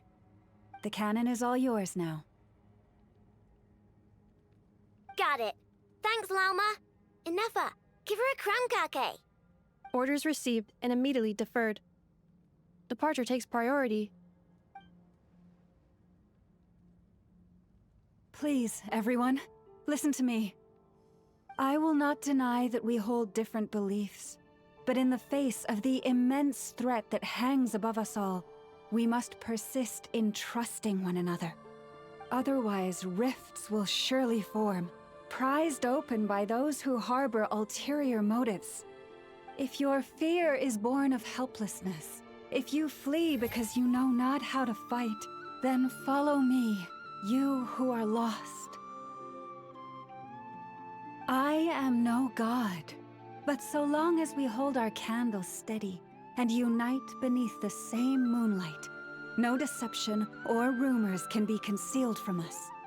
Let us resolve then to defend ourselves and to stand firm against the false illusions by which our foe seeks to beguile us.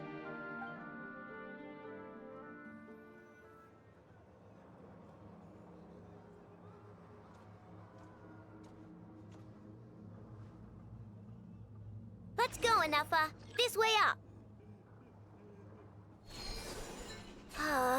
This is making me dizzier than I expected. Adjusting route. Make ready.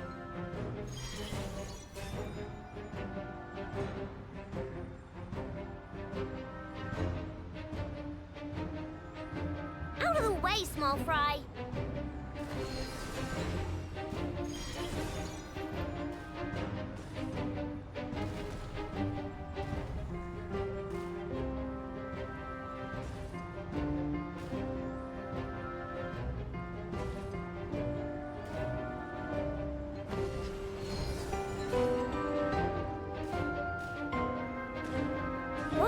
happened to the path?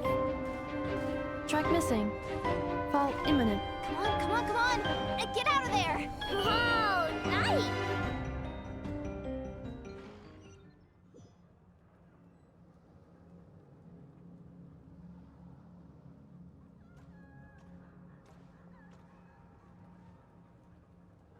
Let's go, Anafa. This way up. This is making me dizzier than I expected. Adjusting route. Make ready.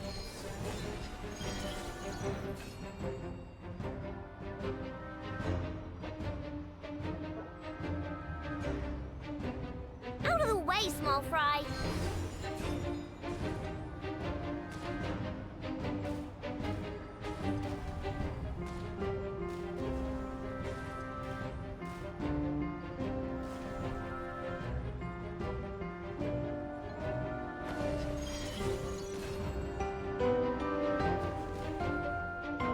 What happened to the path?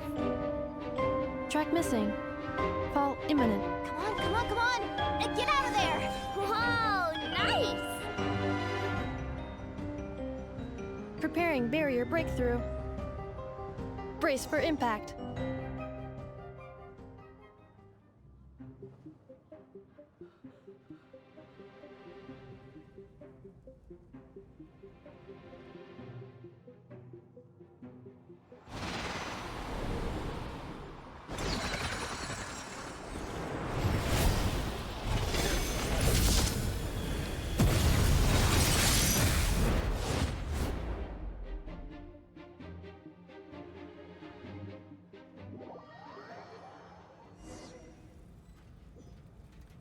Duckle, what are you doing here?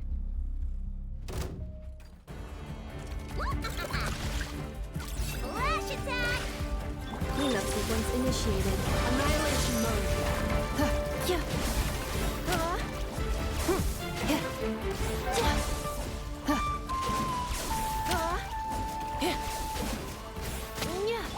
Ready?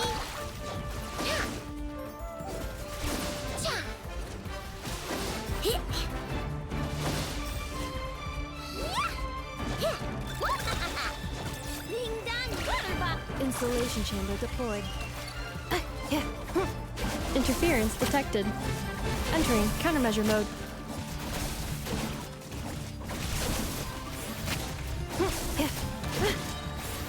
Preparing for dust-up.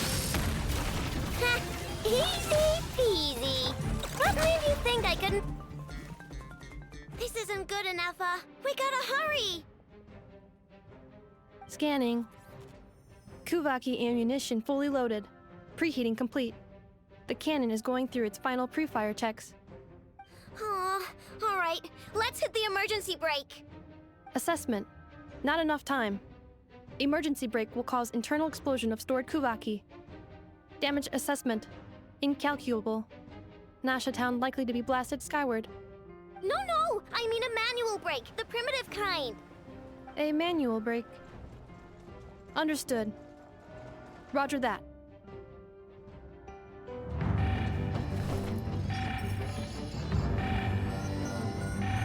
We are out of time.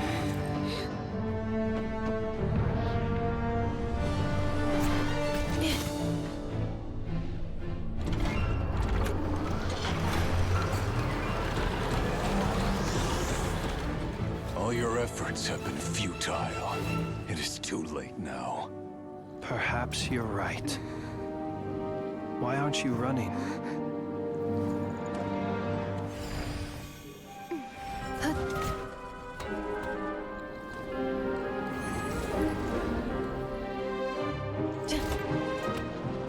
Sigisato passa sax, intimi potutos. Inekritus necrus baptisi, keis omnes tu zonos pentusi. Osestikos palatin pirantur resurcu, topieto aetion veratum.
Well, that's not good. Sluggish, torpid. This body is a disappointment. I can barely muster 10% of my original strength. You've ruined everything again. Let me guess. You didn't get a human body back, did you? What's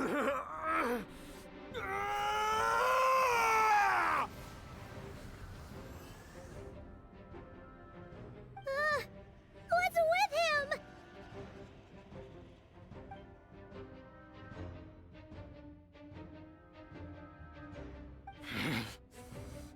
Verfnir, Rheindotter, Flinders, Flinders. Watch out! Whatever rationality he still had when he was searching for his body is gone. All that's left is the calamity you see before you. A monster fueled by nothing but his own obsession. Matters not. Having a heart, being human, it's all irrelevant. Completely and utterly insignificant.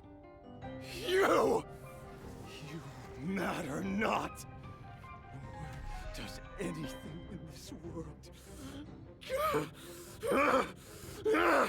None of it matters to me!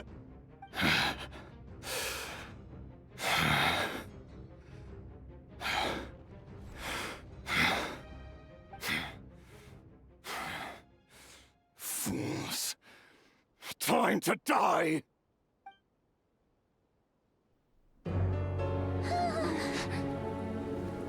You too have the potential to be driven mad by knowledge. But the truths you seek are so insipid, laughable that you should die for their sake.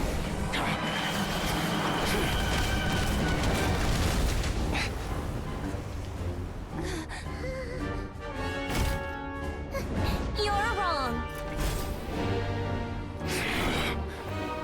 The unknown is but a fog to be dispersed. Knowledge is the true pillar of the world.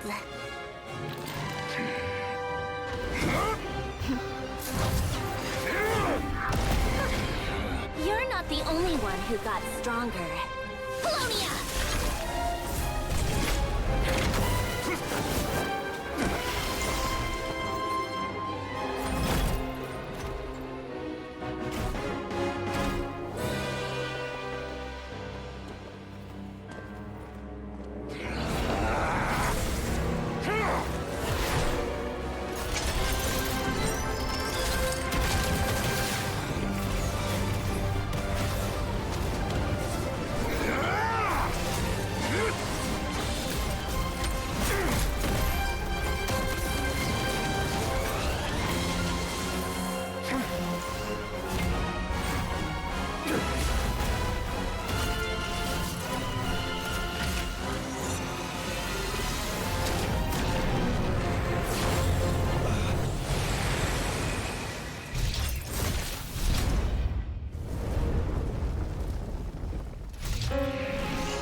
We're safe? It seems this young lady aided in our escape. You have my sincere gratitude, dear madam. The flowers here bloom in such peaceful silence. I imagine you would not have invited anyone here were it not an emergency. Oh? I take it that means you've been here before then. In that case, I count myself fortunate to be your associate. Columbina! What did you do that for? I studied his abilities inside out, equipped Pollonia with comprehensive countermeasures. We were going to settle the score! But he still broke through, did he not? What? You expect a battle to be completely one-sided? I just didn't expect him to have no sense of honor whatsoever. Pollonia would have been fine in a head-on clash, but battles just get chaotic. Oh, so you actually thought you could win. Have you been taking care of yourself lately? Your calculations seem to have deviated quite seriously. Perhaps you could try sleeping and rising earlier. Or you could adopt my previous recommendation and... Hey, listen here, Columbina! I tolerated your nonsense previously because we were colleagues. There's a Fatui warrant out on your head, and don't you forget that. Don't make me fight you right here and now. Oh, I was just a little concerned about you, that's all. Just like that time when you weren't making any progress with your research. So you went and cooped yourself up all alone. That was none of your business! And don't you ever drag me out to one of your freaky hovels again! Come on, Pollonia! We're leaving!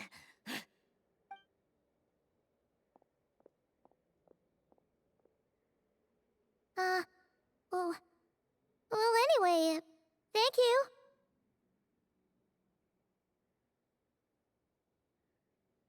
I was worried about you, too. Not only because the remains of the eternal moon goddess cannot fall into his hands, but also because you've done much for me yourselves. And then well, I brought your associate along for the ride, too. But that was as much as I could do. You're not afraid to speak your mind, miss. I like that. Please call me Flint's. It is my honor to make the acquaintance of one such as yourself. Still, what do we do now? Riri's gotten stronger again. At this point, it doesn't seem like we can beat him. We did block most of the Kuvaki, so I'd say we've put a lid on his plans for now at least. But we still don't know what his aims are, and he may continue gathering power. So we must be very careful. After you left, I could no longer sense his presence. That means it's safe out there for now, right? A question, if I may, kind Miss Columbina. When the cannon's Kuvaki beam was deflected earlier, I saw several bolts of energy streak toward Hisi Island, only to be blocked. Did you also have a hand in that? No. I see. Curious. Oh yeah, the cannon veered off course in the end, didn't it? Paimon wonders how Aino and the others are doing. Let's head back and check on them. In that case, Miss Columbina, I shall not disturb your serenity any longer. Thank you once again for coming to the rescue. Go now, all of you. Do not worry.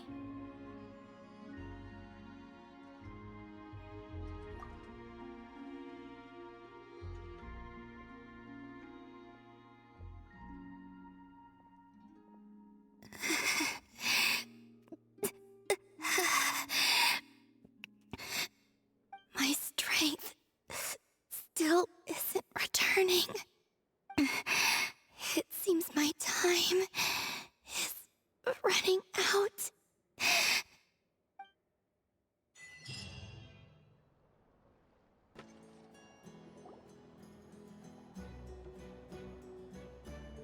Fortunately, we were able to minimize the harm. Only a few townspeople were hurt. But the Reikir of Solnari has now gained a complete form, while we still know nothing about his goals. It seems we have done something akin to releasing a vicious cuckoosaur into the wild. I'm sorry. Is no one here familiar with cuckoosaurs? Paimon knows what you mean, but that analogy seems more than slightly understated. He said that this world means nothing to him, so it is possible that he doesn't have a reason to fight us at the moment. If his objective had been revenge alone, we would likely have no recourse. Is there, still time for me to tender my resignation? Just kidding, just kidding. Don't worry, boss. I know there's no running now.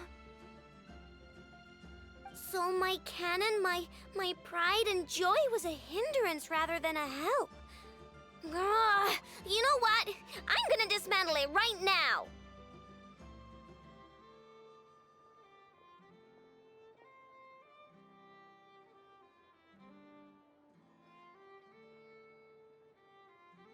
That's right! And it still works on normal wild hunt anomalies. Don't let this get you down, I know. Flints, we'll need you to attend to the aftermath with the Lightkeepers. Don't worry, I've explained everything to them. You're in the clear.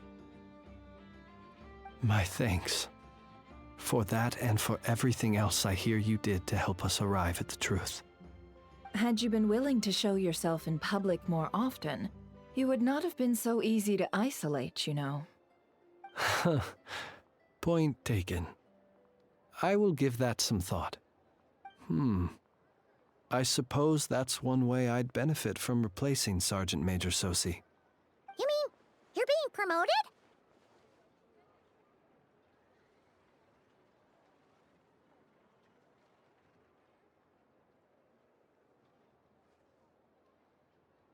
Was Paimon the only one who didn't get that? Well, if you've got a moment, would you like to come with me?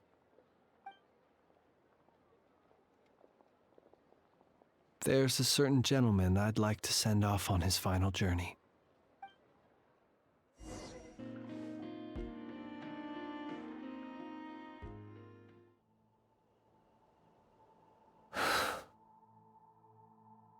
This man was like a lighthouse.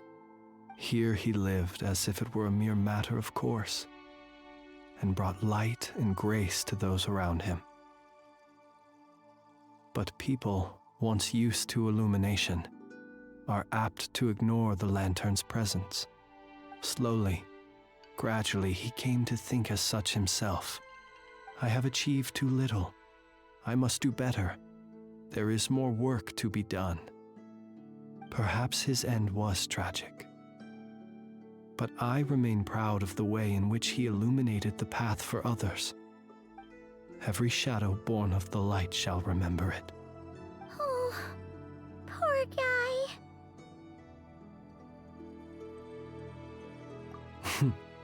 I've heard that one too.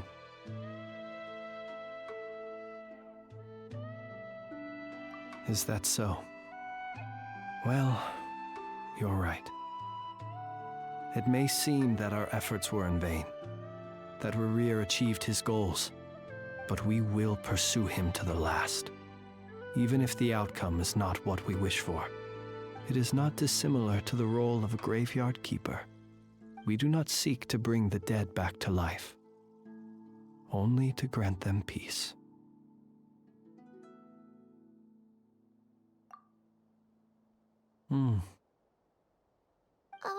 What are you two talking about? Care to explain? Okay.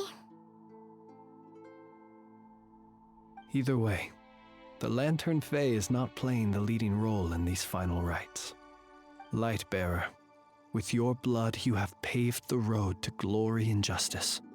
Even as we hurry on, bruised and battered though we may be, stay a while and look back upon the world and all its love and hatred, until it closes its eyes in the depths of night and a lantern lit for you alone flickers softly into life. Thank you for everything, Sergeant Major Sosi.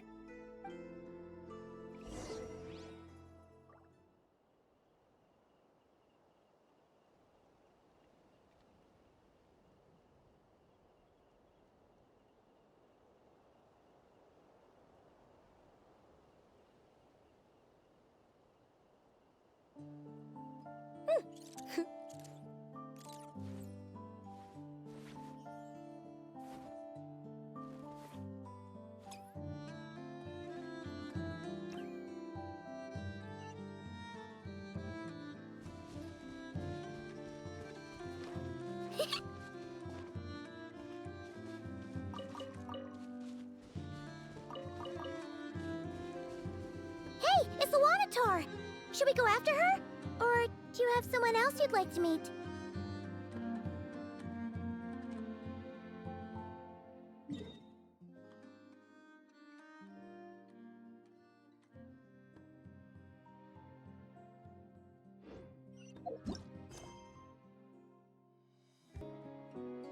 Boss, do you remember that thing that I wanted to ask your opinion about? On a scale of 1 to 10, how much effort should the Curatorium of Secrets put in if we were to work with others again? Is that a 1? Isn't that kinda low? Guess again. Wait. You mean 0? But wouldn't we just be slapping our brand on the joint venture and calling it a day? Why even team up at that point? Yehoda, what I mean to say is that there's neither an upper nor lower limit. Aw, that's just like you, boss. Always thinking ahead. Wait a minute. That's not an answer at all. Is it? Oh, come on. Just give me a number, boss. Please.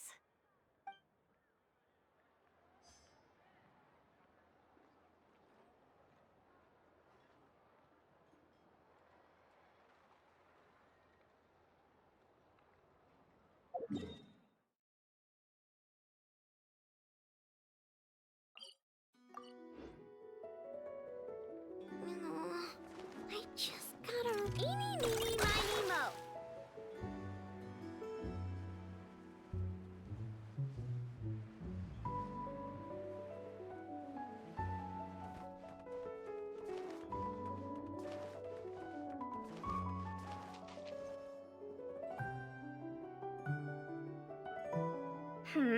What brings you here?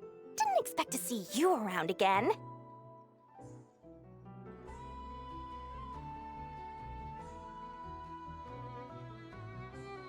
And where have you been, huh? Didn't run away or anything, did ya? Oh, of course not. I was simply elsewhere discussing business deals. Indeed, it was all thanks to you that my little store was saved. I am grateful, so grateful.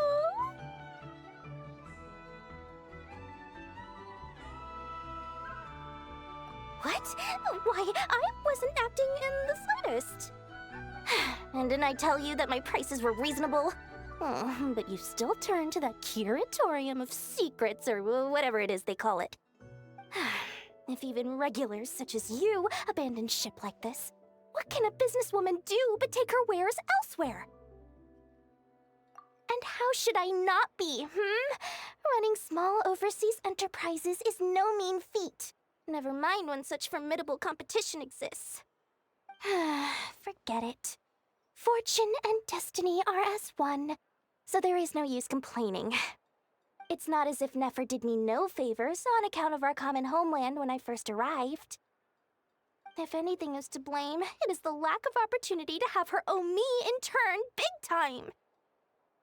Now then, should she ever need anything, you make sure, no, make doubly sure, to inform me first, all right?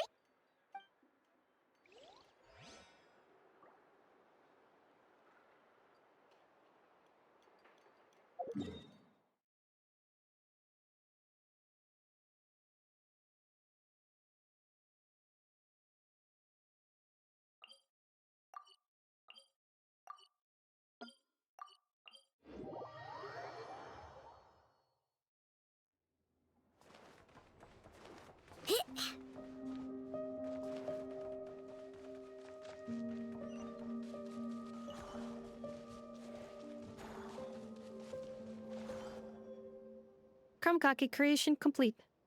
Please, enjoy while it's hot.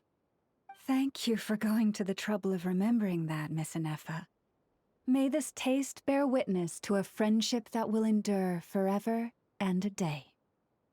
Understood. However, I fear that krumkakes do not keep for that long.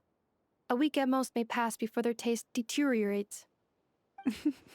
That's not quite what I meant by... Huh? We appeared to have some guests. They must have followed the aroma of the krumkake. It's all right. Come closer. Inefa's a friend. Affirmative. In fact, I can devise a cereal omelet based on individual preferences before crushing it into servings to share around. Huh? What are they saying? They are discussing your address. They wish to go home with you.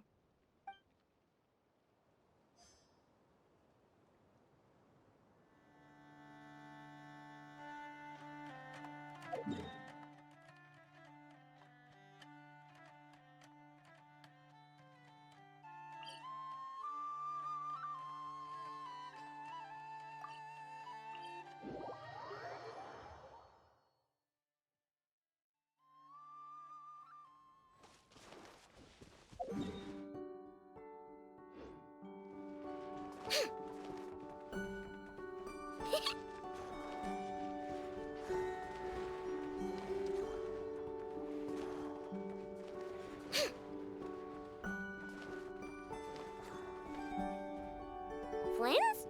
Don't see you coming around here often. Just feel free to take a look. I'm busy right now. Well, I've come to visit you, Miss Aino. Here, I've brought some snacks from town and their traditional butter flavor. So, where should I leave them? Shh, Inefa might hear you. So, what's the occasion? Are you gonna say that the Rat Niki will be taking over all Wild Hunt incidents after that hiccup with the cannon? And criticize a genius like yourself on account of results that none of us could anticipate? We would not be that crass. If we really did do that, I dare say we shall never again see technological breakthroughs. Sweet talker. It gladdens me to have set your heart at ease. Anyway, what's the matter exactly? Well, could you help me repair this lantern? I did bring it to Nasha Town to get it fixed, but it broke again during our previous battle. You want a genius like me to go fix a lantern?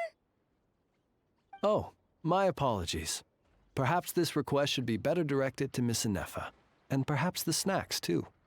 What? I mean, I can totally do this, no problem. Wait right there. I'll be done before you can say fix it. Much obliged, then.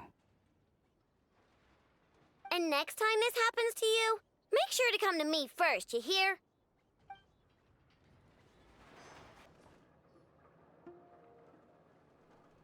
Columbina! What are you doing here? Was it not you who recommended such walkabouts to me? Yeah, but aren't you afraid the Fatui will see you? Zandrone seems uninterested in my capture, and the others are unlikely to risk making contact at all. They have more troublesome affairs to deal with.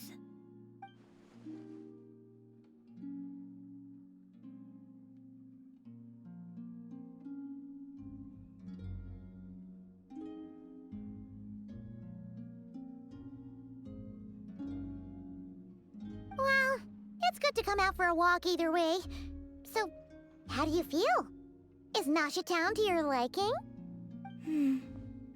The flow of Kuvaki is somewhat turbulent, and the people are ill at ease.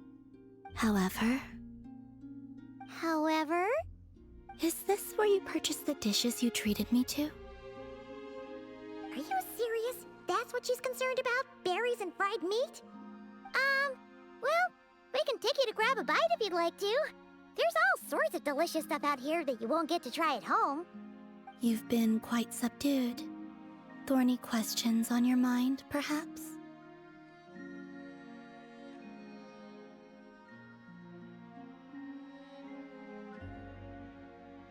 I could not gain any insight into his schemes, I fear. Now that he has donned a shape and form, selling his power short would prove a fatal error. But that power of his plays host to an obsession that borders on mania. I cannot say if that fixation is directed at the moons or at something else.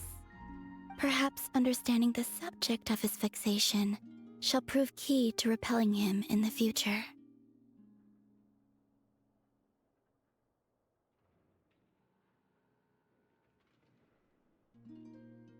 Well, Sandrone's daily routine is highly irregular, while the doctor often orders people around. As for Arlecchino... Was that not what you were curious about? Well then, have you been to that experimental design bureau of theirs? That weapon will play a key role in the Tsaritsa's plan. That's what I've heard, anyway. And what plan is that precisely? Well, I cannot say I care.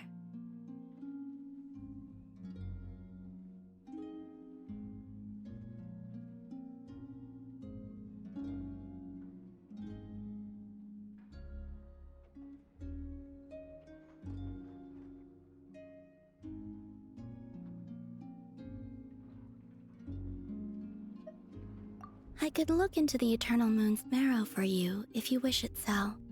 But after our previous attempt, I suspect your spaceship has been intentionally hidden away. Perhaps someone has certain truths they wish to hide from you, or from others. And I doubt there are many who could accomplish such a feat.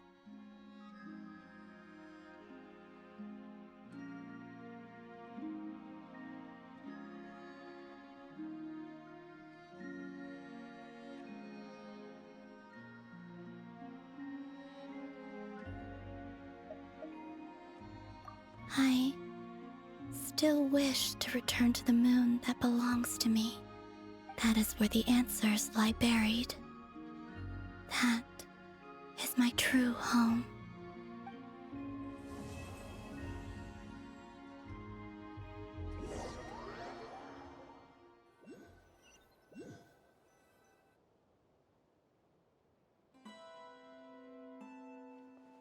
Interesting. You followed me this far. Why not show your face? Haha! Right, right. Right you are. I forgot to introduce myself. The name's Varka, Knight of Boreas, and Grand Master of the Knights of Favonius.